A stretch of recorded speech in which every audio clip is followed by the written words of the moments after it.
Tantor Audio, a division of Recorded Books, presents Absaroka Ambush by William W. Johnstone, narrated by J. Rodney Turner. Book 1. No matter how thin you slice it, it's still bologna. Alfred E. Smith. 1.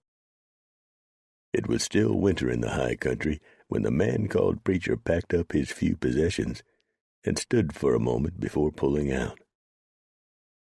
"Horse," he said, "I think you and me have done agreed to a bad deal." His horse, named Hammer, turned his head and rolled his eyes, as if saying that he didn't have a damn thing to do with any deal Preacher might have made. Preacher looked at Hammer. All right. Stop looking at me that way. I'll make a deal with you. You don't give me no trouble on this run, and with the money I was promised when we get back, I'll put you out to pasture in a pretty little valley, and you can live out the rest of your days with a whole herd of mares. How about that?" Hammer stared at him for a moment, and then snorted. "I'll take that as a yes," Preacher said, then gathered up the lead rope of his pack horse and swung into the saddle. He pointed Hammer's nose east. It was not uncommon for solitary riding men to talk to their horses, and Preacher was no exception. A mountain man's life was a self-imposed, lonely one, and he had not seen a white man all winter, spotting only the occasional Indian during the long winter months. The Indians had left him alone, and he'd returned the favor. Preacher was not a hunter of trouble, but he damn sure wouldn't back away from it if trouble came calling, and the Indians knew that only too well. Preacher topped a rise and stopped for a moment, knowing he was skylining himself, but not terribly worried about it.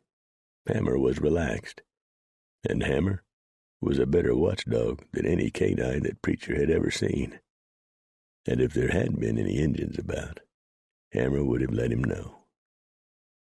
Near as Preacher could figure it, he had near about 750 miles to go to the jump-off place in Missouri, and while the government had agreed to pay him more money than he had ever seen in his whole life, Preacher damn sure had misgivings about this job.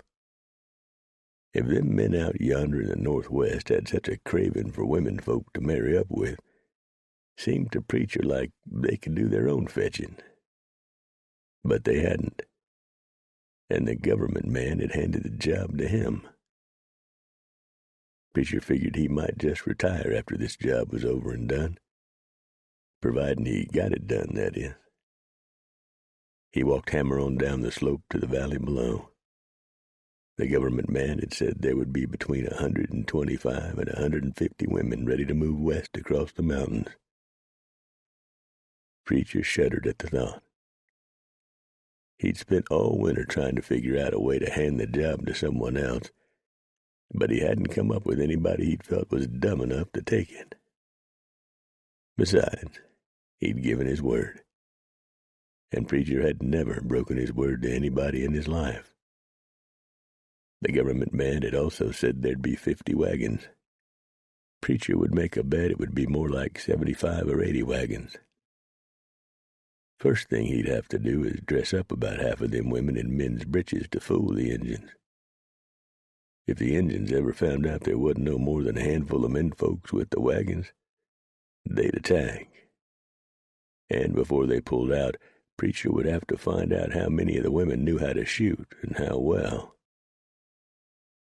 "Boy," he said to the lonesome beauty of the wilderness around him, "you can damn sure get yourself into some pickles.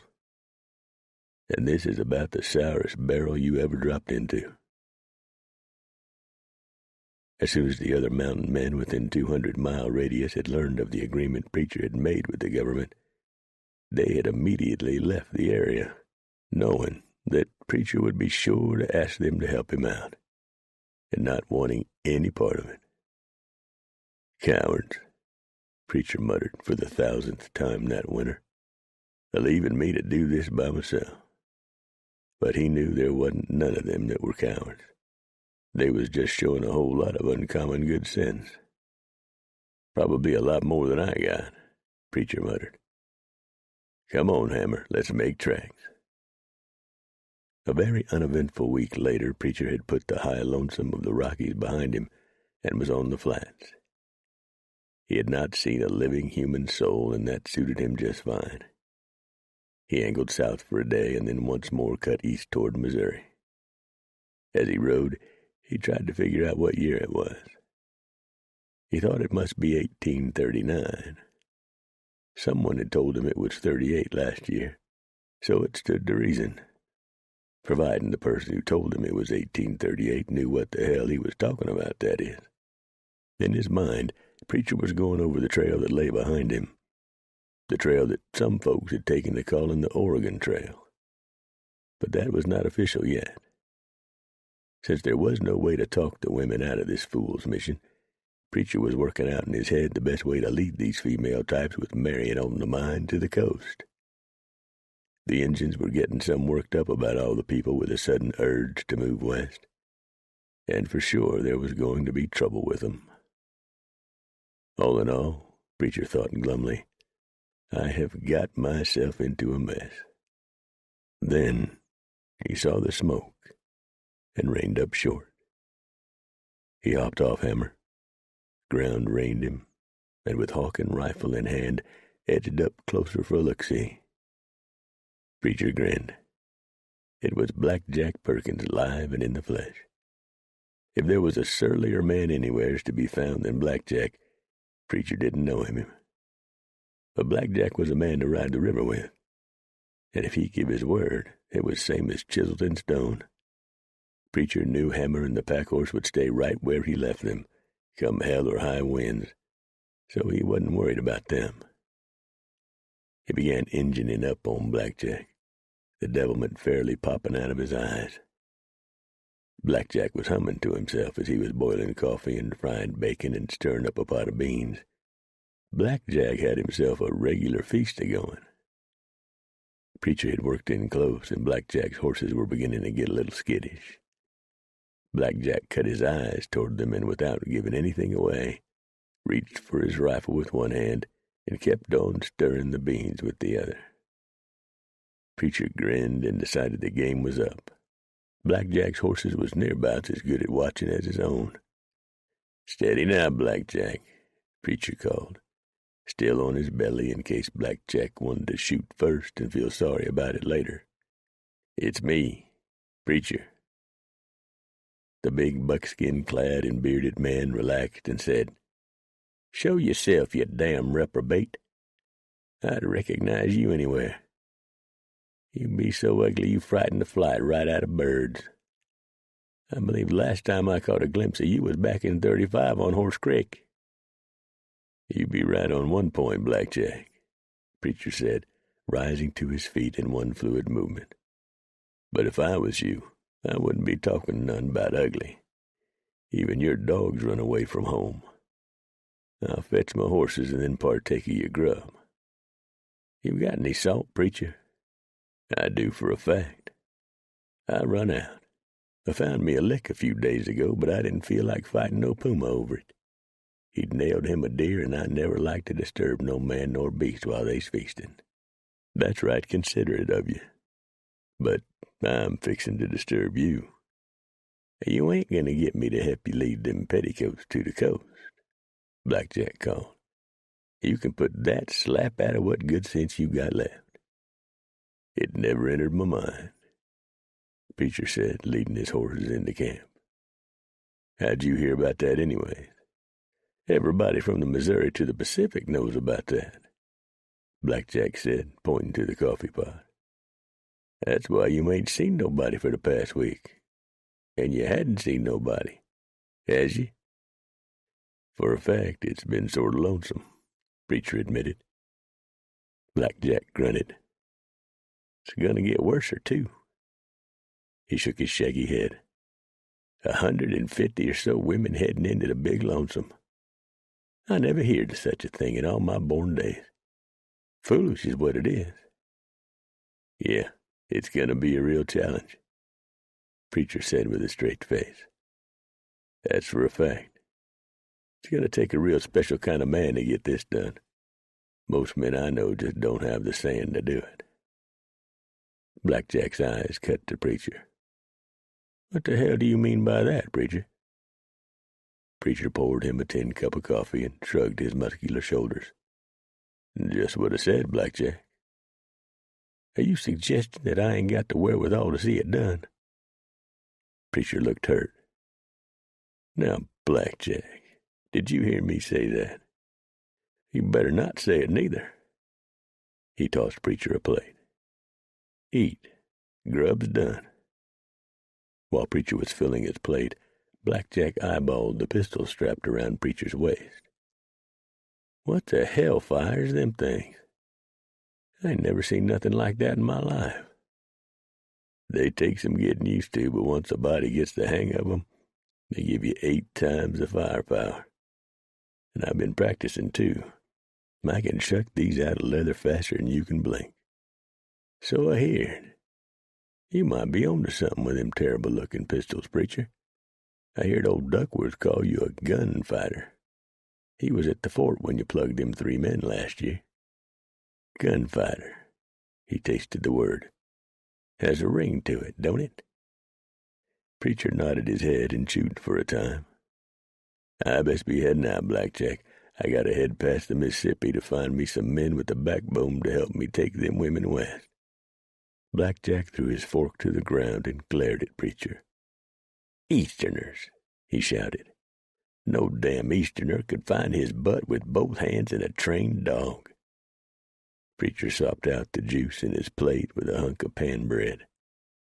Blackjack was a good cook and set out a mighty fine meal.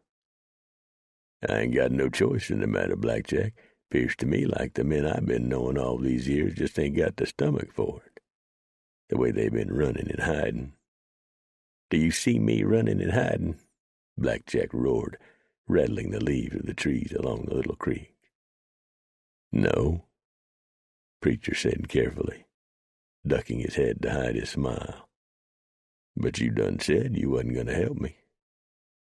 "Well, mayhaps I got more important things to do." "What? You ain't toting no traps. You don't 'pear to be hunting gold. Maybe it's true what I heard about you." "What?" "That you was going to take up farming."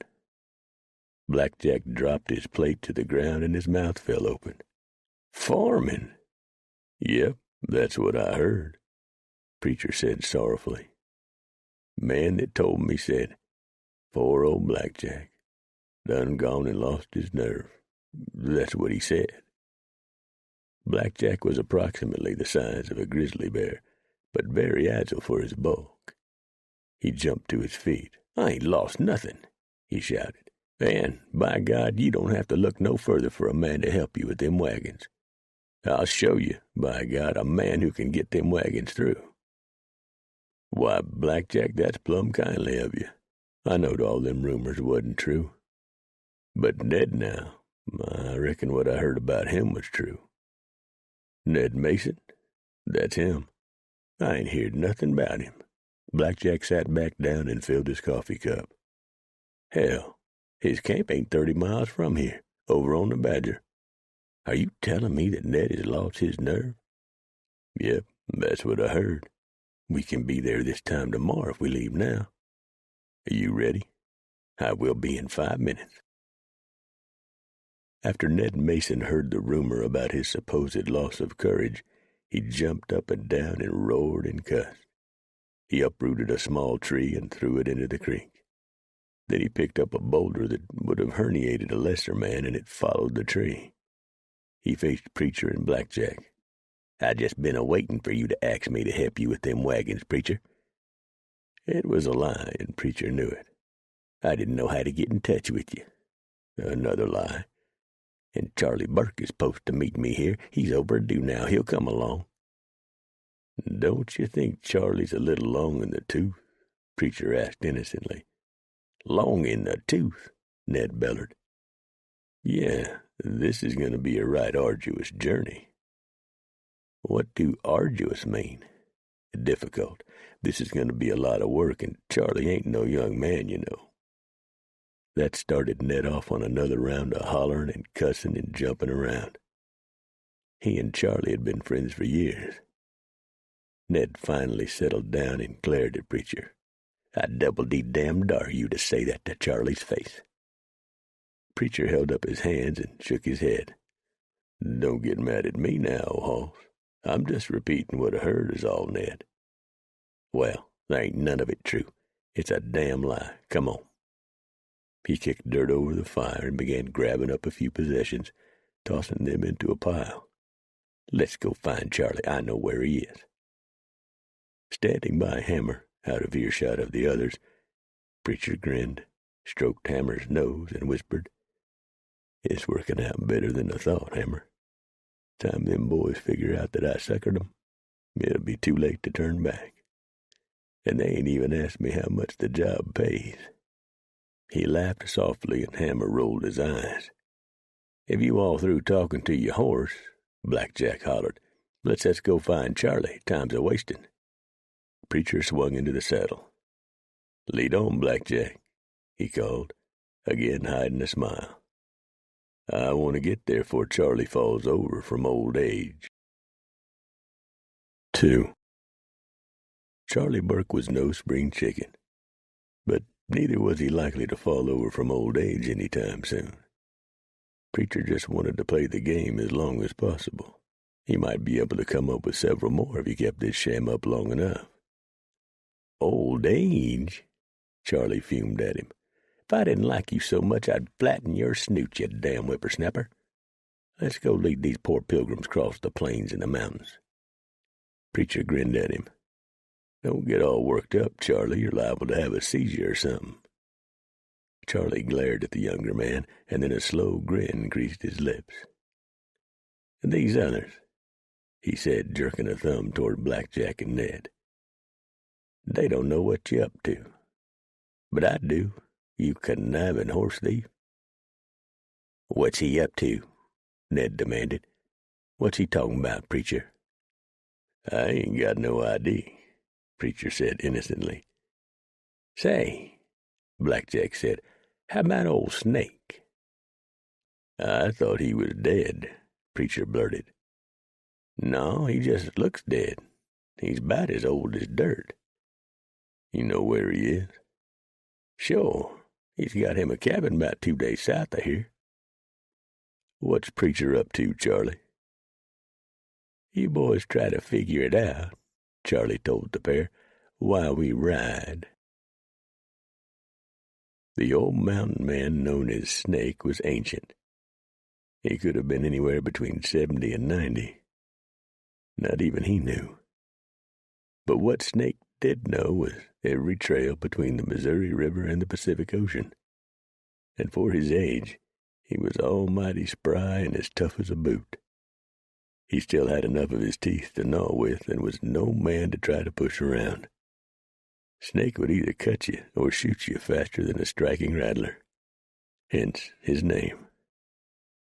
"I ain't never in my life been around 150 females," Snake said. "And I ain't right sure I want to be now, but you boys is friends, and a friend is a valuable thing. So count me in." They were gone within the hour, heading east toward what would someday be called Kansas. Days later, they rode into a sea of waving grass and rolling hills and hostile Indians. And the men knew they were very likely to run into any number of tribes: Kiowa, Comanche, Pawnee, Osage, Shawnee, Arapaho, Wichita, and Kansas. None of whom would be terribly thrilled to see 100 wagons come lumbering across their land. But a war party would be delighted to spot 5 men alone with no place to run. "Been years since I've been this far east," Charlie said, waiting for the coffee to boil over a hat-sized fire. 10 years at least." "Longer than that for me," Snake said, gnawing on a piece of jerky. I had me a running battle with a war party of young bucks not too far from right where we sittin'. It must have been 1820 or so. I think they was a raiding party from down south that had just got whooped, and they decided to take it out on me. They fought me pretty good, and I still got a piece of arrowhead in my back from that skirmish. They chased me for miles, but my good horse carried me safe. I finally lost 'em up past the Little Beaver. What tribe? Preacher asked. I never knowed. I gleamed right off that they didn't appear to be in no mood for genteel conversation. As a matter of fact, they was right unfriendly. Blackjack said, Preacher, there ain't no way the 5 of us is going to be near enough. Have you given that any thought? Practically every hour on the hour, Preacher replied, dumping cold water into the coffee pot to settle the grounds. I'm hoping there'll be some old boys we know round the staging area that'll be willing to throw in with us. And if they ain't, Ned asked, we hire some pilgrims, I reckon. Snake shook his head. We're going to need at least 12 to 15 more men to see to the needs of all these heifers, and that ain't taking into consideration them that might feel the need for some servicing. He lifted his wise old eyes to Preacher. And that's going to create problems, Preacher. I've been giving that some thought, too. I'm just going to have to lay the law down to the men and the ladies. I can't keep men and women from doing what comes natural, but I can damn sure warn them that something like that could tear this wagon train apart. Well, we got about 300 miles to go before we have to do much worrying. I think it's the first week in March. We're supposed to be there in 3 weeks. Give or take a day or two. I figure a week or 10 days to sort things out and hire men. Then, boys, our troubles really begin. His eyes cut around as Hammer's ears pricked up. Look sharp, we got company. The men had picked up rifles and taken up positions before Preacher's words had stopped echoing in the cool air. Relax, Charlie said, standing up. It's Ring and Steele's pony. No one knew if Ring was the man's first or last name, and he never volunteered any explanation. Ring had come west about the same time as Preacher and was a man with no backup in him. Steele's pony was a Delaware Indian who had been taken in as a child by a white family and educated back east until he was about 13. He'd then said to hell with it and took off for the far western mountains. He had never been back. He was the finest horse thief Preacher had ever seen, and he had a wicked sense of humor. What the hell are you two doing coming in from the north? Charlie asked as the men rode in and dismounted. Running from the goddamn Pawnee, Steele's pony said, walking to the coffee pot. I think we lost 'em, Ring added. You think? Preacher said. They might show up, Steele's pony replied, pouring a cup of the hot, black brew. I told Ring not to mess around with that girl. She was the chief's favorite daughter. Ring grinned. I can't help it if I'm so handsome, women just naturally throw themselves at me. The girl's name was Stands Like Dog, Steele's pony told them. That ought to tell you something about how attractive she was. How many Pawnee is there? Snake asked. Oh, about 50 or so, Ring said casually. 50? How far behind you and how long have they been chasing you? Ned asked. They've been chasing us for a week, Steele's pony said. And I think they're about 2 hours behind us. 10 minutes later, the mountain men had packed up and were moving east. Rapidly. The days passed as the men left the rolling sea of grass, the endlessly blowing wind, and entered the Flint Hills section of what would someday be called Kansas. That gave way to the rolling hills and forested eastern one-third of the region. A half a day's ride from the Missouri border, the men stopped at a clear-running little creek and took turns bathing while the others watched for trouble. They then shook out their best duds mostly buckskins, and let them air some. "This town we're 'posed to meet the wagons at," Snake said. "How big you reckon it is?" "I was told about 500 or so people live there," Preacher replied. "Why?" Charlie asked. Preacher shook his head. "I sure can't give you no answer to that, Snake. Takes all kinds to make up this world, I reckon." "Fools," Steel Pony said. "I lived like that for years in my youth. All jammed up like pickles in a barrel. No good way to live."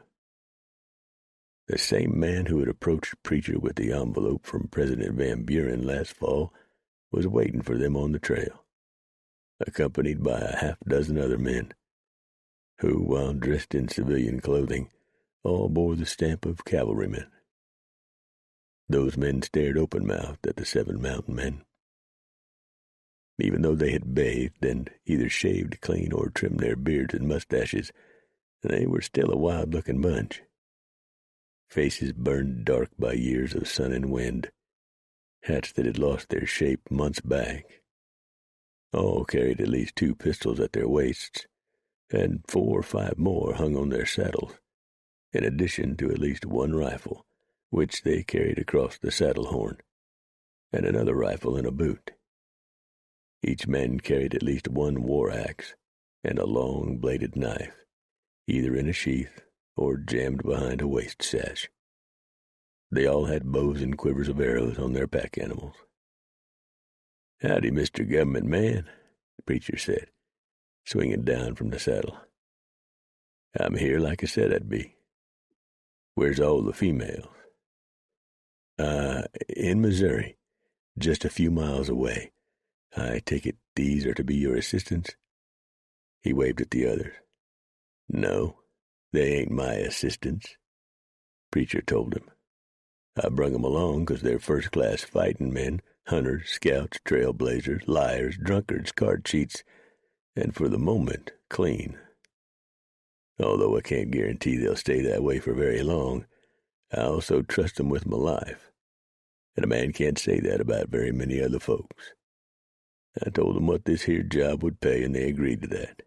If you don't, we all just get back in the saddle and head west, and you can push this gaggle of hens to the coast yourself." "Oh, I'm sure the sum is agreeable, Preacher. As I told you last fall, I would leave that entirely up to you. I have taken the liberty of hiring on a dozen or so other men, subject to your approval, of course." "Let's go look this mess over," Preacher said, and turned toward his horse. A hand fell on his shoulder and spun him around. Preacher faced a young man who carried himself like some army officers Preacher had known over the years. Very arrogant ones. "Get your goddamn hand off me, pup," Preacher told the young man.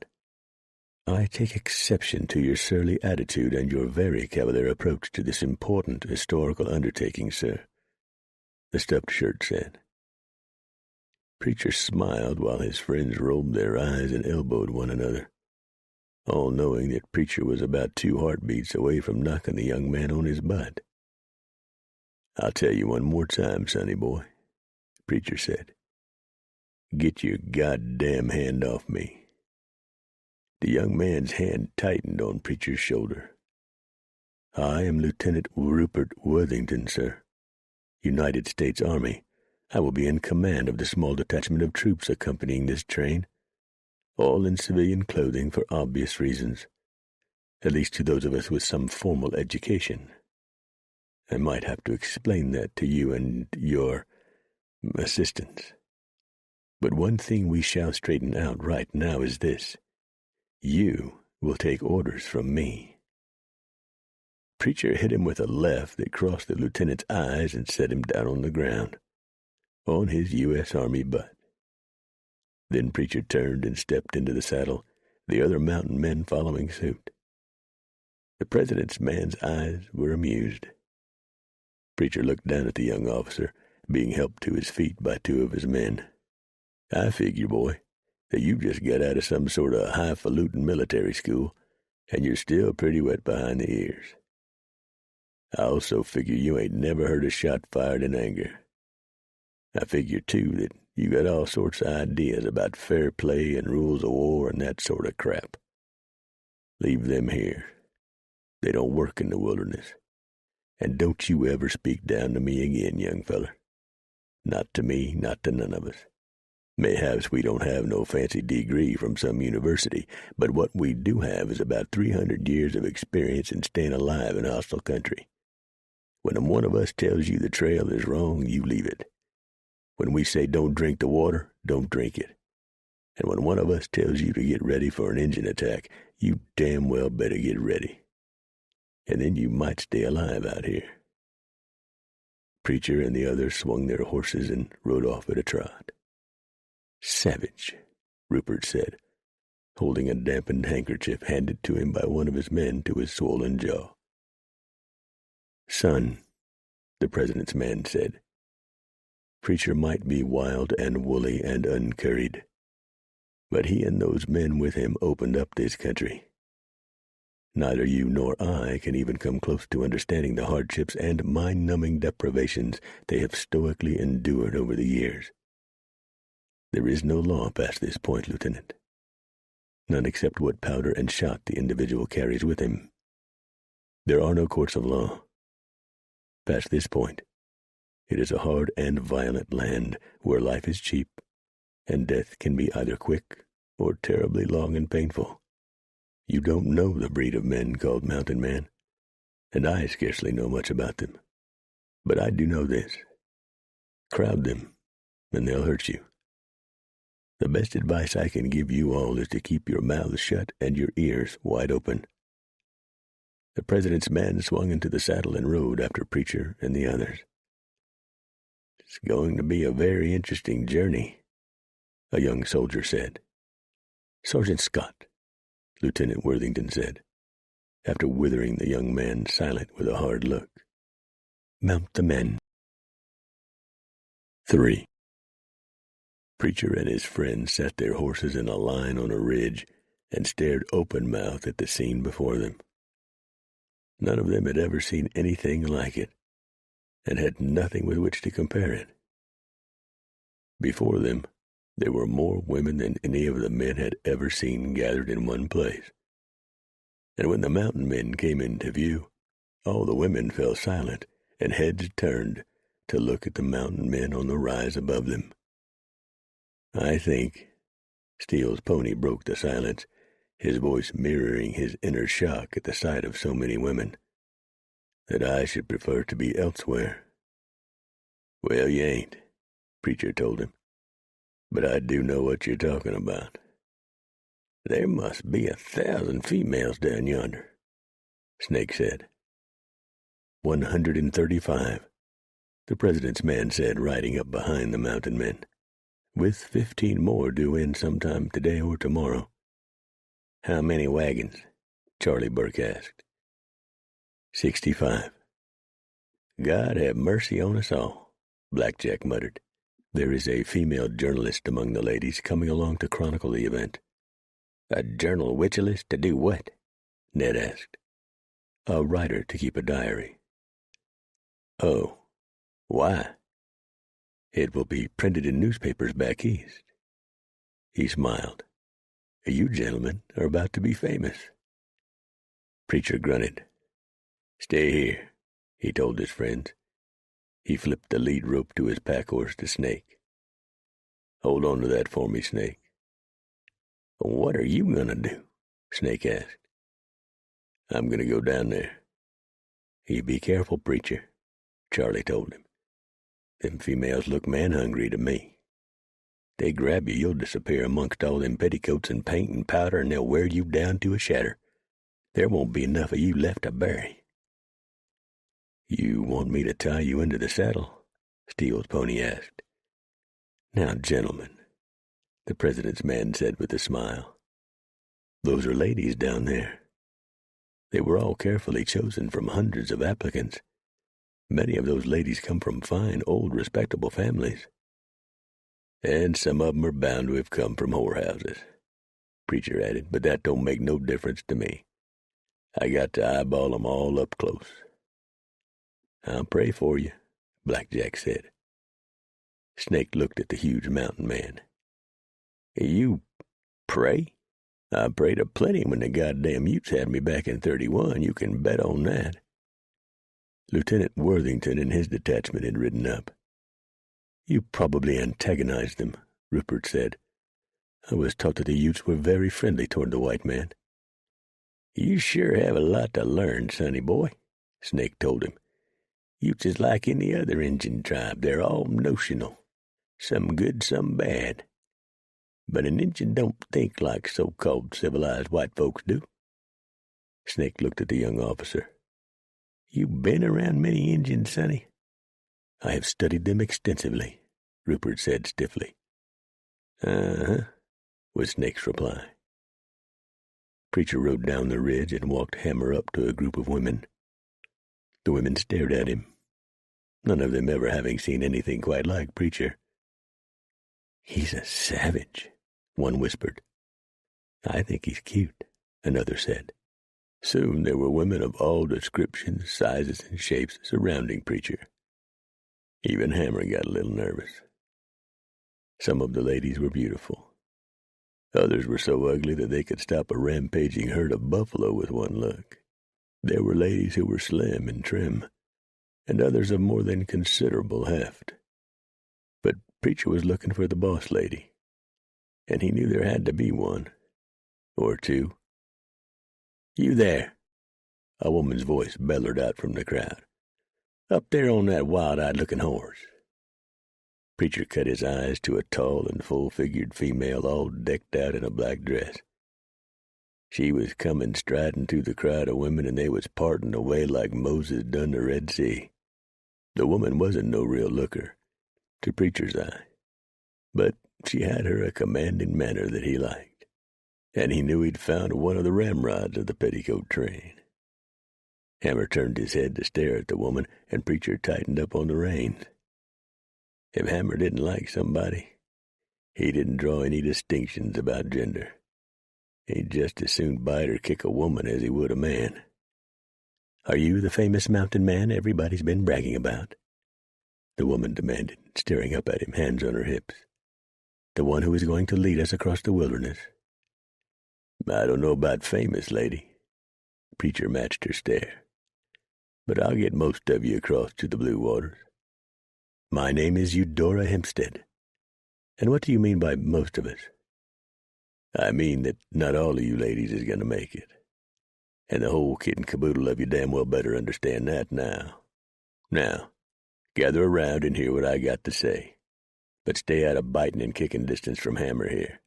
He's like me. He ain't the most cordial thing in the world. Now listen up. Some of you will quit and try to find your way back. But you won't make it back. Injuns will grab you and tote you back to their camp. That is, if you don't give 'em too much trouble. You aggravate 'em and they'll just rape you, kill you, and scalp you where you happen to be. If they make slaves of you, well, that ain't such a terrible life. They'll work you hard and only beat you occasional.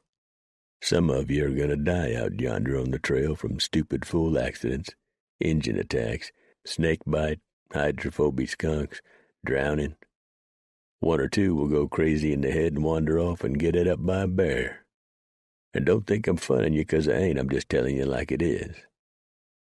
A group of men had gathered around at the edge of the crowd of women. Preacher figured they were the ones the president's man had hired. Preacher picked out two that he was going to unhire right off. One he knew slightly, and the other had a shifty look to him.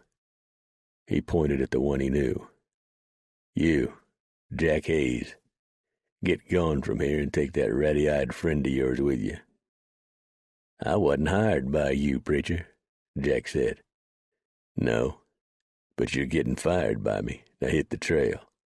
If I see you in an hour, I'll either shoot you or stomp you. Move. Jack and his buddy left, but from the look in their eyes, Preacher sensed he'd not seen the last of 'em.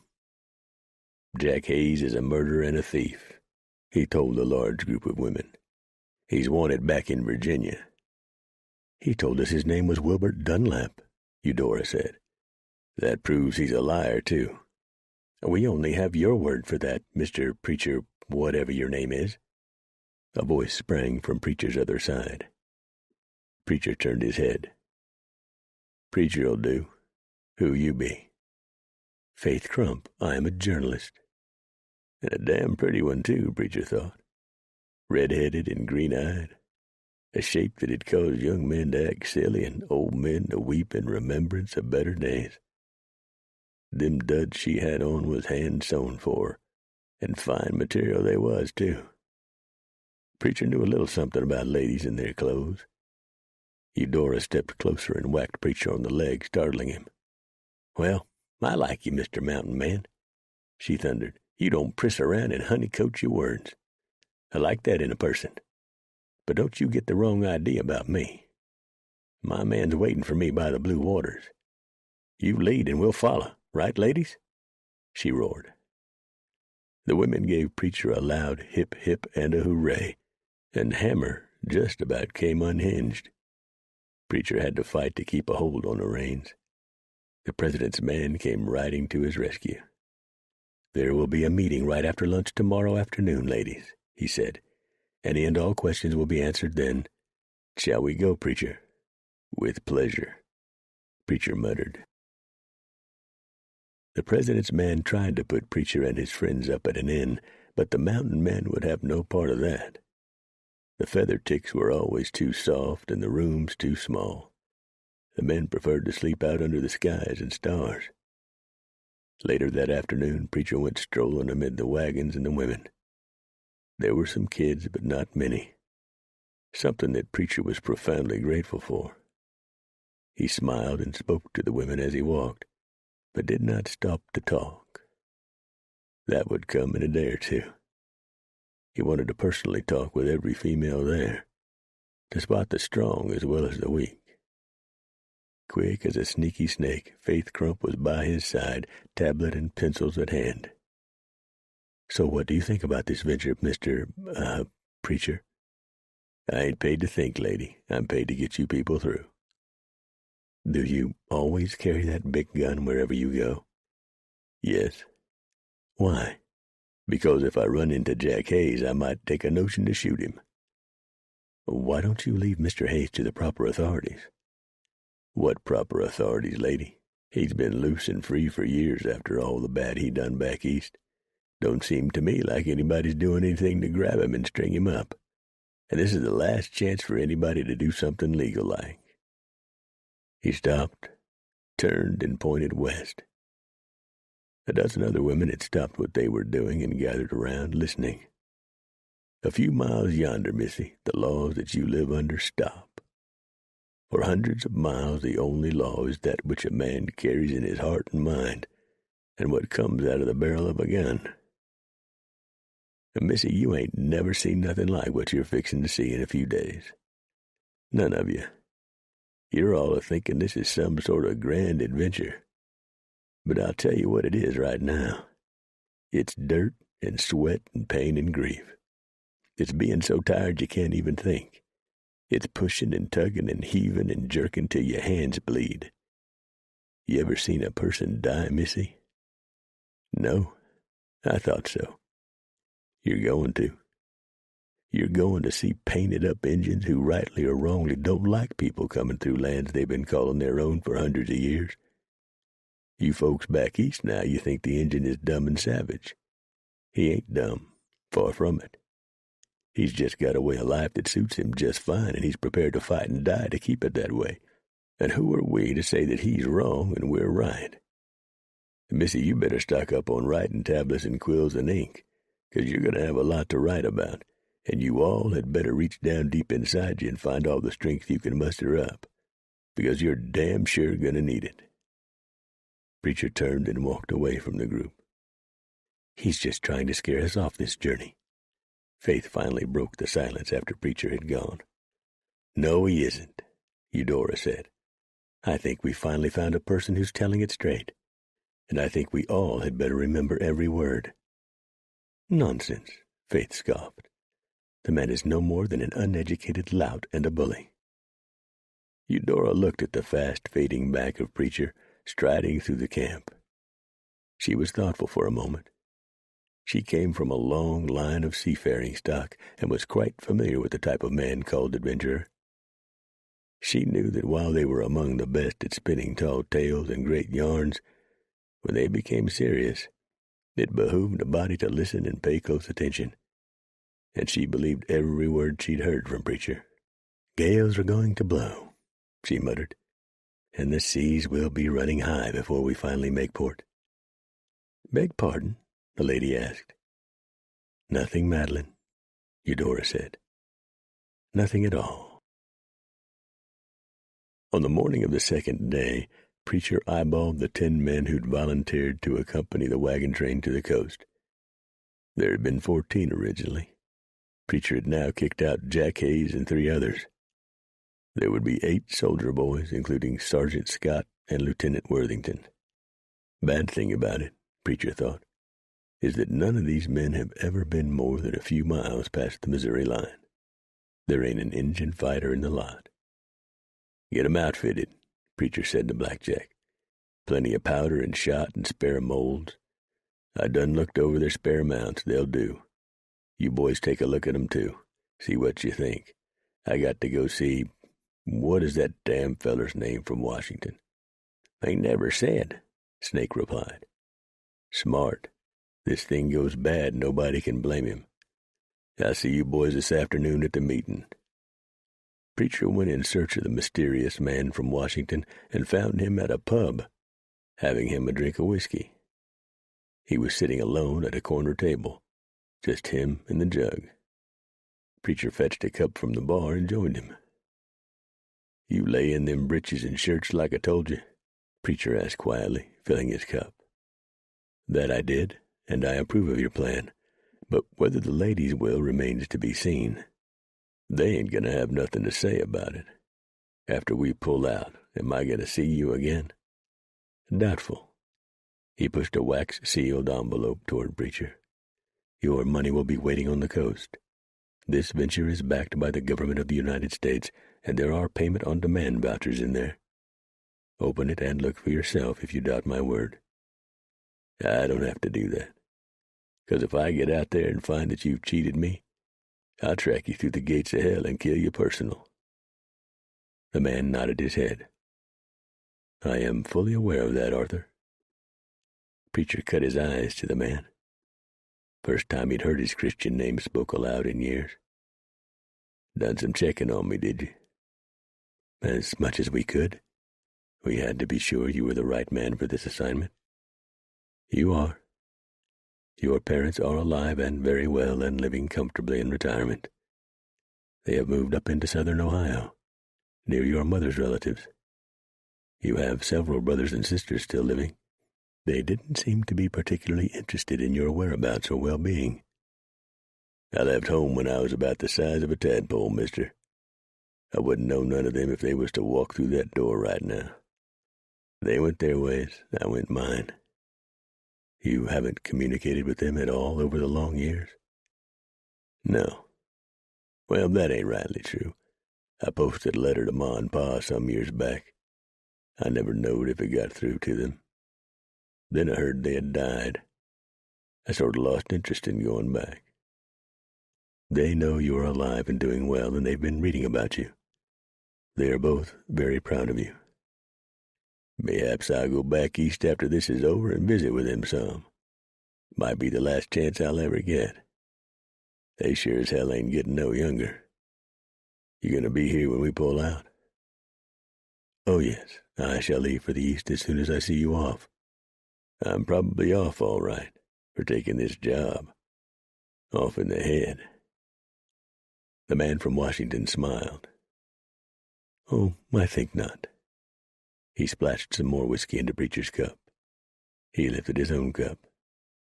"Shall we drink to the success of this journey?" The mountain man and the bureaucrat, circa 1839, smiled at one another and clinked their cups. "You gonna be at the meeting this afternoon?" "Oh, yes, I'll be there. You might get some questions thrown at you that you can't answer.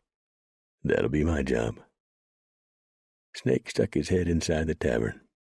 There's some yahoo in town looking for you, Preach. Says you killed a friend of his'n last year, and he's going to pin your ears back. He got a name?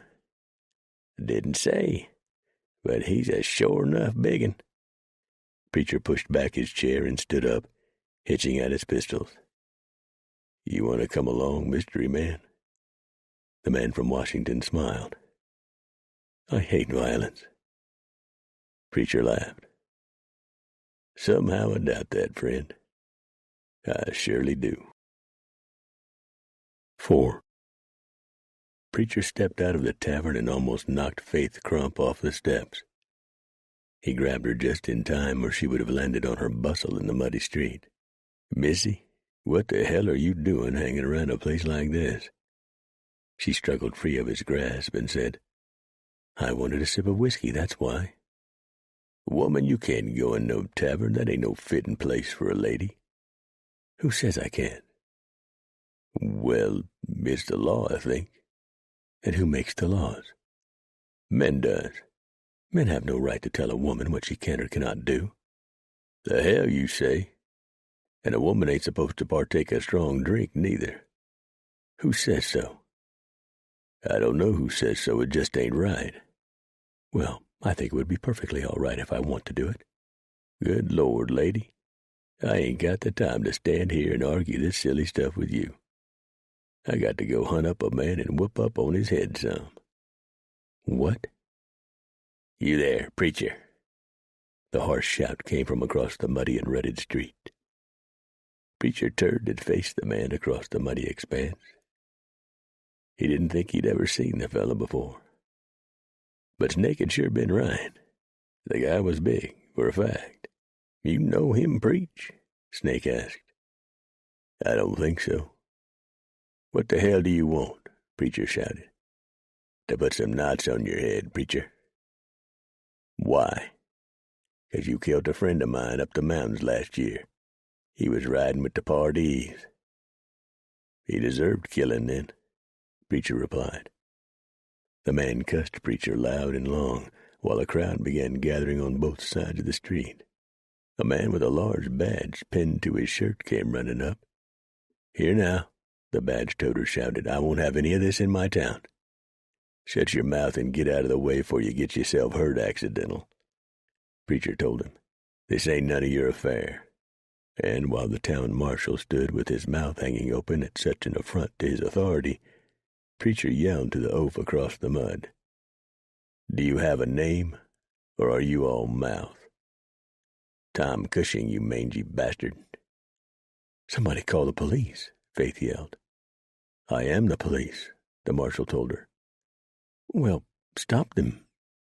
Preacher looked at the marshal. You go in the tavern there and have yourself a drink on me. Just stay the hell out of this. I stomp on my own rats. Preacher handed Snake his Hawken rifle.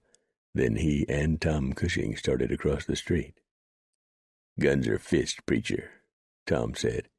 It don't make a damn to me. Preacher answered that with a crashing right fist to Tom's jaw that sent the taller and heavier man slopping into the mud flat on his back. Stop them! Stop them! Faith yelled, jumping up and down. Tear his mainsail down, Preacher! Eudora Hempstead hollered, having just walked up to see what the shouting was all about. But watch that port fist, he's a lefty. Other ladies from the wagon train had gathered, most of them standing silently, some smiling, ready to enjoy a good fight. Preacher let Tom get to his feet, and with a curse, the big man charged him. Preacher sidestepped him and stuck out a foot, tripping the man. Tom once more landed in the mud, wallowing around like a big hog. Oink, oink, Preacher said, a smile on his tanned face. Stand still and fight like a man, Tom roared, climbing to his feet. He was covered head to toe with mud. All right, Preacher said, and drove a right fist to the man's mouth, pulping his lips and loosening his front teeth. Tom's boots flew out from under him and he hit the ground, stirring up another parcel of Missouri mud. Stop this barbaric behavior immediately, Faith shouted. Tear his meat house down, Preacher, a lady yelled from the crowd. I command you both to stop in the name of the law, the town marshal hollered, pulling out a huge pistol and waving it in the air. Aw, hell, Matthew, a local said. Put that damn thing away and let them fight. We ain't had a good fight in a month or more. Oh, the devil take them, Matthew said, and stowed his pistol. He walked into the tavern, took a seat by the window, and ordered a drink. Tom Cushing again got to his feet and stood swaying, glaring at Preacher. The man had lost his pistols while wallowing around in the mud. He suddenly spread wide both arms like a bear and roared, charging Preacher. Preacher knew better than to let the man get him inside those huge and powerful arms. Tom could easily break his back. Preacher jumped to one side and slammed a fist against the side of Tom's head. Tom grunted with pain and turned. Preacher hit him with a fast combination of blows to the belly and face. Tom's face went white with pain, and he went down to his knees. Preacher stepped forward, grabbed Tom's head with both hands, and put a knee into the man's face. Tom's nose was suddenly flattened all over the center of his face, and the blood flew. He fell backward onto the street and lay still for a moment, his chest heaving. It's over, Preacher told him. You called me out, and I came. It's over. I'll kill you, you son of a bitch. Tom lay on his back in the mud and pushed the words past bloody lips. We'll meet again, Preacher. Bet on that. And when we do, I'll leave you for the ants and the buzzards. You best just go on back to where you come from and forget it, Preacher told the man. I was just playing with you this time around. If there's ever a next time, you'll find that playtime is all over. Magnificent, mate, Eudora hollered from the sidelines while most of the other women clapped their hands. Faith looked disgusted. Write this here little fracas down in your journal, missy, Preacher told her, scraping the mud off his moccasins and leggings. You brute, she told him. I think she likes you, Preacher, Blackjack said, as Snake handed Preacher back his hawkin. Oh, Faith said, tossing her head and flouncing off toward the encampment. Preacher eyeballed her as she left. Mighty pleasing sight to the eyes. Mighty pleasing. Preacher stood on the lowered tailgate of a wagon and looked out over the sea of females. Faith Crump and Eudora Hempstead were in the front row. The man who put all this together tells me you all know how to hitch up a team and handle the reins. For them of you who chose mules and them that preferred oxen, you best know what to do with a yoke and prodding stick. You all better know. I ain't running no baby school here. I'll let you all know how I feel about this mess right off. I personally think it's probably the most ignorant plan that was ever conceived. But I give 'em a word that I'd see it through, and I will. Preacher looked out onto the bonneted heads of the ladies. Beneath the bonnets were grim and determined faces, showing some fear, but that was good, Preacher thought. When a body stops being afraid in the wilderness, the next move is death. Me and the men I brung with me will personal go over every wagon and every animal, commencing right after this meeting. And it's going to be a short one. Bet on that. And I'll tell you the reason why. 'Cause I could stand up here and talk about the wilderness and the plains till I fell over from lack of breath. And my words would mean nothing till you all see it and taste it. So there ain't no point in asking a bunch of damn fool questions. The trail will answer them soon enough, believe you me. Preacher paused for a few seconds. Ladies, I ain't trying to be difficult, and I don't mean to belittle y'all's heading west. Some folks say the country needs settling. I got mixed feelings about that. Howsomever, it ain't up to me to make them decisions. My job is to get as many of you through as I possible can. We're going to pull out 3 days from now. We're going to travel for 2 days, and then we'll have us some rifle and pistol practice for a couple of days. He noticed the women exchanging glances. That's right, ladies, 'cause when the Injuns attack, and they will, Y'all got to fight right alongside us men, and you got to know how to load and fire. I've laid in ample stocks of lead and powder and molds for the balls. When I'm satisfied that y'all can more or less hit what you're aiming at, we'll stretch out for a week. Then we'll stop and do some shuffling around. By that time, you ladies will have had some squabbles and made friends and enemies, and you'll know who you want to travel with for the next 4 or 5 months. Now then, I want you all to get back to your wagons for inspection. Right now. Dismissed. Haul your bustles."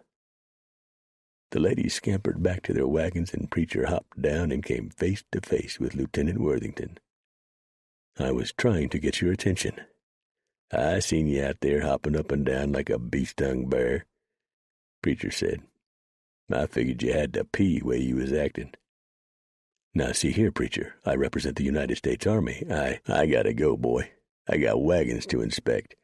You go sharpen your saber or something. We'll talk before we stretch 'em out. I can't see no way to avoid it." Preacher left him standing with his mouth open, momentarily speechless, which for Lieutenant Rupert Worthington, of the Virginia Worthingtons, was a very distressing experience. "They look pretty good to me," Black Jack said. It was the evening before the wagons would roll out from the last large pocket of civilization for hundreds of miles. The men were lounging around a fire, drinking coffee and talking. All the men were there, including Lieutenant Worthington and his small troop. Of the civilians hired to accompany the wagons, there was Nick, Sam, Jake, Dan, Frank, Barnaby, Teal, Gabe, Hugh, and Upton. They ranged in age from 40 to 50.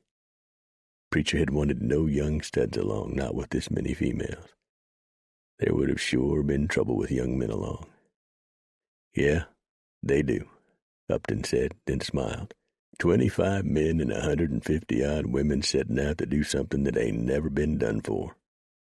You think the history books will write about this 100 years from now? What difference will it make to us then? Charlie asked lazily, his head on his saddle. We won't be nothing but dust in the ground, providing we're lucky enough to get a proper burying, that is. You do have a point, Preacher said. Rupert, what do you think? The question startled Rupert. He was so accustomed to Preacher ignoring him. Why, yes, I do believe history will record this journey. After all, we do have Miss Crump along, and I'm fair bursting with excitement myself at just the thought of it. It's going to be quite the grand adventure indeed. The mountain men had decided to try to be as nice to the young lieutenant as possible, so they hid their smiles and did not look at one another after his remarks. Well, Rupert, the Preacher said as civilly as possible, you damn sure right about that. It was going to be an adventure, all right.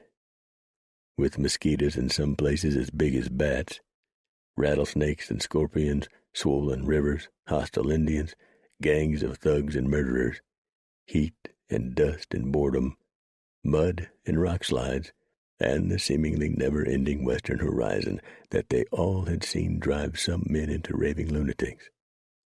Not to mention driving rains that would slow them down to a crawl or sometimes to a complete halt.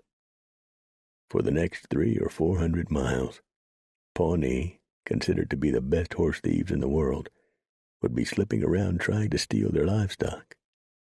There would be guns going off accidentally, blowing holes in people, axes slipping and causing hideous wounds, people with twisted ankles, fevers, busted fingers and toes, tempers flaring as the trail got longer. Oh, yeah, it was going to be quite the grand adventure.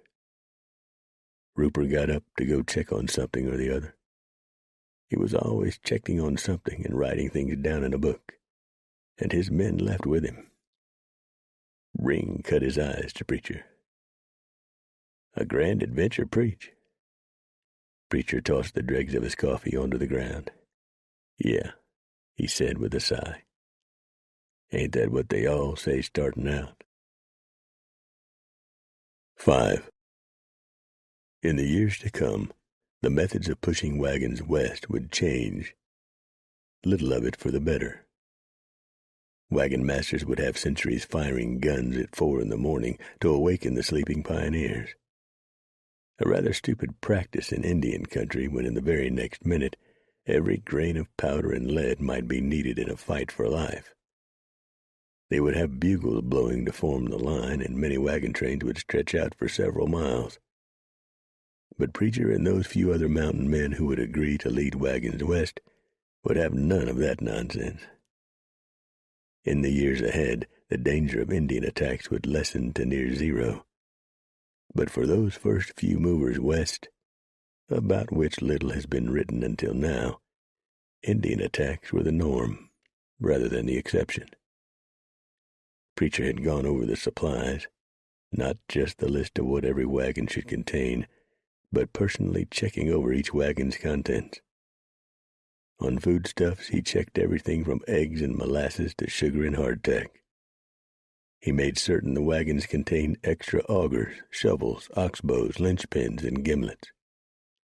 He ordered the men from Washington to provide additional wagons and drivers, the extra wagons containing barrels of axle grease, spare ox yokes, tents and blankets, powder and shot, hammers and nails, and rope and trading goods to placate the Indians. Oscar, Sid, and Felix were the new drivers, all seasoned hands with reins. Preacher put some of the older kids in charge of the spare mounts, mules, and cattle, but always with adult supervision. The day before they pulled out, starting well before dawn, Preacher rousted out the sleepy-eyed women and went through each wagon with a fast but unrelenting vengeance, ordering heavy chest of drawers, iron stoves, and huge grandfather clocks to be left behind. That move didn't endear him to the hearts of some of the women, but he told the ladies to either get rid of the crap or stay behind. They all got rid of it. The wagons were all new and well made of hardwoods, each wagon 4 feet wide by 12 feet long. Each wagon carried spare canvas and spare parts, such as iron tires, spokes, and tongues. If there was anything Preacher missed, he didn't know what it was. On the morning of the pull-out, Lieutenant Worthington rode about the camp singing, "Oh, my darling, to the west we go," to the melody from My Darling Clementine, until Preacher told him if he sang it one more time, he'd jerk him off his horse and stuff a rag in his mouth. A bit crestfallen, Rupert shut up. At 5 a.m., after breakfast and after everything was packed up, Preacher rode up to the lead wagon, which he had personally chosen, being driven by Eudora Hempstead and Cornelia Biggers. The third person in the bed of the wagon was a woman named Anne, and spoke to them. "We have a fair wind blowing, Eudora?" he asked the woman with a smile. "She'll puff the mainsails and move us right along, Captain," the tall and handsome woman replied, also with a smile on her lips in the pre-dawn hours. "Be you excited, Eudora?" "I'd be telling a big whacker if I said no." "I'll set an easy pace for the next 2 days. That'll work the kinks out and settle everybody in. I don't figure to make more than 20 miles before we stop for some rifle and pistol practice. That close to the fort I don't expect any engine trouble, but you just never know." He rode on, pausing every now and then to stop and talk to the ladies on the wagon seats. Faith Crump was riding with Gail Hawkins and a lady named Wallace. "It's a barbaric hour," Faith complained. "Why, the sun isn't even up." "It'll rise," Preacher told her. "It always does." He smiled at Gail and rode on. Over the past few days, Preacher had learned from the president's man that Faith came from a very wealthy family. Her father owned ships, railroads, newspapers, banks, and the like, and that Faith was known as a very headstrong, opinionated, and outspoken young lady. Preacher had already known that, and that her father had agreed to her coming on this trip just to get her out of the house and give him some relief. Faith had started her own monthly magazine back east and was very strong in the women's right-to-vote movement. She and many of her friends and co-workers had been arrested several times for bellying up to the bar and demanding service in various saloons in Boston, New York City, and Philadelphia. Faith had also been arrested once for telling the mayor of New York City to go suck an egg. "Lash that canvas down tighter on the left side and secure it, Maud," Preacher told the lady. "There's winds out on the plains that you just won't believe. You can't drive oxen sitting on the damn wagon seat, Arabella," he told another lady. "Get out here and walk. You know better." As the first faint rays of light began streaking the eastern skies, Preacher rode back to the head of the column. "Scouts out?" he asked Charlie. "Snake and Blackjack left an hour ago, Preach. The local gospel shouter is here to say a prayer for us." "Good. We need all the help we can get." A minister intoned a short prayer for their safety and then stepped aside. Preacher nodded his head. "I guess we got it to do," he muttered. He twisted in the saddle and shouted, "Stretch 'em out, ladies. Let's go." Preacher sat his saddle on the south side of the train and watched it slowly rumble past. Because of the mixture of oxen and mules, he figured on any good day of doing no more than 12 miles. Mules could do 20, but oxen averaged 15, so he split the difference. When conditions worsened, either on the trail or because of bad weather, they'd be lucky to do 8 in a day. It was a nearly 2,000-mile, 5.5-month trip any way you wanted to cut it. These wagons were called prairie schooners. They were not Conestoga. The Conestogas, which weighed 1.5 tons empty, were developed by Germans in Pennsylvania and used primarily on developed eastern roads, which could be graded from time to time, taking 6 to 8 mules to pull the loaded wagons. They were far too heavy for the early roadless West. When the last wagon had passed and the livestock had been driven by where Preacher sat, the lights of the town on the Missouri border could no longer be seen by Eudora in the lead wagon. "Get up there now, haw!" Eudora hollered to her team of mules, then muttered, "We have done it now, ladies.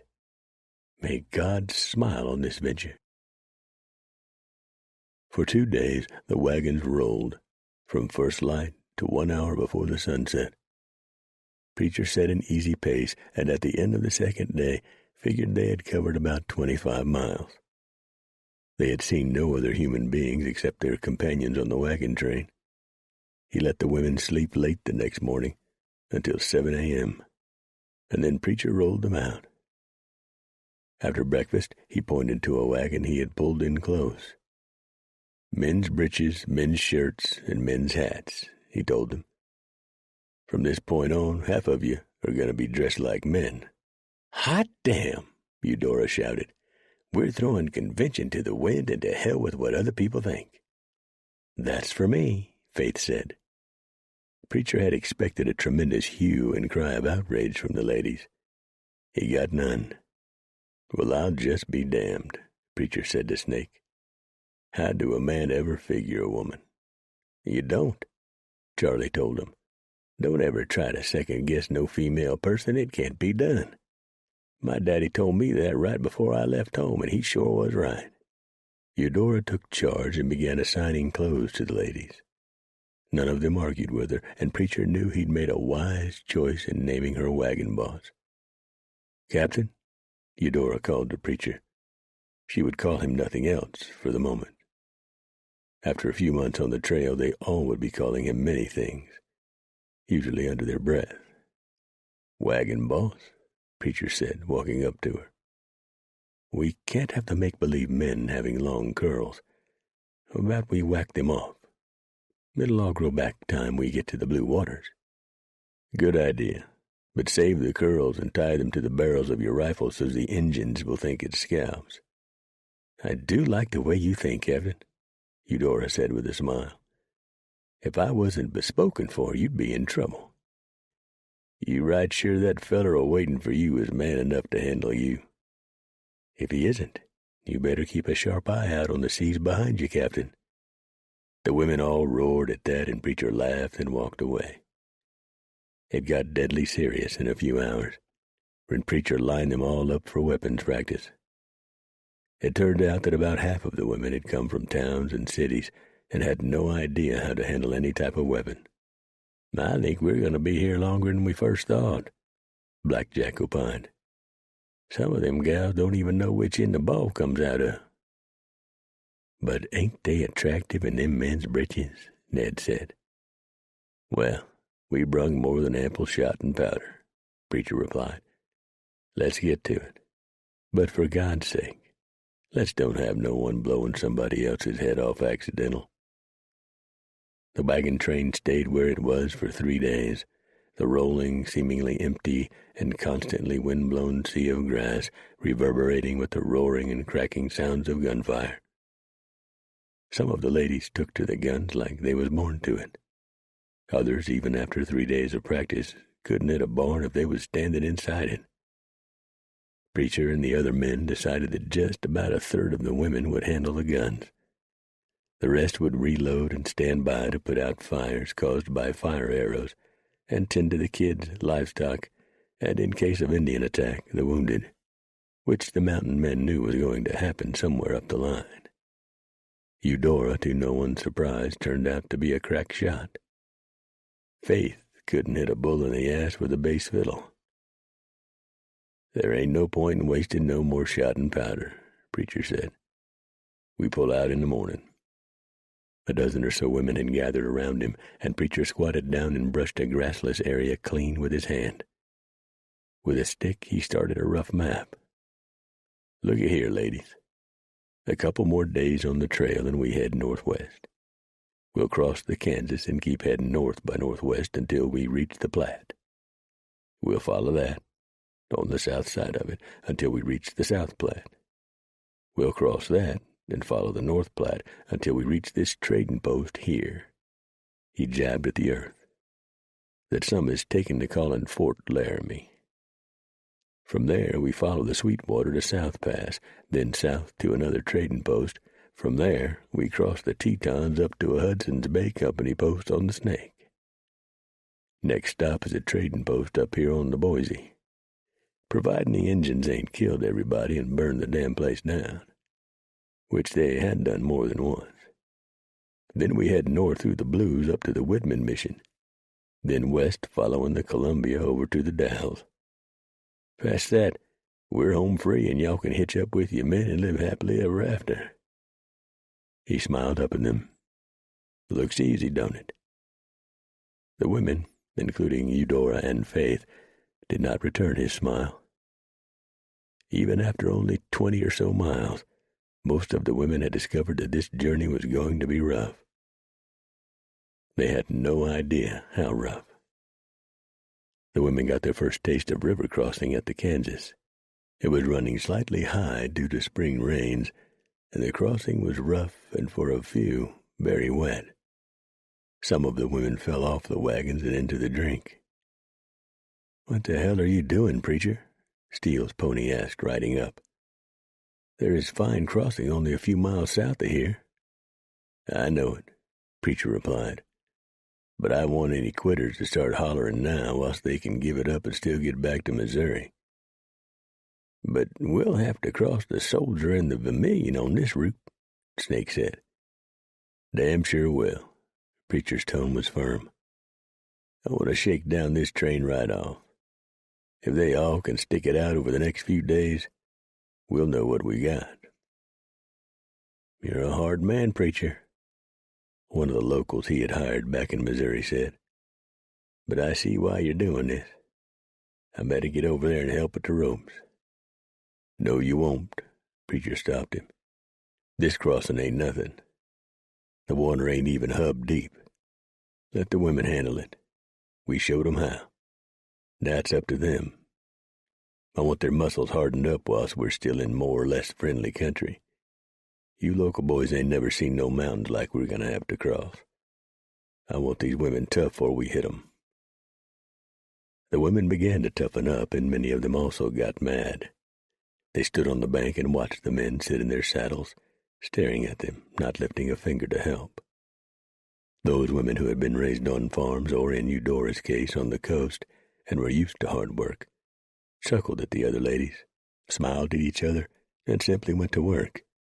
Many of the women would not cook for the men that evening, much less speak to them. But other women held no hard feelings, so the men got fed. Eudora smiled across the fire at Preacher as he ladled out stew into his pan. "You didn't win any popularity contest this day, Captain," she said. "I didn't plan on winning no prizes. What I plan on doing is getting you ladies through to the coast. We ain't hit nothing yet, Eudora. It's been a cakewalk so far. But these gals will be a hell of a lot tougher when we get there than when we left. Bet on that." "I have no doubts about that, Captain, none whatsoever." She tossed him a huge chunk of bread. "Just baked. Enjoy." The following days plodded on and passed uneventfully. By the time the women had crossed the Soldier and then the Vermilion, they knew how to cross rivers, at least small ones, and asked no help from the men. It became a matter of pride to the ladies, and that was what Preacher had been hoping they'd develop. Despite himself, knowing that the awful, terrible worst was yet to come, he began to feel proud of these women. These women wasn't no shrinking violets. They were women wanting a new start in a new land, and they were willing to work for it. They were about 3 days south of the Little Blue when Steele's pony came galloping back to the train and up to Preacher. "Indians. Sauk, Fox, and some Winnebagoes, Preacher. They've come down from the north for their annual spring hunt on the plains." There were only very minor differences between the Algonquin tribes, such as the Fox, Sauk, Winnebagoes, Ojibwa, Ottawa, Illinois, and Miami. Sometimes several tribes would band together for the great spring hunt on the plains. Only a few tribes did not make the trek southward for buffalo, among them the Potawatomi and the Ottawa. They really didn't have to, for their own country was abundant with moose and deer and bear.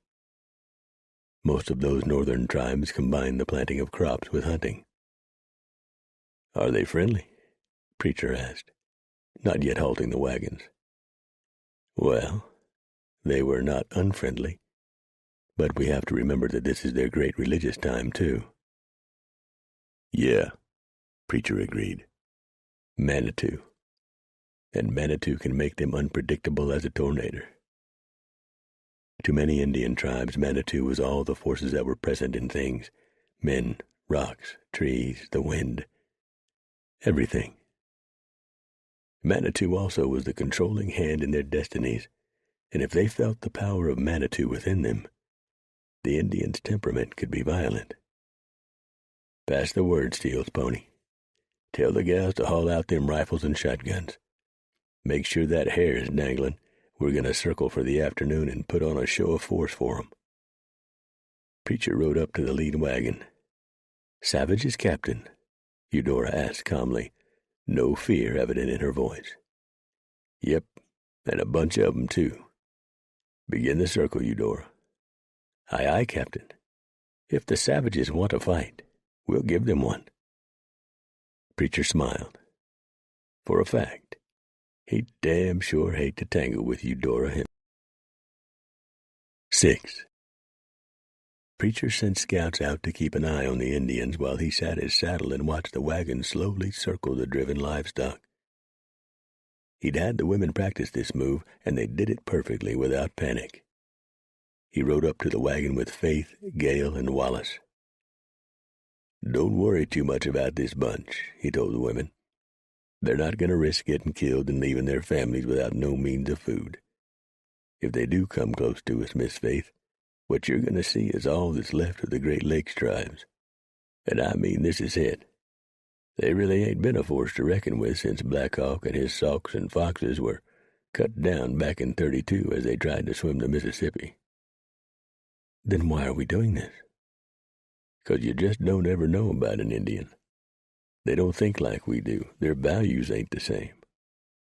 I'm not saying they're right or wrong, they're just different. I expect once they see how big a force we are, they'll ride on. But they might come back tonight and try to steal horses or oxen, or maybe take a scalp or two. You just never really know." Faith was scribbling furiously on a tablet. "Y'all fetch your weapons and get behind cover. I'm going out to confer with them." "Pretty sorry-looking bunch," Ring remarked when Preacher rode up. Preacher looked at the gathering of Indians about a quarter of a mile away. And as he watched them, he knew this bunch would give them no trouble. Even at this distance, he could tell that many of the men were old by the way they sat their ponies. "Get all the men up here," Preacher told Ring. "Rifles in hand, line up along this ridge. I think that'll be all we have to do.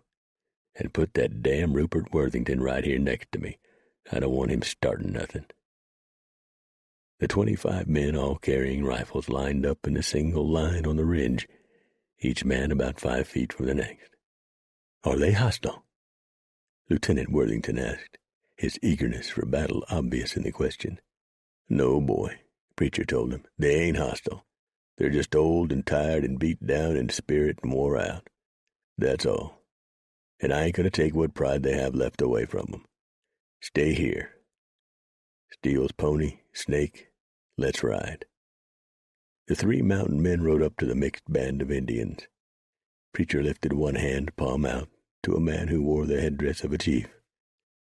The chief hesitated, then returned the gesture of friendship, peace, and welcome. "We apologize if we have interrupted your hunt," Preacher said. "We are only passing through. We will be gone in the morning." "That is good," the chief replied. "Would that be so with all white men?" "All white men are not the same," Preacher said. "Like all Indians are not the same. There are good and bad among us all." "You speak the truth. It is good to hear it from the lips of a white man. It is a rare thing. You will not be bothered by us. Come and go in peace." He turned his horse and rode away, the large band of Sauk and Fox following. "There are a few mean-eyed young bucks among that band," Steele's pony said. "I think we'd best double the guard tonight." "I think you're right," Snake said. "Do you know what that was you was talking to, Preach?" "No." "That was Chief Checkascuck, the head honcho of the Fox. And one of those young braves was Windrunner," Steele's pony added very, very dryly, "with fresh scalps on his horse's mane." "Keep the young'uns in the center of the circle," Preacher instructed the women with kids. "There'll be a few Sauk or Fox try to slip inside the night to take scalps. By now they broke away from the main band and are circling the train, but they're miles out." "But you said the chief promised us safe passage," a woman named Claire Goodfellow said. "The chief don't always speak for everybody," Preacher told the women. "What color you are don't make no difference. Young people is the same everywhere. Some of them have respect for their elders, some don't. There'll be a dozen or so pay us a visit tonight." Eudora had done a bang-up job of circling the wagons. She had pulled them in tight, angling them close with tongues pointed inward so the mules and oxen could be unhitched inside the protective circle. The tall, handsome woman was definitely an asset, and Preacher vowed to stay on her good side. She had never said why she was going west, and Preacher would never ask. He'd heard rumors that Eudora had been jilted by a beau back east and was heartbroken. But he didn't believe that rumor. The one he believed was the one that she'd caught her intended with another woman and had jerked out a pepper box and drilled him through the brisket. Her father, a fairly wealthy ship owner, had gotten her out of Boston a half a step ahead of the law, who had a noose ready for her shapely neck. And Eudora Hempstead was not her real name. But it would be from now on. Steele's pony, the Delaware, slipped back into the camp like a ghost and almost caused one of the drivers to soil his underwear when he tapped him on the shoulder. "You will die unless you open your ears to the night," he told the Missouri man. "You stand and shuffle around instead of squatting and being silent. You also smell bad." He walked on, chuckling softly. He found Preacher. "They come." "How many?" 10, maybe 12. Lieutenant Worthington walked up. "What do you want me to do, Preacher?" he asked nervously. "Get back to your post and stay there," Preacher told him shortly. "And don't be firing at shatters. You'll have the whole damn camp shooting at the wind." Rupert walked off, muttering to himself. The first young buck made the fatal mistake of going after Eudora Hempstead. He thought the tall man would prove to be a formidable foe, and once he had his scalp, he would show it proudly, and songs would be sung about his bravery. The only song that would be sung about that young fox would be his death song sung by his relatives. Eudora uttered a very unfeminine-like oath, and flipped him off her back and smashed the butt of her rifle into his face, then ruined his throat with another savage butt smash. She was a very strong woman. The brave died horribly, thrashing about on the ground. "You want his scalp?" Snake called out. "Heavens, no," Eudora said. Faith turned green. "Then I'll jerk it off," Snake said, kneeling down with a knife in his hand. Faith belched as ladylike as possible. Snake whacked off the hair and hung it on his belt. Then he and Steele's pony tossed the carcass outside the circle of wagons. Faith turned her head and lost her supper, as did several other women standing close by. "Must have been something they ate that didn't agree with them," Snake said. "Of course," the Delaware agreed, his eyes twinkling. "Probably the venison." "I'm sure that's it."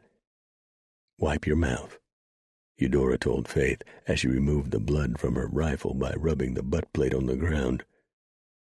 Faith wiped her mouth with a dainty little hanky and gave the tall woman a very dirty look. The look bounced off Eudora with a laugh. Eudora cradled her rifle and turned her attention to the blackness outside of the circle. Preacher's eyes picked up a flitting shadow, and he cocked his hawken. There was no moon. The skies were overcast and the air heavy with moisture. They'd have rain in a few hours. The shadow flitted again, and Preacher lifted his rifle. If the Indian held to his course, he was heading for a tangle of old brush about 50 yards from the train. The brave jumped, and Preacher fired, the ball taking him in the side and blowing out the other side. The buck screamed once and fell to the ground. He lay still. "Good shooting, Captain," Eudora said. Then she lifted her rifle and blasted the night. A brave let out a mighty yowl of pain, and the sound of running feet was heard. Feet running away. "Where the hell did you shoot that buck, Eudora?" Preacher called. "In the stern," she replied, "dead center." Across the way, old Snake chuckled. "He'll not be sitting on no horse for some time to come. She's firing a Whitney Military 69 rifle. Their new model. It's a dandy, too. That buck probably ain't got but one back cheek left. If you ladies will pardon my unseemly talk." In the distance, faint sounds of squalling from the shot buck could still be heard. Preacher grimaced in the night. There was no doubt in his mind that Eudora's shot was deliberately placed. He wondered where she had plugged that feller back in Boston. He thought he could guess. Probably shot it off. Preacher shuddered. Preacher and the others waited for a long and silent 10 minutes. "They go," the Delaware called, lying on his belly with his ear to the ground. "They will not return. Their medicine turned sour on them," Charlie Burke said, walking up. "That shooting by Miss Eudora done it. You'll do, lady," the old mountain man said. "You'll do just fine. Don't bother craning your necks to see the bodies," Preacher told a few of the ladies the next morning just before the wagon train's dawn pull out. "They're long gone. Injuns tote their dead off. Y'all done just fine last night. That was just to get you ready for when a real war party comes at us. And they will." "Worse than last night?" Faith asked. "How could that possibly be?" Preacher just looked at her, disgust in his eyes. "Oh, you're just trying to frighten us." Faith dismissed his remark with a toss of her strawberry curls. After a couple of weeks out, Faith had been horrified to discover that there really was no road. Just a trail, of sorts, but the Eastern socialite and sometimes rider had toughened up despite herself. Her face and forearms had turned red from the sun, blistered, and then begun the tanning process. Her muscles, which had ached fiercely the first week, had grown stronger from the pushing, shoving, hauling, and hours at the reins, handling the big mules. Of course, Faith still complained all the time, but now no one paid any attention to it. So far, none of the women had voiced any desire to turn back, and the men had been surprised at that, for they had been watching about a dozen of the ladies whom they felt were the weak ones, not necessarily in body, but in spirit. But even those women had toughened up and were enduring the trail. They saw no sign of the Sauk or Fox as they rolled out. Preacher knew they had killed at least 3 of the attacking Indians and wounded at least 2 more. To an Indian's mind, those losses were too great to continue the battle. They had failed, but perhaps there would be another day. Preacher headed the wagons for the Platte. In about 7 years, when the flow of westward pioneers would number in the thousands, the U.S. Army would establish a fort on the south side of the Platte, and it would be one of the most important forts on what would soon be called the Oregon Trail.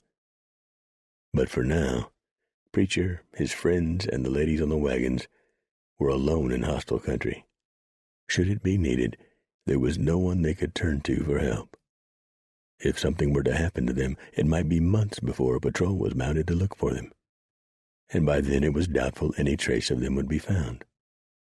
There are no accurate records as to the number of men, women, and children who just vanished, disappeared from the face of the earth, with wagons, mules, or oxen, and equipment, forever, on their way west. Some place the numbers in the hundreds, others say it was in the thousands. No one really knows because many wagon trains were hastily thrown together and headed west without U.S. Army permission. Many foolhardy folks headed west in small trains, 3 or 4 wagons, and were never seen again. Once the wagons left the edge of a civilization and hit the Great Plains, they were adrift in a sea, a vast sea of silence, void of all the amenities they were accustomed to. Danger lay all about them. The horizon seemed to stretch forever. They were alone. Totally alone. 7. Steele's pony had been gone for 2 days. Something had been troubling the Delaware, and he had pulled out, heading toward the wagon's back trail. On the afternoon of the 3rd day of his absence, he reappeared and swung down from the saddle. The wagons had completed their circle, cook fires were blazing, and the coffee was ready when Steele's pony rode in. Preacher took one look at the Delaware's worried face and asked, "What's wrong?" "A large band of white men are following us. They carry supplies for a long journey and are well armed. They are being careful to stay 2 days' ride behind us. We are in trouble." He ominously ended it. He poured a cup of hot, strong coffee and took a big gulp. "Did you recognize any of the men?" Snake asked. "Jack Hayes," Steele's pony said, refilling his cup. "Tom Cushing, Ratface. I could not recognize any of the others, but a tall, well-dressed man appears to be in command." Preacher waved Lieutenant Worthington over to the fire and told him what Steele's pony had just reported. For the last several days, Rupert and his small troop had been very quiet and reflective. Preacher and the other mountain men knew what had happened. They'd seen it many times over the years. The vastness of the land had numbed Worthington and his men. This was what Preacher had tried to explain back in Missouri. But the plains could not be described. It was simply impossible to do that. They had to be seen and tasted personally. And for most, it was a very humbling experience. Their next humbling experience would be when they hit the Rockies. "Is it possible, Preacher," the young soldier said after a few seconds' pause, "that these men are heading west on legitimate business?" "I wouldn't think so, Rupert. I got me a hunch, 'cause I run into this very same thing last year. That Jack and Ratface was supposed to be the inside men. Once as we got several weeks from the jump-off point, them others in the gang would ambush and take over the train. Hell, folks have been doing this ever since men and women left the colonies and headed west. It ain't nothing new." But this is, well, dastardly." "Well, we'll just alert the authorities and let them—" He slowly trailed that idea off, suddenly remembering that there were no authorities out here. The nearest law was days to the east and almost 2,000 miles to the west. Preacher took a sip of coffee and smiled. Now you're beginning to understand what we've been trying to tell you, Rupert. There ain't no law excepting the pistols buckled around your waist and the rifle in your saddle boot. We'll find us a good ambush spot up ahead, and you and your men will take the wagons on. Me and my friends will take care of Jack Hays and his bunch of no-counts. Ambush spot? Lieutenant Worthington said. Yeah. You'll lay in wait and ambush those men coming up behind us? Yeah. You got a better idea? But you can't do that. Why not? Snake demanded. Because those men haven't done anything, that's why. But they're gonna do something, Preacher said. You don't know that for sure. I know Jack Hays. He's a murdering, stealing, raping no-good, and has been that all his miserable life. And anyone who rides with him is just as bad. Rupert shook his head vigorously. Sir, I have studied the law at a very fine university. I know something about the law, and what you are proposing just won't do. There is such a thing as due process. Every accused person is entitled under the Constitution to a fair trial. You can't just kill somebody because you think they might be planning some evil deed. The mounted men exchanged glances. Why not? Black Jack asked. We've all done it before. Lieutenant Rupert Worthington had supper with Eudora Hempstead, Cornelia, and Anne. He confessed to them his worry about Preacher and what he might do. I can't leave the train, Rupert said. None of us can. I mean the men in my command. We are under strict orders to stay with the train at all costs, even if it means my life and the lives of my men. Otherwise, I would send a runner back to alert the army at Fort Leavenworth. He sighed.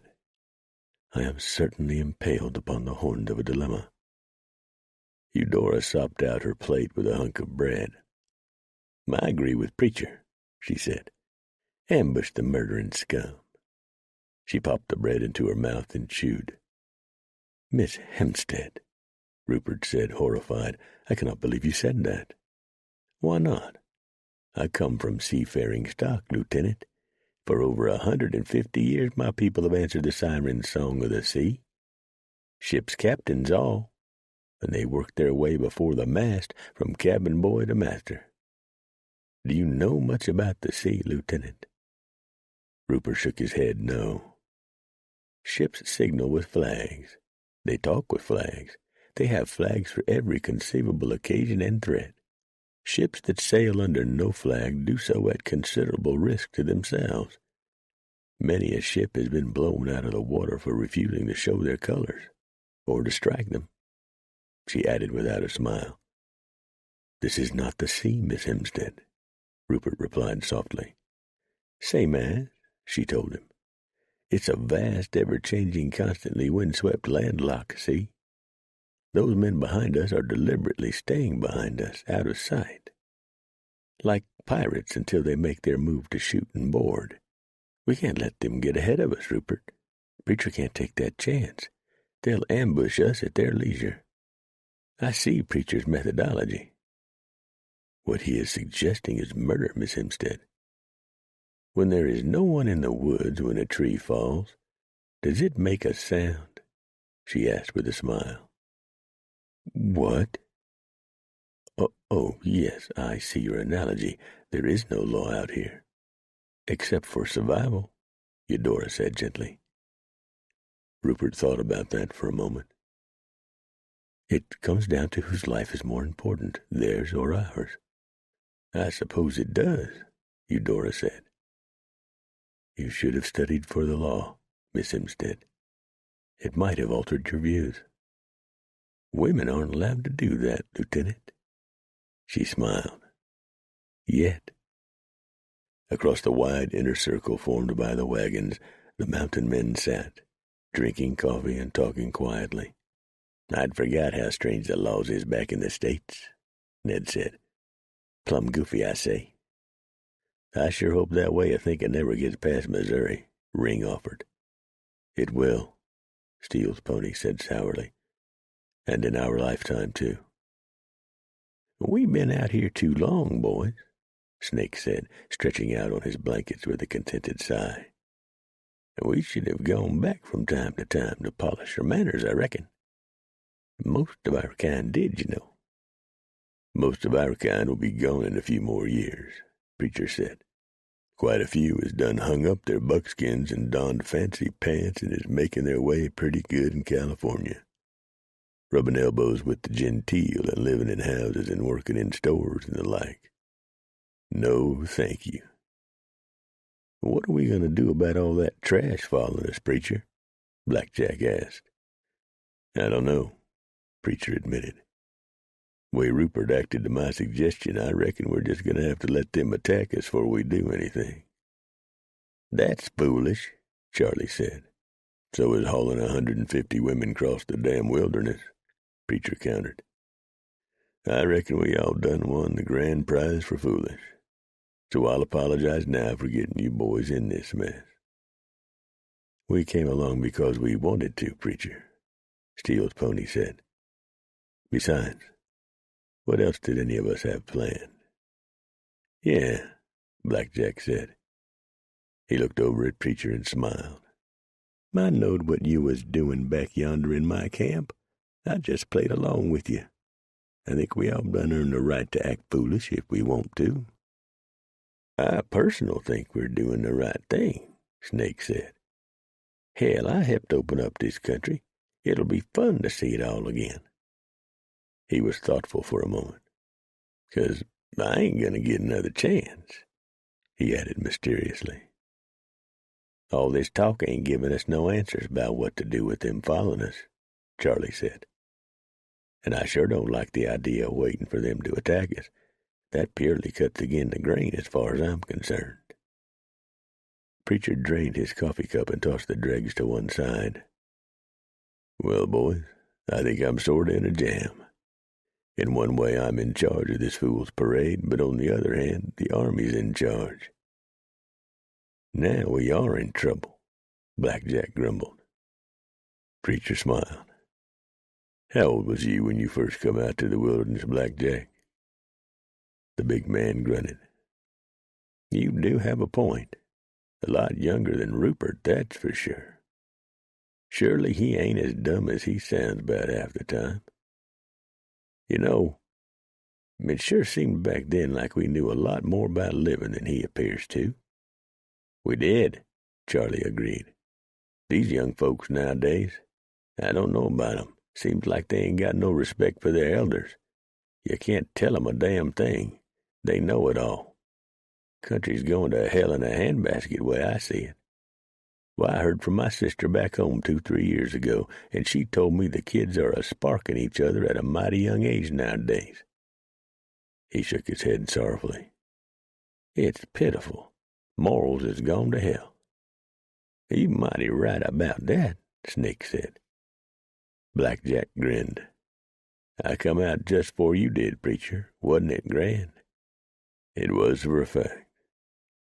And that got the men off spinning tall tales far into the night. Why, it was at least 8 p.m. before they wound down and hit the blankets. Preacher heard the first drops of rain begin falling just about midnight, he figured, and pulled his robe over him more snugly. The Delaware had said before the men retired that it was going to rain for 2 or 3 days.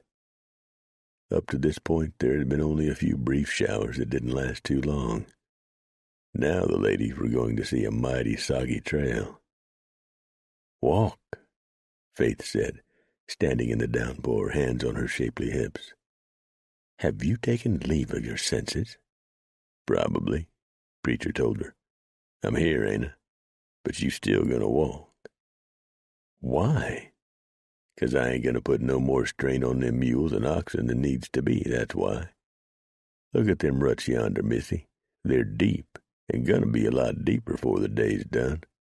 The ground's already soaked. Look at them clouds behind us. This is one of them storms that's coming out of the east, and they're always bad. We're going to have rain for about 3 days. Who says so? Steele's pony, that's who. That's ridiculous. Nobody can predict the weather with any degree of accuracy.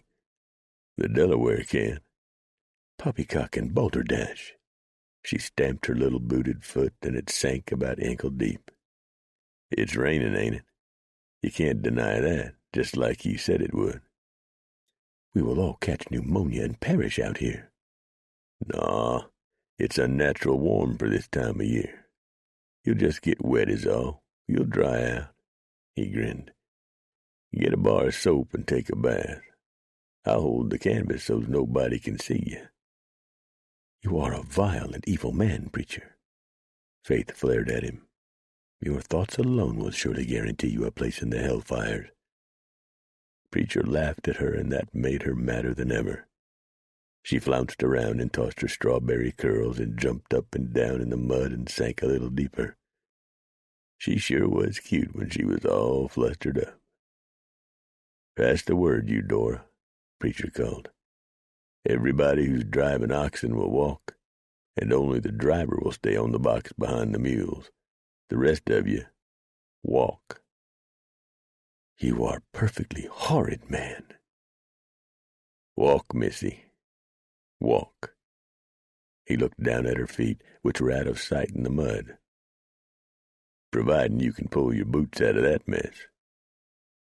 In a downpour that reduced visibility to only a few hundred feet, the wagons rolled out, with the women slogging along beside them. Long before the nooning period, most of the women had removed their slickers and tossed them into the wagons. They were just too hot. Preacher, as did the other mountain men, had him a hunch this unnaturally warm weather was only a fluke. It was not yet mid-April, and the weather could, and probably would, abruptly shift and turn very cold. Here on the plains, this warm rain could just as easily have been sleet slashing at them. About an hour before the nooning, Preacher made up his mind. Find us a place to hole up, Preacher told Steele's pony, his mouth only a few inches from the Delaware's ear because of the howling winds. There ain't no point in going on through all this crap. There'll be a bad accident if we keep on like this. I've already found one, Preacher, Steele's pony said. Just up ahead. Maybe a half an hour, no more than that. Lead us to it. Preacher rode over to Eudora's wagon. Follow Steele's pony. We're going to sit it out. She nodded and lifted the reins, hollering at her big mules, which were just as unhappy with the weather as the women. The place Steele's pony had found was a thin stand of trees. The women circled the wagons and climbed under the canvas to change into dry clothing. Preacher rode around the wagon several times, seemingly oblivious to the raging elements. Something was wrong, but he couldn't put a finger on it. "What's wrong, Captain?" Eudora shouted during Preacher's third pass. He rode over to her wagon. "I don't know, but something is. Get a head count, Eudora. I got a bad feeling." 1 wagon and 3 women were missing. 8. Nora Sims, Betty Rutherford, and Phyllis Reed, Eudora told the men who had strung up a sheet of canvas and were crouched under it. But they were in the center of the column. How could they just disappear? "Easy in this weather," Black Jack said. "I'll wager it was during that real bad spell when good none of us seen nothing." "Eudora?" The soft southern voice came from the edge of the group. They all turned to face April Johnson, a slim and attractive young woman from Georgia. "I overheard Nora and her group talking the other night. I thought they were only funning. They were talking about turning back. Then they saw me and all of them laughed. I should have reported it. I'm sorry." "It isn't your fault," Eudora said, putting an arm around the smaller woman's shoulders. She looked at Preacher, and he jerked his head toward the wagons. Eudora led the young woman away and back to her wagon. "We wasn't a mile out when that bad storm hit," Preacher said. I figure we've come 5 miles. So if they kept on and didn't stop, they're a good 8 to 10 miles back." He waved at a Missouri man. "Saddle us some fresh mounts, Felix, the best in the herd." Felix took off at a run. "Snake, you and Charlie stay with the women. Let's go, boys. We got to find them women before Indians or that trash that's following us does." Lieutenant Worthington burst onto the scene. "Is it true about the women?" "Yeah, it's true," Preacher told him. "Stay with the wagons and be sure to post extra guards this night. The goddamn Pawnee love to strike in this kind of weather. And in this part of the country, them goddamn Pawnee are liable to be right over the next rise." Preacher rarely spoke of the Pawnee without putting some sort of oath before them. Preacher and the Pawnee just did not like one another. Never had. But he never underestimated them. The Pawnee were sly, slick, and the best horse thieves on the plains. The story goes that a Crow warrior decided to rest during the heat of the day. He tied his horse's reins to his wrist and stretched out and went to sleep in the shade of trees. A Pawnee came along, looked at the scene, and smiled. When the Crow awakened, the reins had been removed from his wrist and his horse was gone. That's why Preacher never underestimated the Pawnee. "We're going to have to be riding with Lady Luck beside us, Preacher," Ned remarked. "You know we've had Indians all around us for several days." "Yep," Preacher said, swinging into the saddle of a tough-looking, long-limbed roan. "Keep your powder dry, boys. Let's go." The women stood silently and watched the men ride out into the drenching rain, heading east. The men did not push their mounts, but left at a steady gait. They would alternately trot and walk their horses to save them. About a mile from the wagon train, the men split up left and right, staying about 100 yards apart, to better spot where the errant wagon had left the train. Ned had summed up the feelings of all the men on this ride. None of them expected to see the women again, at least not alive. If Indians had found them, anything might happen. They might be taken as slaves and treated reasonably well, after they were repeatedly raped. If it was a war party looking for scalps, they would be raped and then killed, if they were lucky. If the Indians were in a bad mood, the women might be tortured. There was simply no way of telling about Indians. Some would not harm them at all. They would just look at them and ride off, leaving the women be to fend for themselves. But the Plains Indians were warriors, fierce fighters. Killing a woman meant no more to many of them than killing a poisonous snake, and no Indian held to the same moral code as the so-called civilized white people.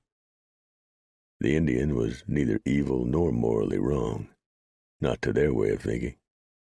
To them it was the white people who were terribly cruel and unfeeling. Indians respected the land, and most of the creatures who inhabited it with them. Not so the white man. The white man raped the land and cut down all the trees. He diverted the flow of water to suit his needs, and to hell with what others thought. He killed off all the game, left nothing, and would not share. The Indian never killed more than he needed.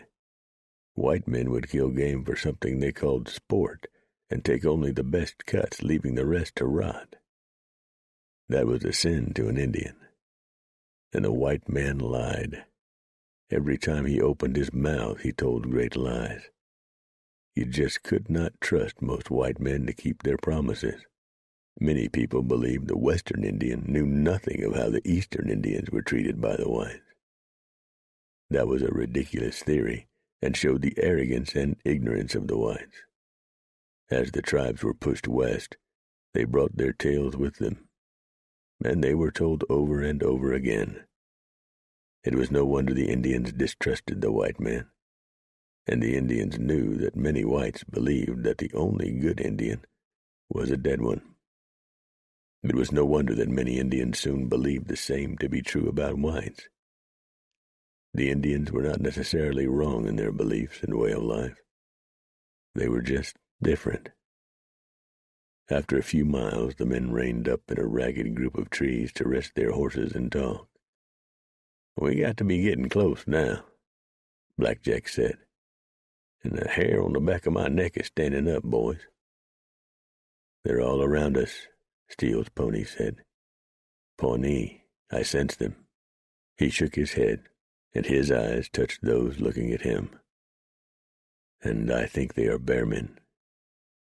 "Damn," Ring said. "That would be our luck."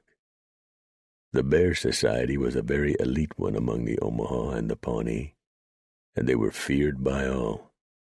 They were fierce fighters, like bears, unpredictable and dangerous. "If they took the women, we'll not never get them back," Ned said. "No," Preacher agreed, "we sure won't. We'll be lucky to stay alive. The Pawnee hate me worser than they do the Assiniboines, and that includes anyone who rides with me. Goddamn Pawnee," he added, as all the men knew he would. Preacher stood up from his squat and gathered the reins. "Well, this ain't doing nothing but getting us wet. Let's ride." The men mounted up and headed out, but riding much more slowly now. To a man, they knew they were in trouble. They had spent all their adult lives in hostile country, and all could sense the danger that lay around them, lurking silently behind the silver shield of the hard-pouring rain. The men carried their pistols under their buckskin shirts and in covered holsters on their saddles. The rifles were carried in hardened skin cases that could be discarded in a second, and a second might be all the time they would have should the bearmen of the Pawnee attack out of the storm. Long-bladed knives and war axes were readily at hand. Steele's pony reined up and with a wave of his hand signaled to the others. He had found where the women's wagon had left the train. The men gathered around and looked. The rutted tracks were still clear. "Heading straight back, following the trail," Ned remarked. "Foolish, foolish ladies." A few hundred yards later, the fears of the men were silently confirmed. The tracks left by a dozen unshod ponies were clearly visible, and the Pawnee were closing on the wagon very quickly. "How many you make it, Steele's pony?" Black Jack asked, staring at the churned-up earth. "At least 12, the Delaware said. "Maybe as many as 15. The rain continued to come down in torrents, but the men knew it could not last much longer. It would slacken as the storm moved on. The mounted men rode for another hour following the wagon tracks. The rain began to abate, finally dwindling down to no more than a drizzle. Preacher stood up in his stirrups and pointed. "There it is," he said, his voice flat. Ned took a spyglass from his saddlebags and opened it full. He peered through the lenses for a moment, then silently handed the spyglass to Preacher. The hard look in his eyes told the entire story. Black Jack, Steele's pony, and Ring had turned their horses to cover the other directions. All had a hunch the war party had not gone far, knowing that someone from the train would come looking for the women. Preacher's face hardened as he viewed the scene. 2 of the 3 women were clearly visible through the magnification. They were naked, of course, and they were dead. Both had been scalped. The Indians had taken the mules, although many Indians disliked the fractious animals. Preacher handed the spyglass to Ned without a word. The men cautiously walked their horses up to the savage scene. Nora Sims had been the youngest and the prettiest of the 3 women. She was gone. They had taken her. Betty Rutherford had been used badly and the back of her head bashed in by a stone war axe. She had then been scalped. Phyllis Reed probably had broken free sometime during the struggle and tried to run away. She had gotten only a few yards before an arrow in her back brought her down. She lay face down and naked on the wet prairie grass, her inner thighs bruised. Steele's pony dismounted, covered the lower part of Phyllis's body with a discarded blanket, then broke off the arrow and looked at it. "Pawnee," he said, then threw the arrow to the ground in disgust. "Yonder's two of the mules," Ned said, pointing toward the southeast, "dragging their harness." "Stay where you are," Steele's pony said. "I will look to see if it is a trap while you bury the women. If it is safe, do you want the mules, Preacher?" "Yeah," Preacher said, rummaging around in the clothing-strewn bed of the wagon for a shovel. "We'll take the wagon back and tear it down for spare parts. You watch your butt out yonder, Steele's pony. It ain't like them goddamn Pawnee to go off very far, with them knowing somebody would come looking." It was easy digging in the soaked earth, and the men worked swiftly, digging down as far as they dared, constantly looking over their shoulders. The women were wrapped in blankets and buried. Then the men went looking for stones to cover the mounds, to keep animals from digging up the bodies and eating them. Black Jack found a Bible in a trunk and handed it to Preacher. Preacher opened it at random and read a few verses while they stood over the lonely graves. 2 small fresh mounds of earth on the vastness of an untamed land. "That sounded strange, Preacher," Black Jack said. "What did you just read?" "I don't know." He looked down at the page. "It's from Romans. I thought it sounded pretty good." "What do intercession mean?" Ring asked. "That sounds kind of vulgar to me." "I ain't got no idea," Preacher replied, closing the good book. "I ain't no student of the gospel, but it's in the damn Bible, so it can't be bad, can it?" "I reckon not," Black Jack conceded. "Signs," Preacher said. "I thought that part about groanings which cannot be uttered sounded about right." "Amen," Ned said, looking around him. "Let's get the hell out of here." Steele's pony had found all 4 mules and brought them back to the wagon. "The Pawnee are gone. They left in a big hurry for some reason. One horse is carrying double, so they took Nora with them for sure. She'll soon wish she had died with these others," Preacher said ominously. "For a fact," Steele's pony said. "I do not envy her existence from this moment on." The men stood around the graves and looked at one another for a few seconds. "Well, hell," Black Jack said. "Now what do we do?" Ned asked. Preacher kicked at a clump of dirt. Then he sighed heavily. "What say you, boys?" he asked, looking around him. "Do we go after her?" "By the Lord, I couldn't live with myself if we didn't at least try to fetch her back," Ring said. "I think we got to at least try." "I say we go after her," Steele's pony said. "Count me in."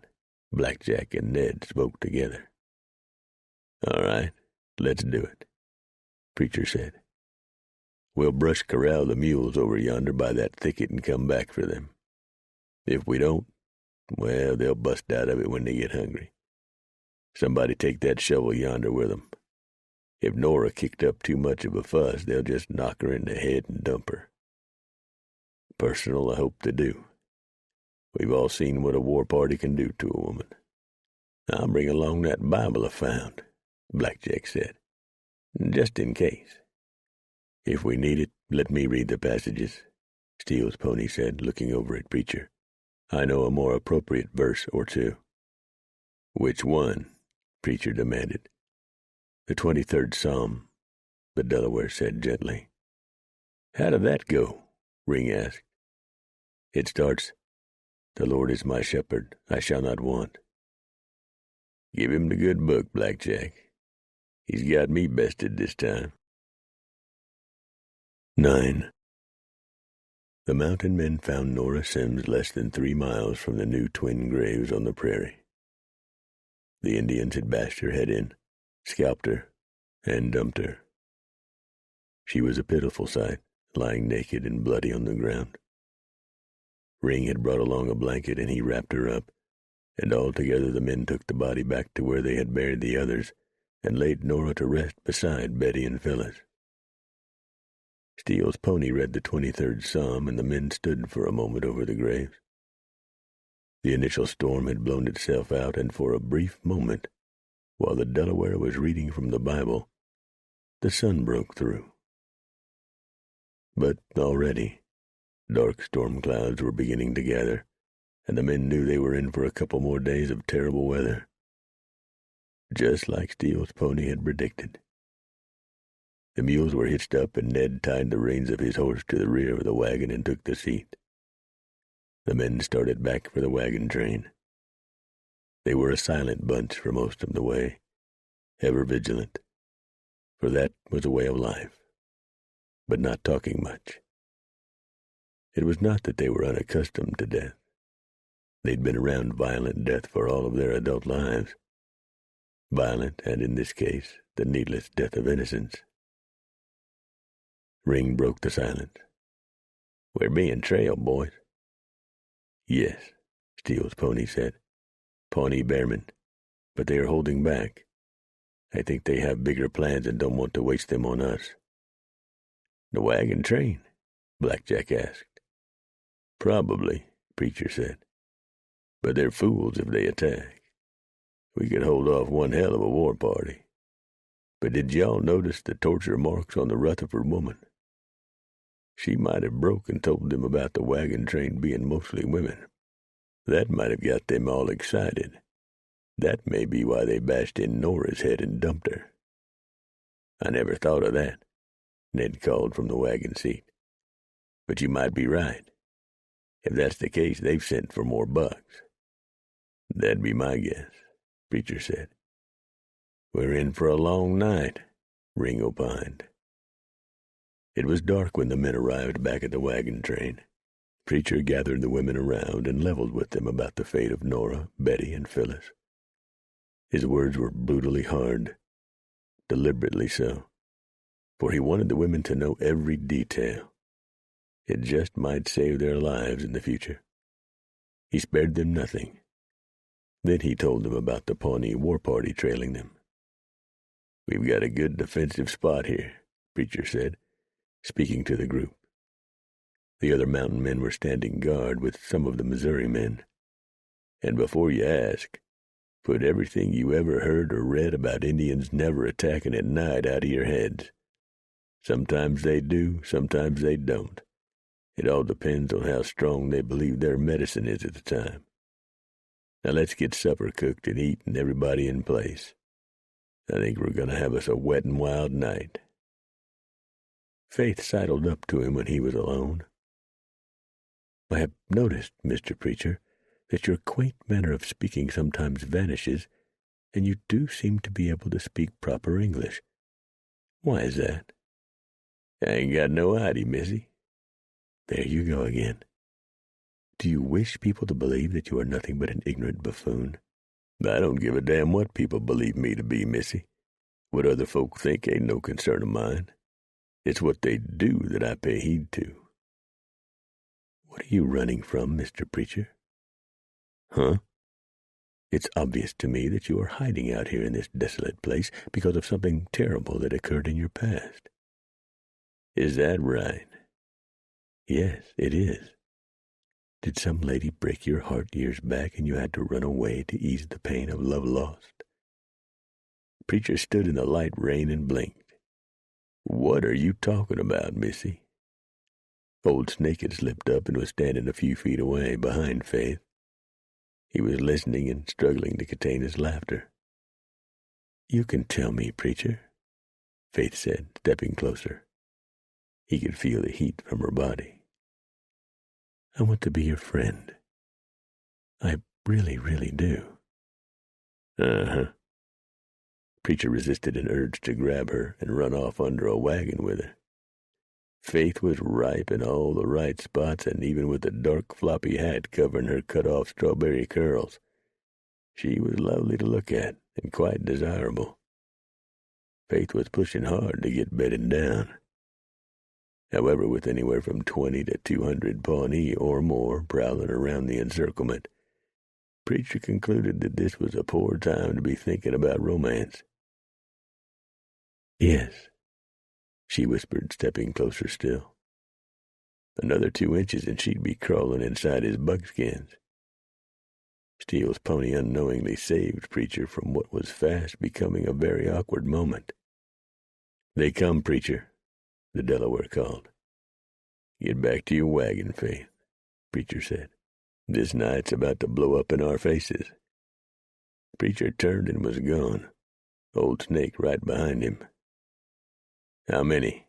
Preacher asked Steele's pony. "Too many," the Delaware said softly.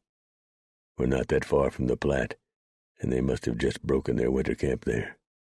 This would be quite a prize for them." "I can smell war paint," Snake said. "My God, there must be hundreds of them." "Several hundred at least," Steele's pony agreed. "I think they know about the women." "I got the women under the wagons and behind boxes and the like," Blackjack said, striding up, big as a bear. "They're scared, but game." "I don't understand this," Preacher said. "Something's got 'em all stirred up, and we ain't it. We're just bearing the brunt of whatever it is." "You reckon Jack Hayes and that trash with him somehow is mixed up in all this?" Ned asked. "It wouldn't surprise me none. I just can't figure out what it might be." He turned his face skyward. The rain had stopped for the moment. "They'll be hitting us right about now," he said. "Get in place." The first wave of the war party came at the westward women and their few men in a silent surge of painted-up fury. "Now!" Preacher shouted, and nearly 100 rifles smashed the wet night, turning it into a bloody, pain-shrieking darkness. Whatever the Pawnee expected, it certainly was not this. The only white women they had ever encountered were all cowering, trembling types, and that is what they believed they would encounter on this train. They were wrong. The heavy balls from the rifles tore their flesh and bloodied the ground. The Pawnee lost nearly 50 men in the first few seconds, and that was quite enough for this night, thank you. They gathered up their wounded and their dead and pulled back to talk this over. They looked with contempt at their medicine men who had promised them that their medicine was good. The medicine men shrugged and took the hostile looks stoically. Sometimes it worked. Sometimes it didn't, the shrugs seemed to imply. Sometimes the throwbones lied. Those women whose jobs it was to reload the rifles and pistols worked fast, and within seconds the women behind the rifles were ready for another charge. But it did not materialize. The night grew steadily quieter as the Pawnee pulled back well out of range. Some of their dead were too close to the wagons for them to recover, and the mounted men were quick to take advantage of that. Most of the women and many of the Missouri men looked on horrified as Preacher and his friends pulled out knives and began mutilating the bodies. "Stop that!" Faith shouted. "Shut up," Preacher told her. "We ain't liking this no more'n you all, but it's got to be done." "Why, for God's sake?" "Cut out the eyes so's they can't see their way to the great beyond. Cut off their hands so's they can't fight the enemies they might come up on. Now they'll be forever lost in the darkness, to wander forever." "That's the most unchristian thing I have ever witnessed," Miss Claire Goodfellow said. "You should have seen Nora Sims, Betty Rutherford, and Phyllis Reed," Ring called over his shoulder, his long-bladed knife flashing bloody in the night. "Then mayhaps you wouldn't be so aghast at this." Steele's pony let out a blood-chilling wild war cry and held up 2 severed hands. He called out loud in Pawnee, heaping insults on the dead. Faith shuddered. Eudora smiled.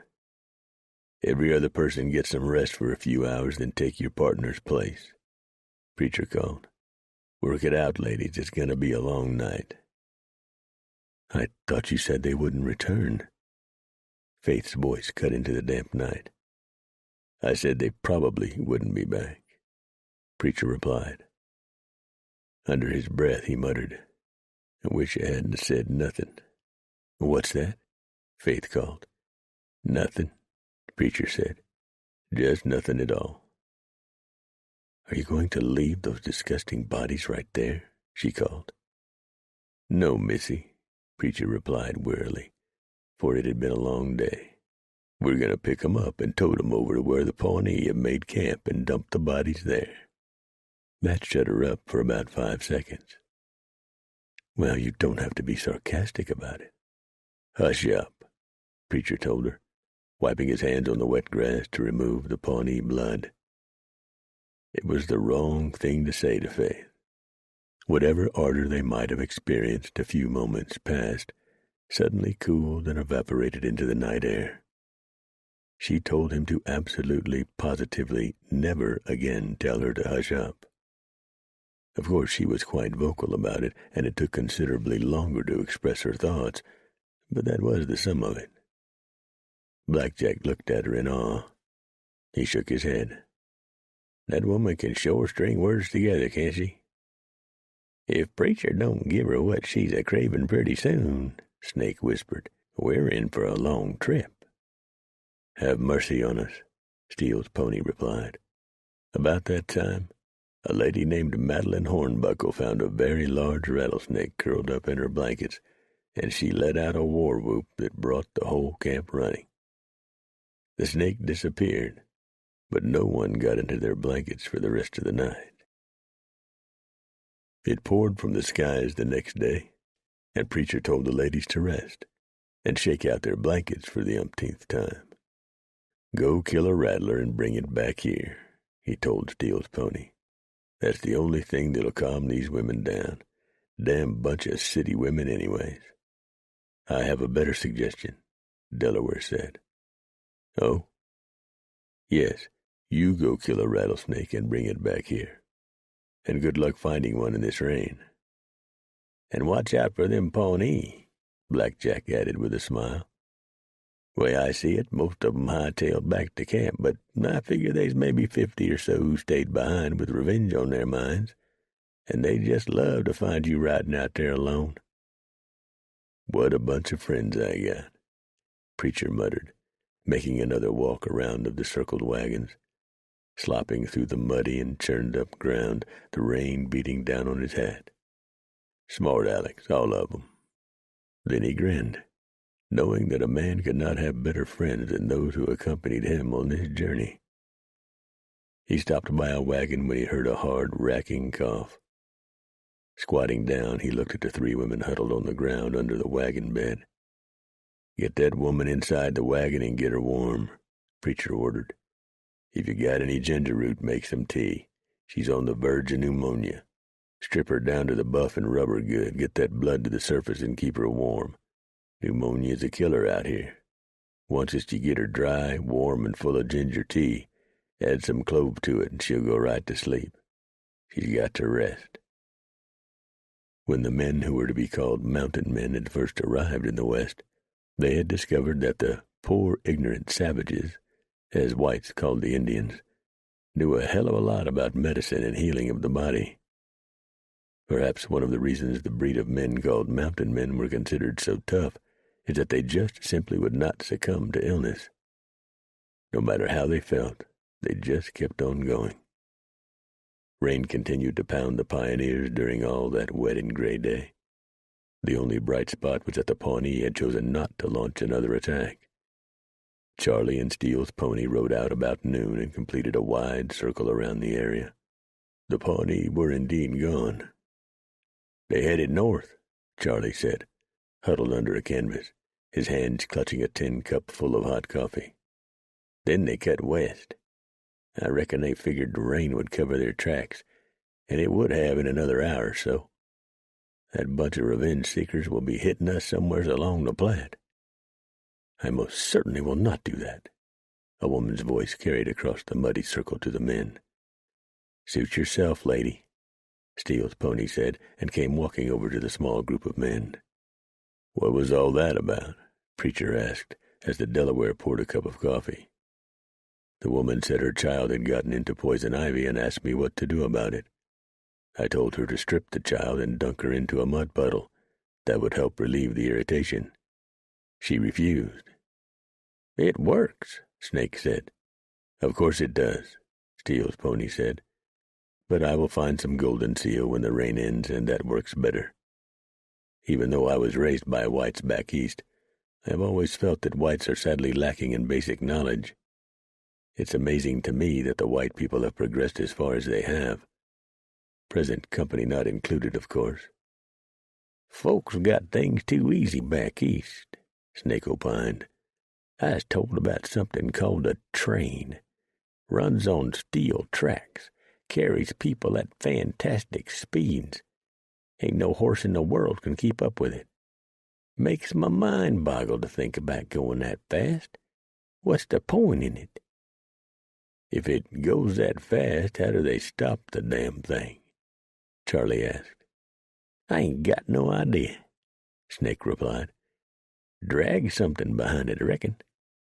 I don't even know how they make it go no place. I hope I don't never see one of them things. I might decide to shoot it. He was thoughtful for a moment. If I could figure out where its vital organs was. It runs on steam, Eudora said, walking up with Faith beside her. Burning wood heats the water, and the water produces steam, which turns the wheels. It's quite the coming thing. Some day the trains will be out here, too. You actual ride on one? Ring asked her. Oh, yes, Faith said. It's quite an exhilarating experience. Faster than a horse? Charlie asked. Oh, my, yes, 10 times faster. It was a slight exaggeration on her part. 10 times, Snake said. Why, that'd suck the breath right out of you.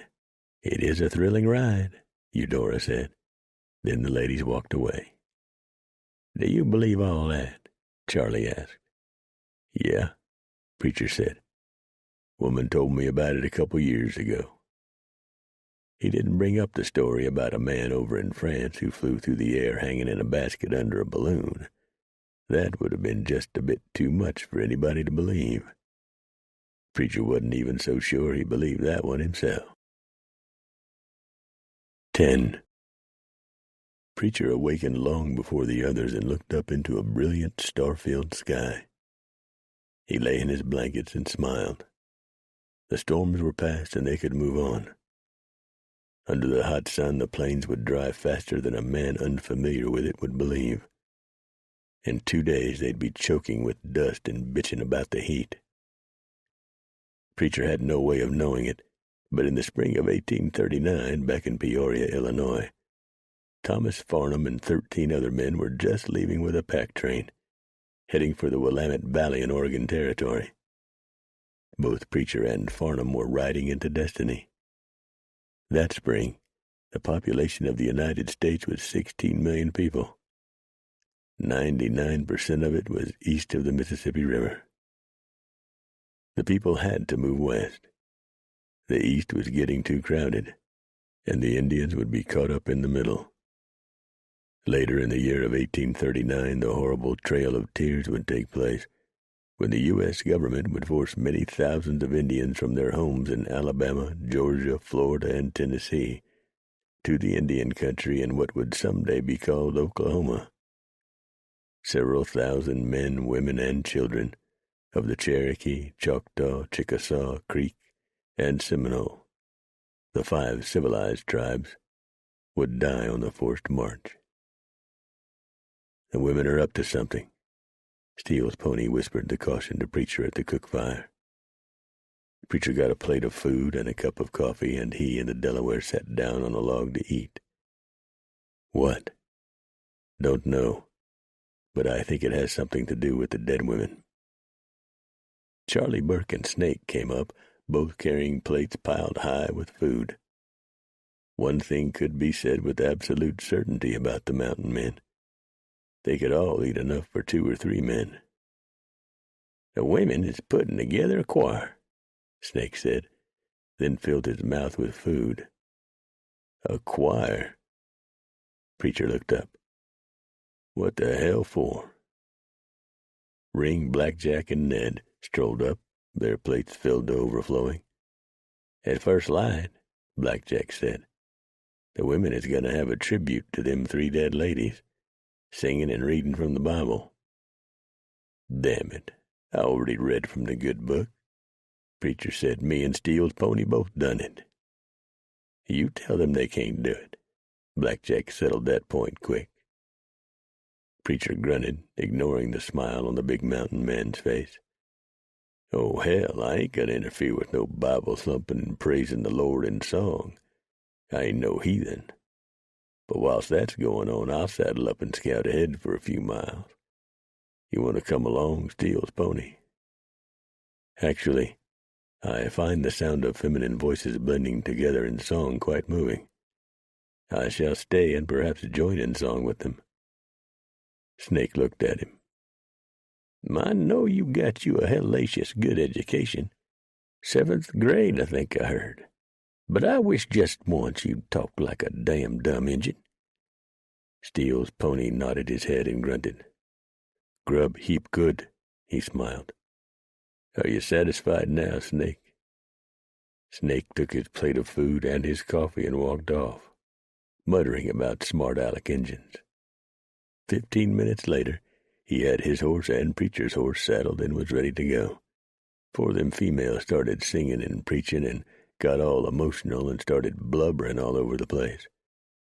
Snake didn't think he could stand that. As soon as the women started tuning up their vocal cords, Preacher and Snake rode out to the west. The sun was beginning to color the east with dawning silver hue. Snake, Preacher said, after the camp was behind them and the voices of the women were faint in the early light and cool air of the plains. I've been knowing you ever since I come out here, and I've been out here since I was knee-high to a grasshopper. You ain't changed none. How old are you? I don't rightly know, Preacher. I think I'm summers between 70 and 80. I know I was years out here before Lewis and Clark came a-traipsing through. You see, I killed me 2 men in Vermont back in 85. 1785? Preacher blurted. That was about 17 or 18 years before he was even born. Yep, my fit with Washington in the Revolution, and a mighty cruel time that was, too. Anyway, I lit a shuck for the far western lands and never looked back. Not one time as I looked back further than St. Louis. Never heard another word from kith and kin. Nary a peep. I reckon they're all gone now. I've lived more'n I ever figured I would. There ain't no place west of the Mississippi that I ain't seen, neither. Well, you know what I mean. Can't no man see it all, but I reckon I've crossed every creek and river there is out here. And Preacher, can I ask you a favor? You know you can. If you're close by when it comes my time to check out, you bury me high, will you? You wrap me up real good and tight so's the smell won't make you puke, and tote me up to the highest peak you can find. Plant me there. I'll do her, Snake. He cut his eyes to the old man. You figuring on cashing in this trip, are you? You never know, son. You just never know. But I got a feeling I do. I'll be honest with you. I'm tired. Almighty tired. It ain't so much that I'm tired in my body as it is I'm tired in my mind. I've rid all the trails there is to ride, seen all the sights, some of them 12 times over, and I've buried more friends than I care to think about. They calling to me, Preach. I swear to you they is. I hear 'em in my sleep. You reckon I'm losing my mind? Preacher shook his head. No, he said slowly. I don't think that at all, Snake. But I do believe a man knows when it comes his time to go. I'll plant you high, Snake. You got my word on it. The old mountain man nodded his head. Appreciate it. Takes a load off my mind, it do.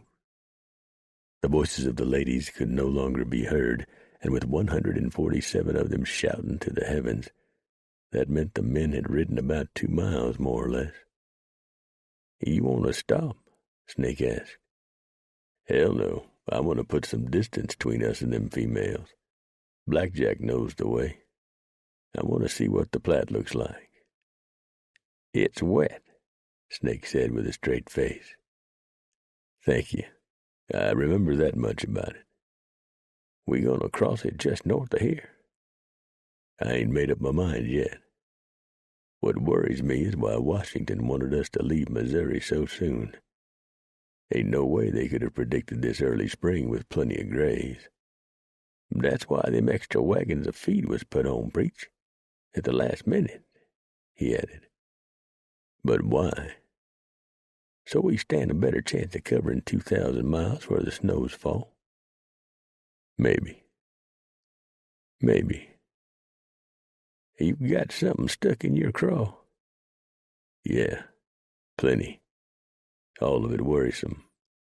You, me, and the others, we've seen buffalo stampede, and we was lucky enough to get out of the way. You know what's going to happen to the women in the wagons if they get caught up in one. I can make a fair guess.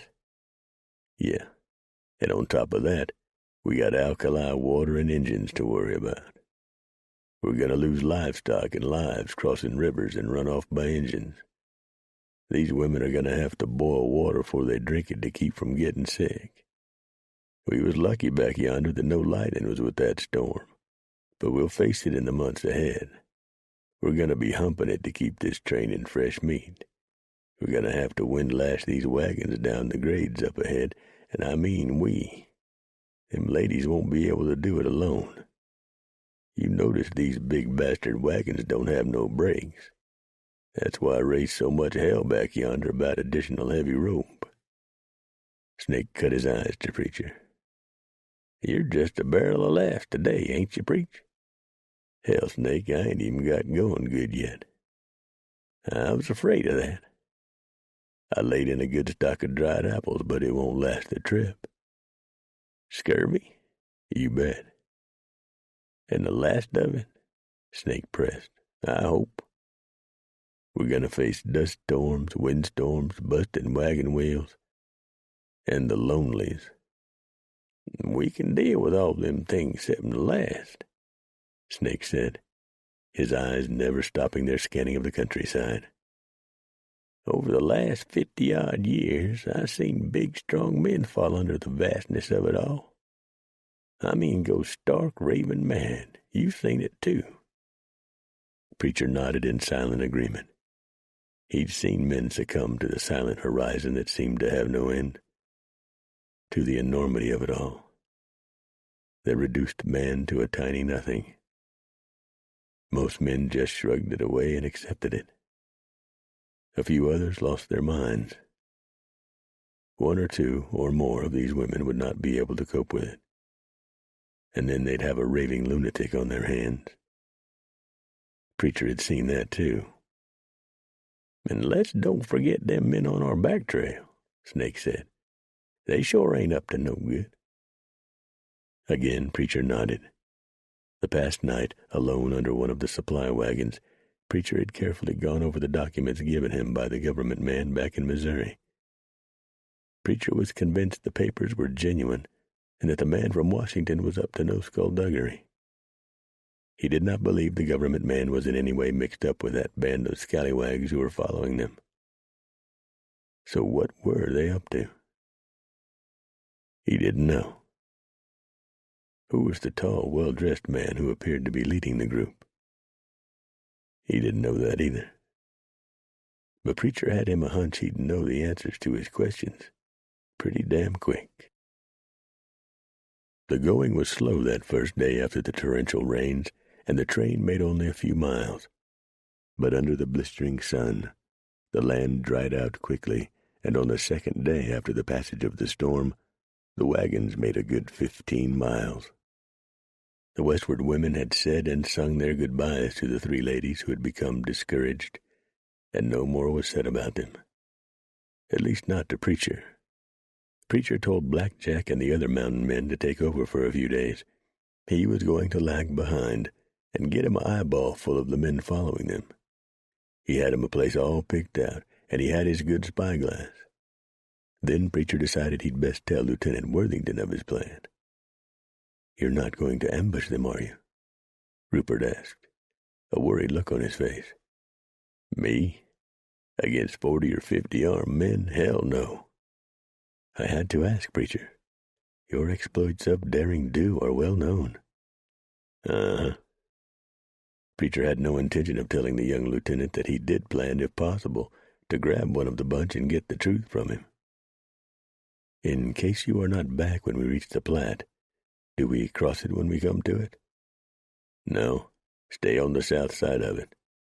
But you won't reach it before I return. I'll be back before you know it. You will be careful? Preacher grunted.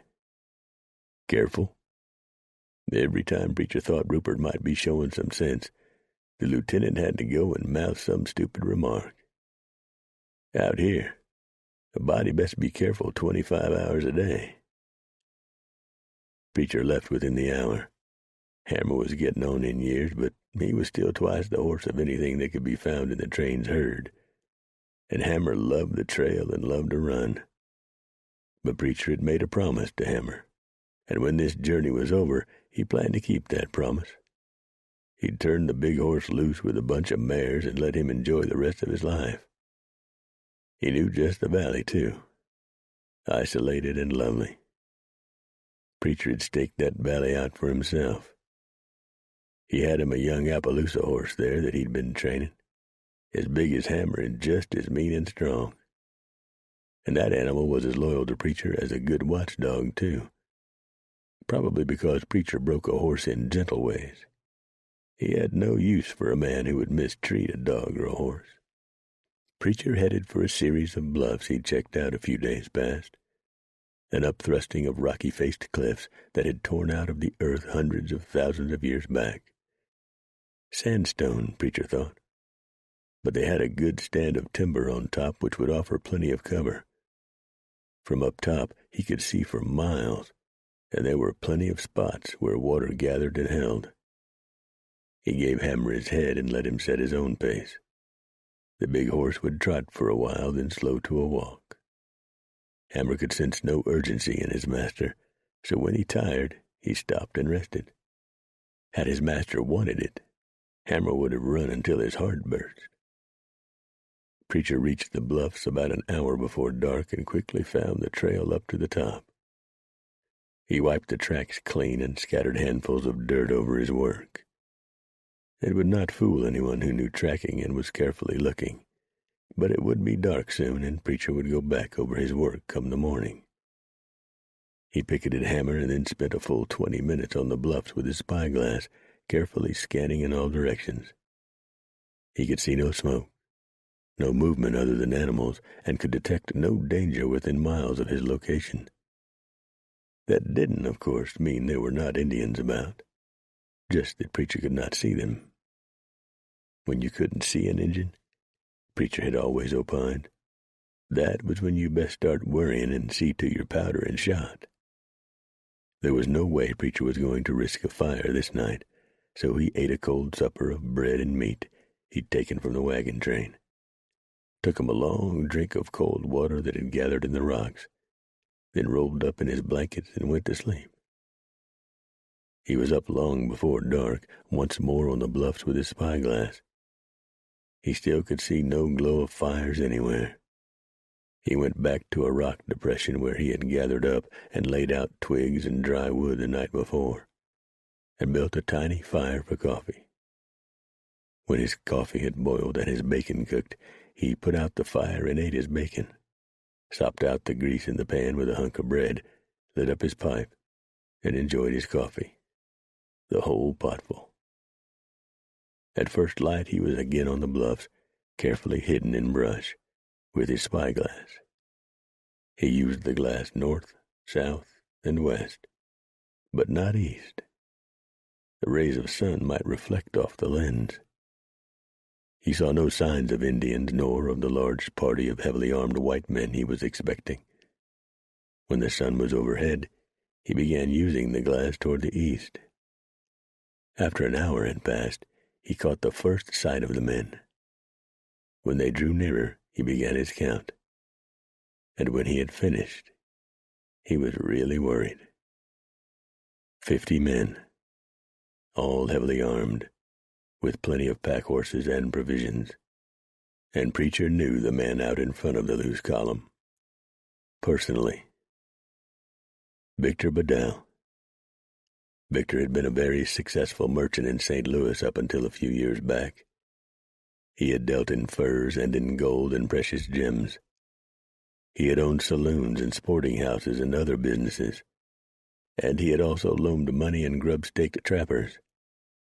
The gold and precious gems had all been stolen in far-off places, and Vic cheated the trappers out of everything they brought back. When they complained, he showed the authorities, usually the army, the papers the always uneducated, Bedell made sure of that beforehand, trappers had signed. It was all legal. Bedell made sure of that, for he was a lawyer as well. The last time Preacher had traveled to St. Louis, Bedell had mistaken him for being unable to read or write, and tried to get him to sign with his fur company. Preacher carefully read the wordy document, then wadded it up and tossed it aside, telling Bedell to go commit an impossible act upon his person. Bedell got hostile. Bad thing to do with Preacher.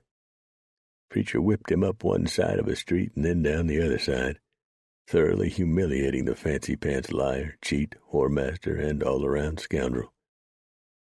Bedell swore he'd someday kill Preacher. Preacher had laughed at him and headed back west.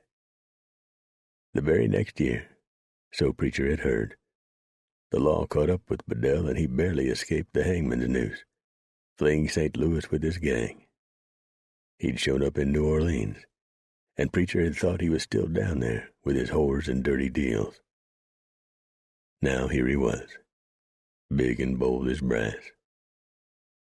Preacher watched the gang of cutthroats ride on until they were out of sight. "Well now," Preacher said aloud, "that wagon train is surely in trouble. That's got to be the reason for Bedell following and laying back. Now what do I do about that?" He decided that for the moment, until Bedell and his men got long out of sight, the best thing he could do was to take a nap. So he did. 11. Preacher napped for about 30 minutes, then saddled up and broke camp. He was uncertain as to what he should do. Steele's pony had said only it was a large band of men. But 50? And why did Bedell want the wagon train? There had to be more to this than meets the eye, Preacher thought. But what? He didn't know. Preacher had always felt that the story about the men out on the coast wanting wives was a bit thin in spots. He didn't doubt some of it. The government was trying to settle that area. He'd read in a newspaper that there were millions and millions of people back east of the Mississippi. Preacher couldn't begin to fathom millions and millions of folks. Why, they must be falling all over each other back yonder. He sure didn't have any desire to see something as terrible as that. So what other reason would bring Bedell all the way from New Orleans clear up to the wilderness? For a fact, the wagons were all new, and the man from Washington had said they were special made just for this trip. But Preacher, a suspicious man by nature, had gone over the wagons personally, looking for secret hiding places where gold might be hidden. They were no special-built hiding places. They were good, strong, sturdy wagons, and that's all they were. The army had scouted out some of the wilderness and reported back that there was no gold to be found west of the Mississippi. Preacher knew that was a crock of crap. He'd found him a vein years back and kept a small pouch filled with nuggets on him at all times. But not being a money-hungry man, Preacher had no special interest in the precious yellow metal. But Victor Bedell was a money-hungry man. The thought came to Preacher abruptly. He whoed Hammer and slid out of the saddle to sit on the ground and think. Maybe that was it. Maybe Bedell wasn't after the wagons, but had some information about gold and was going after it. The mules, oxen, and the wagons, filled with supplies, would just be the cherry on top of the cake. Not to mention the women. use up the women, trade them off to the Injuns as a token of friendship, and with the additional supplies, Bedell and his men would be set for months. "I think you may have it, old son," Preacher said aloud. Preacher put it out of his mind and concentrated on the hoofprints that stretched out ahead of him. 50 men, he thought, shaking his head. Up to what? Tonight, if at all possible, he'd find out something. Preacher left Hammer safely hidden and engined the remaining 2 miles to Bedell's camp. The first thing he learned was that the men with Bedell were not a bunch of greenhorns. They had a carefully staggered circle of guards out, and they knew their business. He figured them for a bunch of ridge runners from Missouri, Arkansas, Kentucky, and Tennessee, with maybe a few from Mississippi and Louisiana. They were good, all right, but Preacher figured that he was some better. And he knew he was when he managed to steal one of their horses and lead him into a shallow ravine and picket him quiet. Shortly after he returned to the camp, the second shift took over, and Preacher picked out his man. The man moved around too much and had a bad habit of turning his back to the darkness outside the circle. Preacher laid the flat side of his war axe to the man's noggin and dragged him off to the ravine. Preacher didn't tarry. He tied the unconscious man belly down across the bare back of the stolen horse and got the hell gone from there. He was betting Bedell and his men would think Injuns grabbed the fella and would not follow in the darkness. Preacher rode for over an hour, choosing his route carefully. He followed creeks, staying in the water much of the time to throw off and slow down any of Bedell's men who might follow him. But he did not think any would. Finally, miles from Bedell's camp, Preacher swung down and let the prisoner fall to the ground. The man had been awake for quite some time, but had the good sense to keep his mouth shut, since his belly-down position on the bare back of the horse prevented him from seeing just who had grabbed him. Relief showed on his face when he realized a white man had taken him. But that relief was short-lived when Preacher pulled out his bone-handled, long-bladed bowie knife and touched the point of the blade to the man's cheek. "You ever seen a man skinned alive?" No, sir," the man stammered. "You want to witness it firsthand?" Hell no." "You got a name?" Wolford Lewis." "You ever heard of a mountain man called Preacher?" "Yes, sir." "What have you heard about him?" "That he's mean, vicious, and a killer. That he's lived with savages for so long he's become one. There was a newspaper story on him back home. It said that Preacher has done gone and killed more than 1,000 men, red savages and white men. That he fought grizzly bears and won. That he lives in a cave with a mountain lion. You know Preacher?" "I am Preacher." Wolford fainted. "Shod horse," one of Bedell's men said, rising from his squat where he'd been studying the tracks, now hours old. "But from what I learned back in Missouri, that don't necessarily mean it was a white man. Injuns steal lots of horses." Victor Bedell stood silent and thoughtful for a few seconds. For the time and the place, he was very elegantly dressed. Compared to those standing around him, he was a regular dandy. "Wolford was a fool. Most of you thought so and told me you did. I won't risk lives by going after him. If this was the work of red savages, perhaps that's what they want us to do and are waiting for us. The track's headed north. We'll continue on west. Personally, I think we're better off without Wolford. It was a mistake to bring him." That was a relief even to his motley band of surly cutthroats, thugs, rapists, thieves, and ne'er-do-wells. Wolford had been generally disliked. Back in Kentucky, Wolford had killed his mother and father in a dispute over money, and over the ensuing years had left a bloody trail of rape, murder, and mayhem. Not that the men riding with Bedell were any better. They weren't. They just liked to think they were. Bedell and his pack of 2-legged hyenas mounted up and pulled out. Wolford didn't know much, but when he awakened from his faint, tied head down from a limb, looking at Preacher about to light a fire only inches from his hair, he was more than happy to share his limited knowledge with the legendary man. Wolford was so scared he peed in his long handles. Preacher disgustedly cut him down and bodily threw him into a creek to cut the smell, and then hauled him out and slapped more piss out of him. It only took about 5 minutes to reduce Wolford to a trembling, crying shell, huddled on the ground, begging for his life. Bedell had him a map, supposedly showing where a large deposit of gold was, and he and his gang were heading there. Once they had the gold, they were going to stake out, claim, and then rule a large portion of the Northwest. A king and his soldiers was the way Wolford put it. And Preacher had guessed right about the wagon train. When Bedell had learned about it, they had hastened their departure in order to fall in behind the train.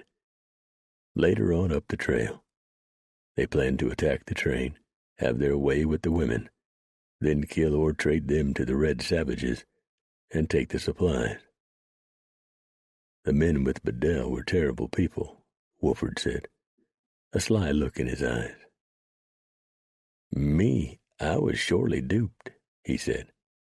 I thought they was really swell guys going on a grand adventure. I would never have come along if I'd have known what kind of criminals they really was. You're a liar, Preacher told him, and a damn bad one at that. Shut your mouth while I figure out just what I'm going to do with you. Please, sir, Wolford begged. I have my aged mother and poor crippled sister back home to support. Preacher looked at him in disgust. Wolford wisely shut his mouth and said no more. Where are your friends going to hit the wagons? Preacher asked. Please, sir, they are not my friends. I told you I was hoodwinked.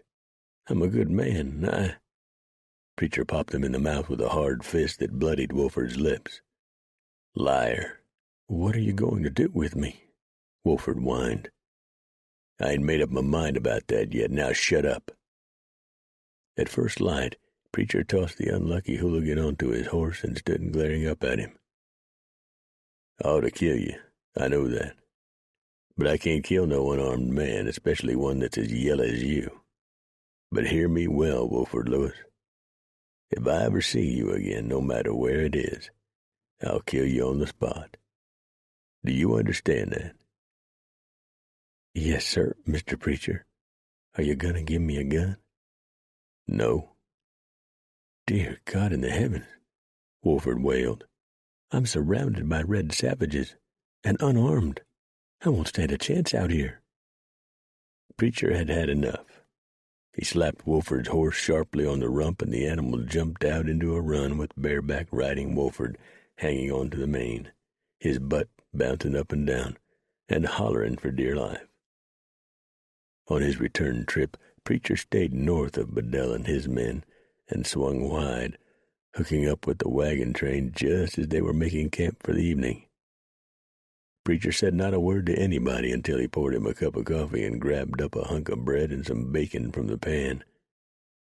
Lieutenant Worthington, Eudora, Faith, and a few other women had gathered around Preacher and his friends. There was 50 of them, he said, after chewing and swallowing a mouthful of the bread and bacon. I snatched one out of camp, read to him from the scriptures, and he was right glad to tell me everything he knew. Which wasn't much, by the way. Now there's 49 of them. You killed that man? Faith blurted. Nope, I just slapped him around some and then turned him loose. He told the crowd everything that he had learned from Wolford, then poured him another cup of coffee and sat down on the ground. You know this Bedell person, Captain? Eudora asked. It irked Lieutenant Worthington to hear her call Preacher Captain, and she knew it. I know him. He's a bad one, and that scum he's got with him is just as bad, and they ain't amateurs neither. They're mean and low down, but they're all game to the end. Ain't Bedell the one you whooped in St. Louis, Preacher? Blackjack asked. One and the same. He's a cheat, a murderer, a liar, a whoremaster. Begging you ladies' pardon, but he is. And anything else mean and low down you can think of. Army run him out of St. Louis. Had a noose waiting for him, they did. The man will do anything. He's as poison mean as a copperhead. You have a plan, Captain? Eudora asked. Preacher shook his head. I surely don't. But starting tomorrow, we'll have more outriders roaming a couple miles from the train, in all directions, and y'all ain't gonna be seeing much of me. I'm gonna be dogging Bedell and his men. He cut his eyes to Blackjack, and the huge mountain man smiled. Blackjack knew that dogging Bedell's gang wasn't all the preacher would be doing. He'd be headhunting, too. Lieutenant Worthington came to Preacher later on that evening and asked if he could sit and talk. Sure, Preacher said. The ground's free. I think I shall disobey orders and have my men unpack and wear their uniforms from this point on. Oh? Yes. I have discussed it with my sergeant, and I believe that merely the sight of the United States Army would deter Mr. Bedell from any acts of violence against the wagon train. The mountain man paused in his lifting of the coffee cup. All 8 of you? Preacher asked softly, pouring the young officer a cup of coffee. Rupert looked over the small fire at him, frowned for a moment, and then grinned boyishly. He shook his head. I see what you mean, Preacher. Yes. Thank you for not letting me make a fool of myself. We all get to do that bunches of times over the years, Rupert. You boys stay in civilian clothing. That's my thinking on it. Them pretty uniforms make dandy targets. The young officer was silent for a moment, sipping his coffee. When he spoke, his voice was soft. I love this country, Preacher. What's it like further on? The most inspiring thing you'll ever see, excepting the second coming of Christ, I reckon. It'll grab you, son. When you get in the middle of what we call the Rockies, it'll fling something fierce all over you. And if you're lucky, it'll never turn you loose. Ain't got the words to describe it. It'd take a man with a poet's heart to put it in words.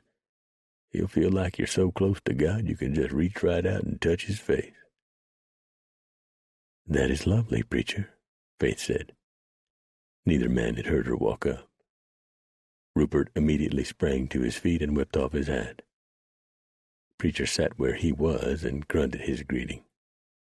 But he did snag another coffee cup, fill it up, and wave the woman to a ground sheet. Thank you, Faith said, sitting down and accepting the cup of coffee. She smiled at Preacher. You have the soul of a poet and don't realize it, Preacher. Just don't let it get around. Something like that would ruin my reputation. Then Sergeant Scott called for the lieutenant, and Rupert excused himself and vanished into the shadowy darkness. You're leaving in the morning? Faith asked. Long before dawning, Missy. Aren't you ever afraid, Preacher? I mean, out here. Hell, yes. Man who says he ain't never been afraid is either a fool or a liar. You just got to overcome it, live with it, and go on about your business. You think we're really in trouble, don't you? You believe that this Bedell person and his thugs will actually attempt to harm us? Yes, I do, Missy. And I ain't a man to deliberately cause a person undue alarm. I ain't no seer into the future. I can't tell you where or when Bedell will strike, but strike he will. Y'all got to be extra careful. I got to convince you of that. He'll come on like a real gentleman. He can do that. I suspect that what him and his men has planned is to get all mixed up with the members of the train and then strike like lightning when your guard is down. That's what I think. Blackjack and the other mountain men were staying away from Preacher and the lady on this night. The wagon train was quieting down as the women were preparing for their night's rest. Guards had been doubled. Slowly, the fires were being extinguished within the huge circle. You best get on back to your wagon, Missy, Preacher told her. People will talk. You care about things like that, Preacher? She asked, standing up. Not one twit. Neither do I, she whispered. Their eyes met and held for a moment. Faith smiled at Preacher and then walked away into the gloom of the pale, canvas-ringed circle. She stopped, turned around, and stared at him for a moment. Preacher lay back on his blankets, his head on his saddle, and looked up at the diamond-pocked heavens far above him. After a moment, he sighed heavily. "That woman's going to get you in trouble," he muttered. "Hee." Black Jack giggled from a few yards away, and Ned Steele's pony and the other mountain men joined in the snickering. "Oh, shut up," Preacher told them. Charlie Burke then stepped out of the shadows and went swishing across the clearing like a fop, both hands on his hips. He sashayed about. Soon Black Jack and the others stepped out and began mincing about like fops, with the huge Black Jack closely resembling a drunken grizzly bear. Preacher just lay on his blankets and let them have their fun. Preacher had to stick his fist in his mouth to keep from laughing when he spotted Eudora, Faith, and about 20 other ladies all hunkered down on the ground, peering intently through the wheel spokes at the foppish dancing and other strange antics of the mountain men. He figured Black Jack and the others would have some tall explaining to do come the dawning. 12. Preacher was a good 5 miles from the wagon when the eastern sky began splitting into color. He'd had him several cups of strong coffee before he left the circle. He stopped the woman just in time to keep her from throwing it out. Told her he didn't give a damn if it was hours old, it was still hot, wasn't it? So turn the pot loose, you crazy female. And when he reached a clear running creek, he swung down from Hammer to eat some cold biscuits and salt meat he'd snitched from an oven. He ruminated as he chewed. Preacher figured that Bedell and his trashy bunch would be starting to close the distance now, maybe laying no more than a day's ride behind. In 2 or 3 days the wagons would have reached the Platte and be heading west along its southern banks. "That's where they'll hit 'em," Preacher said, finishing off his breakfast. He took a long drink of water from the creek and tightened the cinch on Hammer. Hammer pulled his usual stunt and puffed up. If Preacher didn't catch it, when he tried to step into the saddle, Hammer would exhale, loosening the cinch strap, and Preacher would hit the ground. Hammer would then roll his eyes and show his big teeth. Preacher always swore the damn horse was laughing at him. "Caught you that time, didn't I?" Preacher said to Hammer. The big horse tried to step on Preacher's foot, but the mountain man was too quick for him. Preacher knew all of Hammer's tricks, but every now and then Hammer would catch him. To listen to Preacher cuss his horse, a stranger might have thought the two hated each other. But exactly the opposite was true. Hammer would kill anyone who tried to harm his master, and Preacher would kill anyone who tried to do harm to his horse. Preacher rode another 6 or 7 miles, then reined up before he topped a fairly high ridge. He picketed Hammer and, taking his spyglass, bellied up to the top of the ridge and began scanning. It didn't take him long to spot the riders. They were closing fast now, riding at a distance-consuming pace, but not a punishing one for their horses. And their horses, Preacher had noticed the other night, were all top-quality mounts. Preacher had never seen so many fine horses in one bunch. Definitely closing the gap, Preacher muttered, lowering the spyglass. He stayed where he was until the band of men were out of sight. Then he sat for a time and thought a few things out. As to what Bedell and the men might be up to, he had only the word of Wolford Lewis to go on. And even though Preacher knew for a fact that Victor Bedell was a no-good, capable of doing anything mean and nasty, and good men don't ride with no-goods, he was at a loss as to just what he should do to cut the odds down some. Preacher didn't think one man tackling 49 would be real smart. That is, providing the men were after the wagon train and the women. Preacher was 100% sure they were, but so far they had not made a move against the train. Then Preacher's eyes narrowed as a thought came to him. A very disturbing thought. The bunch he'd watched through his spyglass had been a few men short. About 5 or 6 short, he was sure of that. What had happened? Where had the 5 or 6 men gone? Had the men quit Bedell and turned back? Preacher didn't believe that, not for a second. Their absence could only mean one thing. Bedell had become suspicious and had ordered the men to lag behind, keeping a sharp lookout on the party's back trail. Bedell was as wily as a fox. Preacher silently admonished himself for forgetting that, and he just as silently realized that he was in a lot of danger. Preacher took a slow, careful eyeballing of his surroundings. The land looked peaceful, empty. A slight breeze was blowing, but this part of the country was very deceptive. A whole bunch of people could be hiding anywhere within 100 yards of his location. His eyes cut to Hammer. The horse's ears were pricked, and he was tense. "You've done it stupid this time, old son," Preacher muttered. "Them men at Bedell's is out there and working in close to you. Damn." Preacher carefully checked his pair of awesome pistols. He then checked his rifle just as carefully. Hammer blew softly. Preacher cocked his rifle. The very softest of sounds reached him. He whirled around, came up on one knee, and fired, just as a man topped the ridge. The big ball caught the man in the center of his chest and stopped him cold for an instant. Then he was flung backward, as if hit with a giant fist. Preacher ran toward Hammer and leaped into the saddle just as a bullet slammed into his back, almost knocking him out of the saddle. Hammer leaped into motion as rifles boomed all around him. Preacher pulled a pistol and fired nearly point blank into the bearded face of a man who had jumped out of the tall grass. The face erupted into a terrible mess of blood as the ball took him dead center. Another man appeared in front of Preacher, and Preacher fired, the ball striking the man in the shoulder. He heard the horrible screams as Hammer's hooves pounded the man's flesh and shattered his face.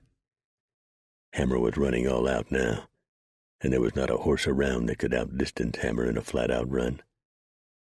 Another rifle sounded, and Preacher's head exploded into a blinding mass of pain. He threw his arms around Hammer's neck and held on. Then he remembered nothing. It was nearly dark when Preacher forced his eyes to open. He was flat on his back on the ground, and he was cold. His head hurt something fierce. Slowly, his mind started working, and he recalled the gunfight back on the ridge. He'd been shot, more than once. He felt around him. His arms and hands worked. He found a pistol and pulled it to him. He felt his left side holster. That pistol was still in place. He turned his head and sorrow struck him hard. Hammer was down, lying on his side, his pain-filled eyes open and looking at the man he loved. Preacher could see pink foam coming from the faithful horse's nose and mouth. Hammer had been lung shot. "Oh, no," Preacher said. "Oh, sweet baby Jesus, no." Summoning his massive strength, Preacher forced himself to his knees, then to his feet. He swayed for a moment, conscious of a pain in his back and side. He ignored it. He staggered over to Hammer and looked down at the horse. Hammer was finished. He'd been shot 4 times, but had still managed to carry his master to safety. Preacher was openly, unashamedly weeping as he put a merciful, pain-relieving bullet into Hammer's brain. Then he fell down to his knees and wept some more. He collapsed beside the big, faithful horse, and the pain took him. Preacher fought it hard, but it was a losing battle. He was taken into blackness. Full light when he awakened. He looked overhead and saw buzzards circling ever closer. He clawed for the rifle in the saddle boot and blew one buzzard out of the sky. He reloaded and knocked another spinning. The remaining buzzards seemed to get the message and soared higher. Preacher fought the swimming pain in his head and rose to his feet.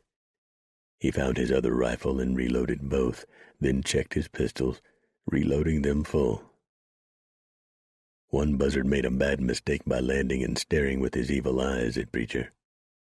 The mountain man blew his head off.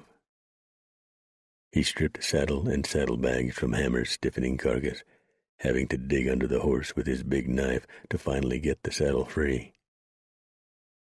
Exhausted, Preacher rested for a time, fighting pain and nausea. He dampened the kerchief and held it against his aching head near the back where he figured the ball had clipped him. It seemed to help. He pulled up his buckskin shirt and looked at the hole in his side, close to the outside. He felt around to his back. The ball had entered in his back and exited out the front. Preacher figured if the ball had hit anything vital, he'd have been dead by now. He cleaned the wounds as best he could, and then found some moss and placed it over the holes, tying them in place with pieces of cloth he tore from his only spare shirt. He built a small fire and boiled coffee, chewing on jerky while his coffee made. Then, ignoring his pain, he worked for hours covering Hammer with rocks, until he had a pile nearly as tall as his chest. Animals might get to his faithful companion of many years, but if they did, they'd have to work like hell to do it. "I broke my promise to you, Hammer," he said. "I'm sorry. I truly am." Preacher then turned his face toward the west. "Bedell," he said, his voice low and full of menace. "You sorry pile of coyote shit. You better catch you a whaler ship to China and slant your eyes, yeller your skin, and belly up in a rice paddy. 'Cause I'm coming after you, you son of a bitch, and I'll find you. I don't care how long it takes me or how many miles I got to travel. You are dead, Bedell, and anyone who rides with you is dead. And that there is a cold promise, you low-life bastard." Preacher patted the pile of rocks. "Rest easy now, old friend. You carried me many a mile, and we rode some trails, we did. You earned your rest. You ride the skies now, Hammer, and I promise I'll avenge you. I swear to God Almighty I'll do that." Preacher had deliberately put all thoughts of the wagon train out of his mind, for he did not know how long he'd been unconscious. He figured he'd drifted in and out of consciousness for 2 days, maybe 3. He'd ridden a full day from the wagons, so he was sure that whatever evil Bedell had planned, the deed was done. Dragging his saddle, Preacher made it to a creek and rested in the cool shade. For several days he drank often and ate up his meager supplies, managing to catch some fish to supplement his diet. He dug up tubers and ate them, and tended to his wounds by making poultices. When he started walking west, he knew he wasn't 100%. But he was strong enough to get going. On the second day after leaving the creek, he found himself looking at 3 Kansa braves sitting on their horses and staring at him. Of the tribes in this area, the Kansa, Mandan, Osage, and the Missouri all spoke basically the same language, and so did Preacher. "I am Preacher," he told them. They looked at one another. "We know," one finally said. "It's a fine-looking spare horse you got. I want it." "Perhaps we do not wish to trade," another Kansa said. But Preacher could detect nervousness in his words. The Kansa were only armed with bows and arrows, and one carried a lance. Preacher knew they had not missed how heavily armed he was.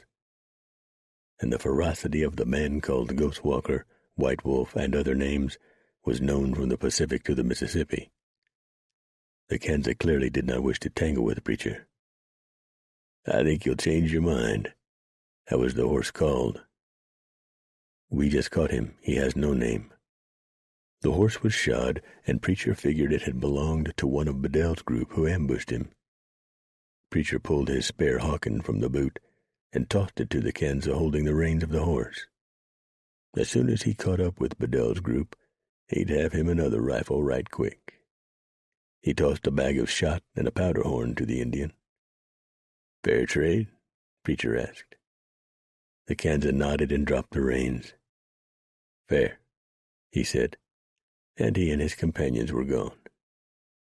Preacher petted and spoke to the big brown. He had him gentled down, taking grass from his hand in a matter of minutes. Preacher liked horses, and most seemed to like him. Preacher was in the saddle and riding west within the hour. "You're a dead man, Bedell," he said to the wind, "and that's a promise." A half a dozen Pawnees spied Preacher, and with gleeful shouts of killing anticipation, there wasn't a Pawnee in the tribe who liked Preacher. They rode to block his way. But Preacher wasn't about to be intimidated by the Pawnee. He didn't like them any more than they liked him. Preacher had discovered that whoever trained this horse had done a fine job of it. He looped the reins loose around the saddle horn, filled both hands with those terrible pistols of his, let out a war whoop, and charged.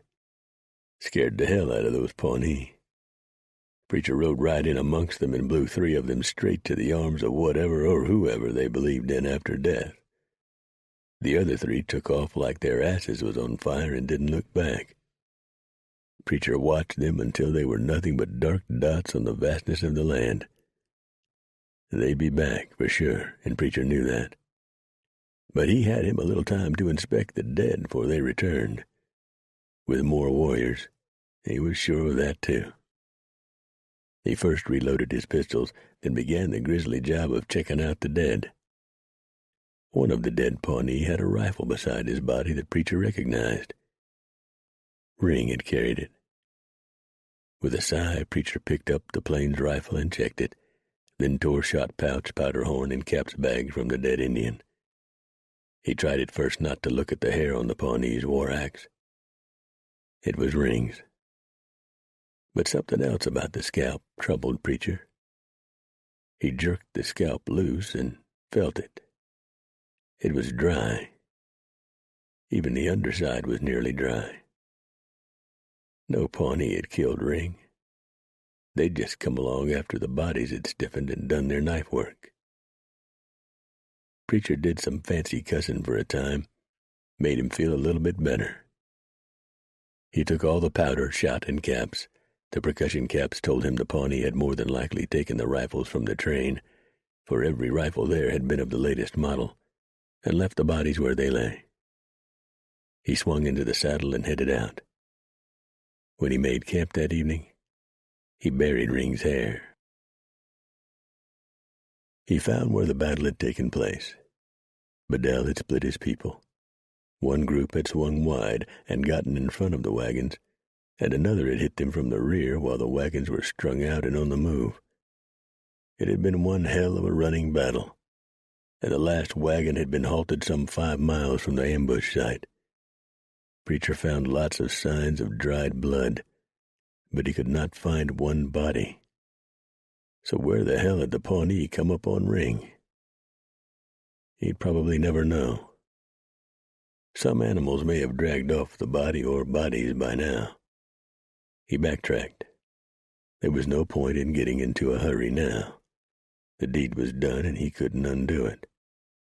Every few hundred yards he'd stop and sniff the air. Preacher knew Bedell and his thugs wouldn't have taken the bodies far. They had to be buried somewhere close by. Finally, he smelled it. The unmistakable odor of death. 4 of the drivers hired back in Missouri were buried in a shallow grave. Animals had uncovered them and had been eating on the bodies. Preacher covered them again, piling rocks over the dirt, and went looking for more bodies. He found the body of a woman he'd known only as Roz, buried in a hastily dug grave with a woman he'd heard called Mary Lou. Their heads had been bashed in. Neither of the women was real lookers, so Bedell and his gang figured they wouldn't bring much in trade or to sell to slavers, so they killed them. Preacher found the other drivers. They'd been shot, and part of a creek bank caved in on them. One hand, curled into a fist, was protruding from the earth. Preacher left them in peace where they lay. He walked a short distance and found two of Lieutenant Worthington's soldiers next. And good old Ring was lying dead with them. All had been scalped. Casting about, Preacher could see plain the wagon ruts. It looked like Bedell and his men were going to follow the ill-defined trail all the way. Even though to Preacher's mind that was risky. Once on the coast, some of the women might talk, and that would bring a hangman's noose to Bedell and the outlaws. Black-hardened heathens, Preacher muttered. Filth and trash. Walking on, he found Charlie Burke dead and uncovered in the brush. Old Charlie must have put up one hell of a fight, for he had been shot half a dozen times and had still managed to get away, to die alone. Preacher had found a shovel and he buried his friend and his weapons with him. Sorrowful day, Preacher said to the blue sky, and folks called the Injuns savages. 15 minutes later, he found Ned.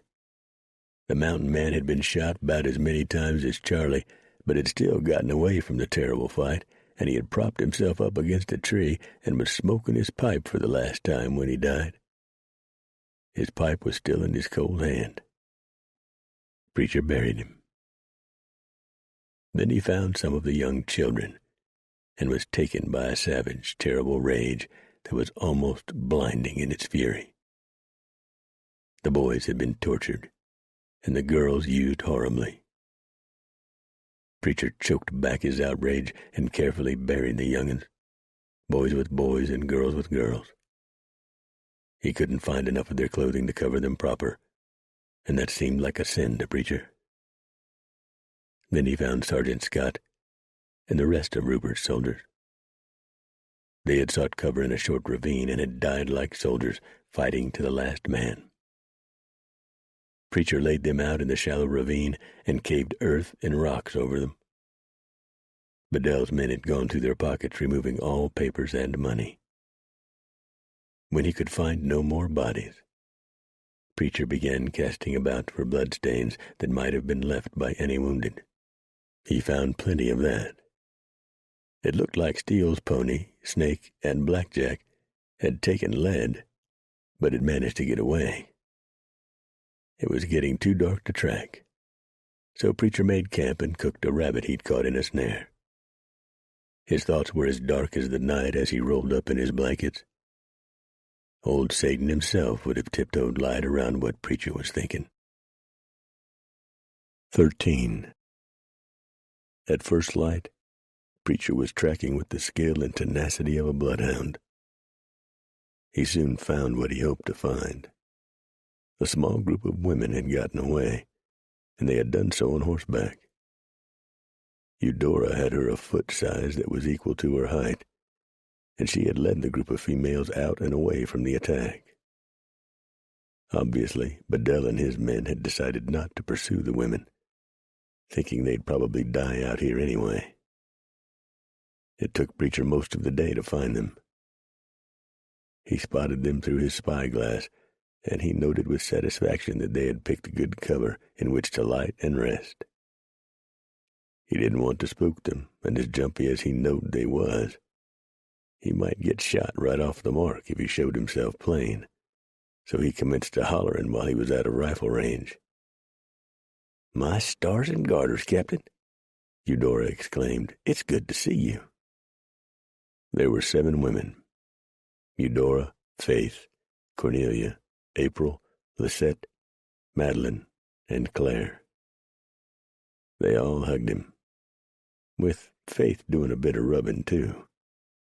Then Preacher took the cup of coffee Eudora handed him and sat down to hear their story. "It appears that Bedell had women loyal to him on the train," Eudora said. "About 20 or so of them. Whores from out of New Orleans and Natchez. They turned out to be meaner and crueler than the men with Bedell. They tortured poor Anna to death while some of the men were busy raping and others gathering up the stock in wagons." "I seen the young girls and boys," Preacher said, his words hard-edged. "I buried everybody I found. I reckon they took the girls that was of age. I didn't see none of them, Do you know what happened to Steele's pony, Snake, and Blackjack?" "The Delaware and Blackjack were both wounded, I know that much," Madeline said. "I witnessed that. I don't know what happened to the old man." "You don't look well, preacher," Claire said. "Are you all right?" "I was shot a couple of times," preacher said, "but it ain't serious. They're healing up proper. I just ain't got all my strength back yet. It'll come soon." "That's a terrible gash on your head," Eudora said, peering at the wound. "But it seems to be healing." "I've been treating it with poultices. Same with the bullet hole in my side and back. It's still some sore, but the bleeding's long stopped and it's closing up. I just need 2-3 days to take it easy." "We can take the time," Eudora said firmly. "But the ladies," Madeline said. "What's happened to them has happened," Eudora said. "They're not going to die from being raped." "I'd rather die," Madeline Hornbuckle said, closing her eyes and pressing the back of one hand to her forehead dramatically. "Then you're a damn fool," Eudora told her bluntly. "And I don't want to hear any more such talk." She looked at Preacher. "What are we going to do, Captain?" "We're going to attack," Preacher said. Preacher moved everyone back close to the trail, and then he ate, slept, ate again, then slept again for 3 days. He knew there was no point in his jumping right out after Bedell when just shoveling a few spades of dirt over the dead had damn near tuckered him out total. While he rested and got his strength back, he had the ladies over at the ambush site going over the weapons he took from the dead. Food was a problem, but it wouldn't be for long, just long enough to catch up with the wagons. Bedell and his bunch liked to terrorize people. Preacher would soon see how he liked it when the tables got turned around. "How about Rupert?" Preacher asked, on the morning they were saddling up to pull out. "None of us saw him," Faith said. The city woman had toughened, both mentally and physically. Her face and forearms were tanned now, and while her tongue could still be as sharp as a rapier, she had softened it quite a bit. All the women knew they were in a real pickle. Preacher had laid that out strong to them. There was a little joking now. The women and Preacher were quite alone in a vast and terribly inhospitable wilderness, as Faith had put it. "And it's going to get vaster, a lot more horseable, and wilder 'n hell," Preacher added. "Inhospitable," Faith gently corrected. "Whatever, Missy." In the chilly gray light of morning, Preacher looked at the ladies. They were all dressed in men's clothing. They had chopped their hair off even shorter than before. Each carried a rifle in one hand and another in a saddle boot. They had pistols hung everywhere, and each woman carried 2 buckled around her waist. "We got it to do, ladies," Preacher said, stepping into the saddle. His side and back still bothered him a little, but the head wound was very nearly healed. Neither wound had been serious, just painful. Preacher had been shot before and knew how fast he would heal. By the time they caught up with the wagons, he'd be 100%. "Let's ride." About 6 or 7 miles from the ambush site, Preacher called a rest period along a little creek shaded by cottonwoods. He'd seen something glittering brightly and wanted to check it out. While the ladies rested, he found the source of the twinkling. Rupert Worthington's cavalry saber had his name engraved right on the blade. He showed it to the women. "I seen some tracks leading toward that ridge yonder. I'm going on foot. Stay here." He found the young lieutenant. He was lying on his belly in a clump of brush just off the crest of the small ridge. He was sound asleep. Preacher took the officer's rifle and slipped his pistols from their holsters. Then he squatted down beside the sleeping young man. He tickled his nose with a long stem of grass. Rupert brushed at his nose. Preacher tickled the man's ear. Rupert grunted and opened one eye. Then both eyes opened wide. "My God," Rupert said. Preacher then noticed the front of Rupert's shirt was covered with dried blood. "No, it ain't. It's just me. You hurt bad, boy?" Preacher looked at the bump on his head and the split skin. "I thought I was." Rupert sat up and then noticed that Preacher was holding his rifle and his pistols. "You're quite the expert at sneaking up on people, Preacher." "Tolerable, boy. Tolerable. Are you hurt?" "Not badly. I thought I was mortally wounded at first. The ball struck a watch I'd been carrying in my shirt pocket. My father gave it to me. I was proud of that watch. I don't know how I'll break the news to him." Preacher sighed and waited. "Anyway, the shot knocked me off my horse and I struck the back of my head on a rock and fell into unconsciousness. When I awakened, I found that fragments of the watch had penetrated my flesh, and the wound had bled quite profusely for a time." Preacher looked at the back of the young man's head. Had him a pretty good bump there, too. "What happened to the front of your noggin?" "I tried to catch up with a frightened horse and got kicked in the head. I feel like an idiot. When I came out of that, I was discombobulated. I wandered lost for several hours in a daze. I remember I was waving my saber and ranting like a wild man. But I don't recall ever going to the wagon for my saber. Then my next conscious thought was that I was burning up with fever. I don't remember coming here, but I lost my saber. I found it. I left it with the ladies down by the creek." "The ladies? They're alive?" 7 of 'em with me. The others was took prisoner by Bedell and his trash. A few was killed outright, so was the kids. And your command," he added as gently as he could. Rupert put his face in his hands and wept. Preacher couldn't fault him for that. He'd bawled himself over Hammer. Whilst the lieutenant was clearing his emotions, Preacher looked out over the land. No smoke, no signs of engines. Not that that meant a whole lot.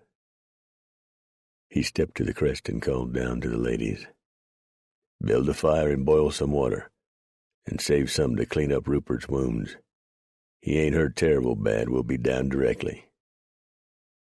Preacher knelt down beside the young army man. "It all right to cry, Rupert. Damn people who say a man ain't supposed to weep. Them rotten sons of bitches killed my good horse Hammer, and I squalled something fierce I did. So you go right on and get it clear of your system. When you feel up to it, we'll head on down to the creek and get you tended to. We got spare mounts, so don't worry about that." "You are an understanding man, Preacher." Rupert blew his nose on a rag. "I wouldn't know about that. You ready to head on down to the creek?" "Yes, I have composed myself." The women fussed over Rupert and made a big deal of his wounds, which Preacher considered very minor. But the young officer needed the attention. His morale was very low. Preacher climbed back up the ridge to keep watch while the women worked on Rupert. He decided to leave the still ill-defined wagon trail and stay to the south of the stolen wagons and kidnapped ladies, who would be following close to the Platte. Preacher had a plan, sort of, but it was a chancy one. He had his bow and quiver of arrows and planned on some silent killing. He planned to retake the wagons, one at a time. "You can't be serious, Preacher." Rupert questioned him as they rode along, heading slightly south for a few miles before cutting west. "I'm as serious as death, Rupert. It's the only way. Once we get 20 or so women freed from them damn trash, we'll have us a force large enough to mount some sort of attack." "But this Bedell person might challenge that by saying if we attack, he'll start killing the women he still holds." "Could be. But do you have a plan that's better than mine?" He did not. "Thought so." Rupert looked back at the women. all dressed in men's breeches and riding astride in single file. In just a few short weeks, they had undergone a drastic change. They looked, he struggled for the right word, capable. He finally found what he considered to be an apt description. Their shirts were loose-fitting and their hats floppy. Even at a reasonably close distance, unless one made a very careful inspection, they would pass for men. "My men, preacher," Rupert said. "How did they die?"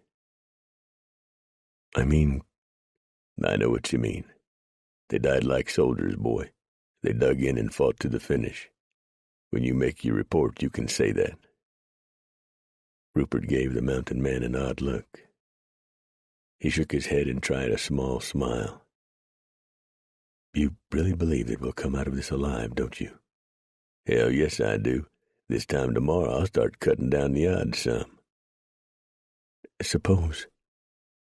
Just suppose that the last wagon is driven by one of the women who was in this with Bedell. What about it? Would you kill her?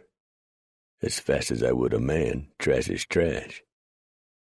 "I don't know that I could kill a woman," the young officer admitted. "Them hoary women who tossed in their lot with Bedell and his scum tortured Anna to death, Rupert.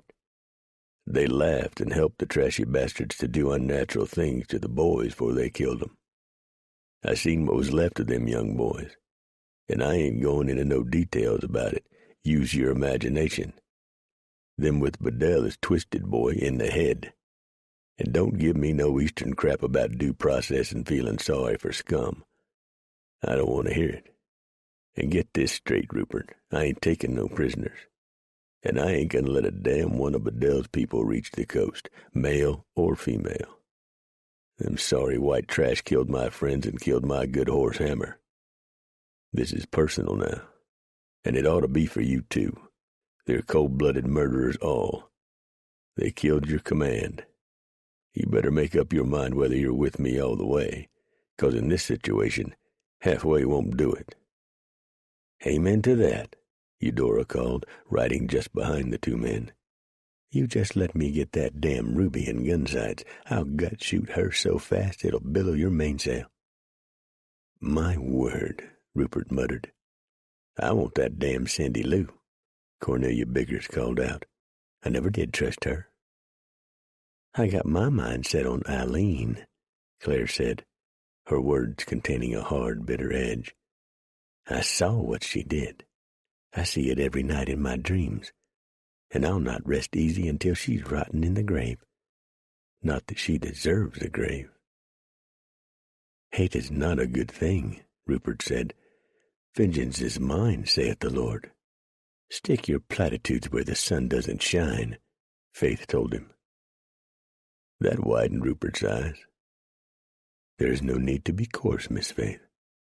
So, how do you think you'd like it if one of Bedell's men bent you over a wagon tongue and sailed up your stern?" Eudora asked him. Preacher shook his head at the bluntness of the lady's words, but she was right in saying it. "My heavens," Rupert blurted.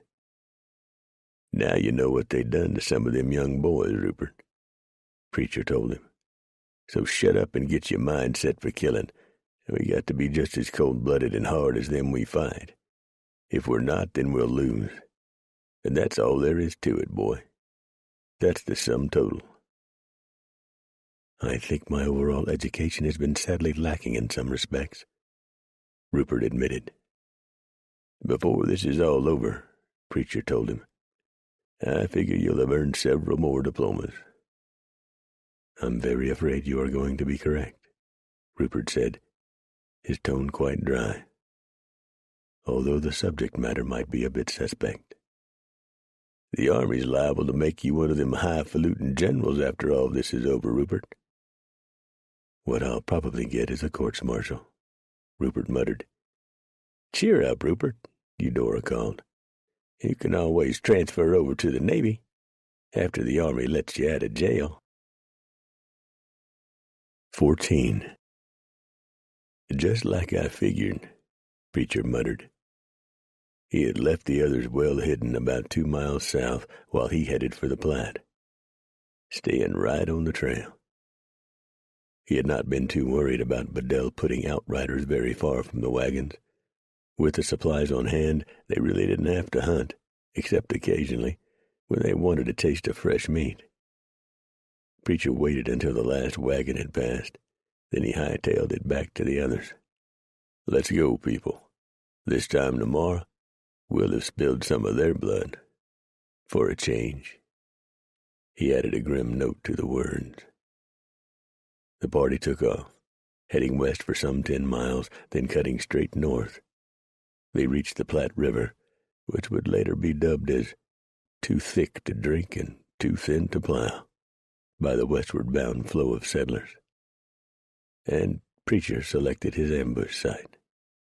He fixed a small fire out of dry, virtually smokeless wood, and venison steaks, but from a deer that Preacher had killed with an arrow that day, were soon cooking. Rupert watched Preacher carefully going over his arrows. "What in the world are you doing?" "I got to make the first shot count, boy. I can't let him or her scream. Gurgle or moan is all right, but screaming is definitely out." "Where do you plan on shooting the person?" "Right through the throat. All they can do is moan soft and gurgle some." Rupert swallowed hard at just the thought. "Or," Preacher said, "I might take a chance and get on the wagon through the rear and cut his throat. Or her throat, whatever. I'll just have to see what it looks like. Them steaks is done. Let's eat." Preacher had dug up some tubers and wild onions, and with the meat, he considered the meal quite a feast. Most of the others were less than exhilarated over the meal, but ate it down without complaint. "I've seen tubers that weighed as much as 30 pounds, Preacher said. "That'd feed us all for a week, wouldn't it?" "A 30-pound potato?" Rupert asked. "Now, come on, Preacher." "Oh, it's true. Injuns call the tater from the wild Tater Vine Man of the Earth. Staple food for lots of tribes." Preacher dug in his bag and handed them all what looked like thin, dried roots. "After supper, chew some of these. They're right good." "What is it?" Faith eyed the stuff suspiciously. "Wild licorice. Injuns been trying it and chewing it for centuries. That's where I learned about it. The earth is always pregnant, people. Always. Even under cover of snow, something is growing. The earth will feed you if you'll learn from it and use it proper. In this area where we are, stretching way down into Mexico, is a tuber called hog potatoes. They ain't the tastiest things ever put in my mouth, but they'll keep you alive. There's all kinds of eatable things all around us. There's wild cabbages, squashes, and pumpkins. Injuns use the goosefoot herb in several ways. They can cook it up like greens and grind the seeds into a flour. In the deserts, the Injuns use the pulp of the cholla cactus to make candy and syrup. Hell, I could talk half the night on things to eat that's growing wild right out yonder." He jerked his thumb. "I've eaten my weight in pond lily roots and dried 'em and made tasty flour." He smiled and winked. "But you got to know which pond lily. That there's the trick. There's all kinds of plants that'll kill you deader'n hell if you eat 'em raw, but cook 'em up and they're lip-smacking good. And some of 'em will kill you deader'n hell raw or cooked. Let me tell y'all something about the wilderness. It ain't agin you. It really ain't. The wilderness is neutral. But if you try to fight it, it'll kill you. You got to learn to live with it. Now go to sleep. We got some killing to do come tomorrow." The ambush site was in the eastern bend of a long curve. It was a rocky section of the trail, and the going was tortuously slow. Preacher figured the stock would be driven on ahead, and he had figured right, because that's what he would have done. The man who was driving the last wagon was a hard-faced, sour-looking man whose face bore several deep scratches. He'd had his way with some woman, but she had damn sure marked him up good before he got her britches on. Preacher left Rupert to guard the women, telling him that he was needed there, and telling him that he was really depending on him, and that he was taking Eudora in case some of the women in the wagon wasn't in proper dress and needed a woman's touch. Rupert bought it. He was really a good lad. Preacher just needed someone with him who would not hesitate to cut a throat if need be, and he knew that Eudora would not hesitate 1 second. "You can be diplomatic when you try, Captain," the tall, handsome woman whispered to Preacher as they crouched in the thicket along the river. "That was kind of you to soothe Rupert's feelings at being left with the women, even though I know it was a crock of stinking fish." Preacher grinned at the woman. They were only a few yards from the trail. If spotted, it would almost certainly mean instant death, and the lady could still make small talk as if nothing was wrong. "Just as soon as I let the arrow fly, I'm out of here and on the wagon seat, Eudora. When I signal, you come hopping. I figure we got 3 to 4 minutes at the most to get it done. We take supplies and any prisoners that might be riding in the wagon bed. They got to think it's Injuns. You ready?" "As I'll ever be." When the next to last wagon had rounded the bend and was out of sight, Preacher stood up and let his arrow fly. It was true to the mark. The driver threw up his hands and toppled backward into the covered bed of the wagon. No sound came from the bed, so Preacher figured there were no prisoners there. He leaped from the brush and hopped onto the seat, grabbing up the reins and stopping the wagon. The dying outlaw thrashed and jerked on the floor of the wagon. Preacher paid him no mind. Eudora quickly gathered up sugar, flour, beans, and bacon, while Preacher picked up blankets and coffee and as many other items as he felt he could carry. The outlaw's horse was tied to the rear, and Preacher took the animal, after quickly lashing the supplies to the saddle and behind it. Then he and Eudora were gone, racing back to their hidden horses. Preacher did not expect any pursuit, and none came. Bedell was too smart to send men into what might be an Indian ambush. Long after the wagons were out of sight, Preacher and Rupert rode back to the ambush site. The wagon had been abandoned, but the mules had been taken. It looked like Bedell didn't have any spare drivers. Preacher grinned at that. The bastard was going to have less drivers come the dawning. "Take the canvas, Rupert," he told the young officer, "and the rope. I'll see what they left in the bed." "What about him?" Rupert asked, pointing to the dead man hanging half out of the tail of the wagon. "That ought to tell you what kind of people we're dealing with. They didn't even take the time to bury him, sorry bunch of bastards. Leave him." "But—" "Shut up, Rupert. Do what I tell you to do. I warned you about arguing with me." Rupert closed his mouth and turned his head as Preacher carefully removed his arrow from the dead man's neck. "It's a good arrow," he said. Bedell's people had not even bothered to inspect what contents remained in the bed of the wagon. Much of it was useful to Preacher and his small group. Preacher took the dead man's pistols to give it to the ladies, and fine pistols they was, too. He started to take the dead man's hat, for it was a good one, until he saw lice crawling. He decided to forego the hat. "I still think we should bury the poor wretch," Rupert tried again. "Stop thinking, Rupert. I'll tell you when to think. Let's get gone." Bedell didn't believe for 1 second that Indians had been responsible for the ambush of the wagon. The handsome, well-dressed man sat drinking coffee and staring morosely into the dying flames of the fire. The sounds of weeping women were all around him as the outlaws continued their raping and defiling. But Bedell paid no attention to it. The man who ambushed the wagon, and it was one man, Bedell was sure of that, was Preacher. His men had said that they'd seen Preacher take at least 2 balls into him days back, one of them to the head. The wounds must have been slight, Bedell concluded. But no matter.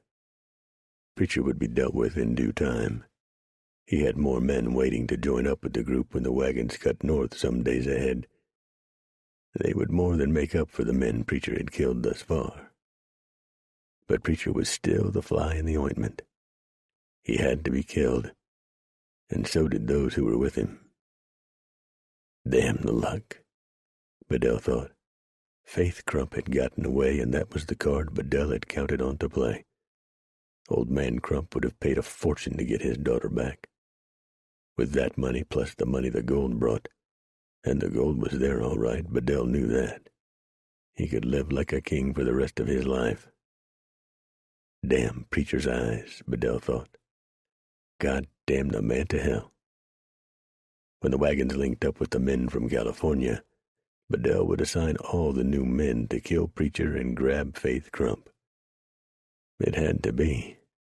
It was the only way. He had already promised the women to some of the men, and they would be taken to California and sold into brothels.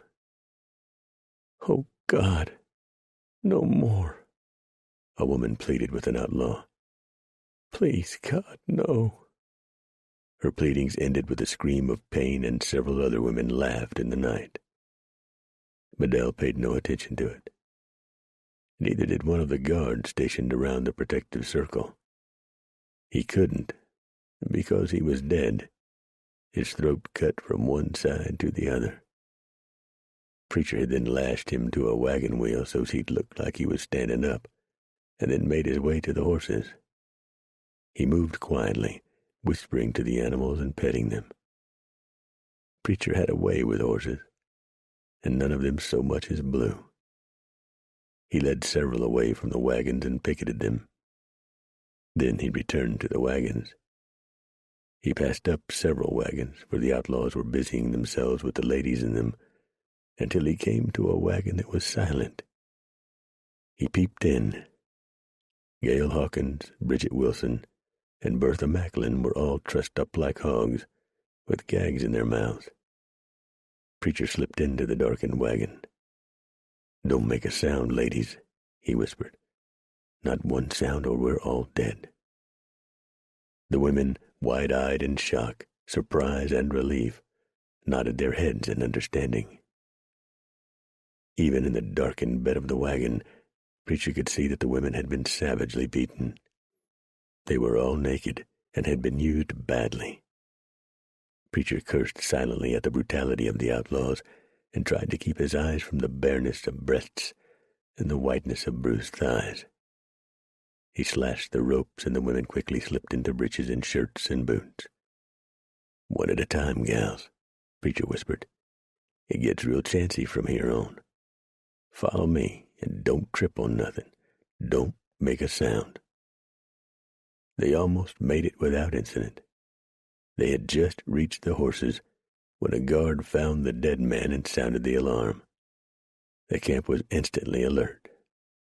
"Ride," Preacher told the women.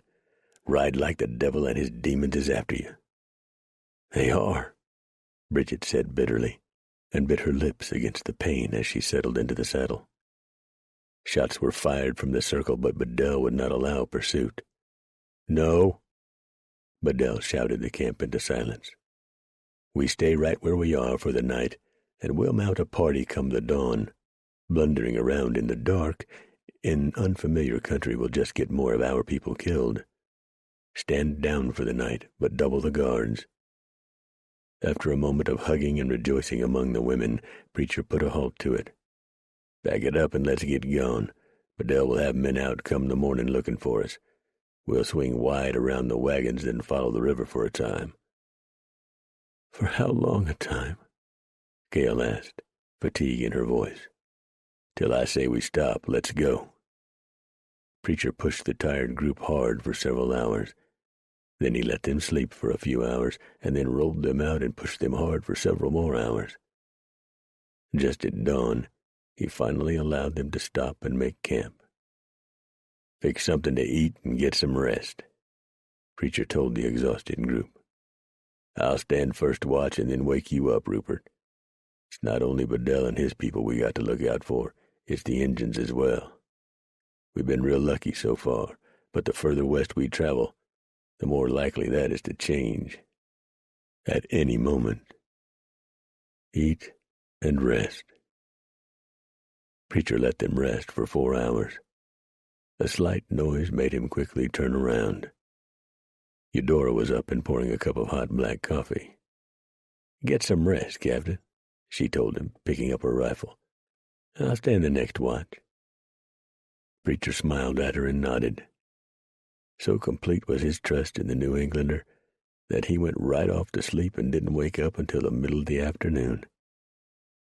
He opened his eyes and without moving looked around him as much as he could while lying on his side. Rupert was on guard and keeping a low profile of it. Madeline was cooking, a small fire built under branches to break up the smoke, and she was using wood that was nearly smokeless. It hadn't taken these women long to learn. Eudora was sitting with her back to a large rock, a rifle across her knees. Preacher had the thought that Eudora would be one hell of a fine wife, as long as her man stayed true to her. But God help him if he ever strayed. Preacher stirred and Eudora cut her eyes to him. "All quiet as far as we can see, Captain." Preacher nodded and accepted the cup of coffee from Madeline. The women he'd taken from the train the night before had washed up and changed into cleaner breeches and shirts. None of the group, including Preacher, were real sanitary and sparkling clean at the moment, but they were trying to stay alive, not set no records for cleanliness. Preacher ate some bacon and beans that was flavored with molasses and some pan bread. The hot food hit the spot. He polished off his meal with another cup of coffee, pulled out his pipe and stuffed it, then lit it up. "Everybody yet?" he asked. Eudora nodded her head and smiled at him. "All except Bertha, Gale, and Bridget. I wanted them to rest as long as possible. They had a bad time of it, Captain." In spite of his ample use of mountain slang, she knew that Preacher had more than the average amount of education for the time, and certainly for the place, and could read and write and do sums as well as most. And he could speak better English than he usually did, for he had done so with her. He used what most would consider terribly bad grammar because he could get the same thing said in far less words. "They's a better place, I recall, about 5 miles further on. It ain't a bad ride, neither." He smiled, but the humor did not reach his eyes. "And it's a hell of an ambush spot." Bertha and the others had awakened and were stretching the kinks out and getting coffee and food. "Y'all eat," Preacher said. "Then we'll move to a better spot. But attacking the last wagon is out for the time being. They'll now be wise to that trick and cautious." "So what will you do?" Bertha asked. "Or rather, what will we do?" Preacher smiled again. These gals had their dander up now. They were out for blood. God help any of those outlaws who fell into their hands. The outlaw's death, Preacher thought, would be a slow and painful one. He'd seen personal what Indian women did with prisoners. It wasn't an experience Preacher had any desire to go through. "We kill some outlaws." "Good," Bridget said. She pulled a hunting knife out of a sheath and went to work sharpening it on a rock. Preacher had him a thought about what she had in mind. He shuddered. 15. Knowing that Bedell and his people would be doubly cautious after Preacher's raid, he let them alone for this night. It was probably for the best, because the women needed the rest, and, Preacher admitted to himself, so did he. He was still not 100%, but he knew he would be in a few more days. Just before the fire was doused for the night, Preacher ruminated a while and then stared hard at Faith, a thoughtful expression on his face. "Faith?" She looked up. "Yes?" "Your pa's worth considerable, ain't he?" "Oh, yes, he's quite wealthy." "Like in thousands of dollars?" Faith smiled. "Like in millions of dollars, Preacher." "Your ma?" "She came into quite a vulgar sum of money when her parents died a few years ago." Preacher nodded his head. Part of it is coming together now. He cut his eyes to Eudora. I figure Hempstead ain't your real name, Eudora, but it'll do far as I'm concerned. You got in a mite of trouble back east, and your daddy bailed you out in the nick of time and sent you west. You reckon there's any way that Bedell might know who you really are? If he reads the newspapers, yes, Eudora admitted. And I see what you're driving at. I think you're right. My father is a prosperous man, but not wealthy like Faith's parents. But both would pay a lot of money to get us back. But only Bedell and Jack Hayes would be in on it. Maybe one or two more. The rest of them scum would be kept in the dark. Bedell promised the women to the trash to do with as they pleased. He wanted the supplies and the mules to use in his quest for gold, and Faith and Eudora for ransom.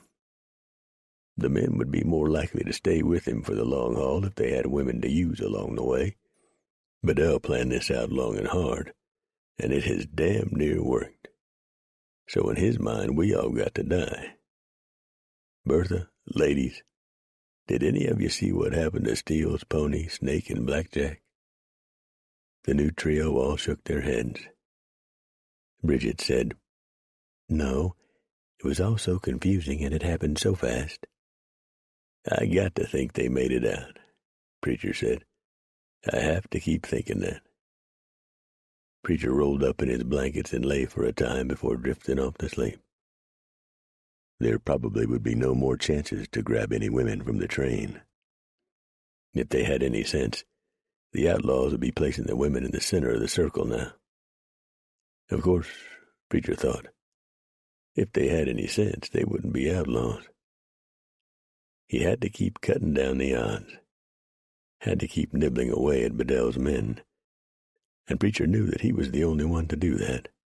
Rupert had courage and would stand and fight, but the young officer was not a frontiersman. The ladies would also fight, but they wouldn't be much good at sneaking in and out. Preacher tried to figure out how many women were captive. About 100, he concluded. That was too damn many for Bedell's men to guard effectively. Then he opened his eyes wide as another thought came to him. There would be women escaping. All odds pointed to that. And if Preacher and his group stayed in front of the wagons, the women would be escaping from one terrible fate right smack into another one. Alone and unarmed in a hostile environment. Damn, Preacher muttered. Double damn, he added. What are you damning now? Faith whispered from a few feet away. Go to sleep, Preacher told her. Maybe it wouldn't be such a bad thing after all, Preacher ruminated. Attacks from the rear would mean Bedell would have to switch more men from the front and the flanks. And after a couple of hit-and-run attacks on the rear, Preacher could change tactics and strike from the front. Yeah. The more he thought about that, the better he liked it. And he'd hit them just as they were ending the day on the trail, and the men would be tired and not terribly alert. Maybe hit them just as they were all waking up, grumbling and sleepy. Yeah. Now what? Faith asked. Go to sleep, Preacher replied, and closed his eyes. The group unanimously agreed to Preacher's plan. Of course some of the ladies will be getting away, Eudora said. I didn't even think of that. I didn't either till last night, Preacher said, rolling up his blanket and canvas ground sheet. Let's hit the trail and come in behind them. That afternoon, as the group swung in behind the wagons, staying back about 5 miles, they came upon a body sprawled beside the trail. The woman was naked, and she had been savagely horsewhipped. Lee Maxwell, Bridget said. She always fought her attackers until they beat her to the ground. Eudora covered the lady with a ragged blanket. Preacher rolled her up in the blanket and tied it securely with rope. They done this to set an example, Preacher said. Try to keep the other ladies in line. Fetch the shovel, Rupert. Preacher cut his eyes to the ladies. They were angry, and it showed. This single act of viciousness had knotted the group together even more firmly. If there had been any reluctance on anyone's part, it was gone now. Even Rupert was cussing under his breath. Quite ungentlemanly-like, too. The young man had some really terrible things to say about Bedell and his men. "You got anything else to say about codes of conduct, fair trials, and lawyers and such, boy?" Preacher asked him, taking his turn with the shovel. "Not a thing," Rupert replied tersely. "Think you can shoot one of them bastards or their low-life bitches down in cold blood now, do you?" The look Lieutenant Rupert Worthington gave Preacher was savage. Without hesitation. "Good. You just might survive out here, then." Preacher stood away from the group as the ladies lifted their voices in Christian song, and Eudora spoke a few words over the lonely grave. Be hundreds, maybe thousands more of graves like that one, Preacher thought, as the ladies sang a final song over the remains of Lee Maxwell. When Easterners start scratching the itch to move west, and the floodgates open, folks will be turning this route into a regular graveyard. "We damn sure got a good start on it with this run," he concluded to himself. The group tagged along behind the wagons for 2 more days after the burying of Lee. Preacher made no moves against the outlaws. "I want them to get a little careless," he told Eudora. He'd already spotted the 2 figures stumbling along far in the distance, and knew he'd been right in his decision to swing in behind the wagons. 2 women had managed to escape their cruel captors. If this kept up, Preacher would have to steal some more horses. Rupert galloped. "You see them, Preacher?" he asked, excitement in his voice. "I've been seeing them, Rupert, but you're getting better at taking in what's around you. See the ladies, Eudora?" "Now I do." They were Maud and Agnes, sisters from Baltimore City, and they was wore to a frazzle. "They'll come after us," Agnes said, after a long drink of water and a bite of food. "They told us all the other evening that if anyone escaped, they'd track us down and kill us slow. They can't be more than an hour or so behind." "Good," Preacher said with a smile. "We'll not only cut the odds down some, but we'll have us some spare mounts, too." He looked around. "Right over there," he said, pointing. "Let's get into position." This was perfect ambush country, and Preacher was an expert at picking the right spot from which to launch one at Bedell's men. He positioned the ladies and warned them not to move anything except their eyes. Agnes and Maud were left to rest, for the 2 women were running on only a slim reserve of strength. They both had been badly used and beaten more than once. Preacher found the highest spot around and started scanning the terrain. The outlaws showed up quicker than he anticipated. 6 of them, riding those fine mounts and keeping their eyes on the trail left by the escaping women. Preacher worked his way back to the group and smiled. "They're riding right into it," he told the group. "Let them get close in enough to see their eyes. Fire on my command. Get set." Bedell's outlaws never knew what happened. 12 rifles roared suddenly as one, and the men were literally torn from their saddles and hurled to the ground, great bloody holes in all of their chests. Preacher and Rupert jumped into the saddle to gather up the spooked horses of the dead trash, while Eudora and the others made damn sure the outlaws were dead.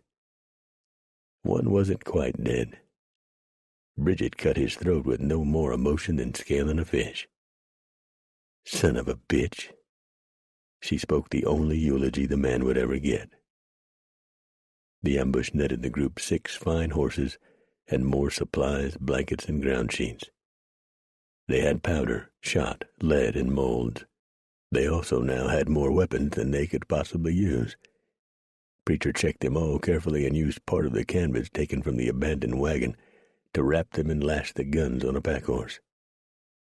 "When we finally make our stand," he told the women, all gathered around, "we'll load 'em all up and have more firepower than Bedell. I hope." but I can't help but believe he's got more men awaiting up ahead." "He does," Maud confirmed Preacher's suspicions. "I overheard men talking about that more than once. But the second group is days ahead of the wagon." "Where?" Preacher asked. "I don't know the precise spot, just that they would be waiting at the spot where the wagons cut north." "That's a long way from here," Preacher said. "I know exactly where it is. We got time to cut the odds plenty more before then." "I can hardly wait," Bridget said, wiping her knife clean on her breeches. When his men had not returned by dusk, Victor Bedell felt the first seed of doubt enter his mind. He had now lost 11 men to Preacher, and they were still days away from the rendezvous point. Including Jack Hays and the 2 thugs with him, Bedell was down to 40 men, and the 20 women he'd personally recruited for this journey. Savage bitches, he thought. In many ways, they had blacker hearts than most of the men who rode with him. They were vicious, coarse, and cheap. But what did you expect? Angels? Bedell made up his mind. They would have to abandon some of the wagons. He just didn't have the men and women to drive them all and still keep outriders looking for hostiles. And they would have to abandon some of the mules. Bedell hated mules anyway. He'd hated them since the time one had kicked him clear over a fence when he was a boy. And they would have to abandon some of the supplies. Bedell had sense enough to know that he couldn't afford to overload the wagons, for he'd heard that this trail turned into a hard one later on. He'd hated to leave the barrels of flour, salt pork, and sugar, but he would be more than happy to leave the feed for those goddamn mules. He hated mules. Preacher sat his saddle and stared at the dozen wagons sitting motionless on the trail. The mules were still hitched up to them. He couldn't figure that. If Bedell had abandoned the wagons, and it sure looked like that's what he'd done, the least the sorry bastard could have done was unhitch the poor critters and let them fend off the land. It was late in the afternoon and it turned hot. The wind was kicking up a lot of dust. "Stay put until I scout this out," Preacher told the group, stowing away a spyglass. "Them damn wagons might be filled with riflemen, but the way them mules are fidgeting and suffering down there, I doubt it. They smell that river and want a drink bad." Preacher slipped down to the unexposed side of his horse and circled the wagons a couple of times, studying the strange scene by looking under his horse's neck. The mules sure appeared glad to see another living creature, even if it was nothing more than a damn horse. Preacher slid off his horse at a run and rolled under the rear wagon, his pistols at the ready. But he could tell the wagons were void of human life. He quickly inspected them all and waved for the group to come on. He was unhooking the mules when they rode up. "Take these poor critters to water," he told them. "Haul back on 'em now. There's some thirsty." He and Eudora and Faith inspected the wagons and found fodder for the mules and plenty of food and spare clothing for them all. "I don't understand this," Faith said. "We cut them down so thin Bedell doesn't have the men to drive the wagons," Eudora explained. "Right, Captain?" "That's it. But he must be more of a black-hearted son than I thought to leave those poor mules to suffer in harness." "I drove mules as a boy," Rupert said, the statement surprising the hell out of Preacher. "I can fix these harnesses to increase the team size. We can hook the tongues of the spare wagons to the underpinning of the front wagon and only have to use 6 drivers instead of 12. That way we'll still have ample guards out. But I've first got to determine which mules are the leaders." "Well, you just go right ahead there, Rupert," Preacher said. "You get them rigged up and we'll all be back in business, by God." "They're right behind us," a scout reported to Bedell. "Who?" Bedell demanded. "Preacher and a bunch of men," the excited scout said.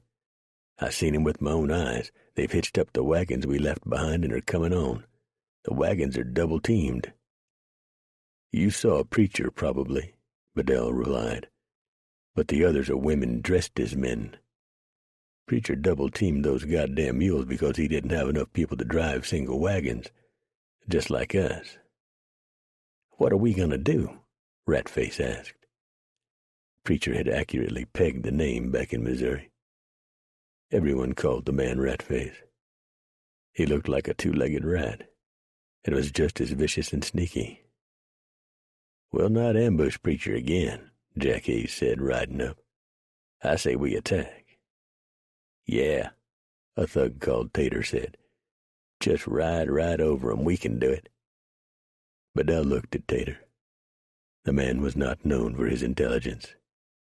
For that matter, neither was Jack Hayes. Bedell shook his head. "Our losses would be too great. Even if we managed to succeed, which I doubt we could, our numbers would be cut in half.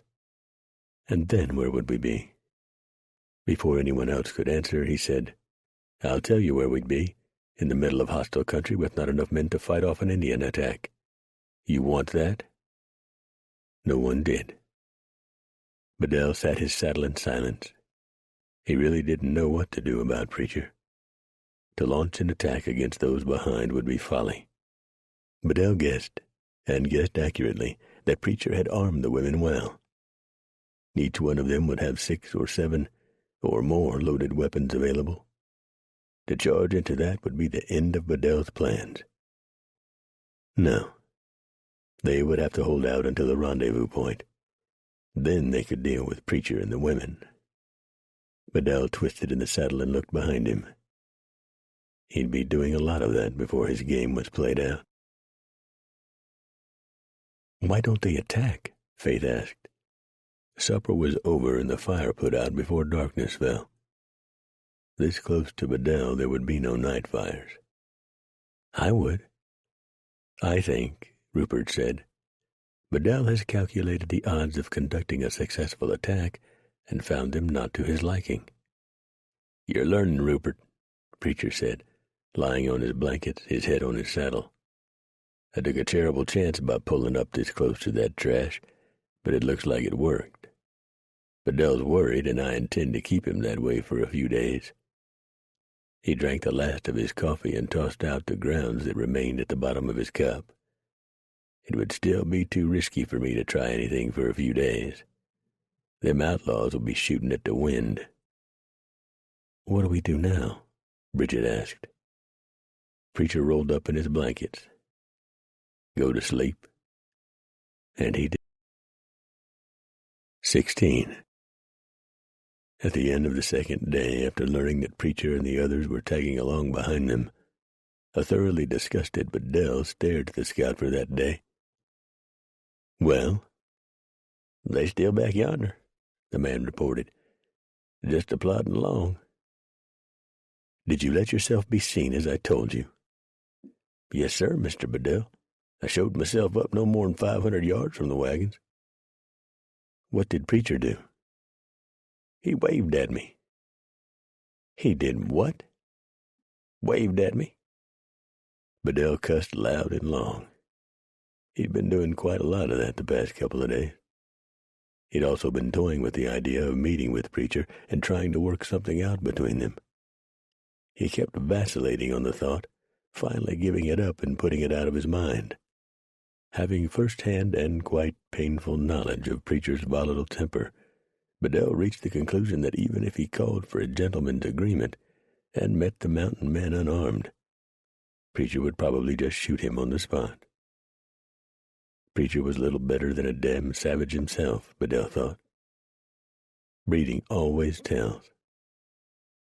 "We'll just push on," Bedell told his men and women, "and stay alert. If Preacher waits much longer, we'll have him where we want him."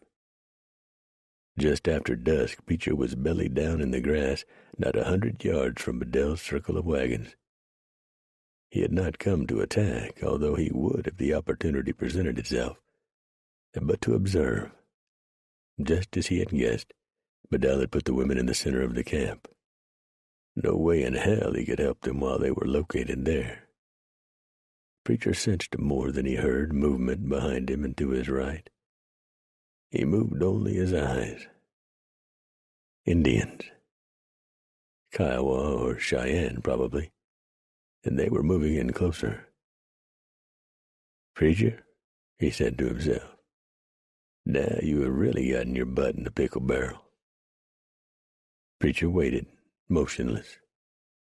The night had turned cloudy, the stars and moon not visible, and it smelled like rain, which was why Preacher had decided to visit Bedell's camp. He now wished he had stayed back in his own camp. He very slowly turned his head to the left. Indians over there, too. Crap. He wondered if there were any behind him. He surely hoped not. If one of them crawled on top of him, it was going to be one hell of a surprise for both of them. Not to mention damned unpleasant for one of them. Preacher had left his horse about a mile back in a deep ravine. He had switched horses for this ride, but nevertheless did not want the fine mount stolen. Preacher remembered a slight depression about 50 yards behind him. 50 yards, he thought. Might as well be 50 damn miles with scalp-hunting bucks all around him. But he sure couldn't stay here. He started making like a crawdad, a very slow-moving one. "Come on, rain," Preacher urged the elements. "Start coming down in sheets." Then the clouds shifted and faint moonlight began to illuminate the area. Son of a bitch, Preacher thought. My medicine sure ain't no good this night. He kept backing up and, much to his surprise, reached the protective depression in the earth. He slid down and landed right on top of the biggest and meanest-looking Kiowa brave he had ever seen. They both jumped back for about 2 seconds. Preacher and the brave looked at each other in shock and surprise. Then Preacher hauled off and hit that Injun just as hard as he could with his fist, right on the side of the jaw. Didn't faze that brave. That Kiowa just crouched there on his knees in that big hole in the earth and grinned an evil curving of the lips at Preacher. Pure murder in his eyes. "Oh, hell," Preacher muttered, just as shots roared from the circled wagons and Preacher reached for his knife. The Kiowa opened his mouth to scream victoriously and raised his war axe at the same time. Preacher cut him wide open, from one side of his belly to the other with his big bone-handled knife, and then came around again and damn near took the brave's head off with the next swipe. Preacher was out of that hole in the ground and moving like he had bees in his drawers. He'd always liked to run and most always won the foot races at the rendezvous. He beat his best record this night. He figured he made that mile to his horse in about 6 minutes. He was really picking 'em up and putting 'em down. Behind him, Bedell's men were filling the air with lead balls as fast as they could, and probably not hitting a damn thing, Kiowa being what they are. He got going from there swiftly. Back in camp, he had things organized in 2 minutes flat, with every rifle and pistol they had out and loaded and everybody in position. But the attack never came. The Kiowa probably had their eyes on the larger train and failed to notice the small group of wagons miles behind. Whatever the reason, Preacher decided his medicine had changed to the good. Preacher delayed the morning pull-out until he had made a wide circle of about 2 miles all around his camp. There was no smoke from the west, so he reckoned the Kiowa attack had failed. He led the wagons on, making good time, but being very cautious. The Kiowa had taken their dead with him, of course, but Bedell hadn't even bothered to take the time to bury his dead men. His dead not being really accurate. The only dead were 4 women from the original group. "That's Judy Barnes," Eudora said, standing over one woman with an arrow still in her chest. "I never did learn the names of those 2, she pointed. "But that's Rosanna there. I don't know her last name. Sorry." "Fetch some shovels," Preacher said, suddenly very weary of it all. These women had come west to start over and make a new life for themselves. Their intentions were good, and they'd proved to be a stout-hearted bunch of ladies. Damn it. Preacher kicked at the ground. Damn it to hell anyways. The others let him cuss, rant, rave, and stomp around. They knew what was bothering him. I ain't never known it to fail, Preacher said, winding down. Every time the damned government tries to do something, they foul it up. Those nincompoops can't do nothing right, and it just keeps on getting worser and worser. They could have checked them women out better, but they didn't. Hell, I seen right off we had a bunch of whores in the group. Them people in Washington must breathe different air than the rest of us. I read in the newspaper about how people change when they go off up there. He snatched the shovel out of Rupert's hand and started jabbing at the earth. Go find you another one and start digging. Yes, sir, the startled young officer said. Don't call me sir. I ain't your daddy. Damn politicians must go total deaf, dumb, and blind when they get elected. They lose all common sense. I was in St. Louis one time and had the misfortune to wander in a meeting hall where there was a senator or representative or somebody trying to be one of them fools was a-talking. I swear to God Almighty that pompous jackass talked longer, used the biggest words, and didn't say a goddamn thing that made no sense to me at all. Somebody would ask him a simple yes or no question, and he'd take 10 minutes to answer it. And when he was through, everybody was more confused than they was before. And the fool still hadn't answered the question, but he'd talk so damn long that nobody could remember what the question was in the first place.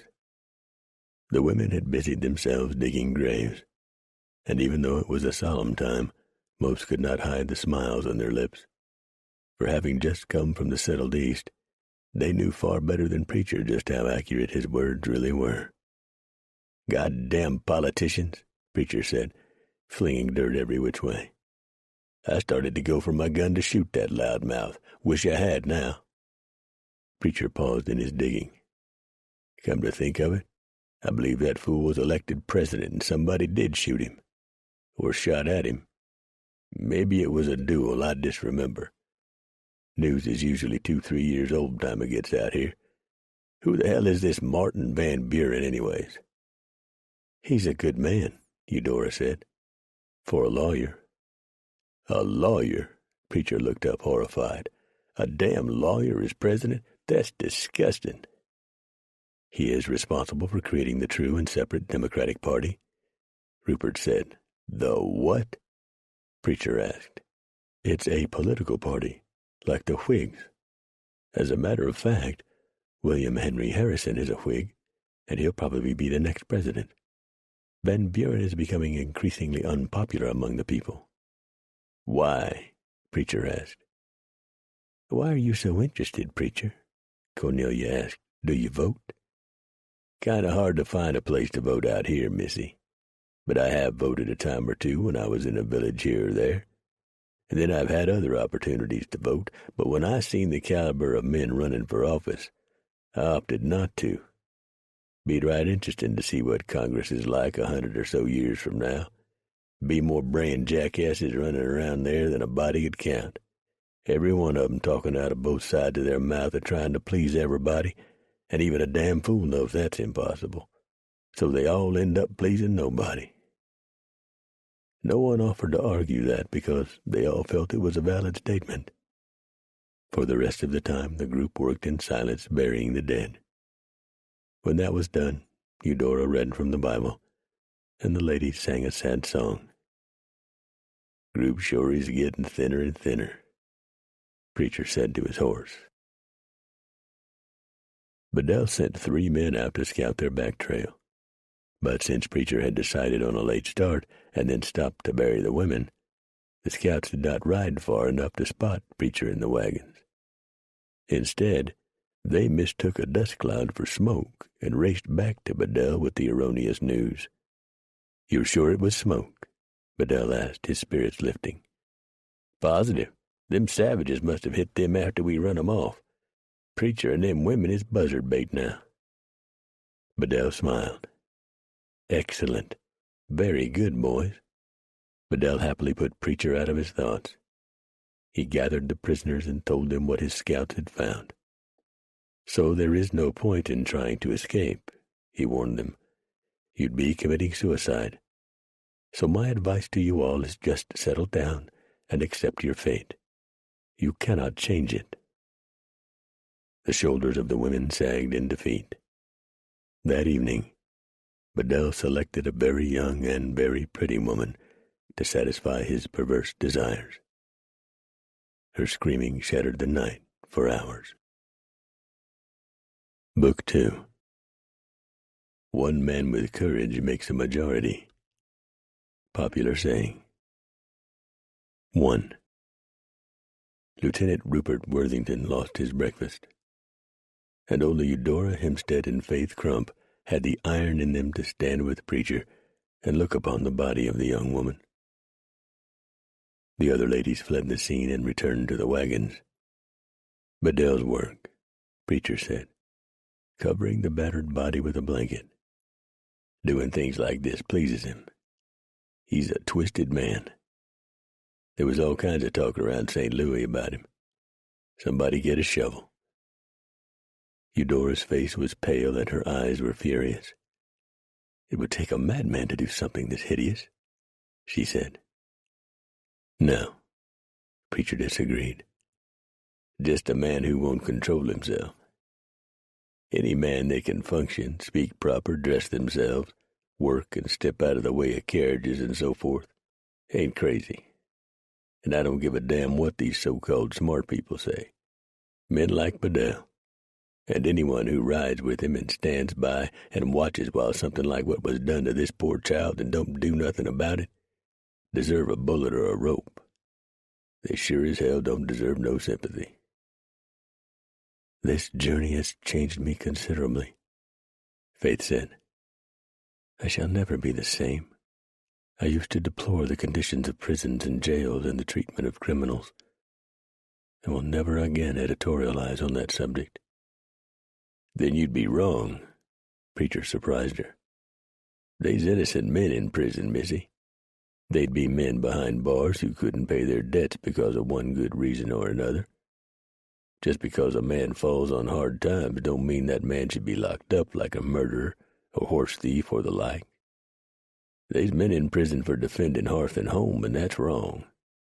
Man has a right to protect kith and kin. I'll go to my grave believing that. I certainly agree with you, Preacher, Rupert said. I wouldn't have a few weeks ago, but I damn sure do now. Like Miss Crump, this journey has changed me immeasurably. I will never be the same. None of us will, Claire said, walking up. None of us. You can count me in there, too, I reckon, Preacher thought. But I'm afraid ain't none of you seen nothing yet. Let's get this child buried, people. By the time they finished burying the young girl and Eudora once more reading words from the Bible, and then the ladies singing some sweet church songs, they could only make a few more miles before it was time to prepare for the night's camp. But Bedell was using every moment of daylight to push on westward. What Bedell didn't know was that 3 tough, very angry, and determined mountain men were paralleling him on the north side of the Platte. Snake, Steele's pony, and Blackjack. The 3 had not been back to the site of the attack, and they all presumed Preacher had been killed along with Ring, Charlie, and Ned, for they had all seen the others take a lot of lead. The trio of mountain men would have their revenge against Bedell and all those with him. But they would wait until the wagons hit the mountains. I'm gonna miss Preacher, Blackjack said, as I know you'll miss Ring, Steele's pony. I will have my revenge, the Delaware said. All 3 men had been wounded, but none seriously.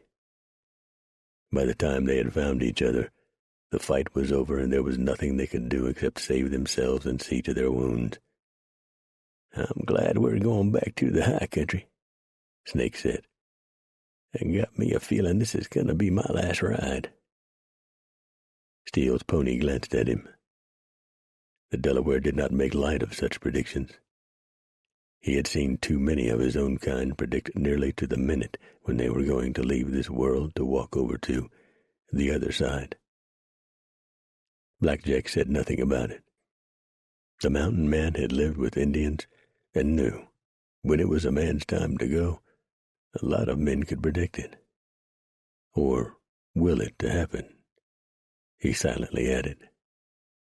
But old Snake had lived a good long life. A hell of a lot longer than most.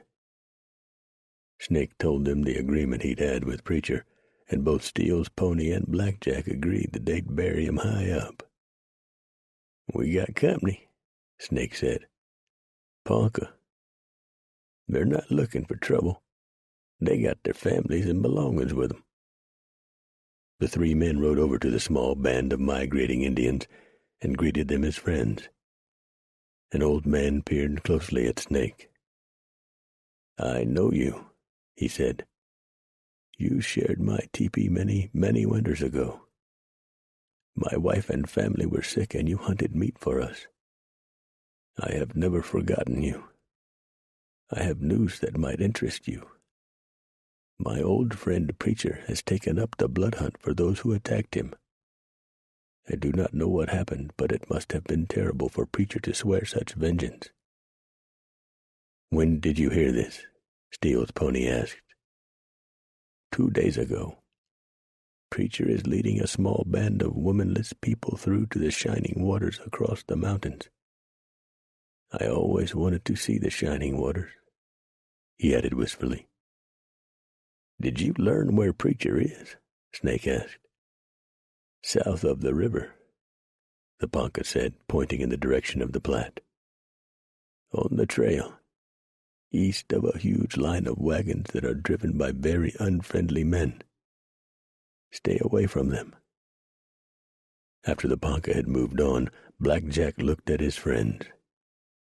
"Well, what, you Lord Butt?" Snake asked, knowing full well what his friend was asking. Black Jack grinned, not taking umbrage at the friendly insult. "Which direction do we head?" Steele's pony said nothing.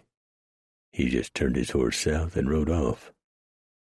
Black Jack and Snake galloped after him, wide grins on their faces.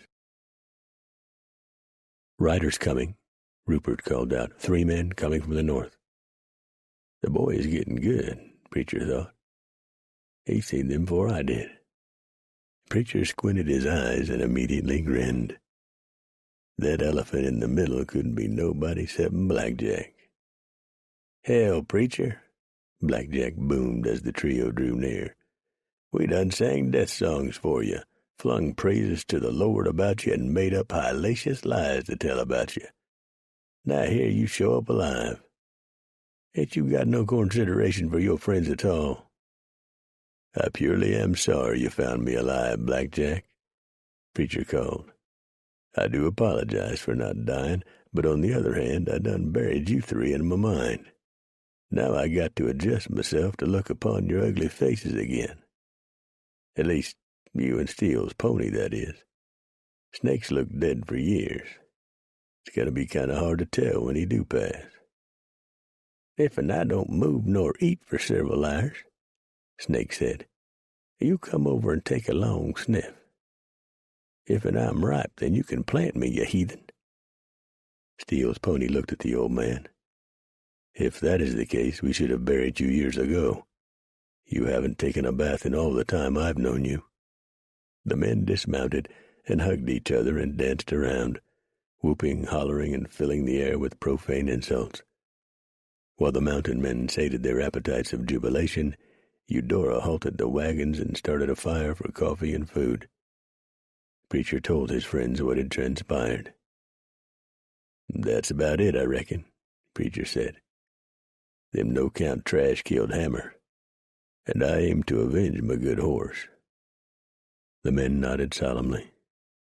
They knew how deeply a man could feel about the loss of a good horse or dog. Since the domestication of animals, more men have probably been killed over horses and dogs than have been killed over women. Leaving a man alone and without a horse in hostile country was just about the same as signing his death warrant. The mountain men then sat, drank, and ate, and listened to the women tell of what had happened to them, and to those they had buried. "They got to be killed then," Snake opined when the women had finished.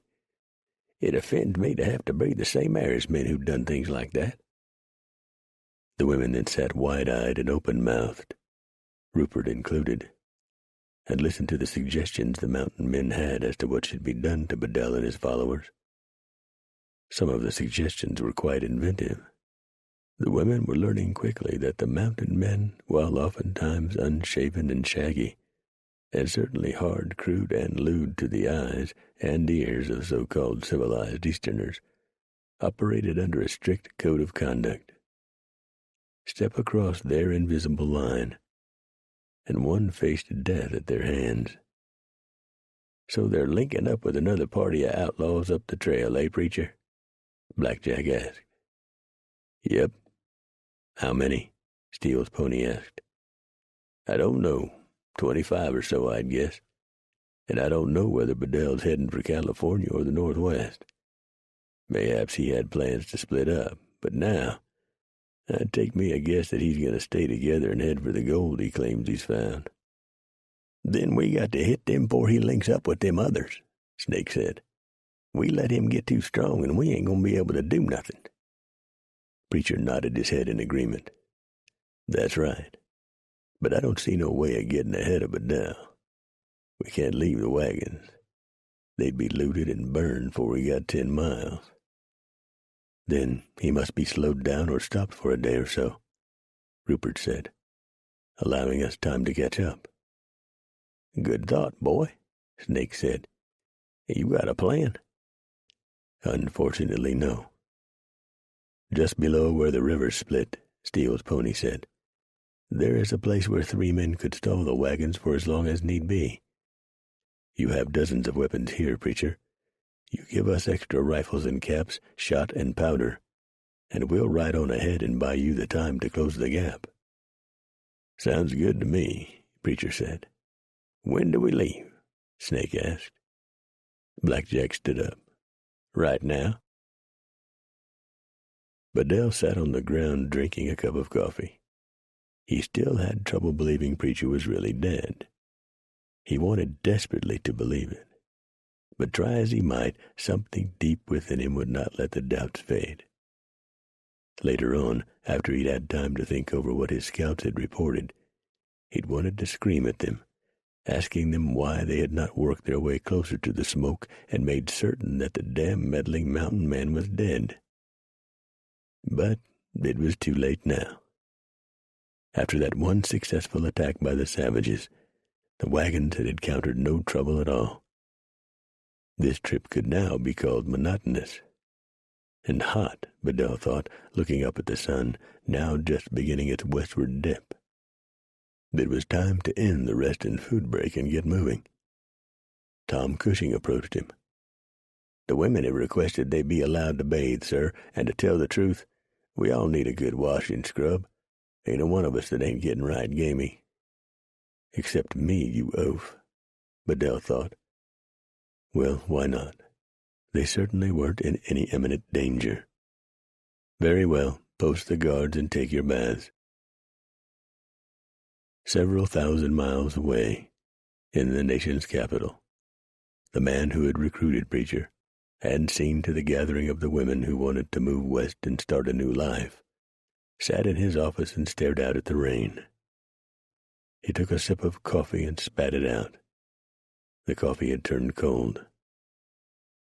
"Miserable weather," he muttered. He could never understand why anyone would want to build a city in the middle of a damn swamp. He wished he could have gone along with the wagon train, for he truly loved the western frontier. He'd been along when the Iowa Territory had been formed in '38 and had traveled with the army up to the border of Canada. What a grand adventure that had been. But the president would not post him for long outside of Washington. He had asked so many times, and had been turned down an equal number, that it had now become something of a joke. He stared out at the rain and the ominous storm clouds that were continuing to build over the capital city. He sure wished he was out on the plains with Preacher and those other characters he'd gathered around him. The man from Washington felt he was missing the time of his life. Yes, he concluded, Preacher and the ladies must be having the adventure of their lives. He turned back to his paperwork with a sigh. Preacher rode about a mile from the lead wagon. The Great Plains had opened her vastness to summer, and it was hot. The wagons were making good time. Better time than Preacher had expected, but they were still many days away from the agreed-upon ambush point. Only days if the weather stayed good, a few weeks if it turned sour. He twisted in the saddle and looked back at the wagons, then slowly scanned the plains that lay all around him. This country could crack a man's brain box wide open. He knew. He'd seen it happen. It was just miles and miles of nothing, but more miles and miles. Some folks called it the Big Lonesome. When the buffalo started moving, Preacher had felt the ground actually tremble under the impact of thousands of hooves. The herd might be miles away, but a body's feet could register the deadly awesomeness of a thundering herd of the shaggy beasts. If a man was to get caught afoot with a stampeding herd of buffalo coming dead at him, well, Preacher had seen that too. There wasn't enough left of the man to bury. The ladies had been unusually quiet for the past couple of days, and Preacher knew the country was getting to them. It was the awful aloneness of it all. The endless rolling plains, the horizon that just never seemed to quit. Even Rupert had stopped his vocal flights of prose in describing the journey. Well, almost stopped. But Preacher had seen the young man toughen, mentally and physically, almost right before his eyes. And the journey had really just begun, for what lay ahead of them was 10 times rougher than what they'd traveled over since leaving the jump-off point back in Missouri. If Rupert stayed in the Army, which he'd said he was going to do, he'd be a fine officer, and this trip would be the steel that would reinforce his backbone.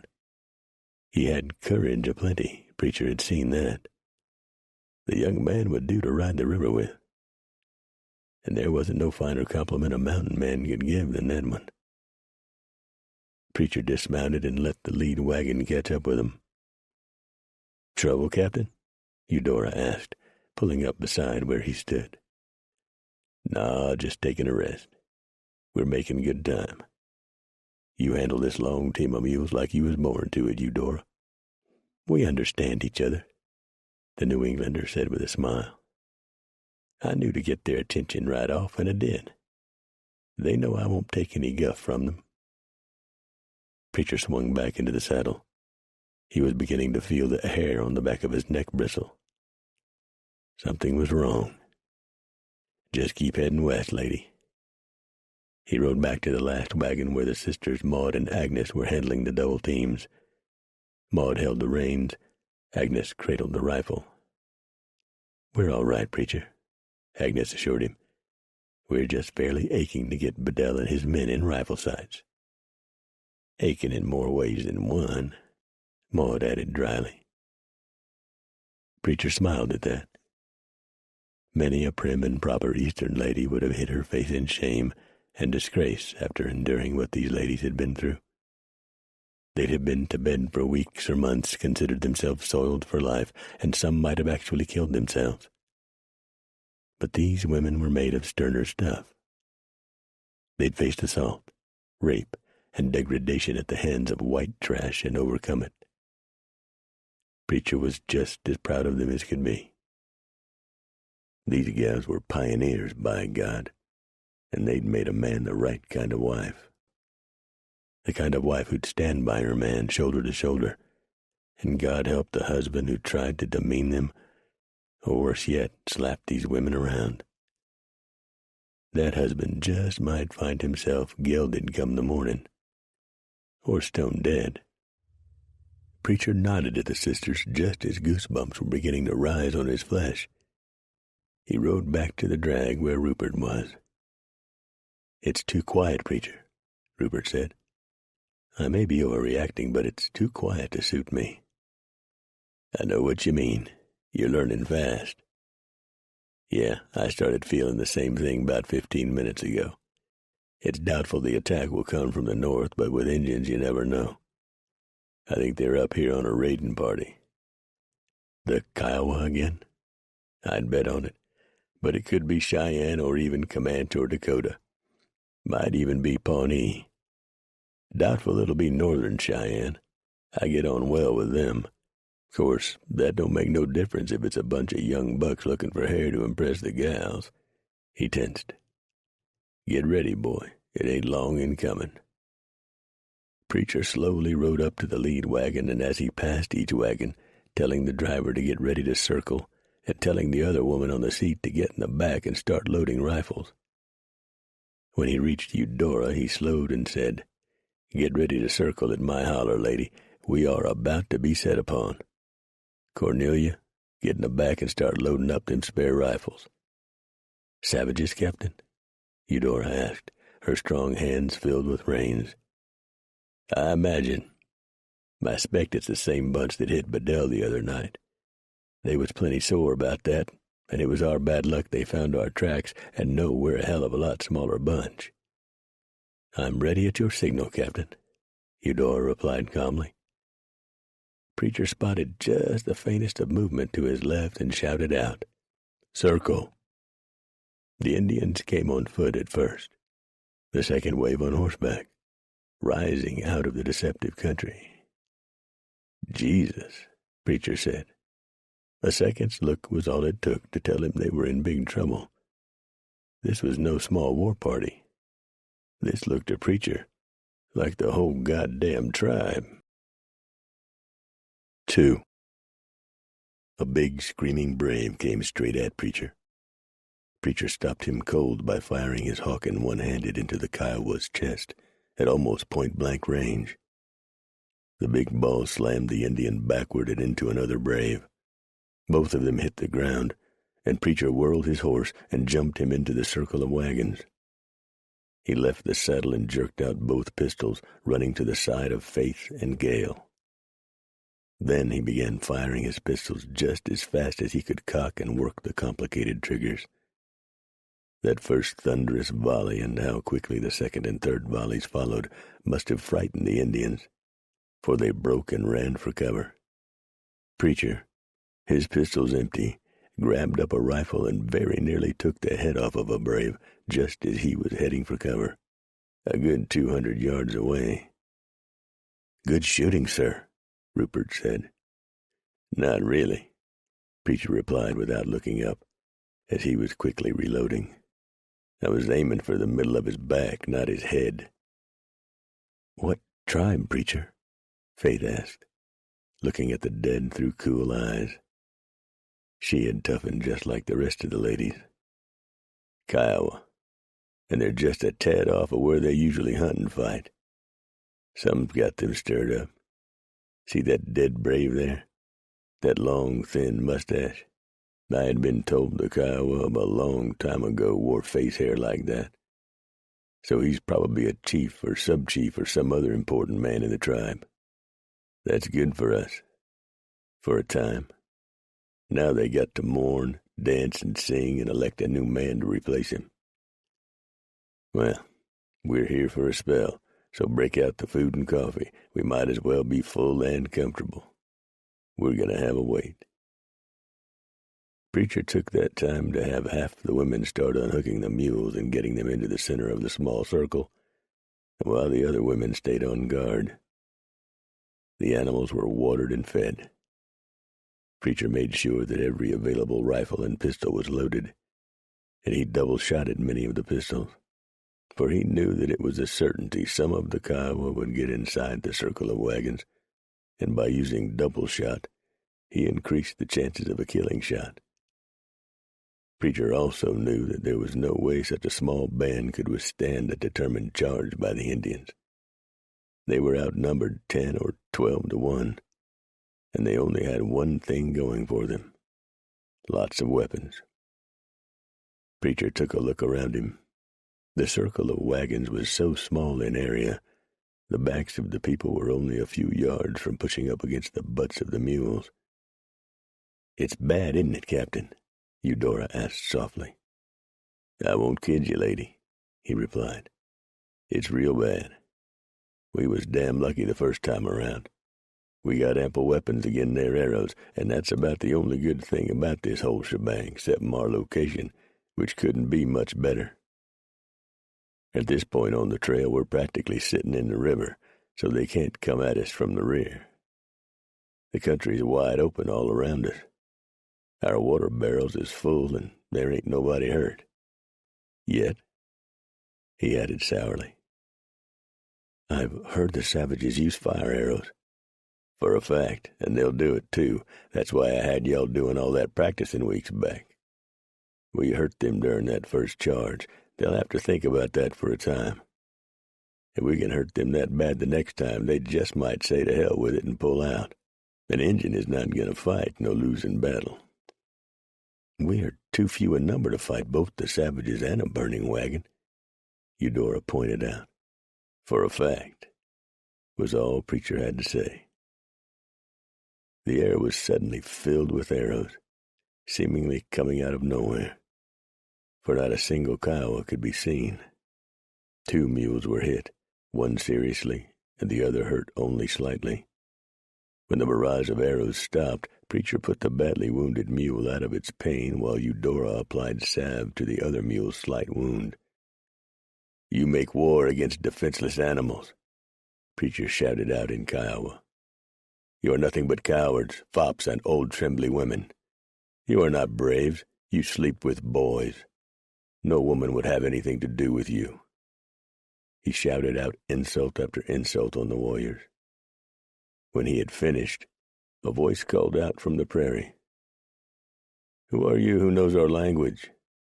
"I am Ghost Walker, the man called White Wolf, and I will kill you. I will gouge out your eyes so you cannot find your way after death. I will cut off your hands and feet and leave you helpless against your enemies. I will tear out your tongue so you will be mute for eternity. Preacher is dead. We heard the men from the long wagons talking the other night. Did you find a Kiowa with his throat cut?" Preacher yelled. "I did that. So if I am dead, I am a ghost." He moaned loud and long. It was so realistic, most of the women shuddered. "How can you fight a ghost?" Preacher shouted. "Come on, you old women. Let me show you my powers that I now have after death. My guns will fire 10 times more than those in the hands of the living." To Eudora, "When I fire my pistols, you reload them just as fast as you can." She nodded her head. "You think it will work?" "You never know with Injuns. They're notional." "You convinced me of your ghostly abilities," Rupert called softly. "You lie," the Kiowa spokesman said. "You are not a ghost. You do not have magic guns. Faith, you, Eudora, and Gale, get you double handfuls of dirt. Just as soon as I finish acting the fool, you hurl that dirt high into the air and keep picking up dirt and tossing it. Whilst you're doing that, each of you start squalling like a bunch of pumas. You got it?" They smiled through the grime on their faces and filled their hands with earth. "I will summon friends from the dark side of life," Preacher shouted. "You will be able to see their evil coming like a whirlwind. Listen and watch. But if you stay here, you will die." Preacher cut loose with another ghostly sound. The women tossed the dirt into the air and then screamed like a pack of wounded animals. Preacher moaned long and loud and fired his pistols faster than he ever had. He tossed his pistols to Eudora and began jumping around, throwing dirt into the air and whirling around, darting in and out of the open space between the wagons. The women began hurling more dirt into the air until it looked like a sandstorm. "Your guns are empty now, White Wolf," the Kiowa called. "They boom no more." Eudora tossed the recharged pistols to Preacher, and he cut loose with another barrage. There was a moment of shocked silence from the other side, then the sounds of galloping horses. "They fell for it," Preacher said. I looked over at the ladies and started laughing. All of them were covered with dirt. Soon the entire contingent of the wagon train were howling with laughter. A lone Kiowa brave who had hung back, albeit with much fear in his heart, listened to the wild howling coming from the circled wagons. He rolled his eyes and looked toward the heavens. Then he drummed his heels against his horse and got the hell gone from there. After the group had settled down, Preacher ordered the teams hooked up. "Let's get gone from here whilst we got the chance to do it."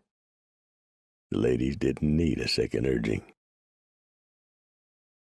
Preacher picked the most easily defended place he could find for that evening's camp. "Will we see those Indians again, Preacher?" Agnes asked, handing him a cup of coffee. "Doubtful. That bunch was some ways from home. We might not see another Indian on the warpath for the rest of the journey, but don't count on that. In their own way, ladies, the Indian is a good person. Now that sounds funny, seeing as how we just killed a few back up the trail, but if you stop and think about it, their way of life makes sense. For them, at least. If not for us. They respect the land and use it well. Can't say that for the white man. But how would you like it if somebody was to come driving a bunch of wagons across your yard back home? Indian feels the same way. This is his yard." He waved a hand at the prairie. "It's been his for centuries. I don't feel hard toward the Indian. I've lived with them. Now the Pawnee just flat out don't like me, and I don't like them. Never have and never will. They've been trying to kill me since the first day out here when I was just a boy. Every time they try, they lose one or two or three more. Seems like they'd learn after a time, don't it?" "Do you know why they dislike you so?" Faith asked. "Nope, but neither do they. If either of us ever did, it's been lost during the years. I'm the type of man who would get along with every one of God's children and creatures if they just let me. Bears, snakes, scorpions, and all. Even a buzzard, and the good Lord knows I can't hardly abide a buzzard. But they've a place in things. They're nature's garbage collectors, I reckon. But I still don't like 'em." "Why don't the savages stop fighting the whites?" Maud asked. "If they would do that, then we could all get along." Preacher smiled. "Listening between your words, lady, I hear, if they'd just be like us. But they ain't like us. You're you, I'm me, and they's them. I couldn't survive back east. And it ain't that I wouldn't survive, I couldn't. I've been free too long, really free. The only law I have to worry about is the laws I set on myself. I'm like the Indian, I reckon. I don't like people telling me what to do and where to go and where I can't go and what I have to do once I'm there." "But any productive society has to have laws, Captain," Eudora said. "Sure, I know that. And the Indian tribes all have their own laws. It's just that they ain't like the white man's laws, that's all. And the laws them fancy-pants lawyers and swelled-up judges and goofy-acting politicians force people to live under ain't my laws neither. I don't want any part of it." "There is a great hue and cry back east for people to move west, Preacher," Faith said. "Soon this part of America will be abounding with humanity. Considering how you feel about that, what will happen to you?" Preacher's smile was a slow and sad one. "I reckon I'll suffer pretty much like the Injuns is going to suffer. Not as much, 'cause I ain't got no 1,000-year-old way of life behind me that's going to have to be pitted again another 1,000-year-old way of life. White man says his way is the only way. Injuns say their way is the only way. And pretty soon, if I'm reading the newspapers right, the black folks all over the country is going to have freedom. And when that happens, that'll mean another way of life will be challenged. And I figure the next 20, 30 years is going to be right interesting, with the white man always ending up having his way, of course." "All the savages have to do is to adopt Christian ethics, and we can all get along," Bertha Macklin opined. "Everything is spelled out quite clearly in the Bible." "Is that right?" Preacher said. I read the good book from time to time. It's contradictory to me. One line reads an eye for an eye and a tooth for a tooth. Another line says don't kill nobody. Some of them folks in there tooken all sorts of wives to bed down with, begetting sons and daughters all over the place. But now it's again the law to have more than one wife. Certain parts of the good book is right comforting. Other parts just don't make no sense to me. Now, if it don't make no sense to me, who was raised up reading the Bible and going to church on Sundays and praying over grub, how in the hell do you expect an Injun to understand it? After all the times the savages have tried to kill you, April Johnson said, I find it hard to believe that you're defending them. Well, missy, I reckon it's because, like can be said about the white people, there's a hell of a lot more good Injuns than there is bad ones. Injuns got their own code they live by, and it ain't like ours. Now, I don't agree with all the codes the Injun lives by, but then I don't agree with all the laws the whites live by neither. So I reckon I'm closer to the Injuns than I am to the whites. But you know right from wrong, Lisette protested. I know the white man's definition of right and wrong, missy. The Injun's version is different, and it ain't up to me to say which one is the correct one. Besides, it don't make no difference. It won't be many more years, in our lifetime probably, when the Injuns will be killed off or herded on the reservations like animals in a cage. And then the white man will say, there now, we've done it. We've destroyed a way of life so's ours can thrive. Let's all be right proud of what we done. Well, you be proud. I ain't so damn sure it'll be anything to boast about. Anyone who stands in the way of progress is apt to get hurt, preacher, Rupert injected. Progress is the natural order of things. That's right, Faith said. We cannot stand still. We must go forward or we'll stagnate. Ain't that a fact? Preacher replied, with no regard to whether it's men, women, or kids. It certainly doesn't appear to me that makes any difference to the savages, Cornelia said. They've been butchering women and children for years. Certainly you won't argue that fact. Preacher shook his head. No, I can't argue with that. The Injuns earned the name of savages. I sure won't be the one to deny that. I can't feel much sorrow for a people who won't change for the better, Gale said. Nor can I, Faith agreed, as the other women gathered around nodded their heads in agreement. Preacher smiled at those statements, but held back the words he wanted to say. He drained his coffee cup and stood up. Oh, before you misunderstand, I don't blame the white man for pushing west. Hell, I come west, and I understand what has happened and what is going to happen. The Injun has just run out of time, that's all. That's been happening to various folks since God picked up the clay and flung humans on this earth. Preacher stood up and picked up his rifle and looked out over the terrain outside the small circle. He looked around at the small gathering of people in the waning moments of daylight. I ain't no highfalutin, fancy-talking man from Washington, Preacher said. And ain't nobody gonna ask me nothing, 'cause them nitwits back in Washington think they know the answer to everything. But here's how I would do this settling the West thing. First off, I'd put me together a whole bunch of soldier boys. Thousands of 'em. At least a division, Rupert said, his eyes shining with excitement at just the thought. Whatever, Preacher said. I'd have cannons, wagons, and troops that would stretch for 50 miles across the plains. They'd be flags a-waving, bands a-playing, buglers a-tooting, and drummers just a-whacking away. It would be the grandest sight red or white had ever seen. I'd gather the chiefs tribe by tribe and invite them to sit down and talk. And they would.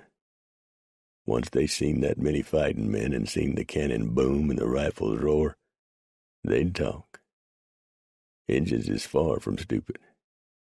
In their own way, they got more sense than them damn fools that claim to be running the country. Preacher thought about that for a moment. Then he shook his head. Anybody's got more sense than them ninnies. Anyway, I'd tell the chiefs that the white folks are coming. Then I'd show them pictures of the eastern cities and how many people there are back there. You'd have to do that slow, 'cause an Injun really don't grasp a whole lot of numbers. But it could be done with patience. And that's the trick, folks. Patience.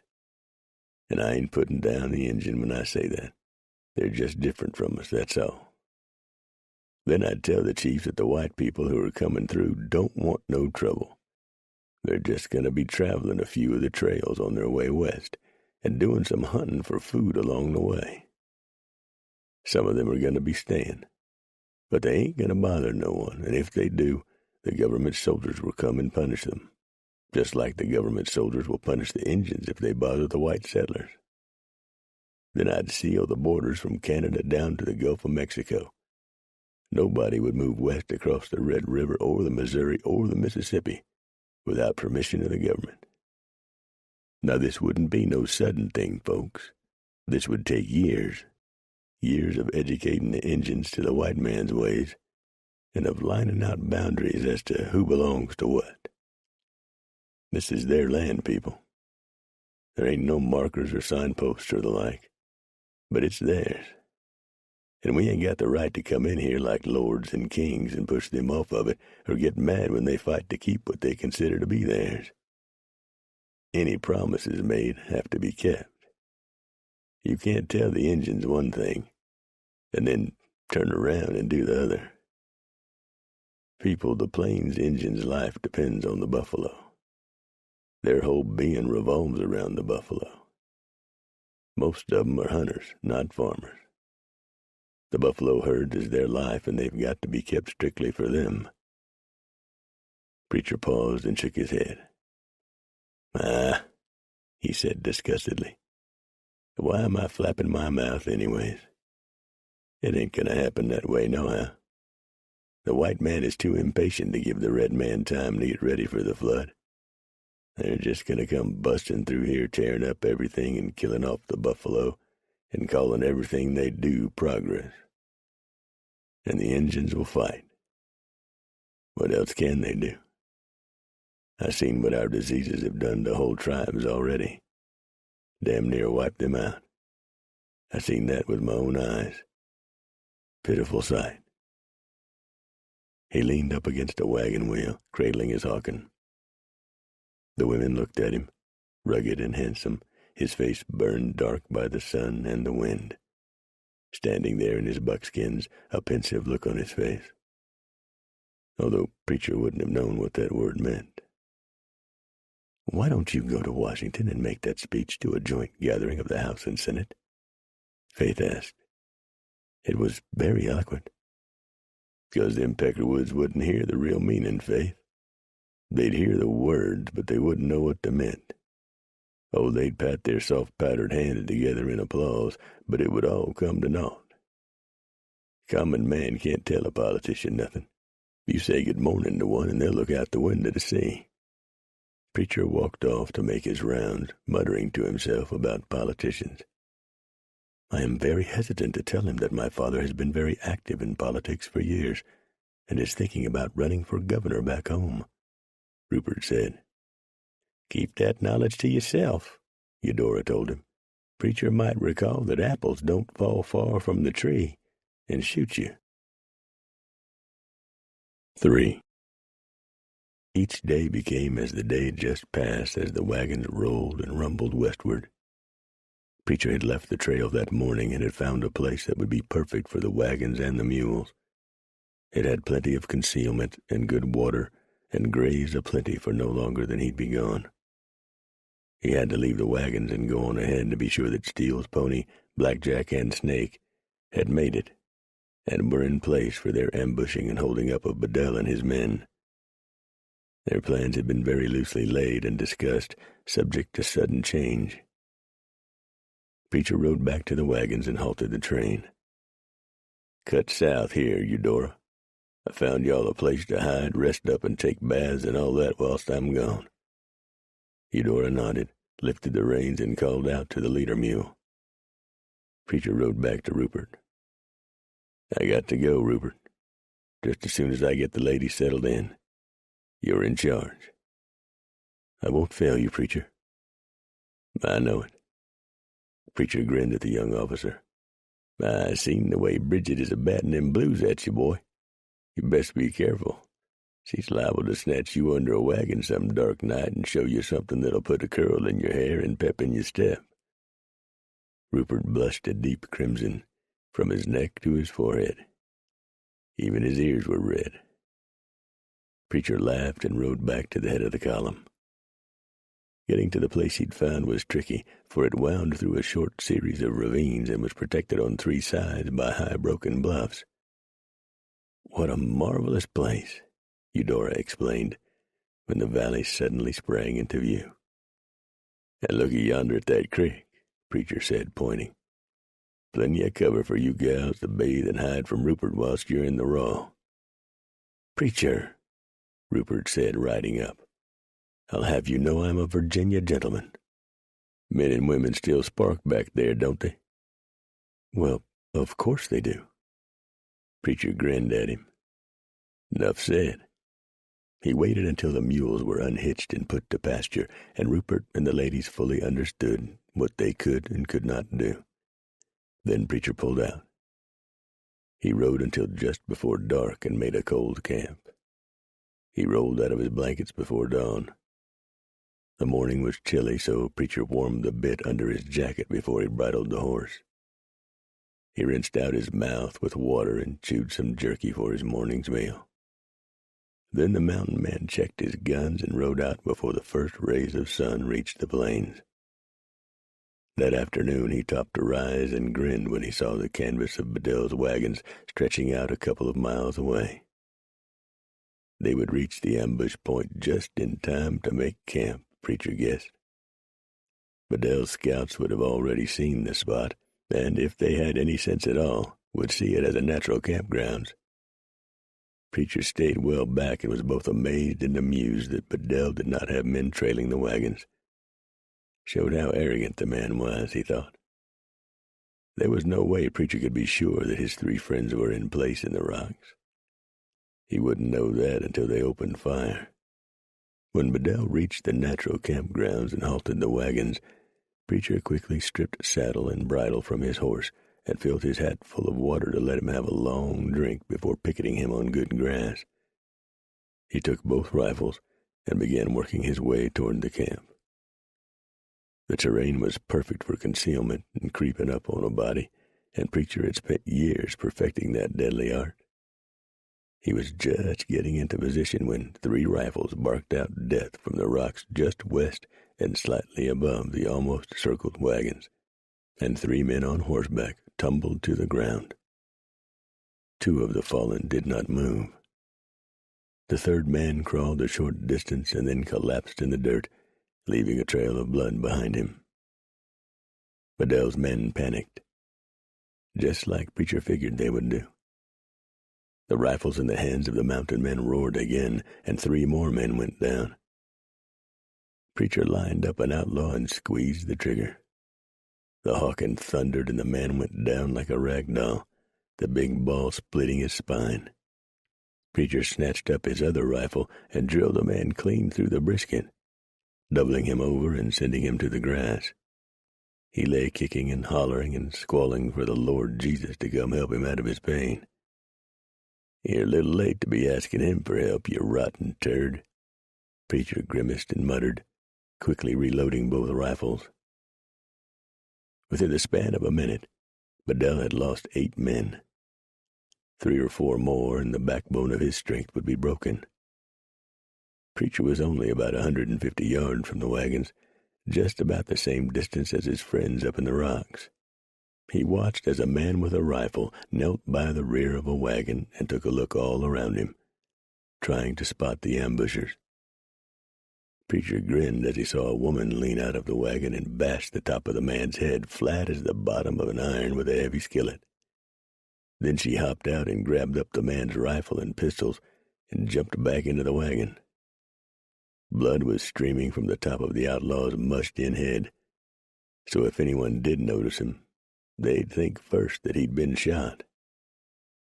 Bedell and Jack Hayes tried to rally their men, shouting and cussing at them, but with the wagons so wide apart, the oxen fighting their harness, horses rearing and screaming in fright, and unknown attackers dropping men with every volley, chaos reigned among the outlaws. Wounded men were crying out for help, dust was swirling everywhere, and that only added to the confusion. Bedell's men were shooting wildly, not knowing really where the enemy was or who it might be. Preacher made up his mind and left his cover and went running to the scattered wagons. He hopped into the back of one wagon, and the 3 women there started crying and hollering when they saw who it was. "Hush up," Preacher told them, slashing at their bonds. "This ain't the time for no waterfalls." A wide-eyed and scared man jumped onto the wagon seat and just had the time to stare at Preacher for a heartbeat and grab for a pistol in his belt. Preacher took the front top of his head off with one swing from his heavy-bladed knife. The blade sliced through the man's skull, and it was not a real pretty sight to behold. "Every man for himself." Preacher caught the faint shout. He thought it was Bedell's voice, but couldn't be sure. "Ride! Ride! You know where the rendezvous point is. Abandon the wagons and ride for your lives." Preacher jumped out of the wagon and jerked out his awesome pistols. He leveled them at a knot of horsemen and started letting the balls fly. Men were knocked from the saddle, most of them grievously wounded at this close range. A screaming outlaw charged Preacher, swinging his rifle like a club. Preacher's pistols were empty, so he ducked the rifle butt and kicked the man in the groin. The outlaw hollered, his dirty face turned white, and he hit the ground. The 3 women the Preacher had just freed jumped out of the wagon and trussed the man up with the same ropes that had just seconds before bound them. They did not handle the man with gentle hands. He was screaming in pain long before they finished hog-tying him. "You in big trouble," Preacher told the moaning outlaw. "If I was you, I'd start praying." Bedell and his men were gone. Like most basically simple plans, this one had worked. Preacher always knew that the more elaborate a plan, the more likely of it failing. "Free the other women," Preacher told the trio of women, just as Steele's pony, Blackjack, and Snake came strolling into the area. A dozen men and women marching ahead of them, hands in the air, prodded along by rifle barrels. "Move quickly, for they regroup and return." "By God, she worked, Preacher," Blackjack roared. "I've never seen such a beautiful sight in all my life," a lady named Rexana said. Her face was bruised from beatings, but she was smiling. "I love you all," Odella McNutt said, smiling through her swollen lips. "Get armed first," Preacher told the ladies as they were freed. "Then in small groups you can bathe and fix yourselves up. We'll wait till my group joins us, then we'll try the prisoners." "This ain't no court of law," a whore called Cindy Lou hollered. Odella walked over to her and busted her right in the mouth with a balled fist. Cindy Lou hit the ground, blood pouring from her mashed lips. "You twisted bitch," Odella said. "You sorry white trash. I'll see you hang and take great satisfaction in watching it."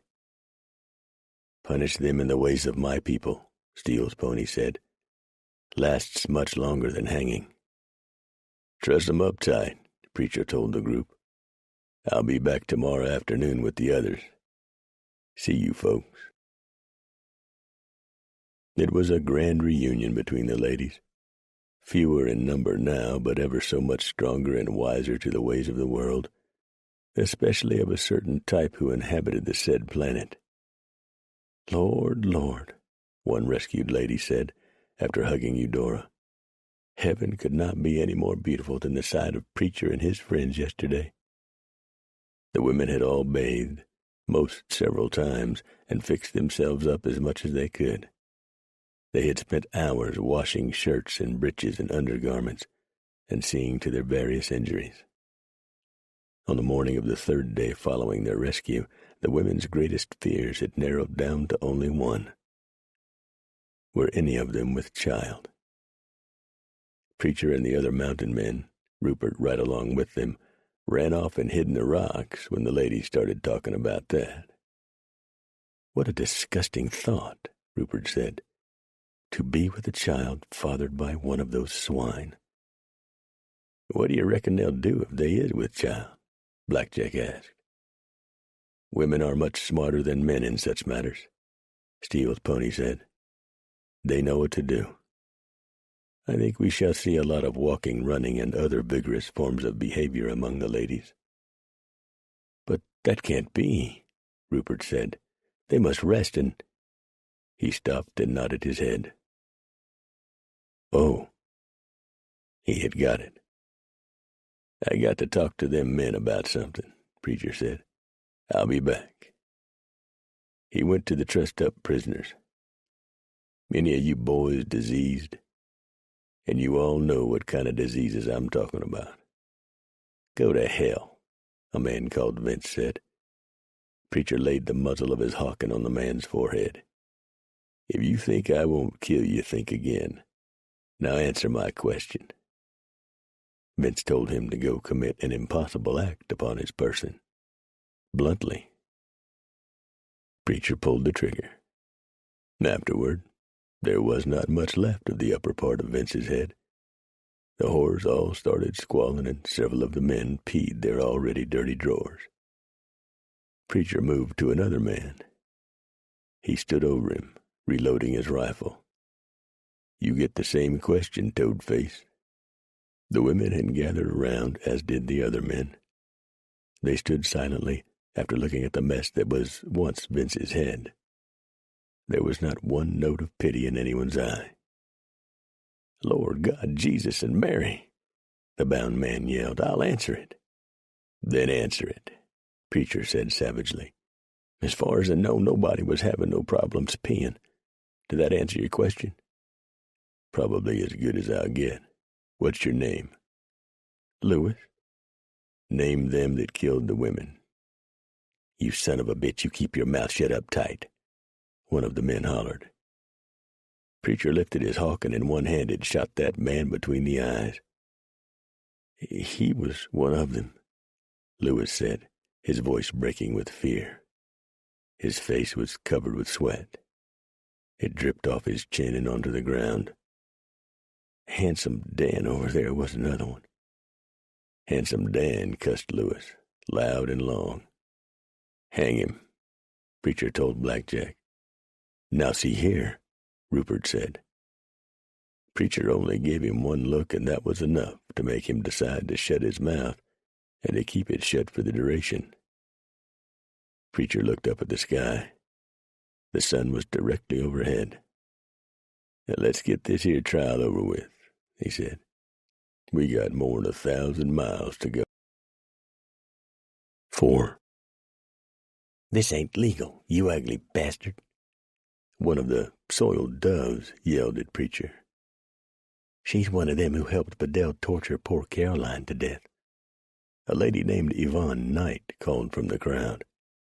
Her name is Frida. How do you women find her? Guilty, they called. Any nays? There were none. Orabella, Cecilia, Nancy, and Rexana led the women to the hanging tree and did the deed. The Bedell Confederate checked out with a curse on her lips. One of the outlaws fell to his knees and started praying. That one who is calling on the Lord did unnatural things to the boys. A woman named Vesta called. Horrible, filthy things. How do you find him? The verdict was unanimous. The man was still praying when the noose was slipped around his neck. The praying stopped quite abruptly. 6 women and 8 men were hanged that sunshiny afternoon along the Platte River. They were buried in a common grave dug by those few the women decided, for one reason or another, to let live. Lewis, as it turned out, and that was verified by the whores and outlaws, had taken no part in the raping. had not killed anyone back at the ambush, and had been belittled by his older brother into coming along with Bedell. His brother was one of the dead that was killed during the first volley of shots from the mountain men. He was 16 years old, but looked some older, as did many people of the era.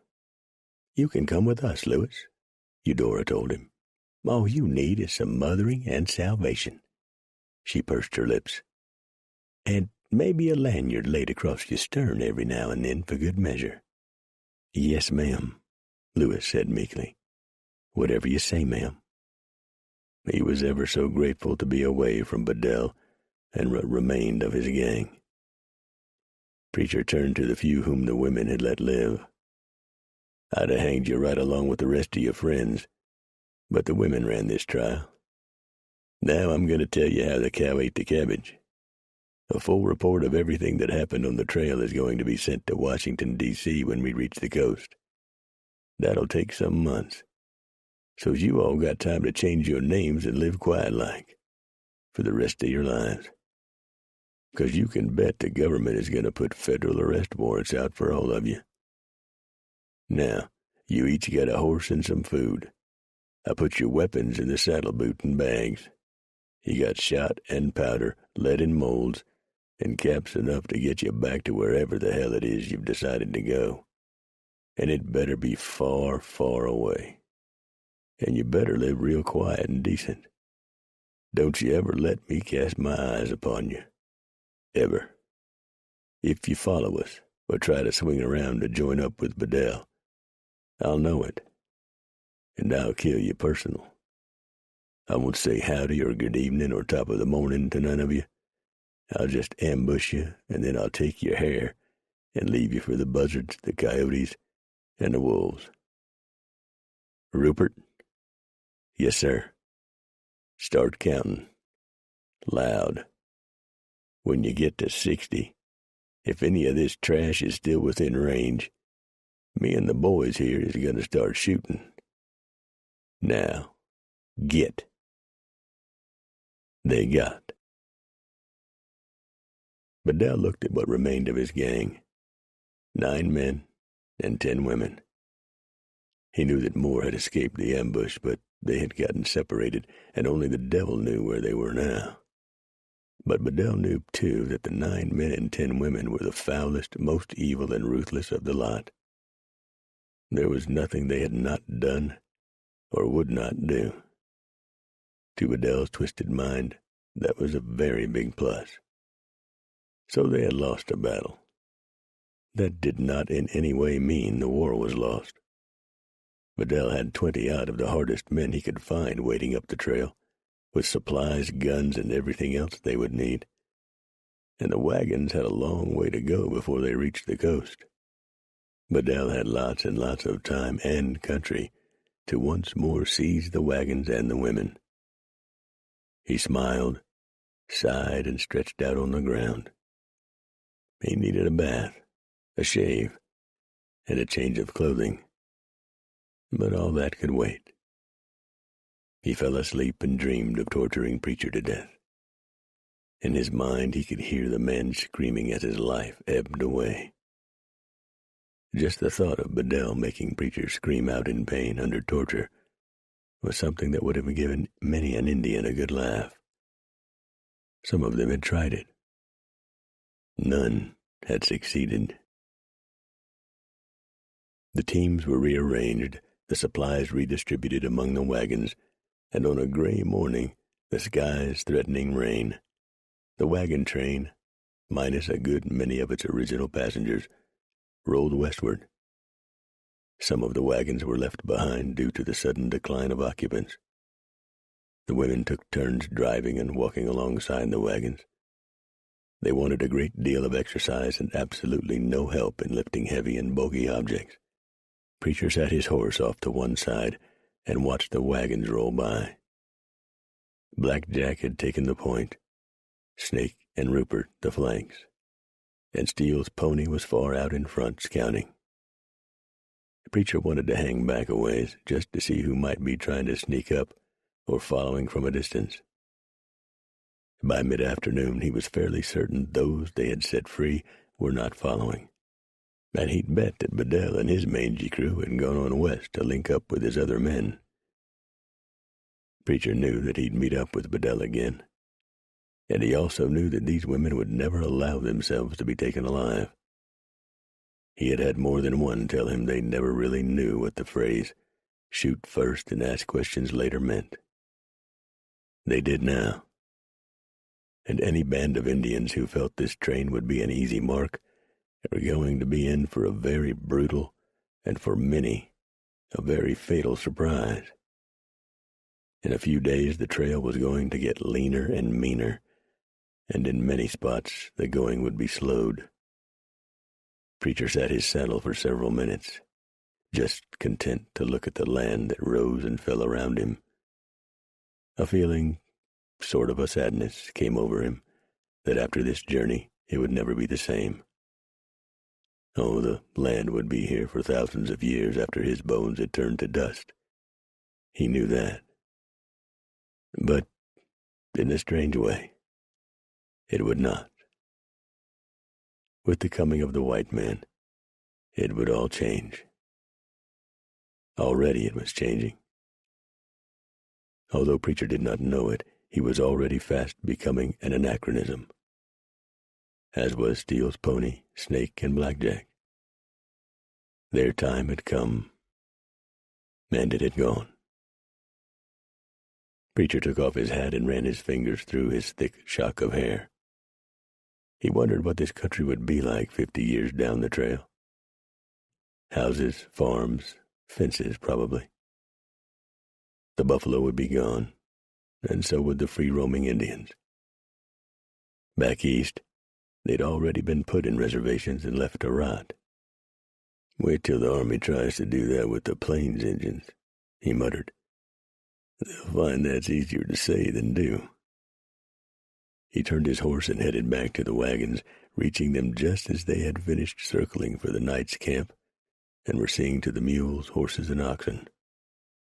Blackjack and the other mountain men, Rupert included, had them a little fire going off to one side, and the coffee was near to boiling. Steele's pony had killed the buffalo that afternoon, and they would have fresh steaks and the tongue for their evening meal. Since the kill had been made close to the wagons, he had been able to salvage all parts of the buffalo, and had even given the hide to a lady to scrape. She had promptly given it right back, behaved as though it insulted her. Steele's pony groused. It's a fine skin and would make a wonderful robe. I thought I was doing her a favor. I have discovered that white women are very strange. Where's the skin? Preacher asked, a twinkle in his eyes.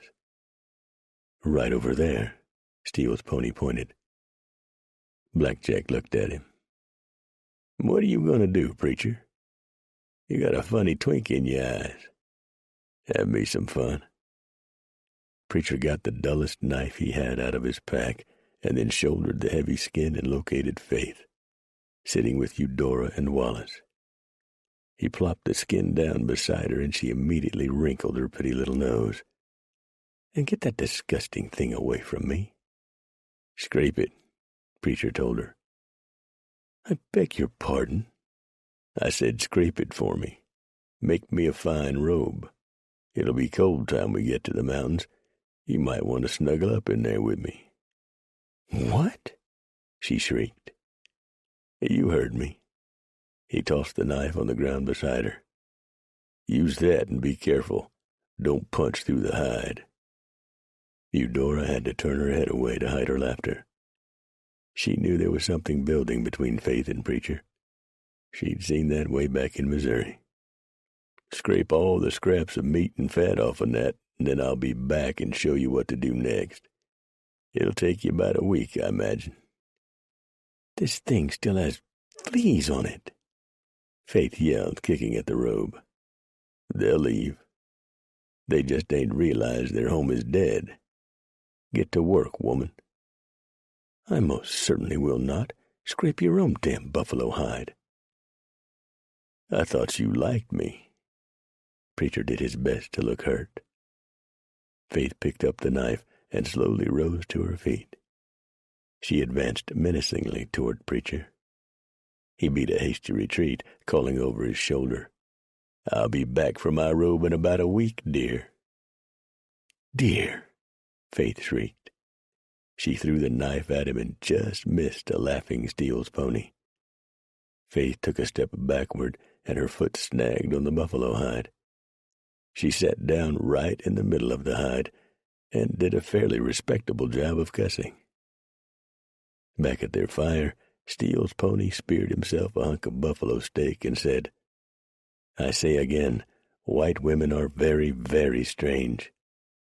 Somebody help me drag this stinking damn thing off and burn it." The voice of Faith could be clearly heard throughout the circled wagons. The wagons rolled on, now taking a northwesterly route and still following the Platte.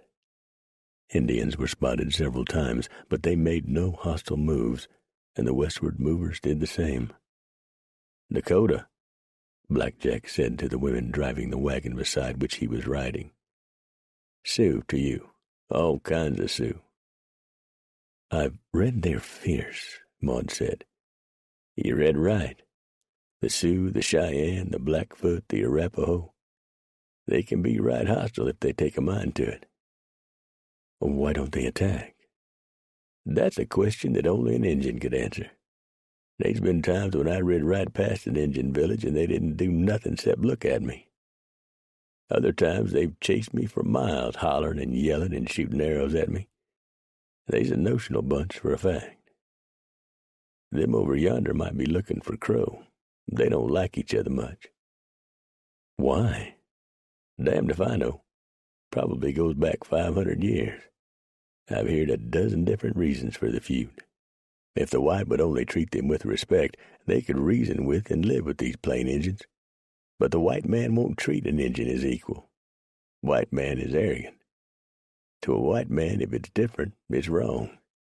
And that's why all the trouble. It's got to be the white man's way or no way."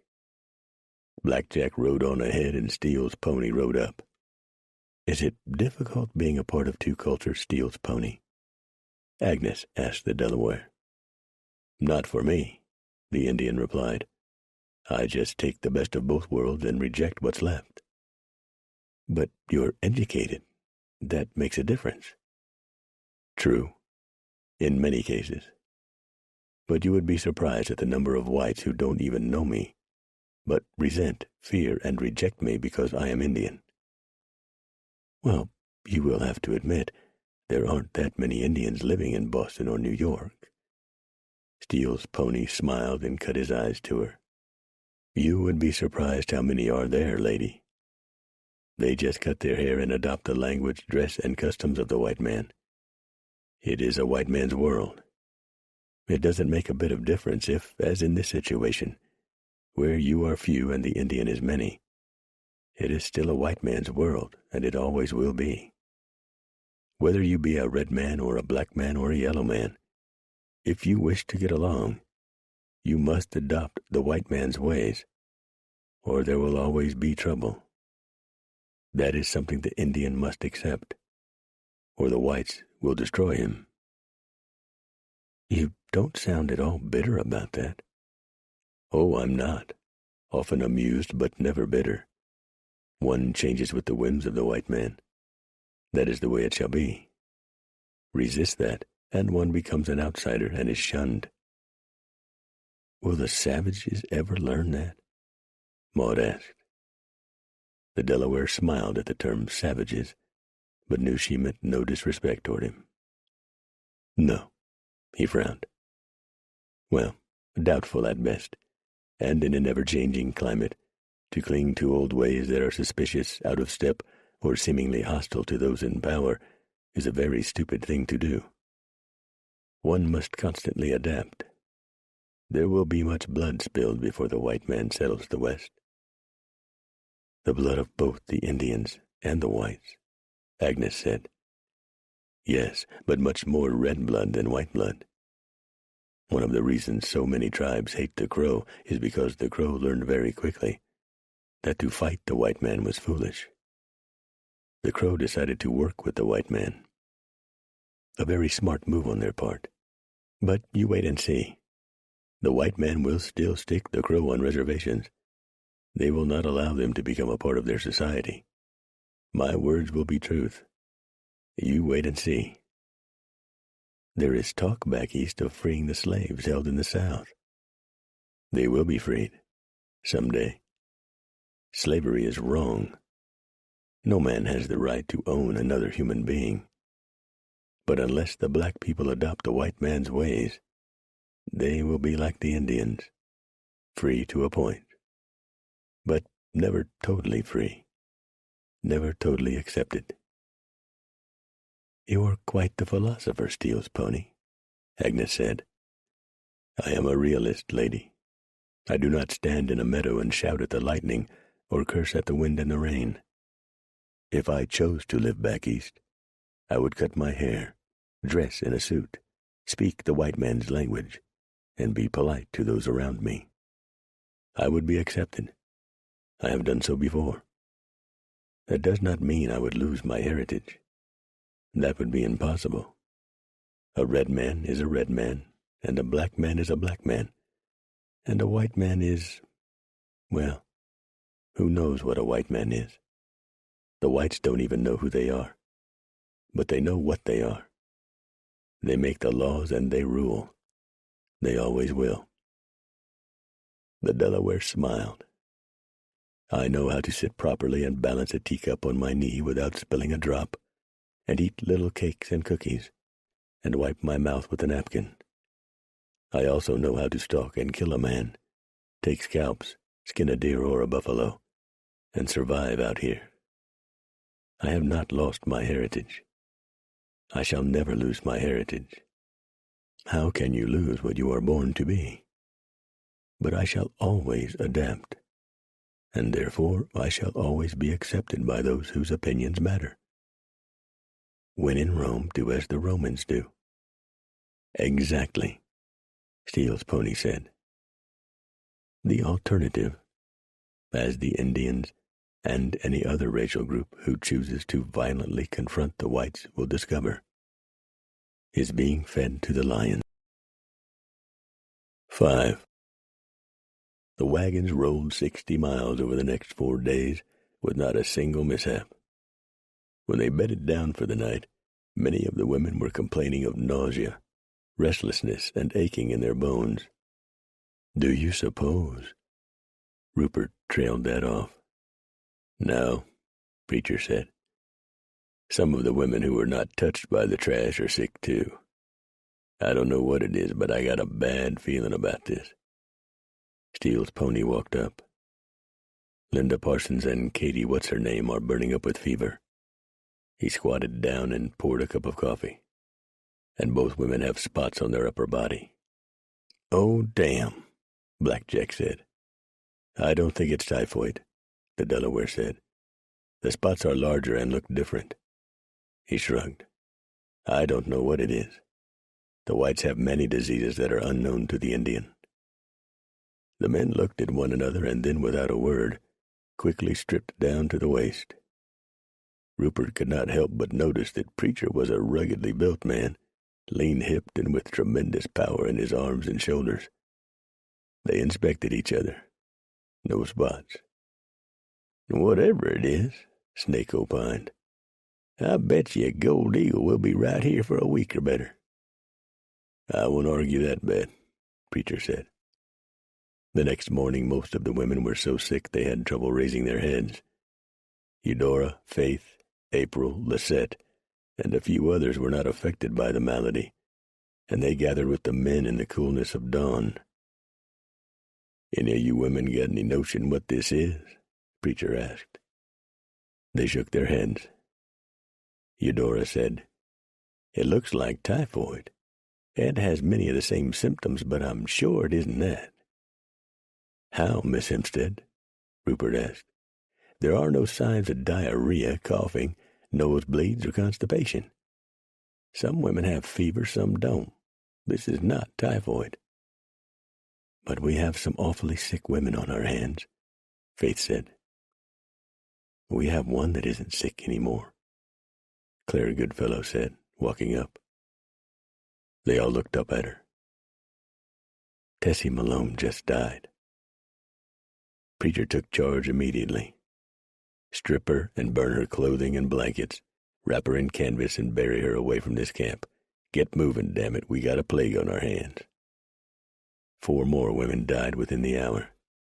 Preacher ordered every kettle hung over a fire and to get a lot of water boiling. Every stitch of clothing in the wagons was boiled. Every blanket, every cloth was sanitized in the boiling water. Preacher ordered the canvas taken down from every wagon and boiled.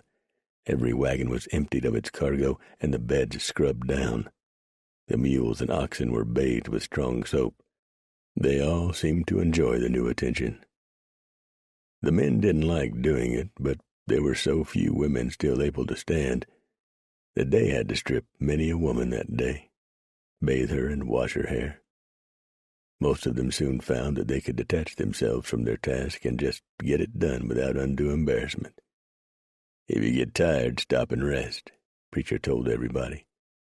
Don't let your body get run down. Preacher sent the Delaware out for herbs to crush, combine, and make into a syrup that could be drunk. He didn't know if it would do any good, but it damn sure couldn't hurt nothing.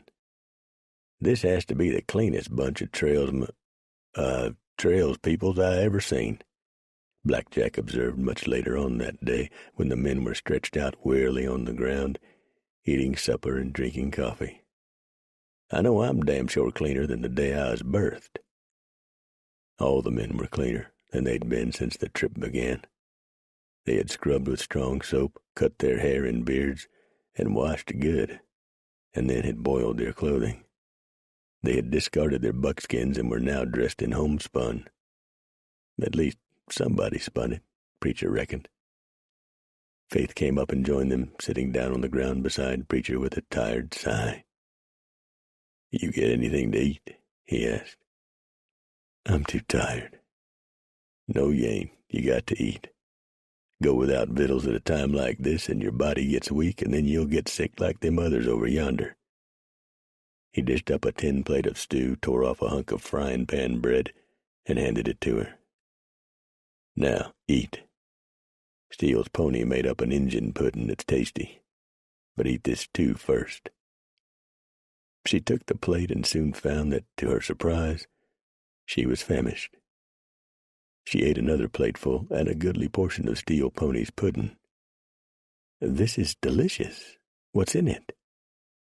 Don't ask, Steele's pony urged her.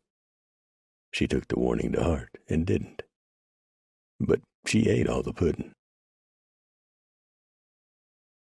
12 women died over the next several days. Then those who had made it through the worst began to slowly recover. They asked what had made them sick, what disease had befallen them. No one could tell them anything because no one knew. Just be glad you made it and get well. Be a lot more graves before the West gets settled, Preacher said, resting on his shovel for a moment in the graveyard beside the trail. Amen, brother, Blackjack said. Amen. Preacher was right in his dire prediction. Years later, when the great movement west had abated, experts began theorizing that there had been one grave dug every 80 to 100 yards between Missouri and the Willamette Valley. And many times whole families, 6 or 7 people, were buried in the same shallow pit. So there is really no way to judge how many people died on the Oregon, Mormon, and California trails. Hundreds, certainly. Thousands, probably. At the wagons, Preacher and the others could only guess as to why none of the men and some of the women were not at all affected by the strange disease, while others were incapacitated for days, and still others succumbed to it. And it was just as baffling as to why, once the malady had run its course, the women, just hours past, were so sick they could not raise their heads, were now getting to their feet so quickly. It's a miracle, one woman exclaimed. God's work, surely. Preacher didn't know about that. He was just glad it was all over. He lifted his eyes heavenward. Thank you, he muttered. Stay with us, won't you? Who you talking to, Preach? Snake asked. God. He reply, We're alive, ain't we? You do have a point. Steele's pony then said, I think the women will be fully recovered and ready to travel in another 2 days. Preacher nodded his head in agreement. We haven't lost much time. Even when the women was kidnapped, the wagon still kept on west. But we damn well better be over them mountains for the snow flies. Where do we take 'em across the Platte? Blackjack asked. I give that some thought. It's been fairly dry this year. River ought to be low enough to make crossing pretty easy. We'll stay south till we get up to the buttes. Then we got to cut south and cross the Sweetwater. We'll stay north of the basin and head for the Green. We'll see how the cutoff looks when we get there. He smiled. I figure 10 days to 2 weeks and we'll hit the Laramies. Then these ladies will really see what they got themselves into. And so will we, Steele's pony said solemnly. Chimney Rock, ladies, Preacher said, swinging down from the saddle and using his hat to slap the dust from his clothing. Dry. Awful dry. But to Preacher's way of thinking, that was better than mud and slow going. The women had been stoic when they rolled away from the cross-marked graves, now days and miles behind them on the trail. A few had had tears in their eyes, but by and large, they had controlled their emotions. I can see why it got its name, Eudora said, standing up from the wagon seat to stretch and to rest her rear from the pounding it had taken that day. Since this party had ample mounts, few were forced to walk, but many still chose to, just to stretch out some. And in the case of many of the women on this train, for other reasons. Arapaho coming, Snake said, riding up. Pretty good-sized bunch, too. But I talked to 'em, and they ain't on the hunt for trouble, just curious. How much time do we have? About a minute and a half. Rupert, Preacher said, tell the women we got Injuns coming, and tell them to stand easy but ready to grab guns. Here we go. The Arapaho were not hunting trouble, but neither were they out to win any prizes for sociality. One big buck made that clear right away. Get off the land, he told Preacher. What would you have us do, fly like eagles? Preacher asked. We're not staying here, we're just passing through and we're peaceful. A warrior rode up to Eudora's wagon and stared at her. She met his eyes with a look that was as cold and fierce as his. Faith was writing in her journal, and the Arapaho jerked the journal out of her hands. Faith jerked it right back, and the Indian lifted his hand to strike her. But before he could, Faith conked him on the head with a heavy club she'd found, and the brave hit the ground with a thud. He did not move. Only Preacher and the sub-chief had conversed, and the Arapaho were not sure whether the majority of these people were men or women. They could tell that some were women, but they knew the mountain men and knew that Preacher and his kind would spill a lot of Indian blood before they could be brought down. The sub-chief said he wanted tribute before he would allow the wagons to cross. We'll cross, Preacher told him, and we don't have nothing to give you. Preacher plays a dangerous game, the Arapaho said, his eyes turning mean. This ain't no game, Preacher assured him. If you think it is, just start some trouble. This is our land. This ain't nobody's land. You use it, the Pawnee use it, the Cheyenne use it. Lots of tribes use it. Now we're using it. You can have it back when we're done passing over it. That's the deal. Bad deal. It's the only deal you're going to get. The sub-chief had been sizing up the situation. He knew that everybody on this train was armed with guns, and plenty of them. He wanted those guns, but could see no way to get them without losing a lot of his people.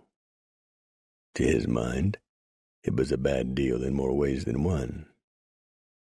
The Arapaho cut his eyes to Steele's pony. He knew the Delaware. He was both afraid of him and jealous of him. The Delaware moved with ease among the whites, and that infuriated not only him, but many other Indians.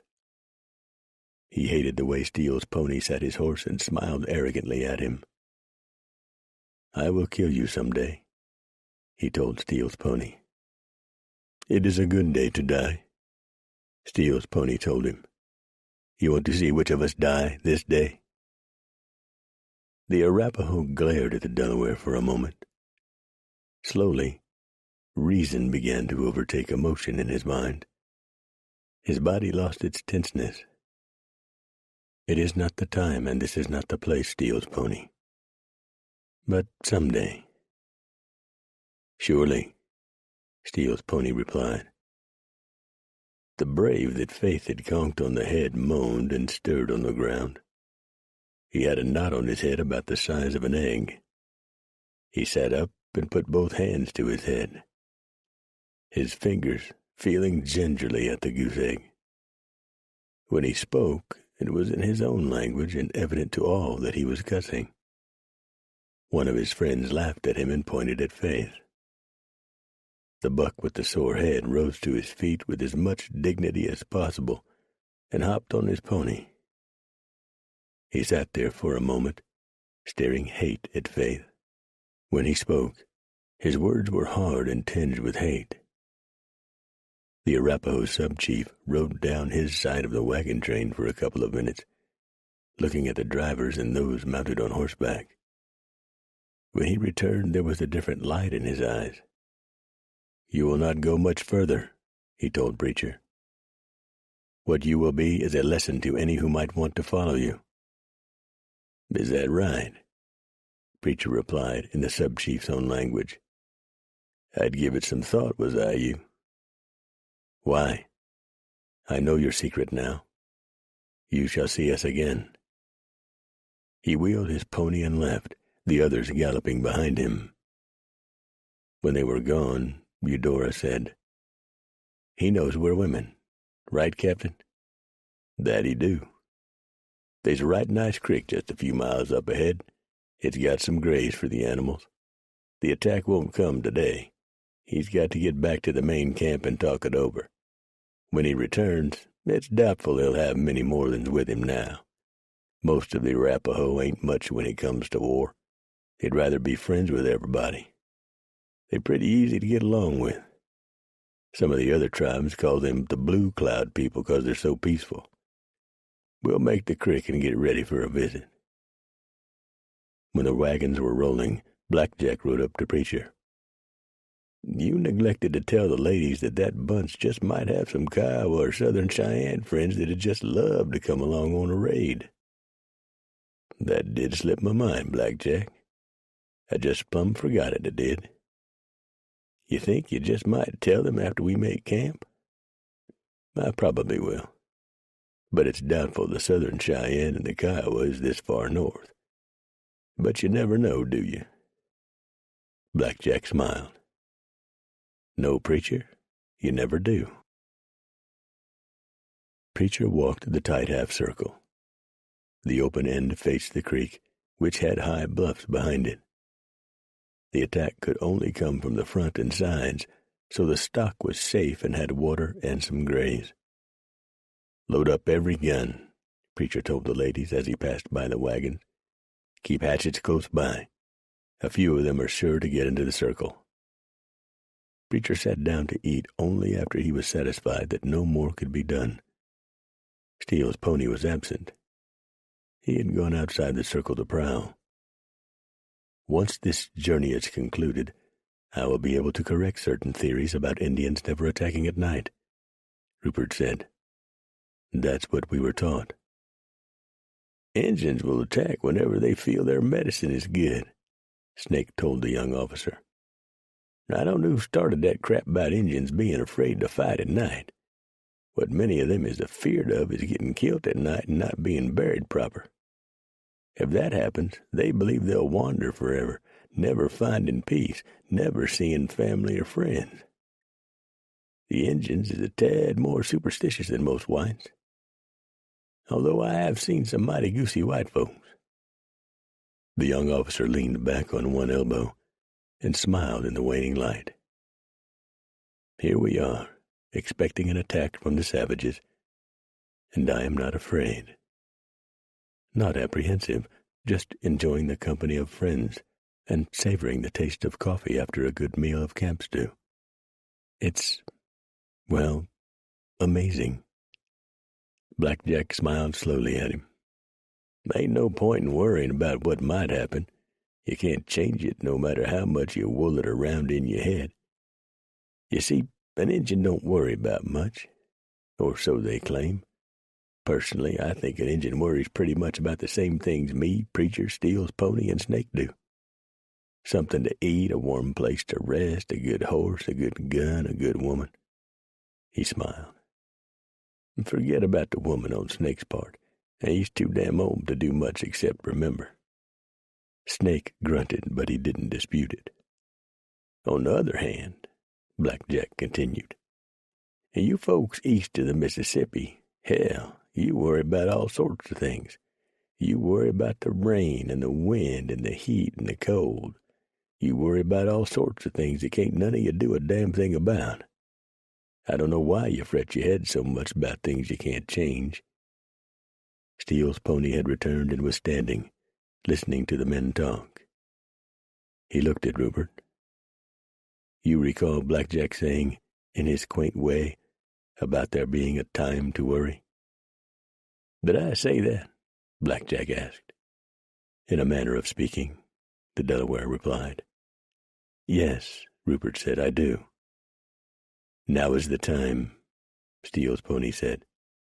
"The Arapaho are about a half-mile from the wagons, and they are painted for war." 6. Steele's Pony had not seen any Cheyenne or Kiowa with the bunch, and Preacher would have been surprised if he had seen any. This was mostly a band of young men led by a sub-chief called Broken Nose. Steele's Pony said that Broken Nose was always leading young men off to fight. "How many in this bunch?" Preacher asked. 40, perhaps, no more than 50. "We'll drive them off with the first volley," Rupert called. "Don't count on it, son," Snake told him. "When the Arapaho decides to fight, he's a fighter. They might spend all night just creeping up on us and be 5 feet away from us come the dawning. Then they'll hit us. Don't never underestimate an Injun. They'll fool you every time." "I should take you men back east with me so you could teach classes on frontier fighting." "They wouldn't believe us, son," Preacher said. "You didn't, so why should they? We ain't got no fancy degrees from universities," Black Jack said. "Let me inject this viewpoint here," Steele's Pony called. "I started to say that what we all lack in book knowledge and formal education, we probably more than make up for by possessing a deep well of basic common sense. But then I quite suddenly realized that any man who would voluntarily choose to spend his entire life, more often than not alone, with no one to converse with except his horse, in the deep wilderness and towering snow-capped mountains, with violent, sudden death all around him every day, sleeping on the ground instead of a bed, and wandering as aimlessly as the wind and as free as an eagle, really might not be as smart as he thinks he is." "Ain't that purty?" Snake said. "That damn Delaware's a regular poet, by God." "Yeah," Black Jack agreed. "Go on, Steele's Pony, say something else." "You really want me to?" "Sure, that was plumb purty." "All right. How about this? Here come the Arapaho." The first attack was only a feeler on the part of the Indians. A few arrows were hurled at the wagons and a few shots were fired at the attackers. Neither the arrows nor the lead balls hit anything of importance. "Hold your fire until you're sure of your targets," Preacher shouted. "They're just feeling us out, looking for weak spots." Steele's pony retrieved several of the arrows and carefully inspected them. They'd appeared to be newly put together and were finely made, the arrowhead made of carefully worked bone. He knew the glue that helped hold the feathers to the shaft was made of a mixture of buffalo hooves and hide, the string from a bull buffalo's sinew. "What's wrong?" Preacher called in a hoarse whisper, after watching Steele's pony for a few seconds. "The arrows are new," the Delaware said. "All of them?" Black Jack entered the conversation. "All of them." "We're in trouble," Snake added his voice. "Them arrows more than likely mean they planned and prepared for this. I got me a hunch Bedell and what's left of his bunch came through here and stirred 'em up. Maybe by ambushing a small band of 'em, killed women and kids probably. Damn trash." "Broken Nose," Preacher called from his position. "Why are you attacking us? We ain't done you or your people no wrong." But only the silence of early night greeted Preacher's question, and that told Preacher and the other mountain men a great deal. "Why won't he reply?" Eudora asked. "Because they're close, and that would give away their positions. Them firing the arrows is back a good ways. We got Injuns laying out yonder not more'n 20 feet from the wagons. They'll lay still as a rock for hours. And I don't think they're going to give up this fight as easy as I first thought. They're mad about something." Those Arapaho who were laying back some distance from the wagons began shouting taunts at the pioneers. But since only the mountain men spoke in their tongue, the shouted insults and taunts were incomprehensible to the women. But they still got the message. Steele's pony grunted as one particularly offensive insult was hurled directly at him. "Why," Black Jack said, "that there was right personal, Steele's pony." Then Black Jack raised his voice and told Broken Nose that before this was over, the Arapaho was going to find his tongue cut off and shoved up into a place that was located very near where Broken Nose surely kept his brains. Broken Nose screamed his outrage at that. "What did Steele's pony say to make that savage so angry?" Eudora asked. Preacher told the women close to him. "My word," Faith exclaimed. The Arapaho laying back then really started shouting the insults, filling the air with obscenities. "They're getting ready to charge," Preacher said. "That hollering will cover any slight sound the attackers will make. Get ready, pass the word." The faint sound of weapons being cocked was heard all around the wagons. Preacher had his rifles propped up against a wagon wheel. His hands were filled with his multi-shot pistols, half of the barrels double-shotted. He knew that the first wave would come in fast and close, and probably several or more would get inside the protective circle of wagons. And he wanted all the firepower he had for this first close-up charge. Since there was practically no chance of an attack from the rear due to the bluffs, Preacher had assigned only a few of the women to guard the rear. "Hold your fire until you're sure you can put one down," Preacher told the women. "They're going to be real close enough to smell the wood smoke on 'em, so don't panic. They're counting on you ladies to panic. Let's give 'em hell, gals." With a silent urge, the first wave attackers came out of the night like deadly wraiths. The attacking Arapahoes were met by an almost solid wall of heavy-caliber lead balls. One buck leaped between two wagons directly at Preacher. Preacher lifted his right-hand gun and stopped the Arapaho in midair, the twin balls slamming into his belly and chest. He fell back, his bare chest and belly torn open and bloody, dead before he hit the ground. One suddenly screaming Arapaho leaped at Faith, his lips peeled back in a snarl. She lifted her rifle and shot him in the face, the ball entering his open mouth and exiting out near the top of his head. He fell soundlessly to the earth and did not even twitch. Yet another enraged buck got inside the circled wagons and managed to get his hands on Eudora's shirt. She bodily threw him against the side of a wagon and proceeded to club his head in with the butt of her rifle. "Come on in, you bastard," Black Jack roared over the sounds of screams and gunfire. closing his hands around the neck of a very surprised buck and dragging him over a wagon tongue. With one quick and powerful move, the huge mountain man snapped the warrior's neck.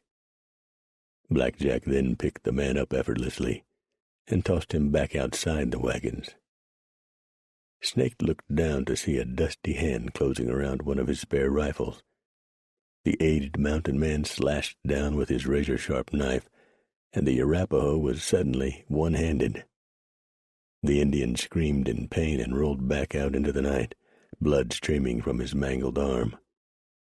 The attack ended abruptly, the brown shapes rushing back into the darkness, carrying or dragging their wounded, dead, and dying.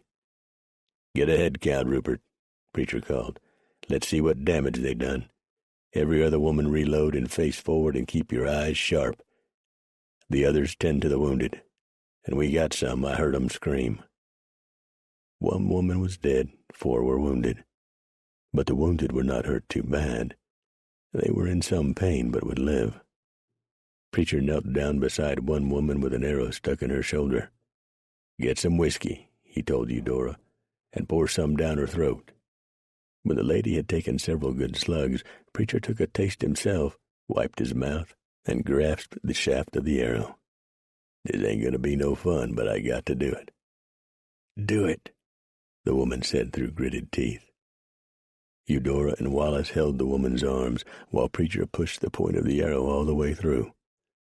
The woman shrieked once and then passed out. "Good," Preacher said, breaking off the arrowhead and then pulling the shaft out. He poured whiskey into both entry and exit wounds, and then left her for the women to bandage and tend. "Who's dead?" Preacher asked Rupert. "Miss Shively. She took an arrow right through the throat." "Let's wrap her up and stash her under a wagon till morning. We'll plant her then. Any livestock get hurt?" "None." "Will the savages return this night?" "They'll be back." The attackers were back long before Preacher anticipated their return.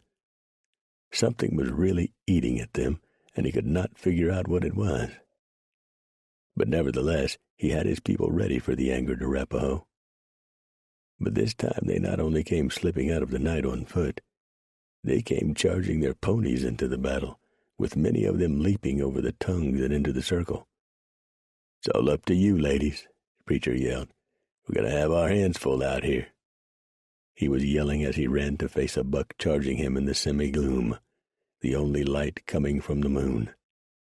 The warrior had a long lance, and there was murder in his eyes. Preacher lifted his right-hand pistol and fired, the ball striking the Arapaho in the throat, lifting him off his horse, and sending him tumbling and rolling on the ground. Old Snake had 2 bucks backing up, neither one of them lacking that long-bladed bowie knife that glistened and gleamed in the faint light. And they didn't like the sight of the blood that dripped from the blade. Arapaho blood. Snake faked to one side, one buck went with the fend, and Snake brought up a pistol with his left hand and shot the Arapaho through the heart, just as Steele's pony picked up a dropped lance and threw it. The lance went all the way through the other brave and pinned him to the side of a wagon. He died soundlessly. Black Jack picked a buck up bodily and brought him down back first over his knee. The sound of the Indian's back breaking was audible even over the screaming and gunfire. Preacher jerked a buck off his horse, and both of them fell to the ground. They came to their feet fighting, and the Arapaho swung a war axe. But Preacher caught the Indian's wrist and stopped his swing cold in an iron grip.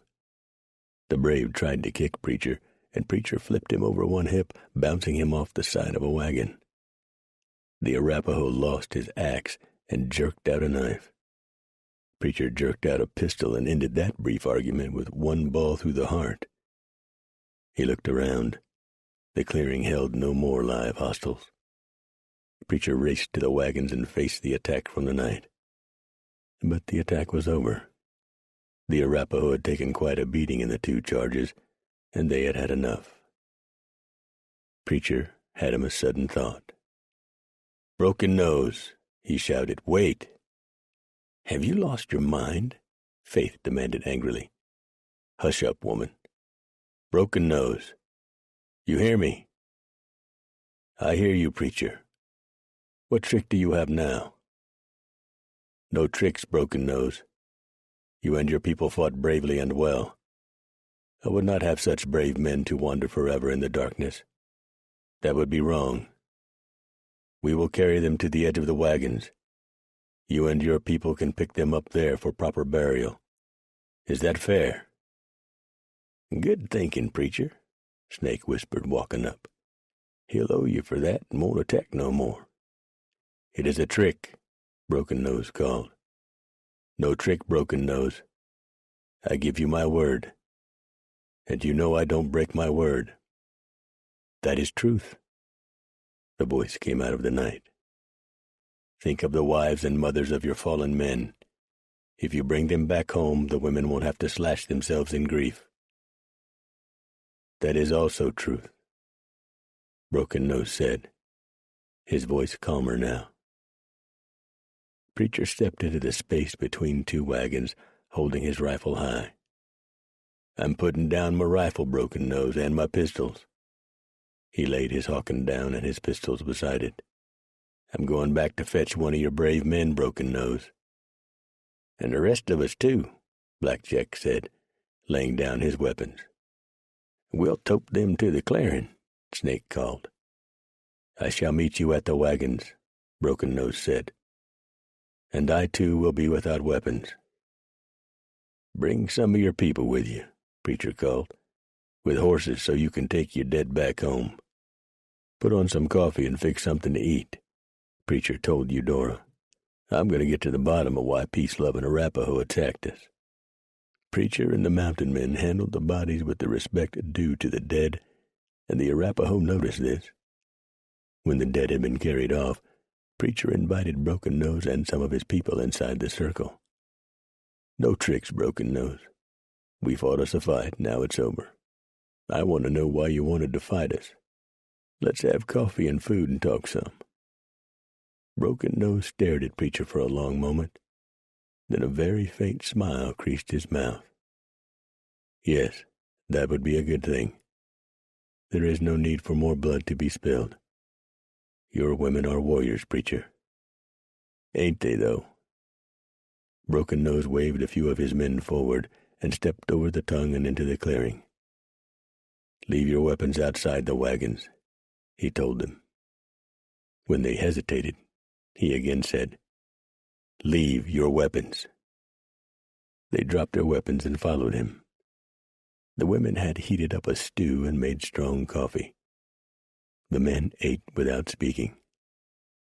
When all had finished, Broken Nose rubbed his belly and belched loudly. The others, too, laid their bowls aside and belched. When the chief quit eating, everybody was finished. They all wiped the grease from their fingers on their skin and leggings. Good, Broken Nose said in perfect English. Very good. Your women not only can fight like men, they can cook too. How are they in the robes? Tolerable, Preacher said, keeping his face straight despite the hard look shot his way by Faith, Eudora, and others within earshot. Only tolerable. That is too bad, Broken Nose said sorrowfully, looking at Bertha Macklin. Nice round ass on that one. He shrugged his shoulders philosophically. Well, one cannot have everything. At least they are good for something. He did not see Faith pick up a frying pan and start toward him, nor did he see Eudora grab the skillet from her and lead her off. It is time for the truth. We were lied to, Preacher.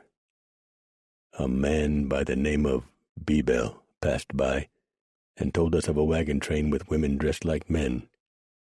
He said that from the seas of grasses to the east, all the way across, the women had lured Indian children to the wagons and then slaughtered them. I should have known when I saw you with the wagons that it was a lie. For that I am truly sorry. If we didn't make mistakes, Broken Nose, we wouldn't be human, would we? Preacher, as always, speaks the truth.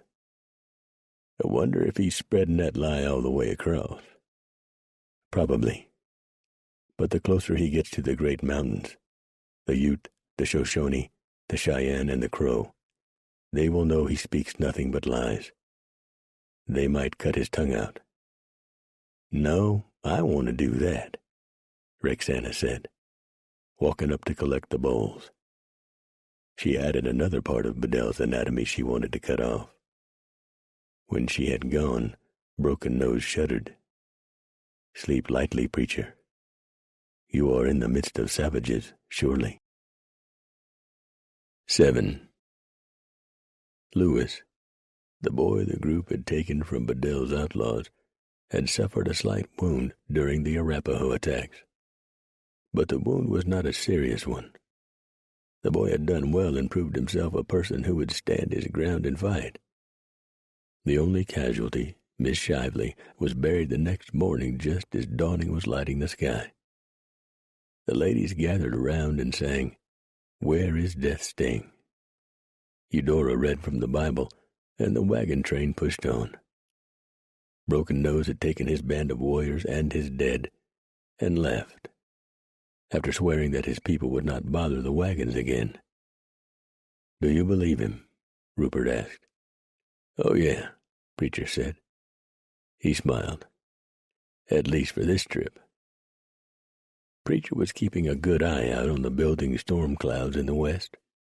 Only a few drops of rain had fallen thus far, but the lightning was fierce, and the clouds promised one hell of a storm. After only a couple of miles had passed, Preacher ordered the train stopped and the canvas double-lashed. "We're in for it," he told the ladies. "You ain't seen hell till you've gone through what this country can give you. Pray that them clouds hold only rain and not ice." "If it's rained much to the west," Snake said to Preacher, "we might have to cross the Platte more times than we want to." "If she's spilling over, we'll cross at the rocks," Preacher said, looking around and receiving nods of approval from his friends. "If not, we'll press on and plan on crossing at the buttes." This storm held no hail, which the mountain men were thankful for, but it dumped torrents of water on the westward travelers and slowed them down to a mere crawl across the land. Once Preacher had to halt the wagons because it grew so dark and the storm was so intense that the only way the drivers could see the wagon in front of them was by lamplight. By mid-afternoon he halted the wagons and told the ladies to circle. There wasn't no point in going on through this. Squatting under canvas, Preacher told Eudora, "It ain't worth the strain it puts on the animals and the risk of broken axles and wheels to go on. We'll just sit it out." Covering 3 times on horseback what the wagons could do in a day, Bedell had linked up with his cohorts far to the west and was laying out his plans. One man shook his head in doubt.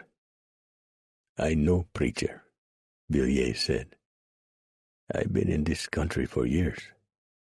Tangling with Preacher ain't smart, Vic. And Blackjack, Steele's pony, and Snake is just about as mean. I wish to hell your boys hadn't killed his horse. Preacher sets store by Hammer. He ain't never gonna let you rest for doing that." "It was just a damn horse," Bedell said to the Frenchman. Another Frenchman, Trudeau, added, "Most men grow fond of their animals, Bedell. Out in this country a good horse is the most valuable thing a man can have. And I'm in agreement with Villiers. Preacher ain't never gonna forgive you for killing Hammer.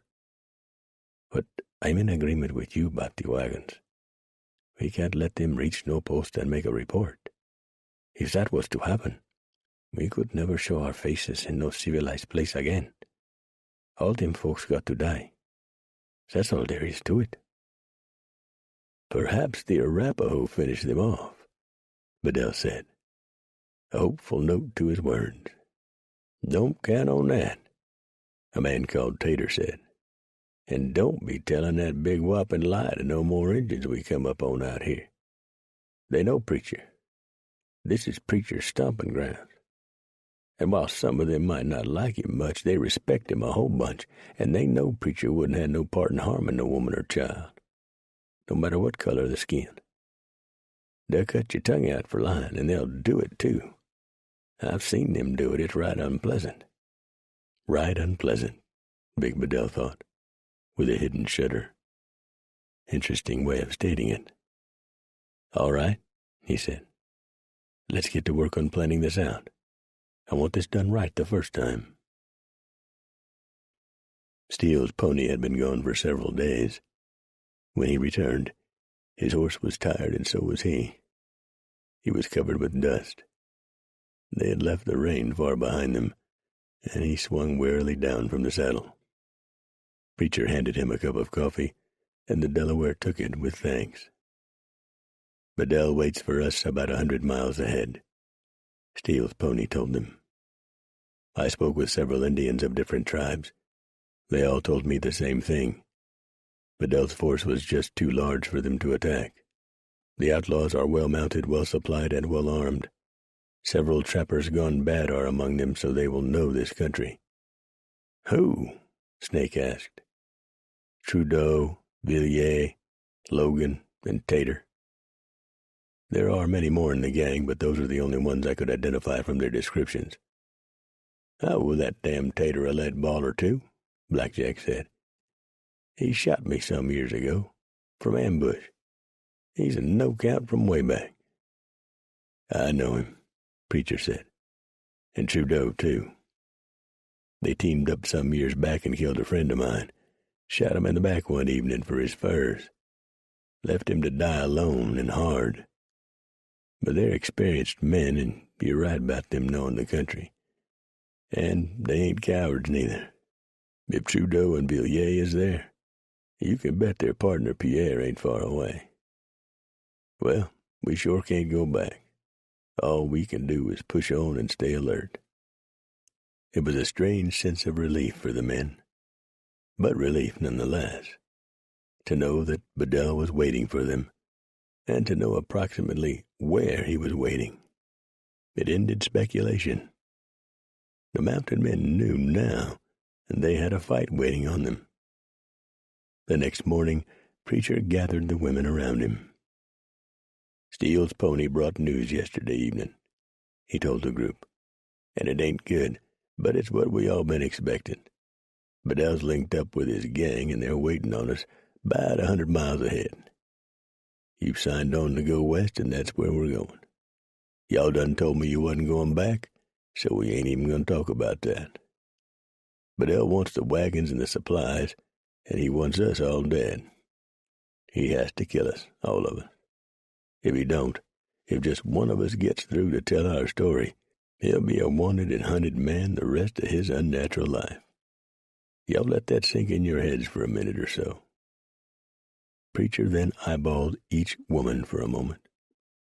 Their faces were set in grim and unyielding determination. They stood, all dressed in men's breeches and shirts, with pistols shoved down behind their belts, and many of them leaning on their rifles. They bore little resemblance to the women who had left Missouri weeks back. The group stood small and very insignificant against the vast backdrop of lonely land that stretched for hundreds of miles all around them. Preacher nodded his head. All right, ladies, let's head west. Twice during the next 5 very long, hot, dusty, and monotonous days, Indians were sighted. But the Indians kept their distance and did not show any signs of hostility. That was due in no small part to the size of the wagon train. Word had spread quickly, thanks to Broken Nose and his people, that the train was made up almost entirely of women, and also that the women were savage fighters. Mostly the Indians were curious. They wanted to see what manner of females these were who rode, dressed, and fought like men. Both times Indians were sighted, Steele's pony rode over to talk with them. And both times he returned with the same news.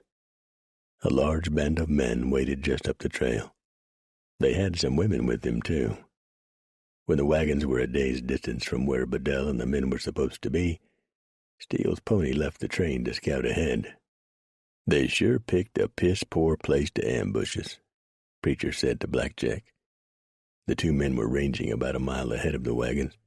"Must be 1,000 better places on up ahead. I got me a hunch that the Delaware's going to come back and tell us the gang pulled out," Blackjack said. "Them trappers with the bunch got more sense than to try something out here in the open." "A body would think that," Preacher agreed. "Yonder's Steele's pony coming. He's taking his time, so I expect you're right, Blackjack." "Go on," the Delaware informed them. "Ashes are cold. They headed west." "You called it right, Blackjack. Now we got to worry for another week or so." Preacher thought about that for a moment while his friends looked at him and waited. "They want us deeper in," he finally said. "Somebody finally got through to Bedell that this country is lousy for an ambush. Too bad. I was looking forward to ending it right now." "Yeah, me too, but it sounds right to me," Blackjack said, removing his battered hat and scratching his head. When the sickness hit them, all the men had let the ladies cut their hair much shorter than they normally wore it. But oddly enough, no fleas had been found on anyone, and not in any of their clothing or blankets. The sickness still baffled them all. "Bedell has given up on the supplies," Steele's pony ventured his opinion. "He is going to content himself with our deaths. So when the ambush comes, it will be the most advantageous place he or his men can plan." "You're right," Preacher said. "Steele's pony? You've been talking more on this trip than I ever heard you for. You said more words in a month and a half or so than I've heard you say in 20 years. The Delaware smiled. "Maybe I just haven't had anything to say until now." He rode off, leaving the men looking puzzled at each other. "Sometimes you can get more sense out of a Chinaman than you can out of that damn Steele's pony," Blackjack said. Preacher just smiled and rode on ahead. The seemingly endless land stretched out before them, hot and dusty. The mules and the oxen plodded on. They were making good time, and Preacher did not push them. They rested when necessary and made camp early enough so that everybody had good light to do their chores and get supper fixed. The weather held fair, albeit hot and extremely dusty, and so far only a few iron rims had wobbled off and no axles had broken. The shoes on the animals had held and no hooves had split, but that would come later on, and the Indians continued to leave them alone. Preacher sent Steele's pony on ahead again to scout for signs of Bedell and his gang, but the Delaware came up empty. It was as if Bedell and his band of cutthroats had dropped off the face of the earth. "Our luck ain't that good," Snake groused. The wagons rolled on, and the men and women did not encounter another human. They seemed to be lost on a barren, lifeless planet void of others like them.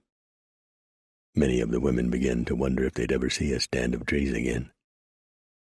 The wagons crossed the Laramie Range and made the Buttes. From there they headed slightly south and west toward what would someday be called Independence Rock. In the years to come, thousands of pioneers would chisel their names or initials into the rocks, overlooking yet another barren stretch of this westward route. They had left the murky, lumbering Platte behind them now, and few of the women missed it, although it did provide water for the livestock. And there was still no sign of Bedell or his gang. Preacher knew there was no point in his going out or sending Snake or Blackjack to look for Bedell.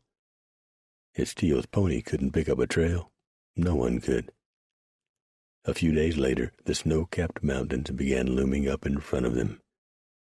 Soon the women were shivering, although it was the summertime. Preacher smiled and said, "This here's called Ice Slough. Get your axes and shovels out and dig down about a foot. There's solid ice under the sod. Makes your water taste a whole heap better. Go ahead. I know you don't believe me, but it's true. We're 7,000-8,000 feet up, ladies. We're on the crest of the divide. This here's the Wind River Range." The ladies started digging and chopping and squealing with delight at the ice under the sod. Preacher waited until supper and then told them, "We'll go through what's known as the South Pass. A trapper named Stewart found it back about 30 years ago. After that, we'll take the cutoff."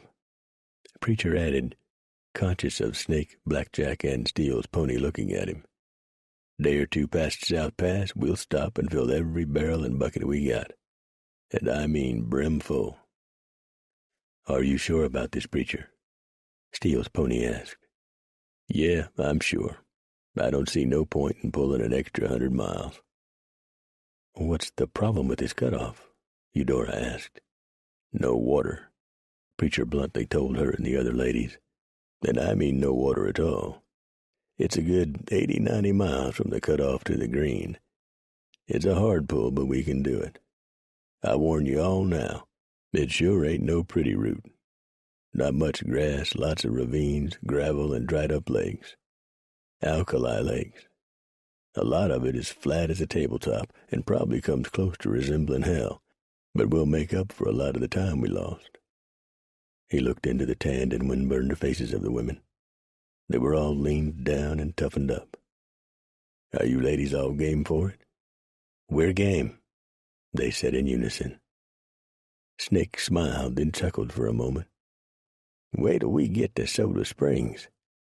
The water there tastes like beer, and if you add a little sugar to it, and maybe some syrup if you got any, it tastes like lemonade." The ladies all laughed. "It's true," Blackjack backed up his friend. "There's all sorts of wonders out here. Outlaws and highwaymen, wild savages, ice under the boiling hot ground, water that tastes like beer or lemonade," Faith said, her lips curved into a faint smile. "I should have brought more writing tablets. What other wondrous surprises do we have in store for us?" "Plenty," Steele's pony said, no humor in his words. "Believe when I say that the worst is still ahead of us." Faith cut her eyes to Preacher. He nodded his head. "He ain't lying about that. These past weeks has toughened up you ladies quite a bit. I know you think I've been rough on you, and I have, but I done it for a reason. You're going to need all the strength you got before we get to the coast. We got mountains, raging rivers to cross, and there's still Indians to fight. It'll turn cold before we get there, so we'll have to fight our way through winter storms. When we get to the Snake—" He paused. "Well, there ain't no way to describe that. You got to see it to believe it. Then we got the Blue Mountains to cross, and beyond that it's 250 miles either rafting down the river or going over and through the Cascades to get to the valley. I ain't going to sadden you no more, but the country behind us was a church eating on the grounds compared to what's ahead. Get some sleep, ladies. It gets worser and worser from here on in." 8. The way was every bit as tough as Preacher and the other mountain men promised, and more. South and slightly west of South Pass, Preacher halted the wagons early and told the women to make camp. They were going to rest up and fill every barrel and container they had with water. Preacher had them gathering up twigs and sticks and buffalo chips for a week. "'Cause if you think it's been slim picking so far, just wait till you see this trail." "Hell."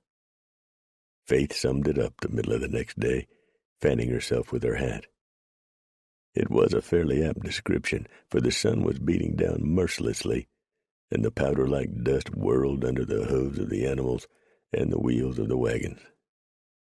"It gets worser," Preacher said, riding up to end the short break. "Let's go." When they made camp for that night, after having traveled about 15 miles, the women were furious with Preacher because he would not let them use one drop of water for anything other than cooking and the taking care of their animals. He even rationed the drinking water. "We are filthy," Faith told him. "I positively reek."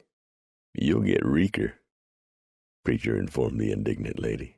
"Whatever that means. Beat the dust offen you with your hat and quit griping about it." "Oh, you insufferable ass," Faith said, then wheeled around and stalked off. You lost a little ground there that time, preacher, Blackjack said. You keep on like that, you'll never get that woman between the blankets. She'll get over it, preacher replied. Eudora'll settle her down. Whether the tall and handsome New England woman settled her down or not, Faith did stop her complaining and rode stoically on westward, grimy hands, dusty face, disheveled hair, and all.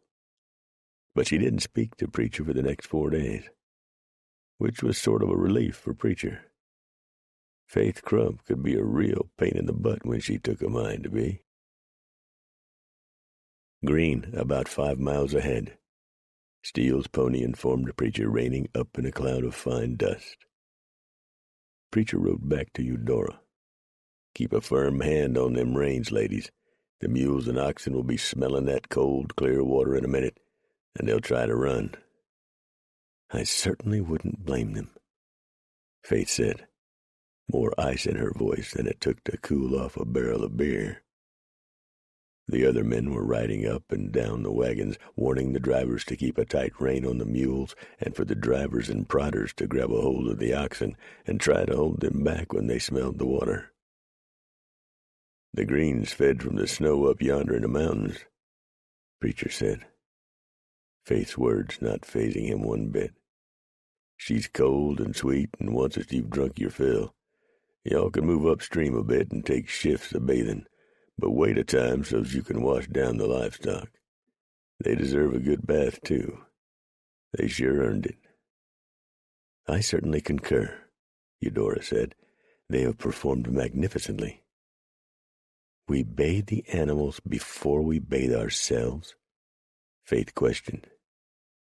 You take care of what's the most important on the trail first, Preacher said with a straight face. Then rode on back to the head of the long train, leaving Faith sputtering and Eudora smiling. The drivers and drovers tried their best, but they could not contain the animals' excitement when they smelled the cold, fresh water of the Green. Mules and oxen broke into a lumbering trot when the river was near. After days of savage heat and choking, blinding dust, the animals headed for the river despite everything that could be humanly done to hold them in check, which included a lot of fancy cussing by the ladies. And Preacher discovered that Eudora really knew how to sling the 4, 6, and 8-letter words around. One wagon overturned, but suffered only minor damage, the driver sustaining nothing more than a few cuts and bruises and loss of temper. The overturned wagon was righted and checked for damage and declared trail-worthy. The driver had her scratches tended to and her temper calmed. Although it was only midday, the Preacher told the ladies to make camp. They all needed to rest, and they sure needed a good bath. How far is it to this Soda Springs? Rupert asked. About a week, I'd say, Preacher told him. About 50 miles past that, there's a trading post. Belongs to the Hudson's Bay Company. We can stock up on provisions there. A few folks have taken to calling that the split-up post, Snake offered. Just past the post is the trail, if that's what you want to call it, that leads to California. But it's a killer, I tell you. I wouldn't lead no wagons across it. What's that like? Faith asked, walking up to join the group with a few other ladies. Faith had her writing tablet in hand. Hot and dry, Preacher told her. Rocks, sagebrush, dust, and alkali water. That place ain't fit for man nor beast. Hell on earth is what I call it. And the route we'll take from the post? Eudora asked. As we have tried to tell you all, Steele's pony said. It's very dangerous. It's, well, difficult to describe. At the Columbia, I suggest rafting the final leg, but Preacher is the only man to ever take a train through the mountains. Is that the way this train is going, Preacher? That's my plan now. We'll just have to wait and see the conditions of the women, the wagons, and the livestock when we get there. And let's don't forget Bedell. We still got him and his scum to deal with. Despite all the misfortune the ladies has gone through, we've been lucky so far. Real lucky. Lucky, Faith blurted. Yes, Black Jack spoke up. You see, Missy, what them people from back east didn't tell y'all is that there's been several wagon trains for this one that just vanished on the trail. I mean, no trace of them has ever been found, and no trace of them ever will be found. All we had was a few minor run-ins with the Injuns. We got that to face on the next leg of this journey. Plus Bedell and his trash. You'll see, all of you. You'll see just how lucky you've been so far. Faith scribbled in her journal for a moment and then lifted her eyes to Preacher. The animals have been watered and bathed, your dictatorship. May we now take our baths? Have at it, Missy. Just do it in shifts with ample guards all around. When y'all are done, we'll take our spruce-ups. Take your time a-splashing and a-soaping and a-rubbing this and that. Oh, Faith said, tossing her head. She stalked away. The ladies marched off, Eudora lingering with the men for a moment. Eudora smiled and asked, When do you intend to temper that fire in her, Captain? Why, Miss Hempstead, Preacher said with a grin. Whatever in the world do you mean? Eudora laughed and walked off. That New England woman now, Black Jack said with admiring eyes on Eudora. She's the first woman I've met in many a year who could make me settle down to a hearth and home. If I was 50 years younger, Snake said, I'd bundle her up and tote her off. That there's one hell of a woman, I tell you. Mighty fine, mighty fine. Be right interesting to see what kind of man she's got all staked out on the coast. Preacher opined. If she's got one at all. What do you mean? Steele's pony asked. I just got me a hunch that maybe that government man lied. Preacher replied. I think there's some men in the valley who knows these ladies coming, but not many. Maybe there's another government plan in mind. Hell, there ain't 150 spare men in the whole damn Willamette Valley. I think you be right, Preacher, Snake agreed. This setup didn't seem right from the get-go, not to me. But what do the government hope to gain by doing this foolishness? Black Jack asked. Preacher shook his head. To entice more men from the east, maybe. Government wants this area settled. And fast. I mean everything from the Mississippi to the Pacific. That's foolish thinking, Snake said. Yes, it is, Steele's pony said. But I agree with Preacher. The government wants this nation settled. What better way to get men out here than with the knowledge that women are waiting for them? I think you are correct, Preacher. Why, them lying no-counts, Black Jack said. The government ain't supposed to lie. They supposed to be honorable men, doing the bidding of them that voted for them. You living in a dream world, Preacher countered. I allow as to how I see more politicians than nearabouts any one of you, and I ain't got no use for none of 'em. Rupert had been listening, saying nothing, but now he nodded his head. I am forced to agree with you, Preacher. A mere few weeks ago I would have taken exception to your words, but no more. I now believe the government wants the entire Willamette Valley firmly established in American hands, and this wagon train is just one of their plans for doing that. But we'll never know for sure, will we? If the men in Washington ain't honorable men now, Snake said, reckon what it'll be like there 100 or so years from now. Awful, Preacher replied. The wagons reached the trading post without event, and the trappers and fur buyers gathered there, stood, and looked on in astonishment as the women stepped down and returned their stares.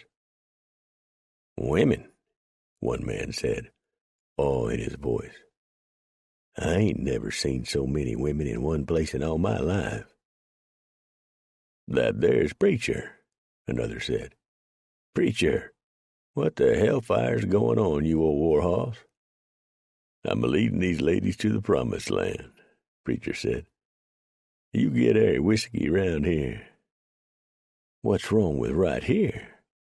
Another man asked, eyeballing Faith. She was mighty fetching in her men's breeches, especially walking away. There ain't nothing wrong with right here, Preacher said, taking the jug offered him and knocking back a huge swallow of whiskey. He lowered the jug and wiped his mouth with the back of his hand. But these ladies is bound for the Willamette. Much to the surprise of the men who ran the huge trading post, after the women had seen to their teams, they all crowded into the dark and dank-smelling building and were pawing through blankets and cloth, holding up this and that and generally having a good time. This was the first small touch of civilization they'd experienced in several months, and they were determined to make the most of it. "Why Willamette?" a trapper asked. Preacher started to tell him because it was another of the government's damn fool ideas, but he'd given his word not to talk about that. And so he said, "They got men waiting on 'em out yonder. Gonna get all hitched up." He took another swig. "You boys seen a big bunch of men anywheres around here lately?" "A bunch come through here about 10 days ago," a man behind the counter said. "And they bought too many supplies for their number. I figure they was buying for a lot of people. I didn't like the looks of 'em at all." "How many in the bunch that stopped by here?" Blackjack asked after buying a huge handful of twist chewing tobacco. 10, but they bought enough for 50 or so. Had them a string of pack horses that was loaded down when they left, headed in the same direction you folks are going." "Know any of 'em?" Snake asked. "Yes, that no-good Villiers was with 'em. But what made me suspicious was that Pierre and Trudeau were nowhere to be seen. You boys know something that we need to know." Preacher poured himself a brimming cup of whiskey and sat down at a table. He first drank half the cup, then he told the sordid tale of Bedell from the beginning, telling everything that had occurred on the trail since leaving Missouri. The trappers, traders, scouts, and Hudson's Bay men, all seasoned veterans of the wilderness, were shocked, and their faces showed it. One man broke the silence. "They're dead men if they return here," he said, his voice thick with anger. "I can guarantee you they will be shot on sight." "You were right, Godfrey," a trapper said to the counterman. "We should have put lead in the scummy whole bunch of 'em." "We were just about to set out for Canada, Preacher," a buckskin-clad man said. "But we can change our plans and ride with you." Preacher drained his cup and shook his head. No point in any of you risking your skins for this government foul-up. And you people keep your mouths shut about what I told you. Bedell and his crew find out you know about the evil deeds, they'll come back here and do some butchering in the night. If any of 'em get away from me, that is," he added. The men gathered in the trading post exchanged knowing glances. They all knew Preacher and his reputation. Preacher had been wronged, and his good horse had been killed. Those who had done it would be called to account. And with Preacher, that usually meant guns or knives. "Preacher," a man called, "them's the most terrible-looking pistols you got strapped around you ever seen. Where can I get me a set?" "I don't know. Feller back east made 'em. I took 'em off a dead outlaw I killed last year. He was a friend of ours." A voice spoke from the open doorway. Preacher turned around and faced the three men. They were dirty, stinking, and the fleas and lice were fairly hopping on them. Probably jumping from one to the other, Preacher thought. Maybe for a change in menu.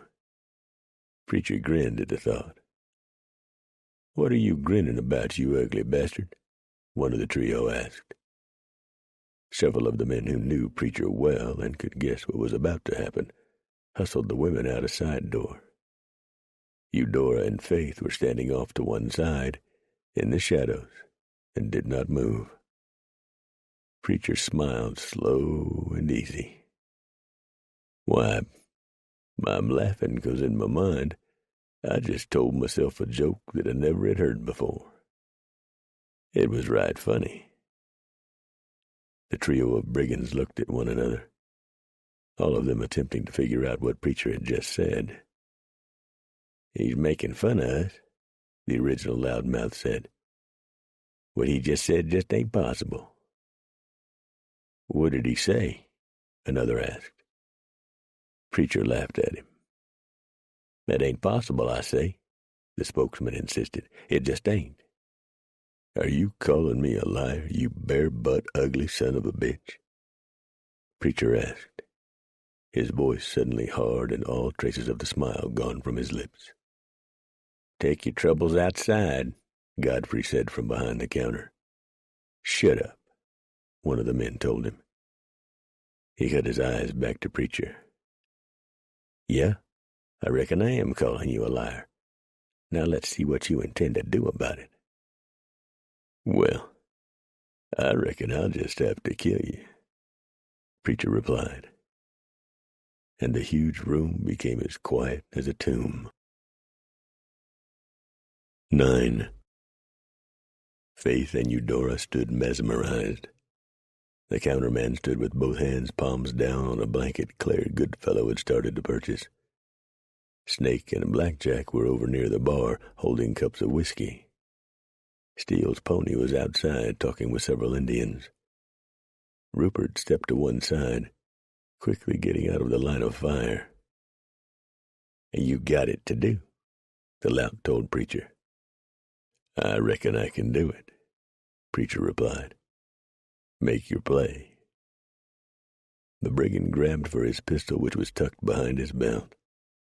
Preacher's right-hand gun flashed into action and boomed before the brigand could cock his pistol. The heavy ball struck the man in the center of his chest and knocked him back outside. He hit the ground on his back and twitched once as his brain told his body he was dead. Never seen a man get a pistol into action so fast. A trapper broke the silence. "I believe Preacher's got something going for him, I do." "That was certainly a fast draw," Godfrey said, craning his neck to see if any blood had gotten spilled on his freshly mopped floor. "Yeah," another said. "He's a real gunfighter, he is." And the term was born. Preacher cut his eyes to the dead man's friends. They stood poised, their hands hovering near their pistols. But they were smart enough not to try a grab. "You killed hell," one finally said. "I sure did," Preacher replied.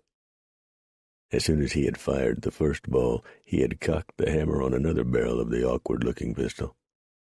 "You boys want to join him?" "Can't say as I do," the other one of the pair said. "That was his friend you killed last year, not ours." "The hell you say?" his buddy shouted.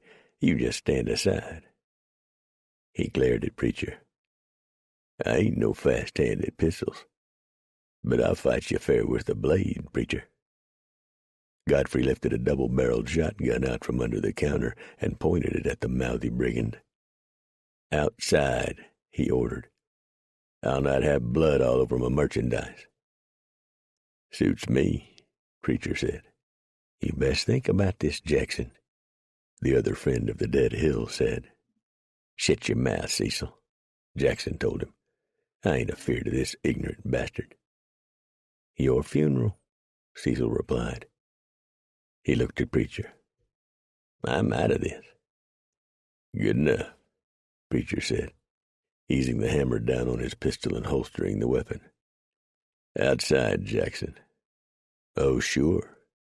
You want me to go first so's you can shoot me in the back?" Jackson said with a sneer. "No thanks." Preacher smiled and shoved past the man stepping outside, A large crowd had gathered, most coming running at the sound of the shot. They backed away when Preacher pulled out his long-bladed knife. "Come on, you misbegotten sot," Preacher shouted. "Time's a-wasting and I got better things to do." "Somebody drag that stinking body out of the doorway," Godfrey called. "You," he pointed at Cecil. "There's a shovel around back. Get it and bury him in the woods." Jackson was showing signs of having regretted his challenge. He was slow in walking toward Preacher. Preacher saw it and offered the man a way out. "This don't have to be, Jackson. Just get on your pony and ride on out of here." "Yeah, it has to be," Jackson said, baring his blade. "It has to be." "I don't know why," Preacher said. "But if that's the way you want it, come on." Jackson cursed and sprang at Preacher, his knife held low for a gut cut. Preacher sidestepped, whirled, brought his razor-sharp blade down, and cut Jackson on the buttock. Jackson yelped in pain, and the blood flowed from the deep cut. Cecil, dragging the body of the dead man toward the woods, heard the cry of pain and shook his head. He was sorry he'd ever gotten mixed up with this bunch. Ever since he'd come west, he'd been hearing tales about a mountain man called Preacher. He hadn't believed them, but he sure did now. Them was the most awfulest-looking pistols on Preacher he'd ever seen in his life. "Hey, you cut my ass a purpose," Jackson squalled. "Sure did," Preacher said, grinning. Jackson cussed him and took a swipe. Their knives clashed and locked at the crossguards. Preacher smiled at Jackson and hit him in the belly with a hard right fist. The wind whooshed out of the man, and his eyes glazed. Using his knife, Preacher tore Jackson's knife loose from his weakened grip and shoved the man back. "I don't really want to kill you, Jackson," he told the startled man as he was sheathing his blade. "I just want to beat the snot out of you." Then, before Jackson could get set, Preacher flattened him with a right to the jaw. Jackson landed on the ground flat on his back, the wind knocked clear from him. Preacher stepped back and let the man get slowly to his boots. Jackson looked at his brace of pistols on the ground where he'd dropped them. But what really got his attention was the sound of Steele's pony cocking his hawkin. "Touch those pistols," the Delaware warned him, "and I will certainly drop you where you stand." "Goddamn wild savage," Jackson cussed him. Steele's pony laughed openly at the absurdity of the remark. Jackson turned to face Preacher. He lifted his fists. Preacher raised his fists. There was a strange smile on his tanned face. "You really think all this is funny, don't you, Preacher?" Jackson asked, a trickle of blood leaking from one corner of his mouth. "Well, not really. It's more sad than funny. You so damn clumsy. But I know who you are now. You're Jackson Biggers, ain't you?" "That's right. And you killed a running buddy of mine last year." "I disremember the time and place exactly, but I expect he was trying to kill me." "So what? You've been needing killing for a long time. I'm sick of hearing your pukey name." "So come on, Biggers." Preacher laid down the challenge. "I've seen men killed with fists. You think you're hoss enough to do that?" Biggers stepped forward and smashed a right in through to Preacher's jaw. But Preacher had been expecting something like that. He turned, and the blow only landed with about half power. Still, it was enough to hurt, and Preacher knew the man was no pushover. Preacher countered with a left and then a right to Jackson Biggers' belly and face. With blood streaming from his newly busted beak, Biggers backed up, shaking his head to clear away the blood and the birdies and cobwebs. Preacher pressed him hard, punching fast, landing body blows that he knew were hurting the man. Biggers was slightly taller than Preacher and outweighed him by 20 or 30 pounds. But Preacher was all bone and hard-packed muscle. His legs were spring steel strong, and Preacher was a runner, nearly always winning the foot races at the rendezvous. Biggers dropped his guard, and Preacher landed a hard right to the jaw that staggered the man. Biggers backed up, and Preacher bored in. He landed a left to the belly and a right to the mouth. Biggers spat out teeth and blood and cussed Preacher. Preacher didn't waste his breath with words, obscene or otherwise. He just proceeded to beat the crap out of the bigger man. In a few moments, Biggers' face was a mask of blood and torn skin. His nose was flattened and both his eyes were closing. Preacher took one look at the man and measured his next blow. It sounded like the flat side of an axe hitting a side of raw beef. Biggers went down and didn't move. One side of his jaw was all cattywampus, busted all to hell and gone. Cecil came and dragged the broken-nosed, busted-jawed, unconscious, and ass-cut Biggers off behind the trading post. He never did have no sense, was Cecil's summation of the entire affair. I can't speak for Jackson, but you'll not see me no more. Good, Preacher said, taking the water bucket that Snake handed him and pouring it all over his head right good. He slicked his hair back with his fingers and looked around him. The women were all standing around, staring at him.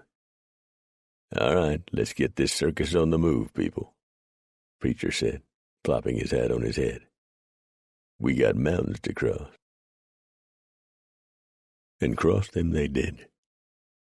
Rejuvenated by the stop at the first lone light of civilization after hundreds of miles of plains and wilderness, the women picked up the reins, took their prod sticks, swung into their saddles, and pressed on westward. Preacher had warned them that the hardest part was still ahead, and they believed him. But they were trail-wise now, and felt that nothing could stop them, and nothing was going to. The mountain men knew that, too. They saw the change in the women, in the set of jaw, the way they sat their saddles or handled the reins, and in the way they walked. These women who now pushed westward bore little resemblance to the band of powdered, perfumed, and soft-handed ladies who had gathered back in Missouri for a grand adventure. Most had cut their hair short so they wouldn't have to fuss with it. The women had become more proficient with weapons than most men of that time, handling them with an expert's ease and sureness. And Preacher, Steele's pony, Blackjack, and Snake were proud as punch of these women. They had taken more than their share of hard knocks and had bounced right back. These women would make fine partners for men. But the men who chose them had damn well better know right off the mark that these ladies would be their equals. The first man to raise a hand to these gals had best understand that when they did, odds were good they'd spend the rest of their life one-handed. The hot and dusty days creaked and rattled past, and the wagons pushed on without seeing any sign of Bedell and his gang. 2 days after crossing the river, Steele's pony rejoined the train. Before he said anything, he squatted down by the fire and poured a cup of coffee. Tomorrow we fight, he told Preacher and the other men. Bedell and his men have laid out what appears to be a very elaborate ambush. The Delaware smiled. Perhaps too elaborate. How many men? Blackjack asked. I counted 40. They have pulled in their scouts and now wait in hiding. You got a plan? Snake asked. I do, Steele's pony said. But it is a very risky one for us. It could misfire. Lay it out, Preacher said. The Delaware took a twig and started drawing in the dirt. He had worked his way in close to the encampment and memorized the position of Bedell's men. He now highlighted each ambush point. As before, it appeared to Preacher that Bedell was supremely confident. He's a fool, Preacher said flatly. He ain't kin to his back. Seems like Trudeau or some of them others would point that out to him. I think Bedell is a man who does not take kindly to the suggestions of others, Steele's pony said. 10 women up here," Preacher said, pointing to the top of the cliffs surrounding Bedell's position. "We go in from the rear. The wagons stop here on the flats." He jabbed at the ground. "And don't move no further. They'll be gone out of rifle range and safe. There ain't no way Bedell's men can approach them from any direction without getting the crap shot out of them. The women on the ridges open fire, and we move in." "That it, Steele's pony?" "That's the way I see it. Let's."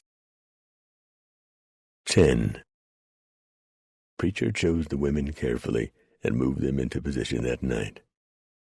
10 women would be firing, and 10 others would be reloading. Each woman carried 2 rifles. The hard practice Preacher had put them through at the beginning of the trip would now prove to be invaluable. There would be a nearly constant barrage from the ridges. The first wave of fire would cut Bedell's band down by a full 10 men. The rifle fire after that would keep them pinned down and cut off, allowing Preacher and the other men time to work their way in amongst those trapped near the rear. It would be a very bloody dawning. "The man is no soldier," Rupert pointed out after reviewing the plan. "He positioned his forces all wrong, for which," he added, "I am everlastingly grateful." "You real sure in your mind that you want to go in with us?" Preacher asked the young officer. "We ain't planning on taking no prisoners, son." Rupert cut his eyes over to Snake. The old man was patiently and skillfully sharpening his scalping knife to a razor's edge. He was planning on taking some hair. All the mountain men had unpacked their bows and quivers of arrows for that first silent kill at dawning's light. Steele's pony had gathered up some plants, pounded them into a thick and smelly pulp, and soaked his arrow points in the solution overnight. "Poison," the Delaware had told him. "Kills slow, very painfully. These men deserve no better.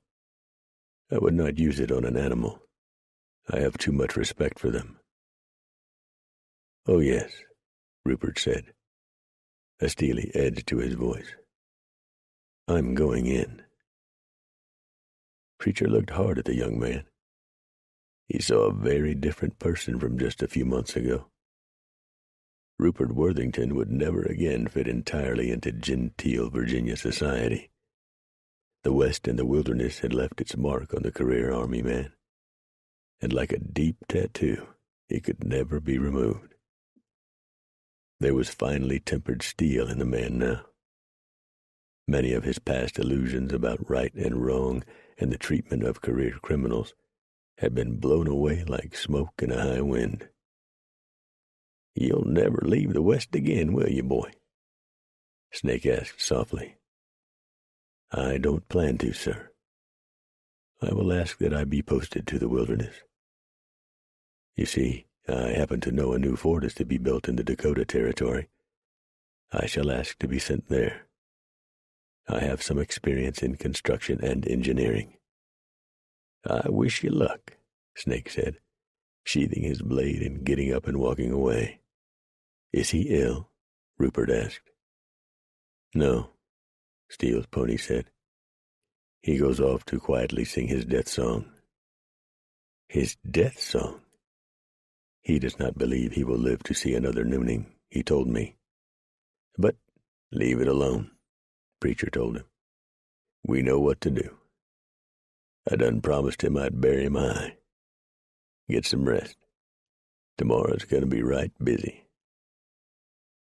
After Rupert had gone to wrap up in his blankets, Preacher looked at Steele's pony. "You know something I don't? Snake has a sickness inside him, a growth that keeps getting bigger and more painful. I have seen them in others. The pain just gets unbearable at the end. He chooses to go out as a warrior. It is a good thing, I think. He told me about your promise to him." Preacher nodded. "He see a doctor?" "Snake? You surely jest." "No, of course not. But he's tired, Preacher. He wants to rest. Forever. Ought to be right interesting come the dawning. Steele's pony smiled. Quite. The women were in position an hour before dawn. Preacher, Snake, Steele's pony, Blackjack, and Rupert had engined up to the sleeping camp and were silently waiting for the dawning and the wagons to start rumbling westward. Bedell had chosen a good ambush spot. Preacher himself couldn't have done better. The only thing was, Bedell had not counted on having to protect his back and north side. He was as exposed there as a newborn baby's butt. Slowly, the east began to lighten, and the camp began to stir. No fires were built, and the mountain men could tell that the outlaws were not happy about a no-coffee morning. They were going to be a hell of a lot unhappier in about an hour. The mountain men were spread out well, effectively covering the canyon floor from side to side. At the sound of the first fusillade, the leading wagons were to wheel and present their broadside to the outlaws. The teams would be quickly unhooked and led to safety. The wagons had been reinforced on the sides and now held half a dozen women each, all heavily armed and all good shots. Preacher knew that some of the outlaws would get away. There were several shallow canyons running off to the south for a few hundred yards before they leveled out and met ground level amid a jumble of rocks. Preacher just didn't have enough people to cover all of it. But with any kind of luck, they would break the back of Bedell's gang and be done with the bastard once and for all. The mountain men watched as the gang members got into place for their planned murderous ambush. Invisible from the front, their backs were in full view of Preacher and the others. There were a half-dozen or so women with the gang, dressed in men's clothing and armed, taking up positions along with the men in Bedell's gang. Preacher held no sympathy for them. They'd chosen their lot willingly and had held their fate in their own hands. And according to the ladies rescued, the outlaw women had been just as bad, or in many cases, worse than the men who had kidnapped, raped, and abused them. So to hell with the outlaw women. Preacher had him a hunch that Eudora and her crew up on the ridges would make short work of them. Preacher and the others felt, rather than heard, the wagons approaching.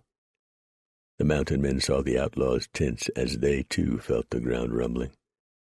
Only a few of the outlaws had chosen positions that covered their backs. Bedell, naturally, was one of them. Slowly, ever so slowly, the wagons came into view and the outlaws made ready their weapons. It was evident by their actions that they planned on taking no prisoners. When the wagons were about 500 yards from the ambush site, Preacher lifted his hawken as the others followed suit and sighted in. On the ridges above them, Eudora and her ladies did the same. 15 rifles roared from the rear and from above the ambushers, and the life was ripped from that many outlaws. The lead wagons quickly turned and the teams unhitched and led out of the field of fire. Canvas was flipped back, and the besieged outlaw found themselves facing the long rifles of 25 women.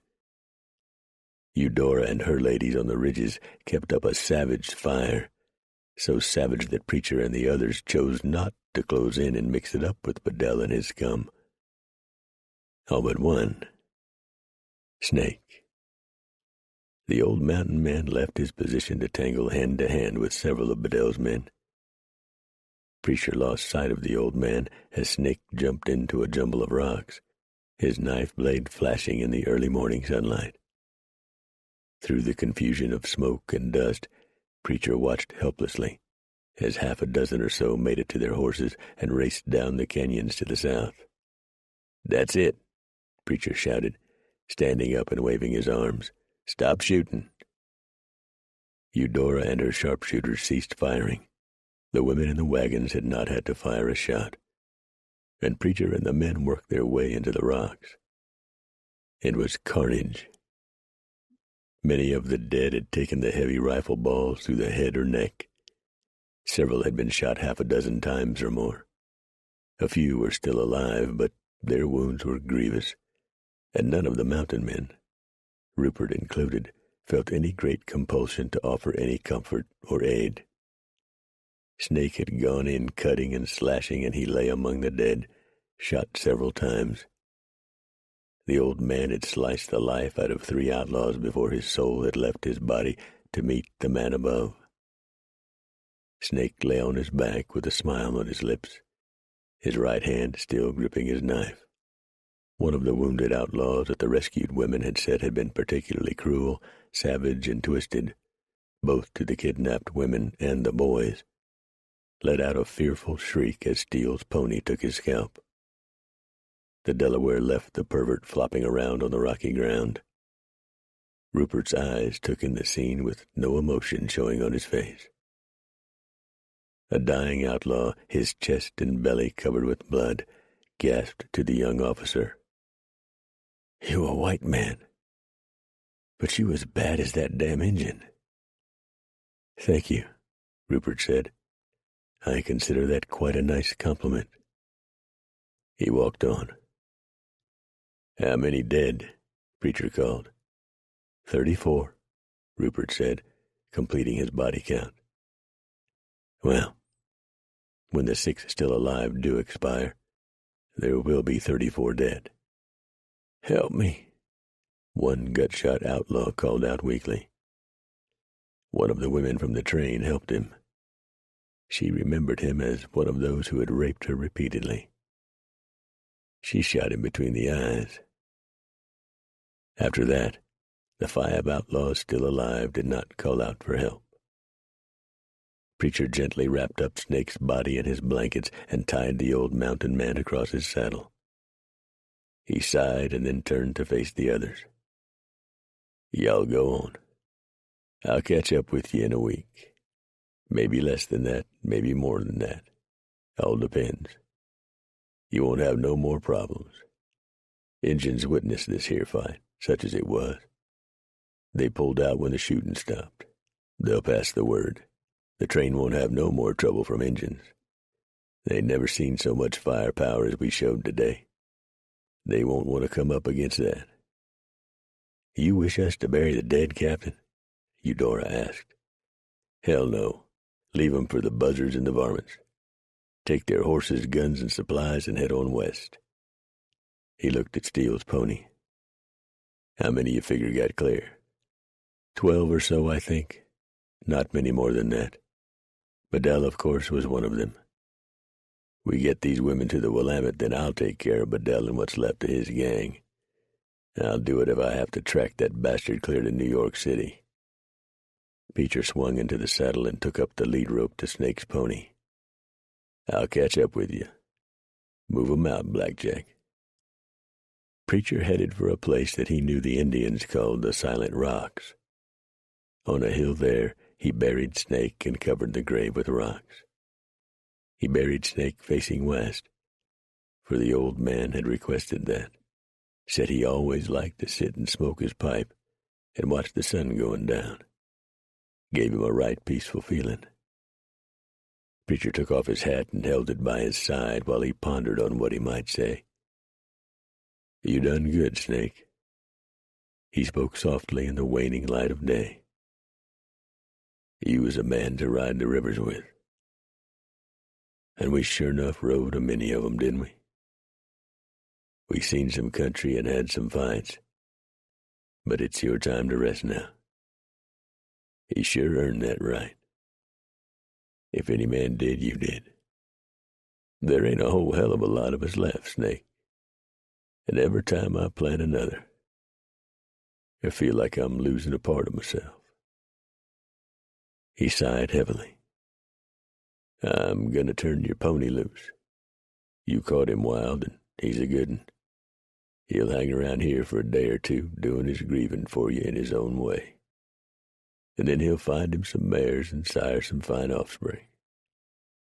I ain't going to chisel your name in no rocks, 'cause you asked me not to. I don't know what else to say, Snake." Preacher sat for a time by the mound of rocks, smoking his pipe as the sun went down. His thoughts were all jumbled up. Talking with that man from Washington had got him to thinking hard about his mother and father. After all this was over, he thought he might just take him a ride back east, see his ma and pa, for it was too late to see anything except a grave. But first he had to get back to his valley and get his Appaloosa. Then he was going after Bedell and what was left of his gang. The ones that had got away were the bad ones. Villiers, Trudeau, Pierre, Gar, Slug and Pug, 2 brothers, and Tater had all run. One of the dying outlaws had told him.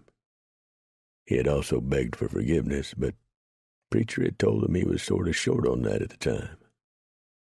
There was also Abe, Eli, Monroe, Logan, Wade, Jack Hayes, Ratface, Tom Cushing, and, of course, Victor Bedell still alive.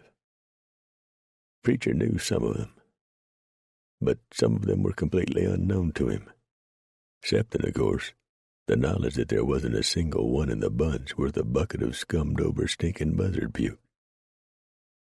Preacher sat by the grave of his old friend for a long time, lost in his many thoughts. The sun was long gone over the mountains, and darkness had settled in hard around him before he made a move. And then it wasn't very far. He'd already unsaddled and picketed his horse, so he just ate a couple of biscuits, drank some water, and rolled up in his blankets. Preacher was up before the sun and fixed coffee and bacon, sopping out the grease with chunks of pan bread he'd taken from the wagons. In the saddle, he paused and turned once to look at Snake's grave. "Goodbye, old hoss. You rest easy, and be sure to ride old Hammer every now and then for me. Tell Hammer I'll be along sometime. We still got trails to ride." Then he rode toward the west. Book 3. The Sword of Justice Has No Scabbard. Joseph de Maistre. 1.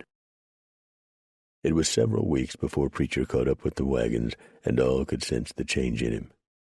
And not just because he was riding a beautiful gray rump-spotted Appaloosa. The spotted horse was bigger than most of his breed, and had a mean look to his eye, although he was gentle with Preacher and seemed devoted to him, which he was. "What's his name, Preacher?" Rupert asked. "Thunder." "You've changed," the young officer said. "I reckon I have." "Why?" "I got to get these ladies to the coast, and then I got Bedell and his bunch to deal with." "Vengeance is mine, saith the Lord." "Not this time, Rupert. Not this time." Preacher rode on ahead. He kept mostly to himself, ranging miles ahead of the wagons.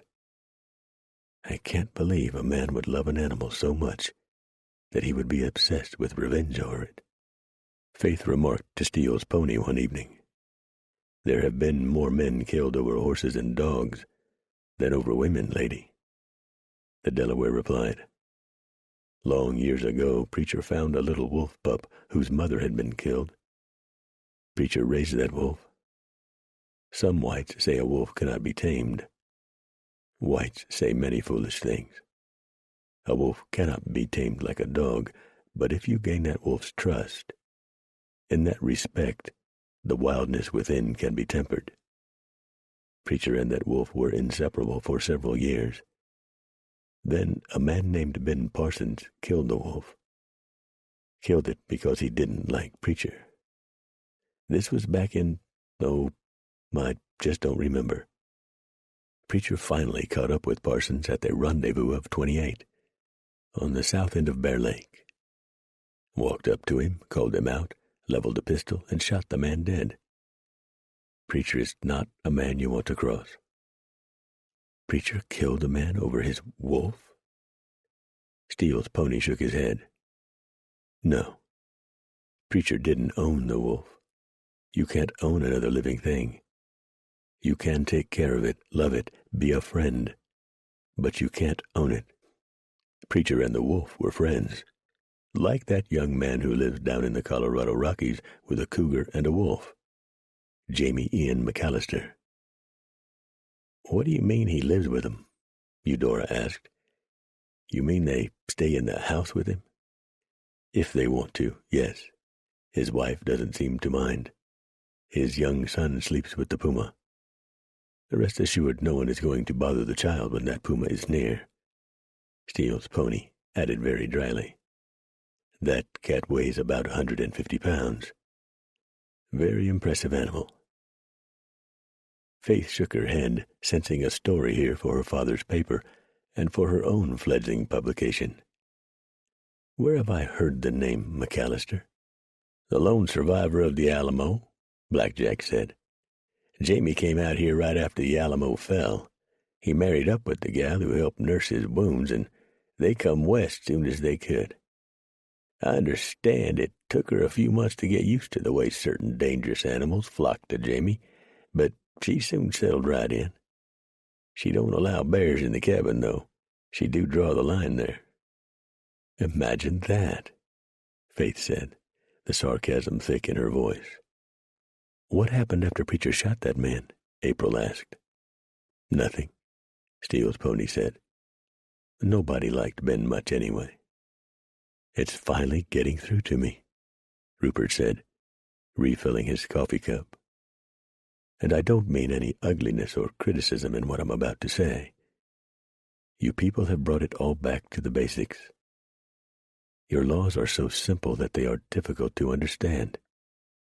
You have taken your laws from the ways of the animals, in a manner of speaking." "You are right to a degree," the Delaware agreed. "Back when we were actively trapping, a man would see another person's traps, but you never bothered them. Stealing from a man's traps could get you killed, and rightly so. Same with a man's cabin. If you were in need, you could use it, but if at all possible, replace what you used. Steal a man's horse, kill his horse or dog, and you get killed. Respect is the key. I respect your way of life. You respect mine. I respect what is yours. You respect what is mine. If a person chooses to disrespect the rights and property of others, well, we don't see the point of keeping that person alive, because he isn't worth much. He takes more than he gives." "But among civilized people, that way of thinking went out centuries ago," Faith pointed out. The Delaware smiled. "Civilized people, you say?" He chuckled. "On this journey, dear lady, you have seen many Indian teepees, but you have yet to see one with a lock on the entrance." 5.5 months after leaving Missouri, the wagons were at last within sight of their destination. Since the aborted ambush of Bedell, there had not been a single shot fired in anger, and very few other mishaps for the ladies on the train. Madeline Hornbuckle said, "Perhaps God in his wisdom decided we had been punished enough." The women had forded rivers, struggled over mountain ranges, fought Indians, outlaws, and the elements, seen their numbers cut by a third, and now they were within an easy day's ride to the valley. Eudora abruptly halted the wagons. "What the hell's going on?" Preacher demanded, riding up to the lead wagon. "Yonder's the damn valley." "We camp here," Eudora told him. "What?" "We camp here," she repeated. "Why?" "So the ladies can bathe and fix their hair and change into proper attire," Rupert said. "It will do you no good to protest, Preacher. Believe me." Preacher opened his mouth, then closed it shut after taking a good look at the set features of Eudora and Faith. He slowly nodded his head and swung down off of Thunder. "I reckon we'll camp here for the night." The men were quickly ordered to stay the hell out of the circle of wagons. Eudora pointed to a grove of trees about 100 yards or so from the wagons, and the mountain men needed no other instructions. They dutifully trudged over to the trees and made their own camp. Young Lewis thought he might be exempt. Eudora gave him a swift kick in the butt with her boot, and Lewis quickly joined the men. Some of the men from the Willamette Valley decided they'd ride over to check out the ladies.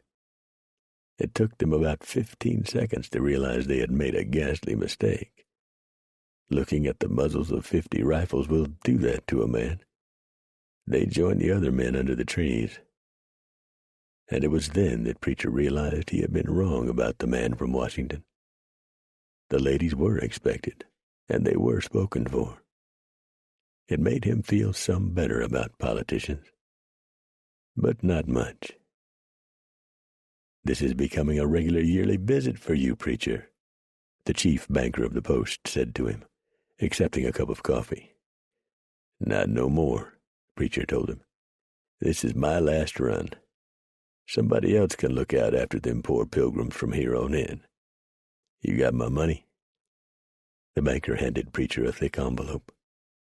Preacher thanked him and took his friends aside to divvy up. "More money than I've seen in many a year," Blackjack said. "I think I'll leave the mountains and head on down to California and buy me a little business of some sort." "You lie," Steele's pony told him. "Sure I do," Blackjack replied indignantly. "You didn't expect me to tell the truth, did you?" "That would be a novel experience, to say the least," Steele's pony replied. "What you gonna do, Delaware?" Blackjack asked. Steele's pony cut his eyes to him. "Ride with Preacher if he wishes." "Yeah," Blackjack said brightly. "I think that there's a right good idea." But Preacher shook his head. "No, I appreciate it, I truly do. But it's my fight, boys, and mine alone. It's a personal thing with me. I lost good friends on this run. They'd still be alive if it wasn't for me. Now they lay moldering in the ground. Them that we could find, that is." He added bitterly, "Y'all lay round the post and enjoy yourselves.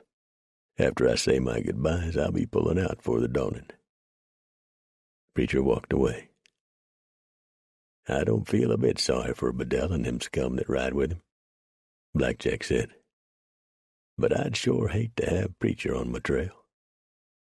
Faith had walked up while Preacher was stating his intentions of going it alone. She had just washed her hair and was toweling it dry. "Don't tell me," she said. "Let me guess. He's going after those men. But the reason for his doing so, other than they killed some of his friends, is mainly because they killed his horse." "You're learning, lady," Steele's pony told her. "You're learning." "I never will understand that man," she said, stamping her little foot. That night, long after the wagons and most of the tents had gone dark, and nearly everyone was sleeping, Preacher pushed back the flap on Faith's tent and stood for a moment. She lay in her blankets, the lone lit candle highlighting the sheen of her strawberry blonde hair. Her shoulders were bare, and it wasn't hard for Preacher to see that under the blankets, everything else about her was bare too. "I thought you'd come by to say farewell," she said. "I'm here." "And?" Preacher smiled and laid his rifle aside. She watched him kneel down by her bed and take off his shirt. She noted the bullet scars and knife scars, and the place where he'd once had an arrow cut out. He was powerfully muscled. He reached out and gently touched her face with a hard and calloused hand. "Is that the best you can do?" Faith asked. Preacher chuckled softly and pinched out the candle. When she awakened the next morning, Preacher had been gone from the camp for several hours. He had left her a note on his pillow. "I know you're going to writ about me. I don't mind.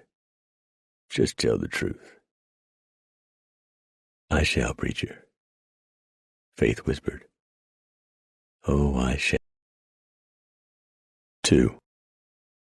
The Appaloosa was a strong horse and loved to roam. Preacher had known when he'd first laid eyes on him he was the first horse he'd seen in a long time that would be a match for Hammer. By the time Faith had awakened, Preacher was miles from the Willamette Valley heading east. Preacher knew he had a long way to go and not a whole lot of time in which to do it. He guessed that it was the first week in September, and in the high-up country, light snow would already be dusting the land.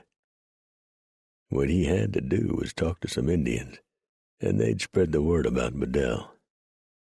Then it wouldn't be long before somebody would have seen something and reported it. He did feel for certain that Bedell and his men would not chance heading back east. To do that would risk a hangman's noose. Preacher headed straight east, taking the trails that he knew would get him near the fastest. After traveling for days and speaking with dozens of Indians from many tribes, he got a fix on Bedell's location. A band of friendly Nez Perce did their best to trade him out from under Thunder, giving up when they only realized Preacher was not about to trade away his horse. It was then they told him about the band of white men, not mountain men, who, so they had heard, had been spotted repeatedly in the area of the land that smokes and thunders. Preacher smiled at the news. He knew exactly where the land was that they were talking about. He'd wintered south of there a time or two, in a place called Jackson's Hole, and knew the area the Indians stayed out of, 'cause they considered it to be spirit-haunted. A Frenchie had named the place Roche Jaune, Yellowstone. If Bedell and his people wasn't real careful, they'd get lost as a goose in that area, for the place had canyons that were so deep they would boggle the mind, and dotting the landscape were holes, from which there were sudden fountain bursts of scalding hot water. Preacher headed out, a grim smile on his lips. He figured he knew that area about as well as any man, and better than most. It was high up country, in the Absaroka Range, and it was country to Preacher's liking. Bedell figured that the country was so isolated he'd be safe there. He was wrong. Dead wrong. With emphasis on dead. Preacher stayed north of Hell's Canyon and rode through the Clearwater Mountains, heading for the Bitterroot Range. The nights grew colder, and Thunder's coat began turning shaggy, in preparation for the bitterness of the harsh winter that was only weeks away. Preacher knew he had him a horse that was a stayer and a friend, but there would always be a soft spot in Preacher's heart for Hammer. He hoped that Man Above had allowed Old Snake to get together with Hammer so they could ride the clouds in the valleys of the beyond. Old Snake would take good care of Hammer until the day come that Preacher would finally meet up with Man Above. Preacher was not a religious man, not in the sense of a Bible shouter or them that followed the fiery spouting of gospel thumpers. Preacher had been raised in the church, but for years now he'd subscribed to the Indian way of thinking. Man Above had created all living things, and all living things that was useful to mankind had them a place up in heaven. To the Pawnee it was Tarawa, that was their principal god. The Cheyenne danced the Masom, the animal dance to ensure that the earth would remain bountiful. Their main god was Wise One Above. To the Cheyenne the soul was Tasum. The Sioux and many other Plains tribes had a dance they called Gazing at the Sun, which they did to help keep troubles from them. The Mandans danced and tortured themselves while doing the Okipa, dressed as animals. To the Indians and to Preacher, it was stupid to think that animals did not have a place beside Man Above up yonder in the beyond. The beaver was an engineer. The horse and the dog was man's friend, protector, and worker. Dogs came from wolves, so the wolf certainly had a place up yonder. Buffalo kept the Plains Indians from starving, kept them dressed, and provided material for their teepees, cooking utensils, and weapons. They, too, had them a place, as did the coyote, the bear, the eagle, and lots of other animals. Preacher did have some doubts about whether the rattlesnake would make it to up yonder, but he figured that since Man above had created it, the damn thing had to be good for something. He just hadn't as yet figured out what that might be. He'd eaten rattlesnake more than once when pickings was slim. They were right tasty, but he wouldn't want to maintain a steady diet of it. Damn things was hell to catch. Preacher stayed just south of the Salmon River and crossed over into the Beaverhead Mountains. He was camping in the Tindoys when the first big snow of the season came. Preacher knew it wouldn't last, and there would be many more pleasant days before winter locked up the high country. But when he pulled out, he quickened his pace as much as the terrain would bear. He crossed the divide and headed down for the Tetons, after talking with a hunting party who told him that 15 or so white men were in the hole. Unfriendly white men, quarrelsome and not prone to washing very often. With few exceptions, the Plains Indians felt the white man was dirty most of the time, and they were right more often than not. An Indian would break the ice in a river or pond to bathe, and do it several times a day. Preacher was camped along Bitch Creek when he caught the smell of wood smoke, and knew it wasn't coming from his fire. He took his hawking and went looking. He grinned when he slipped up on the camp and eyeballed the 3 men around the fire. He started coughing like a puma, and watched as the mountain men jumped up, grabbed their rifles, and started looking all around them. Preacher then howled like a wolf.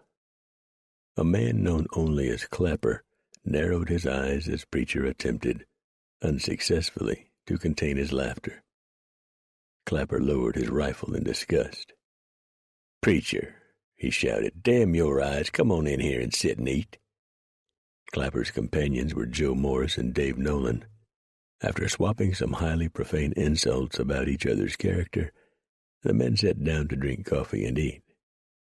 "I heard tell you was surrounded by petticoats earlier this year," Clapper said. "I was. Got most of 'em over to the valley. Now I'm looking for the men who ambushed the train and killed my good horse." "Hammer's dead?" Joe asked. "Buried him on the plains. You boys seen any signs of life over to the hole?" "Not personal, we ain't," Dave said. "But some wandering flatheads told us they's a group of damn fools thinking about wintering in the hole." He chuckled. "I allow as to how I nearbouts froze my butt off that winter me and Russell spent there. Back in '33, I think it was. We reckon, without telling no lies about it, it got down to close to 75 below at times. Joe Meek wintered in there last year, even after me telling him it was a frozen hell." Preacher nodded his head and was silent. Clapper stared hard at him. "You hunting these men, Preacher?" "Yeah, I damn sure am." Then he told the mountain men about Bedell and what was left of his band, ending with, "On top of everything else, they killed Hammer." The trio of mountain men all shook their heads in disgust. Clapper saying, "Me and the boys here would sure be proud to ride along with you, Preacher. Men like that don't need to be out here."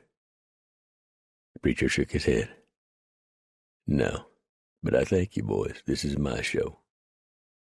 No one bothered to point out that 1 against 15 was really lousy odds.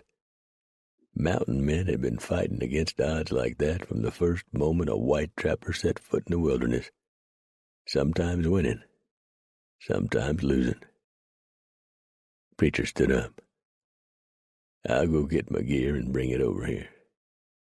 Then you can tell us all about what it's like to be surrounded by 150 fillies for 2,000 miles, Dave Nolan said. Preacher's eyes twinkled for a second or two. "Not the good parts, boys. Them's private." Preacher stared out over what was then called Jackson's Hole, the mountains around the valley, approximately 80 miles long and 15 miles wide, have been referred to as Tiwanaut by the Shoshone. Others called them shark's teeth and pilot knobs, but the name a French trapper gave them has topped the list and remained constant over the years. The Grand Tetons. Big breasts. Preacher dismounted and squatted down for a time, studying the land below him. He was high up, just below the timber line to give him some cover. He couldn't spot any smoke from cook fires, but he hadn't expected to see any. Bedell wasn't stupid, just arrogant. And he wasn't at all certain Bedell and his gang were even in the hole. They might have moved north to the land that thunders and smokes. Preacher figured that's where he'd find most of them. A couple of Shoshone had told him that the white men had split up, the larger band moving north out of the hole and into the place of haunted spirits.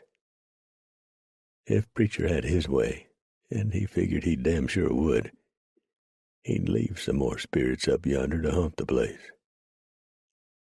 He took his time heading down, staying with the timber whenever possible, and utilizing every bit of cover he could find. The temperature, he figured, was in the 50s, with nighttime temperatures in the low 30s, and snow staying in the high country, melting during the day in the valley. Reaching the valley, Preacher stayed away from the scrubby floor and stayed near the base of the slopes, weaving in and out of the timber. He paused often to swing down from the saddle and view his surroundings through his spyglass. Nothing. Then he left the slopes and headed onto the valley, staying to the west side of the Snake River. Then he smelled smoke. He stopped and looked all around him, but he could see no signs of fire. That meant the fire was a small one and built under low branches to dispel the smoke. The men weren't entirely stupid, he thought. He swung down and picketed Thunder. Then he stood for a moment, sniffing the air. Taking his rifle, he headed out on foot, following the smoke odor as it became stronger. He almost blundered straight into the small camp, catching himself just in time. The camp was a good one, well concealed, with a little lean-to built up against the side of a bluff. The lean-to told him it was a one-man camp, but he could see no man. Preacher didn't want to harm some innocent, so he waited for the better part of an hour. He heard one shot coming from the north, and figured the man had killed him a deer or elk. He made himself more comfortable and waited. Sure enough, the man soon came trudging back in, toting the whole carcass. Preacher figured he planned on using the hide and didn't want to leave none of it behind for the wolves, coyotes, and bears. Although had it been Preacher who made the kill, he at least would have gutted the animal and spared himself some weight. The man laid the deer down with a sigh and propped his rifle against the carcass. Then he straightened up, with both hands to the small of his back, and arched backward, sighing with relief, for the deer was not a small one. Preacher stepped out, his hawken leveled, and the man's eyes widened in shock. "Just stand easy and raise your hands," Preacher told him, "and I might decide not to kill you. Start making funny moves and I'll blow your kneecap off and leave you here to die." "I told Bedell you was a devil," the man said. "I told him you'd not give up, and I was right." He added bitterly, "Where's Bedell?" "Gone north, up into the Absarokas, him and most of the gang." "How many?" "Hard to say, and I ain't lying about that. Half a dozen more finally linked up with us some weeks after the failed ambush in the rocks. They got 6 of the women with them. Lara and Kim died on the trail." "Give me a guess." "I'd say 12 men and the women. There's 5 or 6 others like me who decided to go it alone. Providing you let me live, what's my chances of making the winter here?" "Poor to none," Preacher told him. If Injuns don't get you, a grizzly might. If the bears don't eat you, the weather will more'n likely kill you. This ain't no place for a damn pilgrim. Whereabouts in the Absarokas? I don't know, and that's the God's truth. Somewheres along the river's all I know.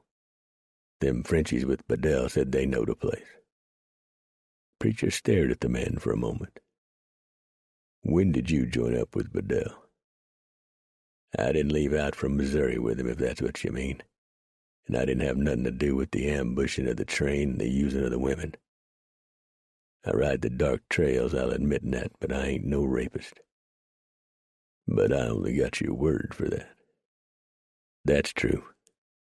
But I got me a tintype of my mother in my purse. How many outlaws you know would do that? Preacher grunted. You've got 2 pistols outside your coat. How many you got inside your coat? None. Preacher leveled the Hawken, the muzzle straight at the man's belly. If you're lying, you're dead. Drop them pistols on the ground and open your coat. The man did exactly as he was told. He was carrying no other weapon save a knife on his belt. Dress out that deer and fix us something to eat, the preacher told him, sitting down on a large rock. You cook me a nice meal and I might just go on and leave you be. I'm a man who appreciates good food. I'll fix you a feast. You better. He did. After Preacher had eaten enough for 2 men, he belched and wiped his hands on his buckskins. You missed your calling, man. You ought to open you a eating place. You let me go, and I will. I'll swear on the Bible and my mother's picture. Preacher thought about that for a moment. You pack your gear and get gone from here. Take the south trail out of the hole. They's a trading post south and some east of here, on the green. If the Injuns ain't burned it down, that is. Follow the green on down and you'll find the trail back east. West is the cutoff. East is back home. Go back home. Don't ever let me see you west of the Mississippi again. You're letting me go? Get. 15 minutes later, the man was gone. Preacher had let him take his rifle, his pistols, and a bait of grub. Preacher followed the man for a ways and then brought his horses in close and cleaned out the lean-to, laying down fresh boughs for his bed. Then he set about jerking some of the venison. He fixed another steak for his supper, hung the meat up high away from his camp so's the bears couldn't get at it, and lay down to rest. His rifle and pistols at hand, just in case the man he'd cut loose had a change of heart. He rested well that night, and awakened fresh and ready to go.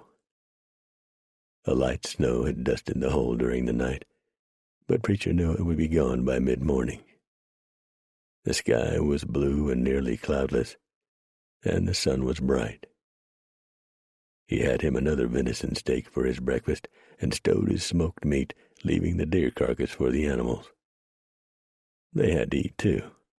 He pulled out, taking the west trail, following Cottonwood Creek up to Jenny Lake. There he camped for the night, after eating enough fresh-caught fish to grow gills. 5 miles out of camp the next morning, he smelled smoke. And it wasn't no little one-man fire, neither. He'd felt he'd finally come up on the breakaway band of Bedell's men that the outlaw he'd cut loose had told him about. Checking his rifle and pistols, Preacher set out on foot. Now, by God, he muttered, I start ridding the land of 2-legged vermin. 3. Preacher approached the outlaw camp cautiously. He was already sure that's what it was, for Indians had told him several times that no trappers were in the hole or in the land that thunders up north of the hole. 3 men and a woman were sitting around the fire, but there were 5 saddle horses at the picket line. Preacher sank down in the brush and waited. He was not close enough to make out what they were saying, only able to catch a word or so every now and then. They would all laugh from time to time. It was a dirty sort of laughter, followed by a lot of profanity. Exactly what he'd expect from the low-life types in the rough camp. Preacher winced at some of the language being spoken. Preacher and his friends were no angels, and they could cuss with the best of them, but the language being used around the fire was of the sewer variety, and the words from the woman's mouth were just as bad, or worse, as the filth coming from the men. When the fifth man finally made his appearance, coming in from the north, Preacher used the noise the man made settling in as a cover to move in close enough to catch all the words being spoken. The newcomer poured a cup of coffee and sat wearily down with the group. "I went up high," he said. Now Preacher could hear the words clearly. "No signs of anybody else in here with us. No smoke, no movement, nothing. I think we're clear." "Curtis's camp ain't that far to the south," a man said. "He'd have smoke from a fire." "I expect he pulled out shortly after he left us," another man offered. "He never did have no stomach for this kind of work. He was a cook back east." "But he killed 3 people," the woman protested.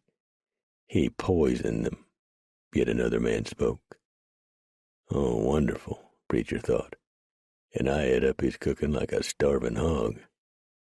"Curtis never did like it out here," the first man said. "He wanted to go back to civilization. Hell with him, I don't trust no poisoner no way."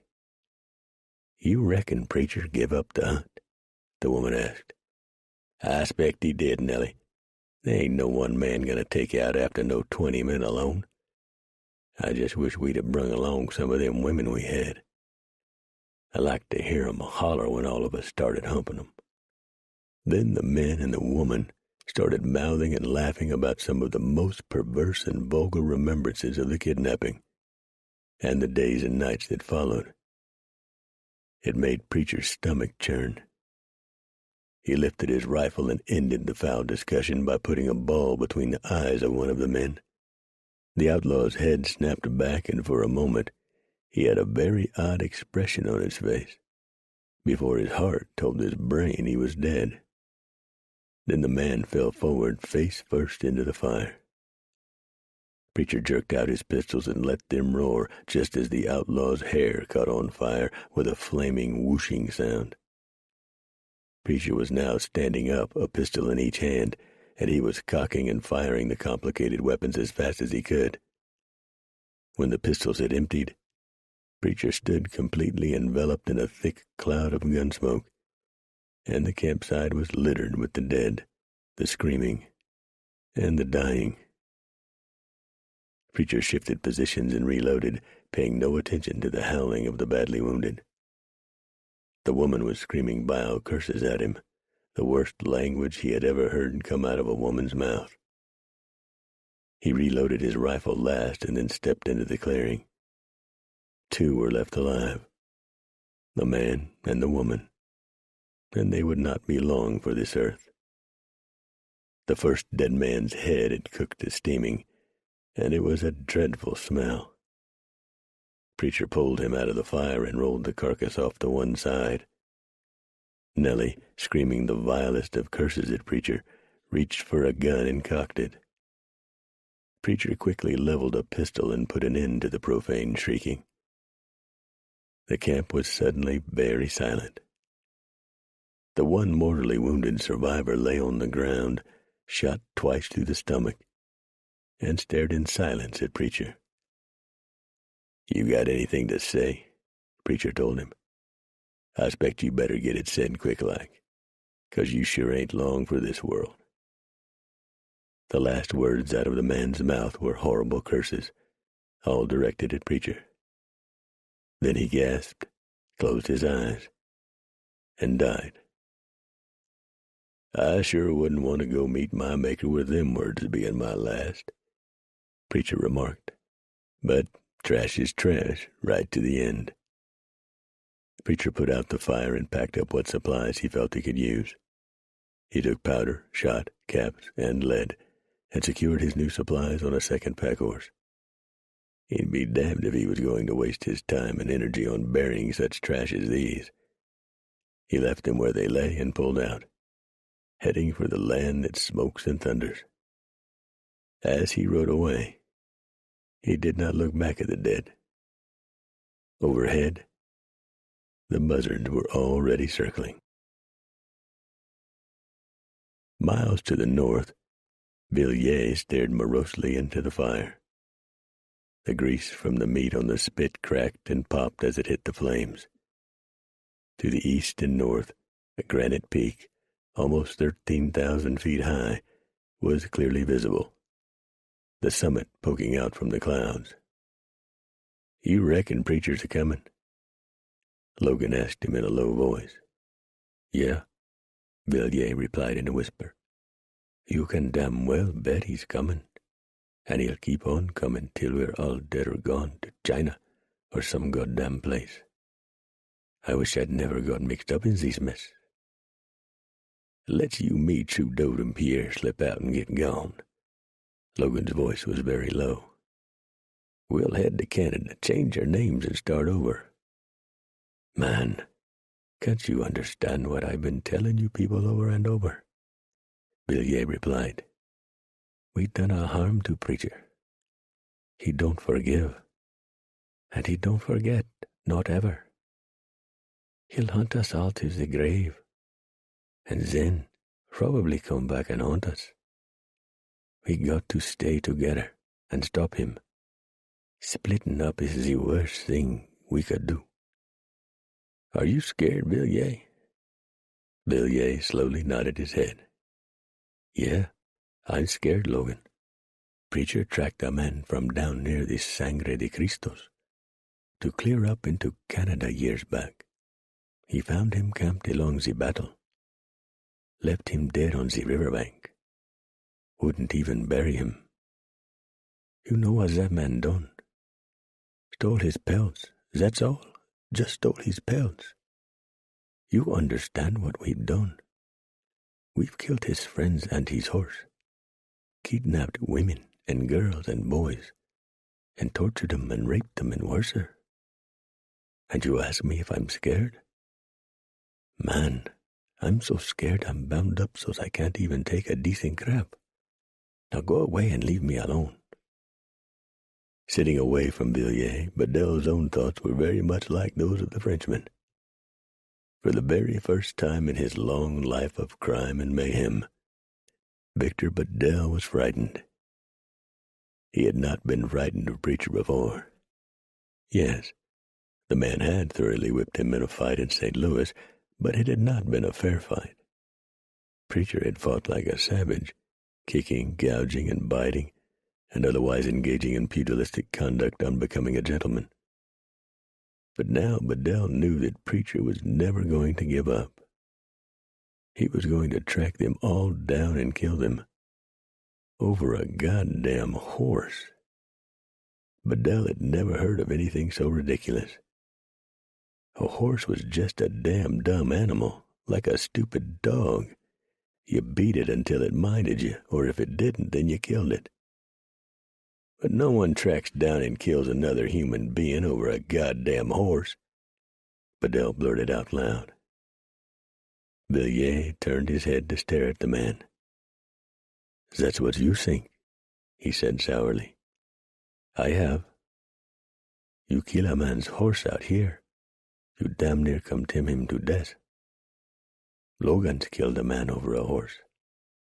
Logan looked up and grinned when Villiers added, "Of course, Logan was stealing it from the man at the time."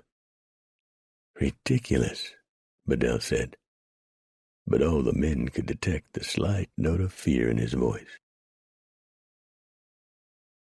Preacher tracked the band of outlaws north over the divide and up the east side of the lake and into the Absaroka Range. Whoever was doing the guiding, Preacher deduced was keeping way to the east of the scalding waters.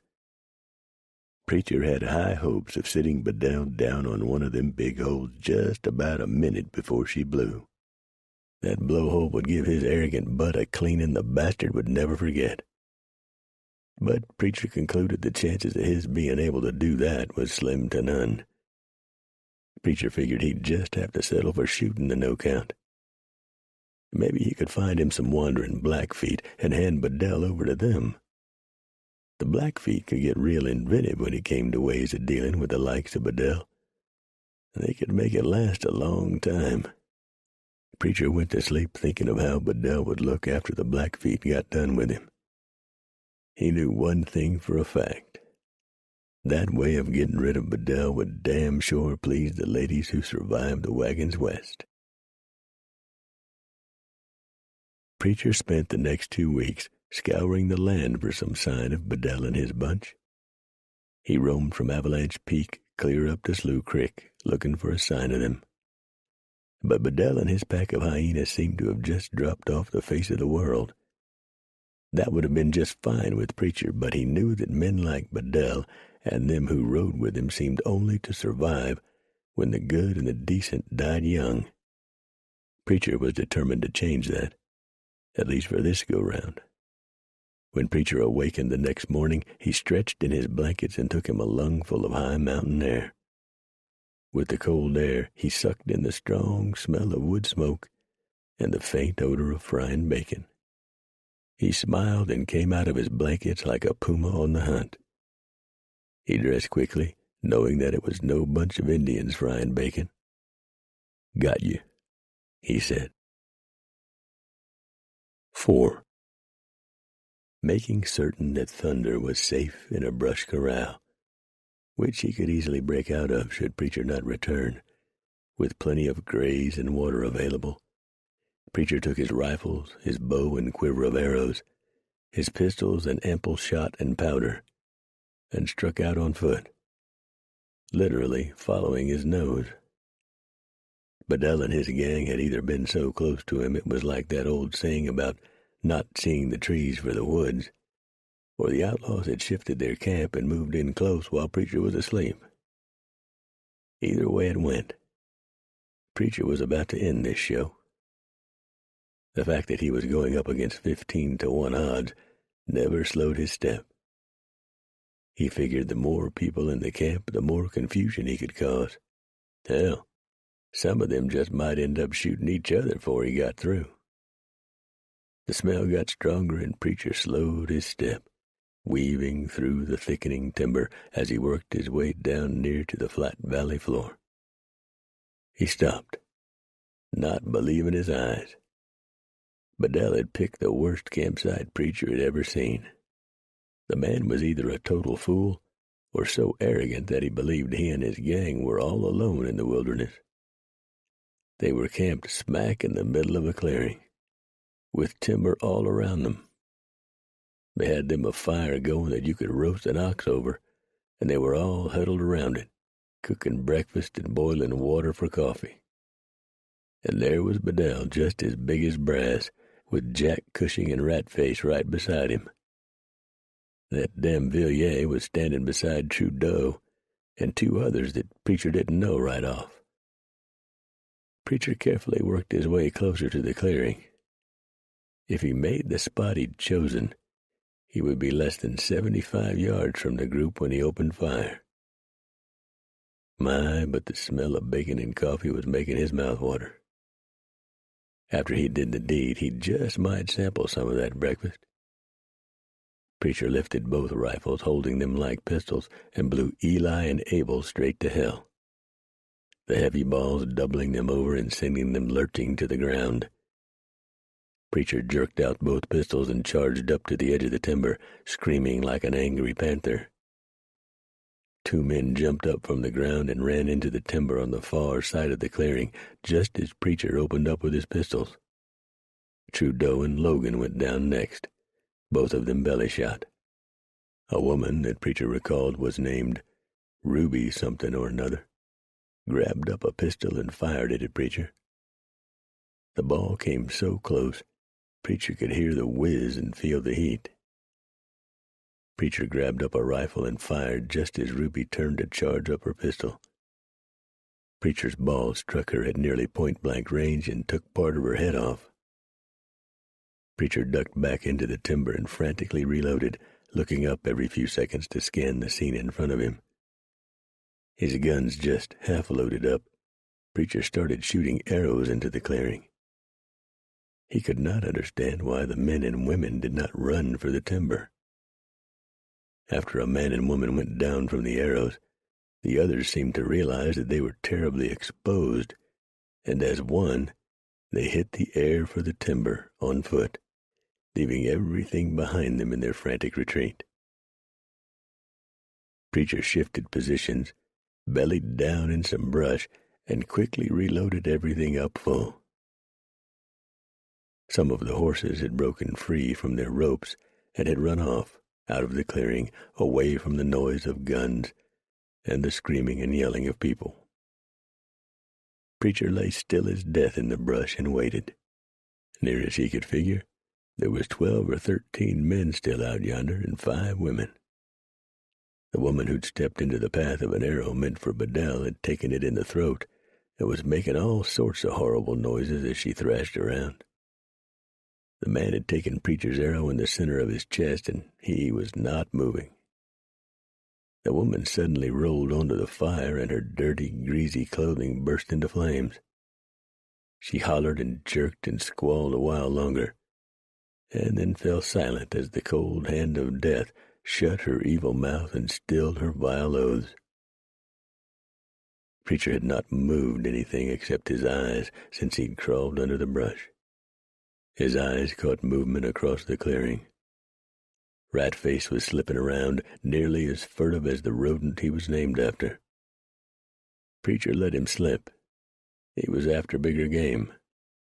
He could not use his bow. The brush prevented that. He did not want to fire and give away his position. Unless, that is, he could get a shot at Bedell. And Bedell was not about to expose his arrogant butt for that.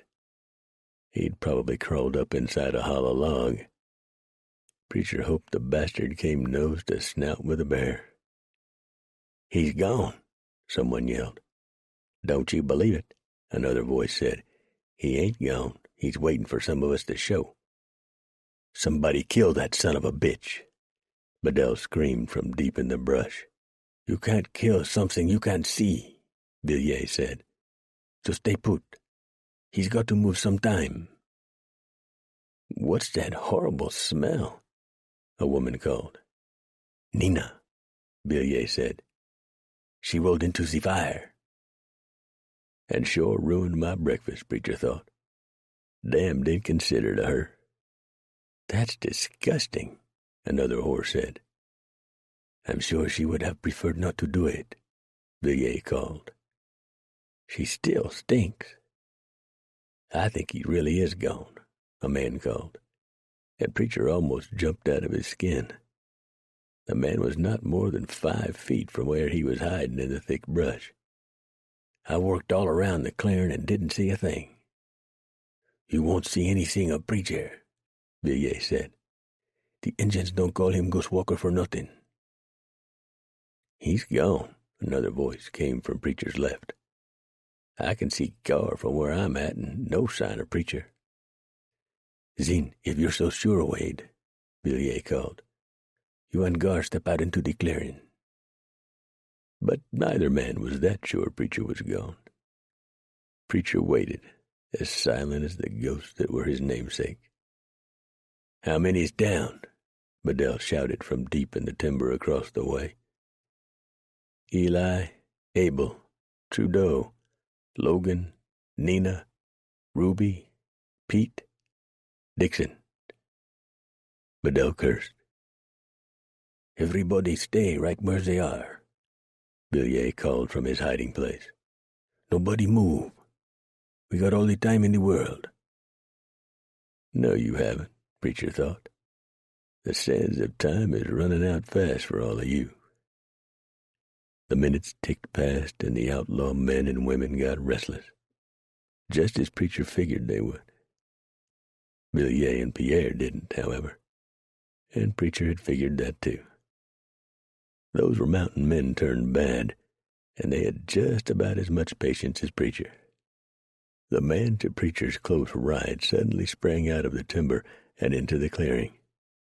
He ran for a pile of supplies and disappeared behind it.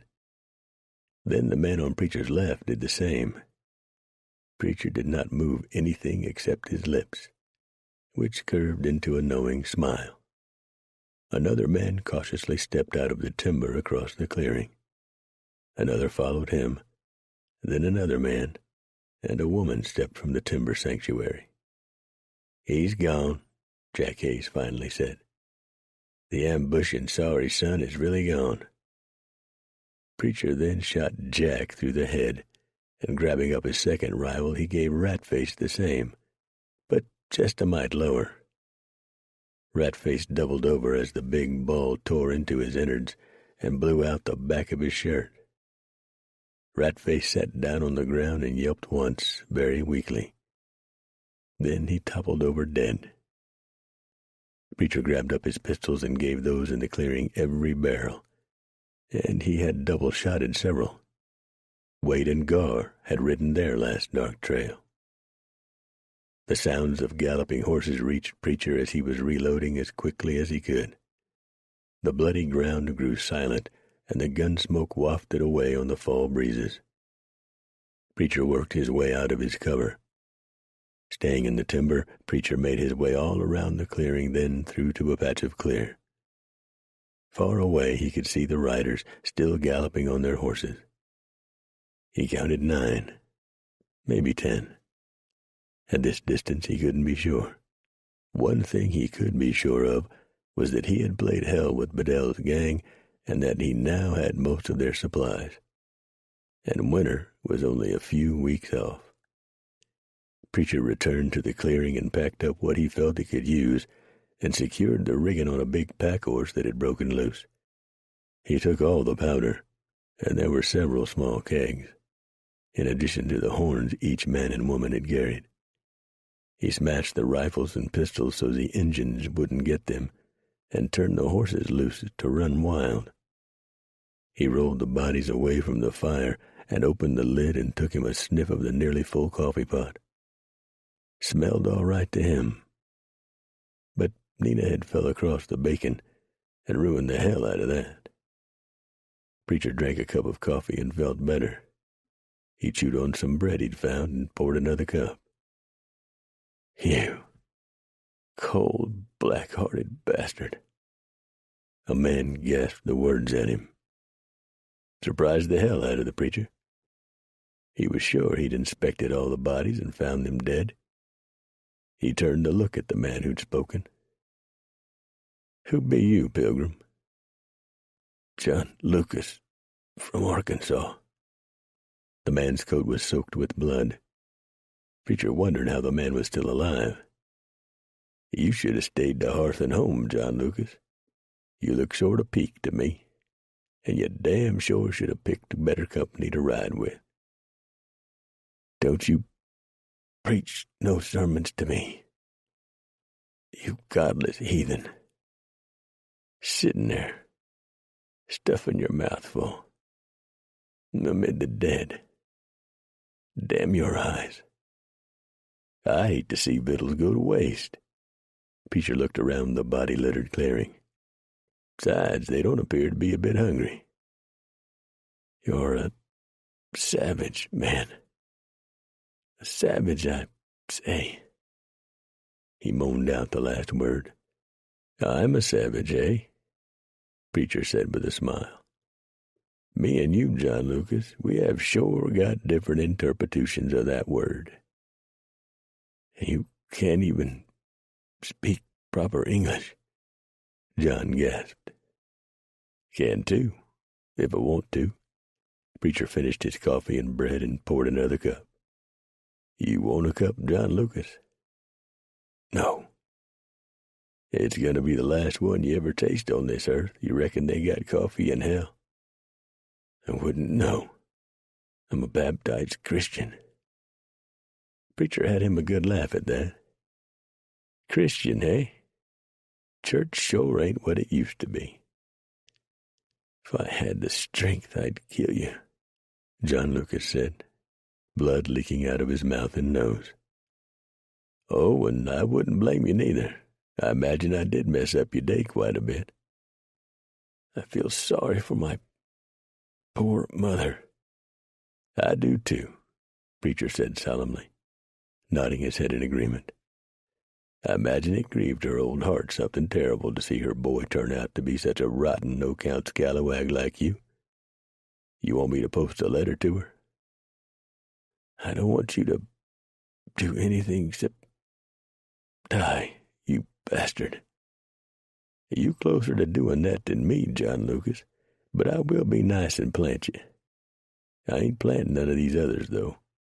He was kind enough to engage me in civil conversation over victuals, and I was fairly polite, so I'll bury you. Oh, Lord, John shouted, I'm coming home. I hate to break this news to you, but you shouting in the wrong direction, John Lucas. I see the light, Lord, John gasped. Them's probably the flames of the pits, Preacher muttered. John Lucas belched, broke wind, and died. Hell of a way to check out, Preacher said, pouring the remainder of the coffee over the fire. He then buried the man like he said he would, and using a knife taken from the scabbard of one of the others, Preacher carved into a tree. John Lucas, 1839. He was a fool. 5. Preacher took his time tracking the remnants of Bedell and his gang as they headed deeper into the Absaroka wilderness. Wilderness to most of them. Home ground for Preacher. He suspected that sooner or later, probably sooner, they would have an ambush set up for him.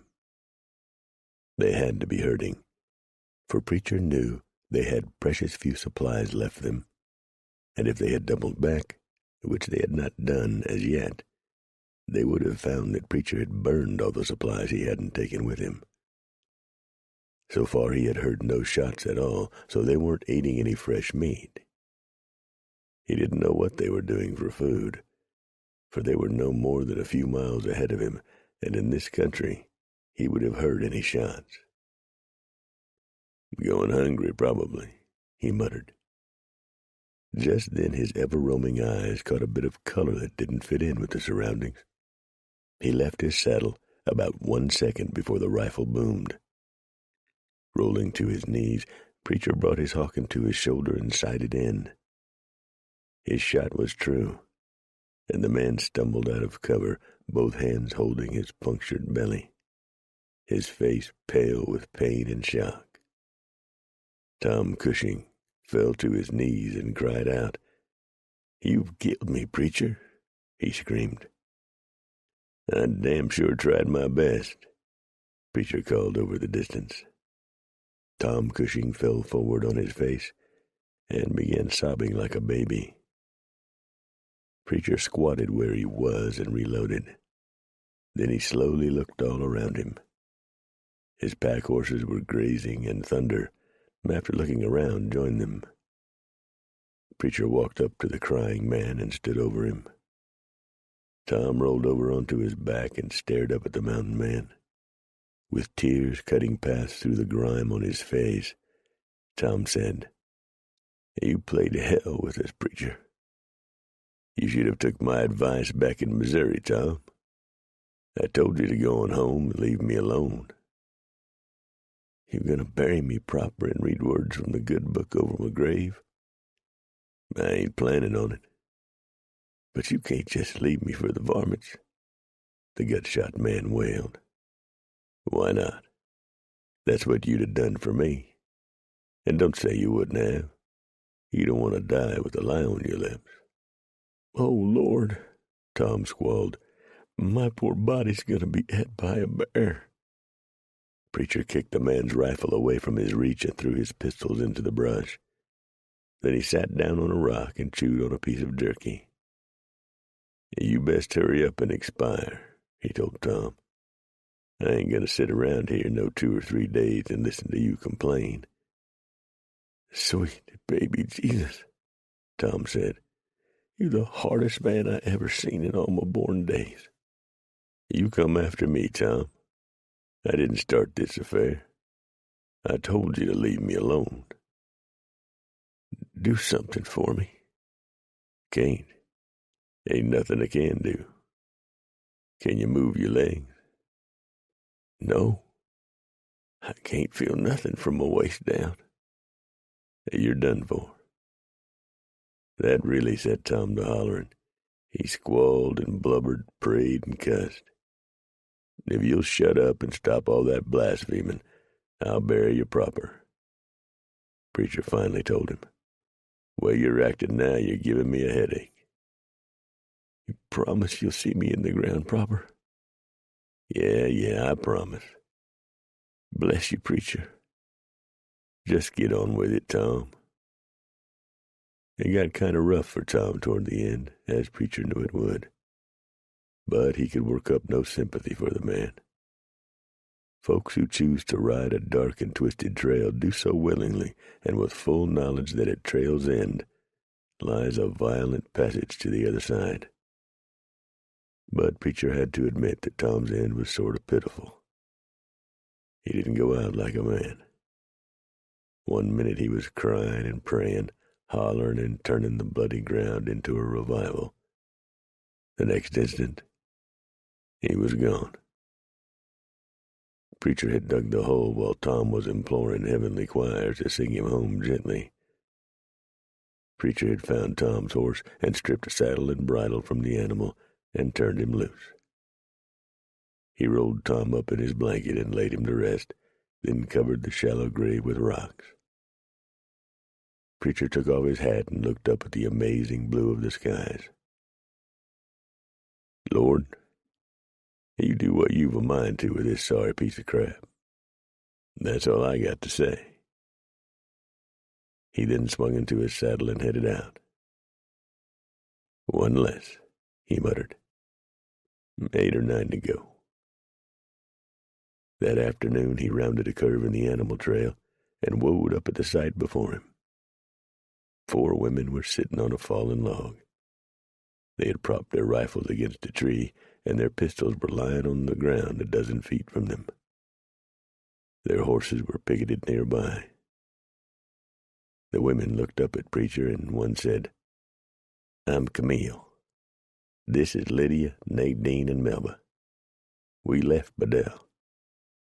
We're tired, hungry, cold, and lost. We give up. We surrender to you."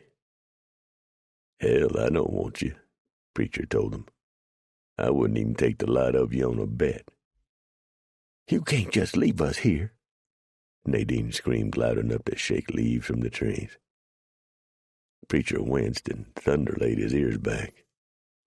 Damn whore had a voice that would put a puma to shame. "I'll give you enough food to see you through and blankets to keep you warm. And I'll point you in the right direction. Other than that, you women is on your own. And God help any Indian who blunders up on you," he added silently. To a person, the ladies cussed him loud and long. Preacher swung down from thunder and faced them. When they had paused for breath, he said, "You cuss me one more time, and I'll leave you out here with just what you got. And you damn well better believe I'll do it, too." The 4 whores sat in sullen silence and stared at him. "That's better," Preacher told them. He unloaded supplies and laid them out on the ground. "That way," he said, pointing. "But what if we're taken captive by the red savages?" Camille hollered. "Just squall once or twice," Preacher replied. "I guarantee you they'll turn you loose faster than you can blink. Injuns ain't stupid. Goodbye." Preacher got gone from there as fast as he could.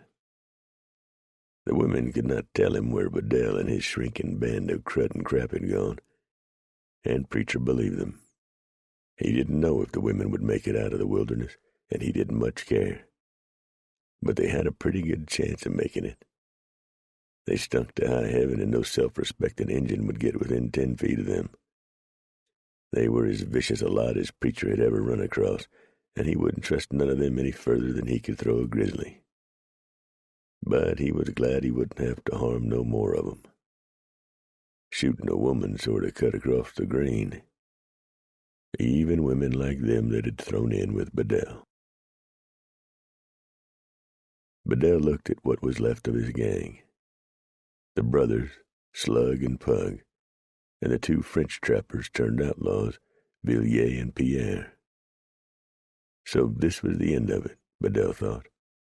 All my fine plans, hopes, and dreams smashed to naught by a damn ignorant, savage mountain man. He watched as Villiers straightened up from warming his hands over the little fire. "This is it for me," the man announced. "I ain't running no more. I've been in these mountains for most of my life. And if I'm to die, it'll be right here." Pierre nodded his head. "I'm with you. I'm tired of being chased." Slug looked at Pug, and the brothers slowly nodded their heads. "We'll stand with ye." Pug spoke for both of them. "I'm leaving," Bedell said, standing up and walking toward his horse. "I'll not just give up and let that wretched bastard kill me." He swung into the saddle and rode off, taking 1 pack horse with him. "Good riddance," Villiers said, watching the man ride away to the east. "I never did like that man," Slug said. "Ain't got no use for nobody who thinks he's better than me." "Look at him now," Pierre said. "Dirty, ragged, and scared." He laughed aloud as Bedell vanished from view. "Think about it, boys. We had all told about 100 men, and this is what's left, squatting over a fire in the Absarokas, waiting to shoot it out with a human wolf. He stopped as the howl of a timber wolf cut the cold air. Pierre shivered. "There he is, boys." Then he was very close. Pug looked up, his eyes wide with fear. "Can we make a deal with him?"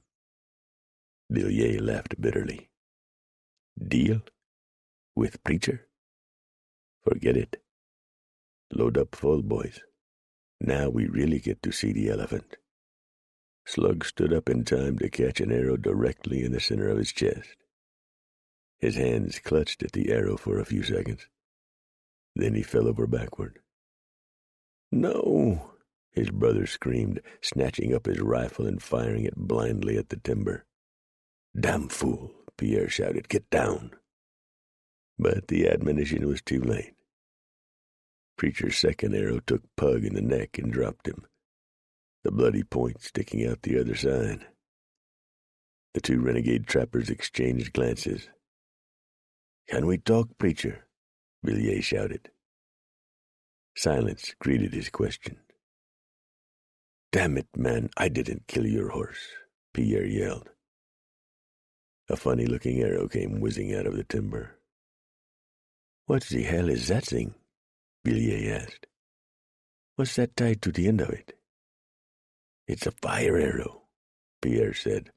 "Oh, shit," he hollered. "It ain't neither, it's a—" The bag of black powder exploded.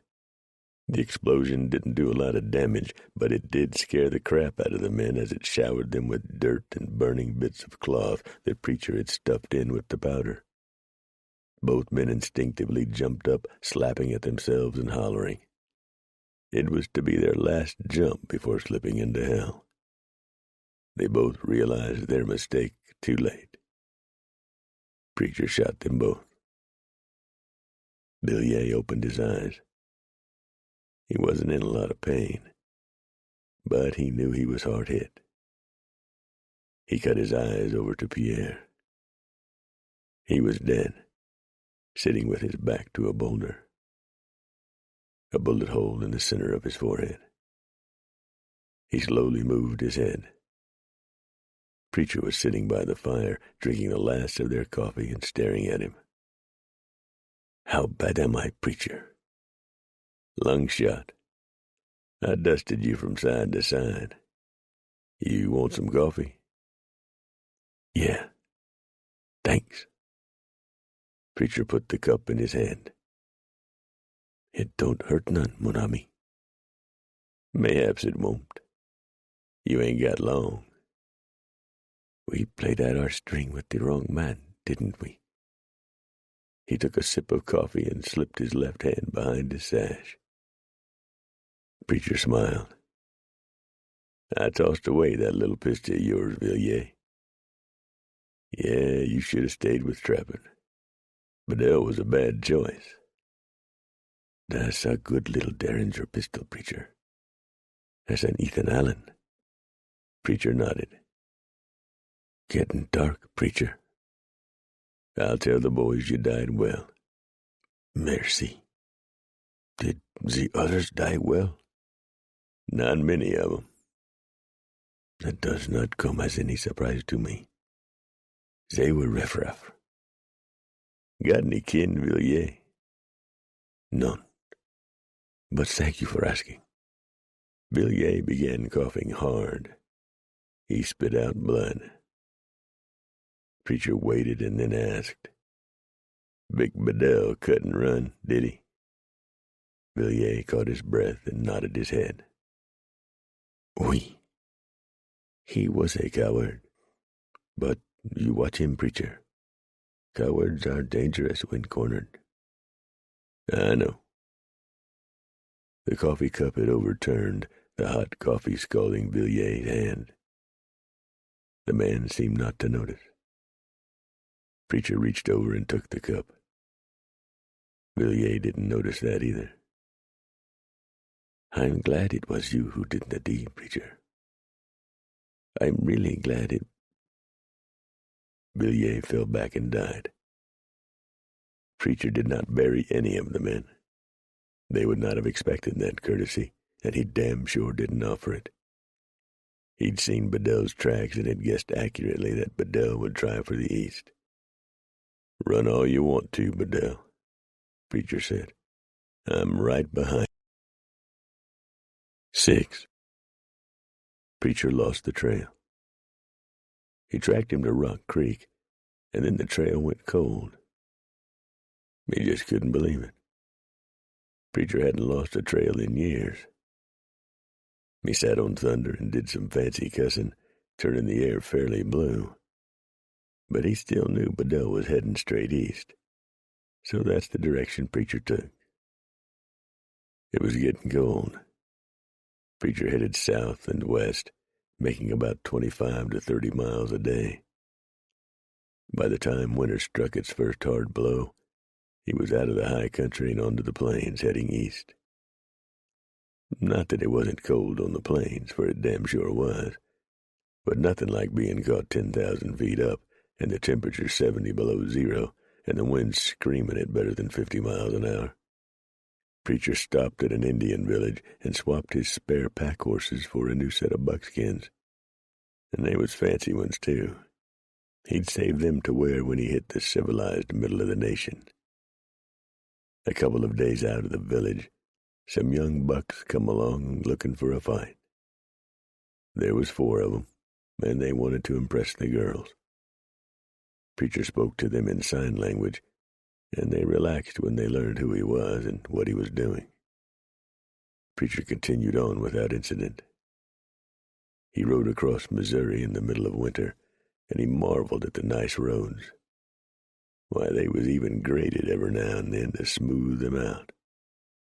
Folks back here sure lived an easy life. And St. Louis liked to have plumb startled him out of his skin. The place was booming. People everywhere, and both the gentlemen and their ladies walked around all gussied up and fancy-looking. Didn't take Preacher long to get his fill of that place.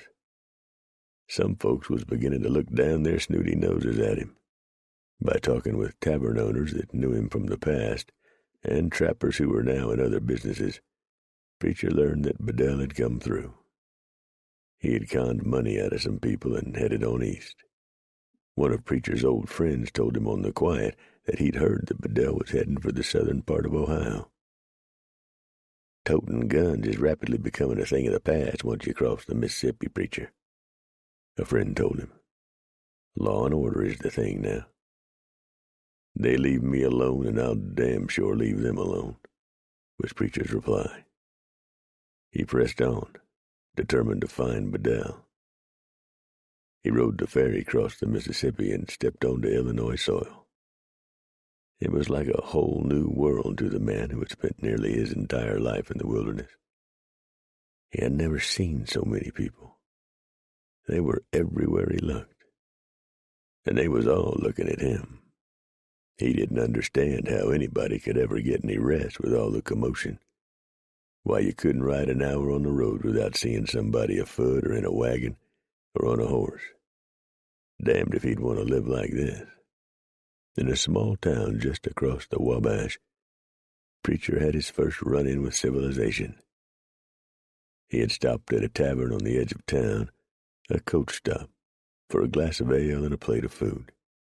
He had become accustomed to the stares and whispers from people and didn't pay much attention to it anymore. He had cut his hair and shaved, leaving only a mustache, and he had bought himself a new hat in St. Louis. Other than that, he still wore his buckskins and high-topped Apache moccasins. If people didn't like the way he dressed, they could all just go right straight to hell. He heard the door open and he felt the blast of cold air. But he did not turn around to see who it might be. He just wasn't that interested. "Who owns that funny-looking rump-spotted horse in the livery?" a loudmouth asked. Preacher took him a swig of ale and turned his head. A big-bellied man wearing a star on his chest stood in the center of the room. Preacher took a dislike to him right off. He knew the type and had no use for them. "I do, lard ass," he told the man. Then he resumed his eating. The room became very quiet, very quickly. "What'd you call me?" the badge toter said in a shocked tone. "I said you was a lard ass." Preacher raised his voice. "Then don't you be calling my horse funny looking. You'll hurt his feelings. I got to live with him, you don't. You ever tried to ride a humiliated horse?" Heavy footsteps shook the floor. The badge toter stopped at Preacher's table and stared down at him. "I'm the law around here." "Congratulations. Now go away." A heavy hand fell on Preacher's shoulders. It was a very bad mistake. "I think you better come with me to the jail. I don't like you very much." Preacher drove his fist into the big man's groin. The marshal hit the floor, both hands to his groin. He rolled around and moaned and groaned. Preacher ignored him and finished his meal, laying a coin on the table when he was done. Then he stood up and plopped his hat on his head just as the marshal was slowly getting to his boots. The marshal made his second mistake when he reached for the pistol in his belt. Preacher flattened him, stretching him out stone-cold unconscious on the floor. Feller seemed to like the floor a lot, Preacher thought. Preacher turned as several men crowded in through the front door. One of them was an older feller, an intelligent-looking, nicely-dressed man who bore an air of importance about him. Preacher got the impression that the man had been across the river a few times. He had that look about him. The older man sized up the mountain man quickly. He'd seen the type and knew them for men who could be extremely dangerous at the blink of an eye. "Why did you knock Marshal Bobbins to the floor, young man?" "'Cause he insulted my horse and then put his goddamn hands on me and tried to tote me off to jail." "No man puts his hands on me. Not you, not nobody." The older man could not contain his smile. "And your name, sir?" "Preacher." All heads turned. Preacher was one of the most famous mountain men in all the nation, right up there with Carson, Bridger, Beckworth, Smith, and Hugh Glass. "I see," the man replied. Well, I am Judge Madison. I'm pleased to meet your acquaintance, Mr. Preacher." "Same here," Preacher said, and stepped over the unconscious marshal, who had not moved since his last encounter with the tavern floor. "Might I have a few words with you, sir?" the judge asked. "All right." "We'll use your back room, Sidney," the judge told the barman. Sidney nodded. Preacher picked up his rifle and followed the judge and the other men into the vacant room. "Hail, Sidney," the judge said, "and some of you men carry the marshal back to his office." Then he closed the door. Seated at the table, the pitcher of ale and glasses before them, the judge asked, "Your first time back to, civilization, Preacher?" "It's been a while." "Things have changed, sir." "I noticed. You folks give badges to loudmouth bullies, do you?" "It can be a very rough job, Preacher. Takes a rough man." "He wouldn't last 15 minutes in the wilderness," Preacher countered. "He'd be toting that badge in a mighty uncomfortable place." The judge could not contain his chuckle while one of the other men looked embarrassed. "Preacher," the judge said, "I must give you some advice. You may take it or ignore it, but I assure you I mean well." "Speak your piece." "You have come from a land filled with hostiles and fraught with danger, but it isn't that way here. We have laws and codes of conduct that must obey and follow." The marshal was out of line. Frankly, I feel he deserved what he got. Others will not see it that way. They would feel he was only doing his job the best he saw fit. "You are traveling east, sir?" "I am." "The laws will become more firmly enforced the further east you travel. You will be seeing more towns and villages with more marshals, more constables, and more sheriffs. The wearing of skins has almost passed, so you will be attracting more and more attention as you travel. Most lawmen will be cordial and civil with you. There will be some who might take a more aggressive stance. If they bother me whilst I ain't doing nothing, they won't be aggressive for long." Preacher spoke the words hard and flat, and no man there doubted the famed mountain man's intent. "Some cities have passed laws forbidding the carrying of firearms. I hope they don't try to forbid me. Do you understand what I'm trying to tell you, Preacher?"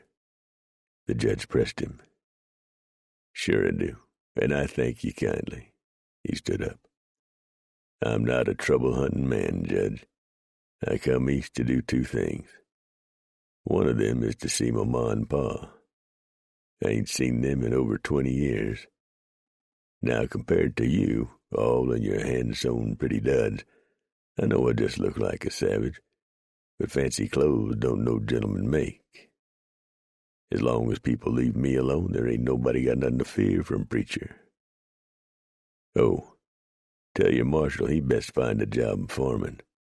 Constabling seems to be a mite wearing on the man." 4 days later, Preacher swung down from the saddle and gave the reins to a livery boy. "Rub him down and feed him good, boy," he told the young man, who was staring open-mouthed at Preacher's manner of dress. "Dave Mott still own this place?" "Yes, sir." "Fine." He gave the boy a coin and walked into the combination general store, tavern, hotel, eating place, and livery. An old man looked up from behind the counter and grinned hugely. "Whoa," he hollered. "Ain't you a sight to behold, Preacher?" The two men hugged each other and done a little dance, much to the delight of several of the patrons who were shopping in the store. "You old mountain lion," Preacher said. "How can you stand it out here amongst all these pilgrims?" Dave Mott had left the mountains about 10 years back, bought this place and settled in. Had said his rheumatism was getting too bad for him to stay up in the high country any longer. David kept in touch right good, though.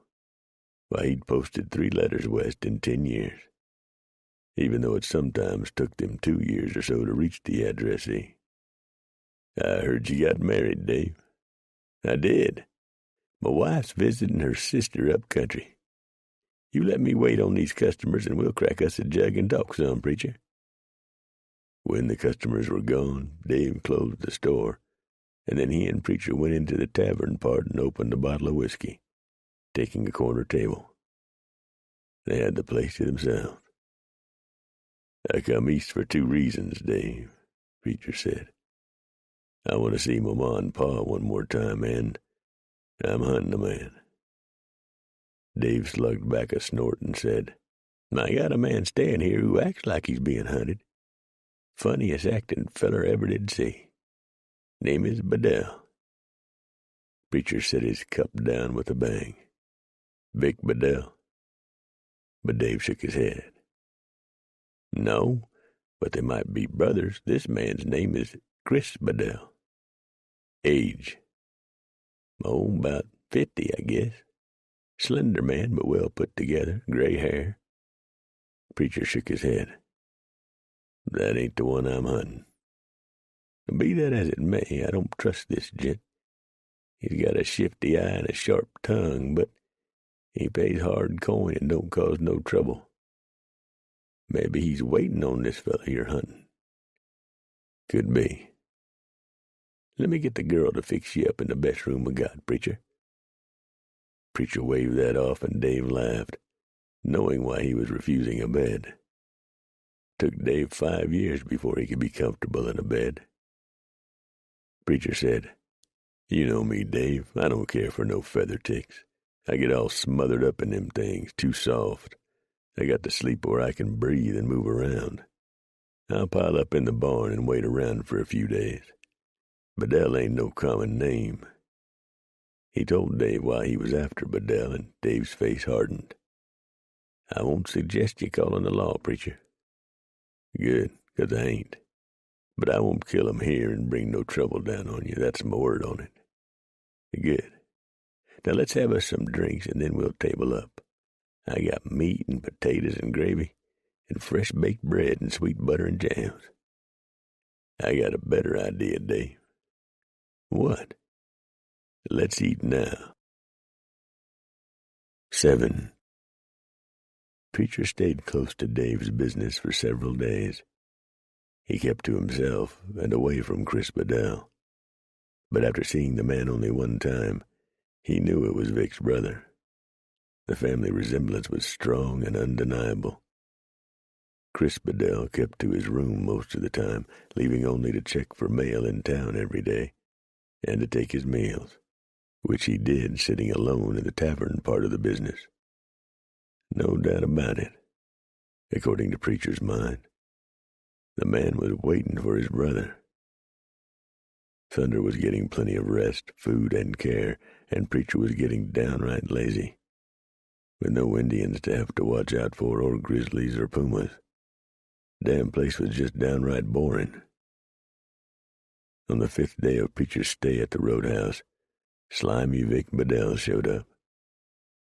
Preacher watched from the loft of the livery stable and smiled as the stagecoach stopped, and Vic stepped out.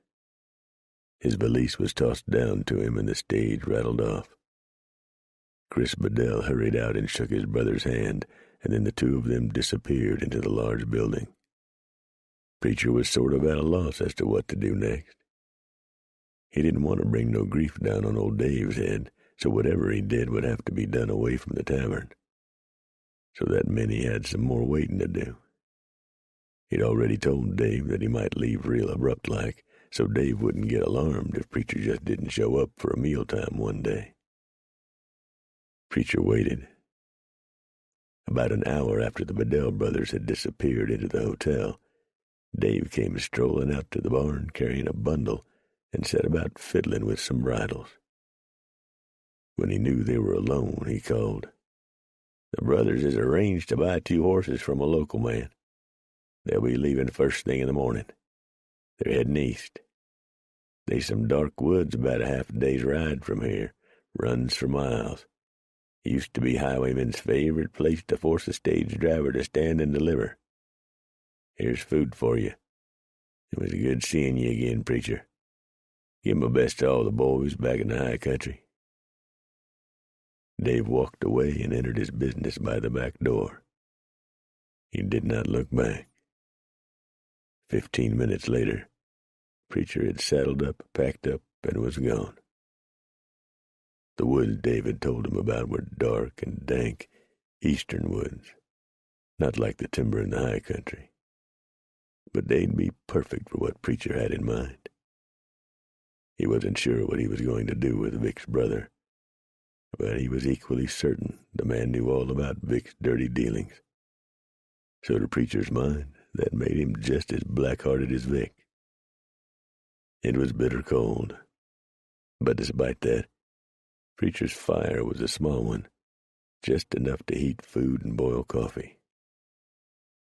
Preacher was used to the cold and did not wish to draw any attention to his presence by a lot of smoke. He had picked his ambush point with care and was waiting there at dawn. He still didn't know exactly how he was going to pull this off, but he knew that it would come to him. He figured it would be about noon before the Bedells reached the woods. Preacher settled in. One thing he had was patience. Wagons rumbled by, and one stagecoach heading west passed preacher.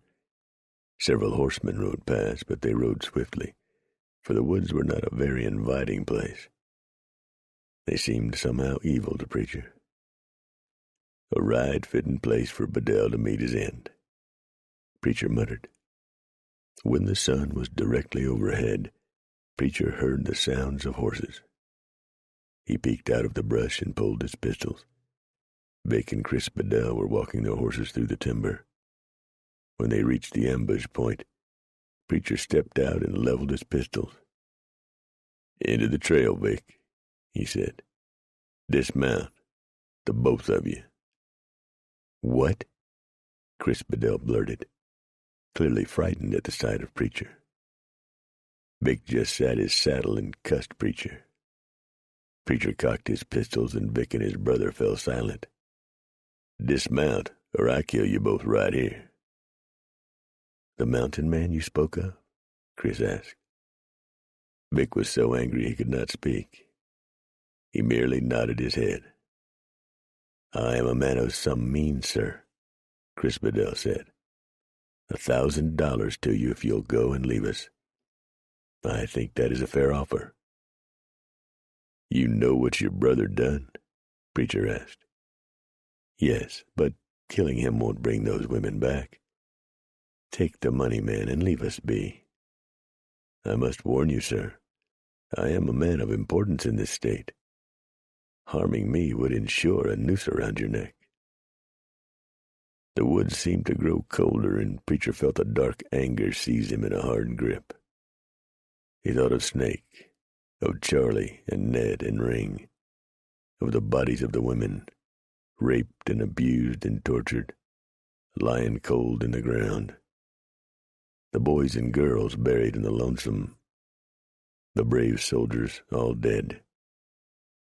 Hammer galloped through his mind, wild and free. He just could not believe what the older Bedell was saying. How could anyone cloak over what Vic had done? "You know all that your brother done, and you want to defend him?" Preacher's words were hard-spoken, choked with emotion. "You're as sorry as your no-count brother." "We're brothers," Chris Bedell said. "Blood is thick, mountain man." "Not none of yours," preacher said. "Bedell blood is tainted. You're both evil." Chris Bedell cursed, then grabbed for a pistol, and preacher drilled him clean, the ball dead centering the man in the chest. Chris's horse panicked, and the horse charged into the trees. Chris's foot was hung up in the stirrup, and horse and man disappeared into the woods. Vic spurred his horse, and preacher dropped his pistols and leaped forward, dragging the man from the saddle. Preacher did not know how long he took or how many times he struck Vic Bedell, but when he finally let the man fall, Vic Bedell was dead. Preacher had beaten the man to death with his fists. The mountain man stood for a moment by the side of the dark road, his chest heaving. He caught his breath and gathered up his pistols, then dragged Vic's body into the cold timber and dumped him several hundred yards from the road. He stripped saddle and bridle from Vic's horse and turned him loose. Preacher found Chris Bedell, what was left of him after having been dragged for hundreds of yards, and left him where he lay, a bloody heap of rags and torn flesh in a shallow depression. He found Chris's horse and freed the animal of saddle and bridle and whacked him on the rump, sending him galloping off. He took all papers and wallets from the men, not checking the contents. Preacher erased all signs of his tiny camp and got gone from there. In this weather, the bodies of the Bedell brothers would not begin to stink for days or weeks, or they might never be found. Whatever the case, the deed was done, and Preacher put miles behind him before he swung off into timber along a tiny creek and made his lonely camp for the night. One thing he knew for certain: Victor Bedell's reign of terror was over and done with. Sitting by his tiny fire that night, Preacher inspected the contents of the wallets he'd taken. He burned all papers that identified the men. Vic had changed his name to Walter Burdett and counted the money. A lot of money. More paper and gold than Preacher had ever seen. It boggled his mind. But it was dirty money. Had blood on it. On his way east, Preacher stopped at a store and bought clothes to fit the time and locale, carefully stashing his buckskins among his belongings on the pack horse. He stored his pistols with his clothing and carried only his knife on his belt and his hawken in the saddle boot. And he began dropping off the dirty money along the way, giving it to poor houses and orphanages and churches and down-on-their-luck families who was having a tough time of it in this hard winter. Never no huge amount in any one place, not enough to draw any particular attention to him, but stretching it and doling it out a bit here and a bit there. He neither heard nor read any news about the bodies of the Bedell brothers ever being found. After this long a time, if the bodies had not been found and planted, they would have been gnawed on by varmints and the like, and positive identification would be near impossible. And Preacher was amazed, awed, and he had to admit a bit frightened as he rode deeper and deeper into civilization. He saw a huge train roaring through the countryside on steel tracks, the damn thing a-belching smoke and spewing out sparks and racing along at a terrible rate of speed. Made a horrible noise, too. Couldn't even think until the thing had passed. Scared his horses something awful. Preacher couldn't imagine how anybody would be comfortable riding that fast. Wasn't a natural thing to his mind. Damned if he'd ever get on one of them things. He saw some amazing things as he traveled, things that he'd only read about and never dreamt of actual seeing. He saw new inventions and learned that the U.S. government now had over 10,000 post offices and 200,000 miles of postal route. Preacher couldn't figure out just who in the hell would have that much to say to a body that they'd have to write it down and post it clear across the country. He learned that there were over 500,000 people now living in Indiana. He couldn't even imagine that many people. And he read in a newspaper that Chicago now had over 6,000 people living there, and New Orleans had over 70,000 people all jammed up there. Preacher sure didn't have any desires to visit them places. All crowded up like that, a body would be sure to catch some horrible disease. Even with his store-bought clothes, he drew stares. For he did not belong in this part of the country, and clothing would not hide that fact. The women cut their eyes to him, and the men were a tad on the hostile side. But not too hostile, for the men pegged the hard-eyed and wind-burned and sun-darkened man as being a man one had best not push. And they were damn sure right about that. He crossed over into Ohio and stopped at a roadhouse to ask directions. The man was friendly enough and told Preacher that he was only about 2 hours' ride away from the village where his family lived. The innkeeper knowed them all and said they was right nice people. But he didn't care much for their kids. They was all a tad on the uppity side to suit him.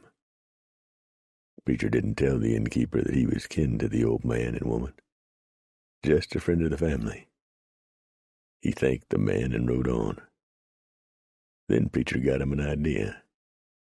He reined up in a copse of woods and damn near froze his privates off changing back into his buckskins, the new ones that he'd swapped from back on the plains. My, but they was fancy and fit him to a fare thee well, they did. He unwrapped his new bright red sash he'd bought back in the city and wound it around his flat and hard-muscled belly, sticking one of his big pistols behind the sash. By God, he was a mountain man, not no damn pilgrim. These were his clothes, and if anybody didn't like the way he dressed, they could go kiss a duck. Now, he'd go see his ma and pa.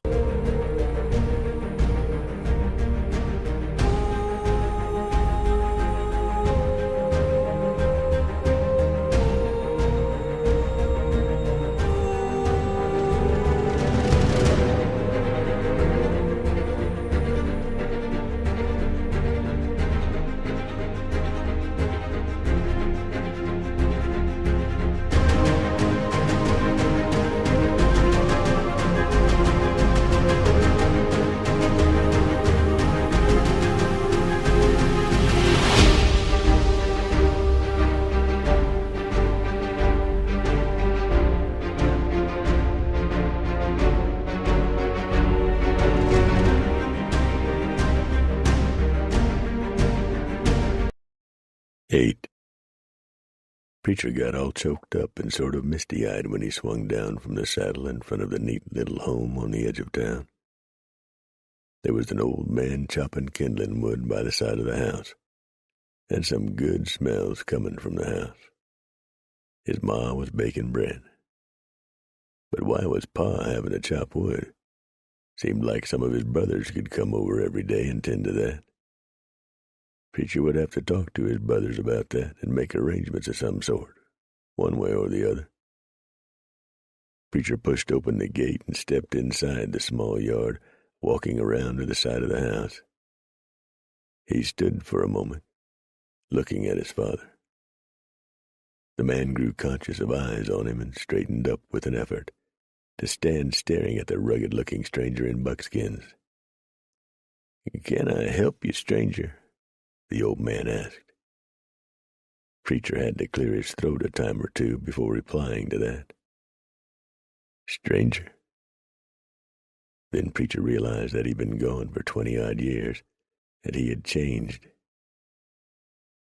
"You want me to finish up the chopping and tote that wood in for you, Pa?" he managed to say. The old man moved closer. "Arthur?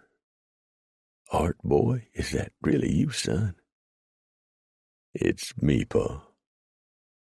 The back door opened and a gray-haired lady stepped out. "Who's there, Homer?" The old man smiled. "The wanderer's come back, Mother. It's our son, Art." The lady caught her breath and then quickly dabbed at her eyes with a tiny hanky. Then she was off the porch and into Preacher's arms. The mountain man had come home.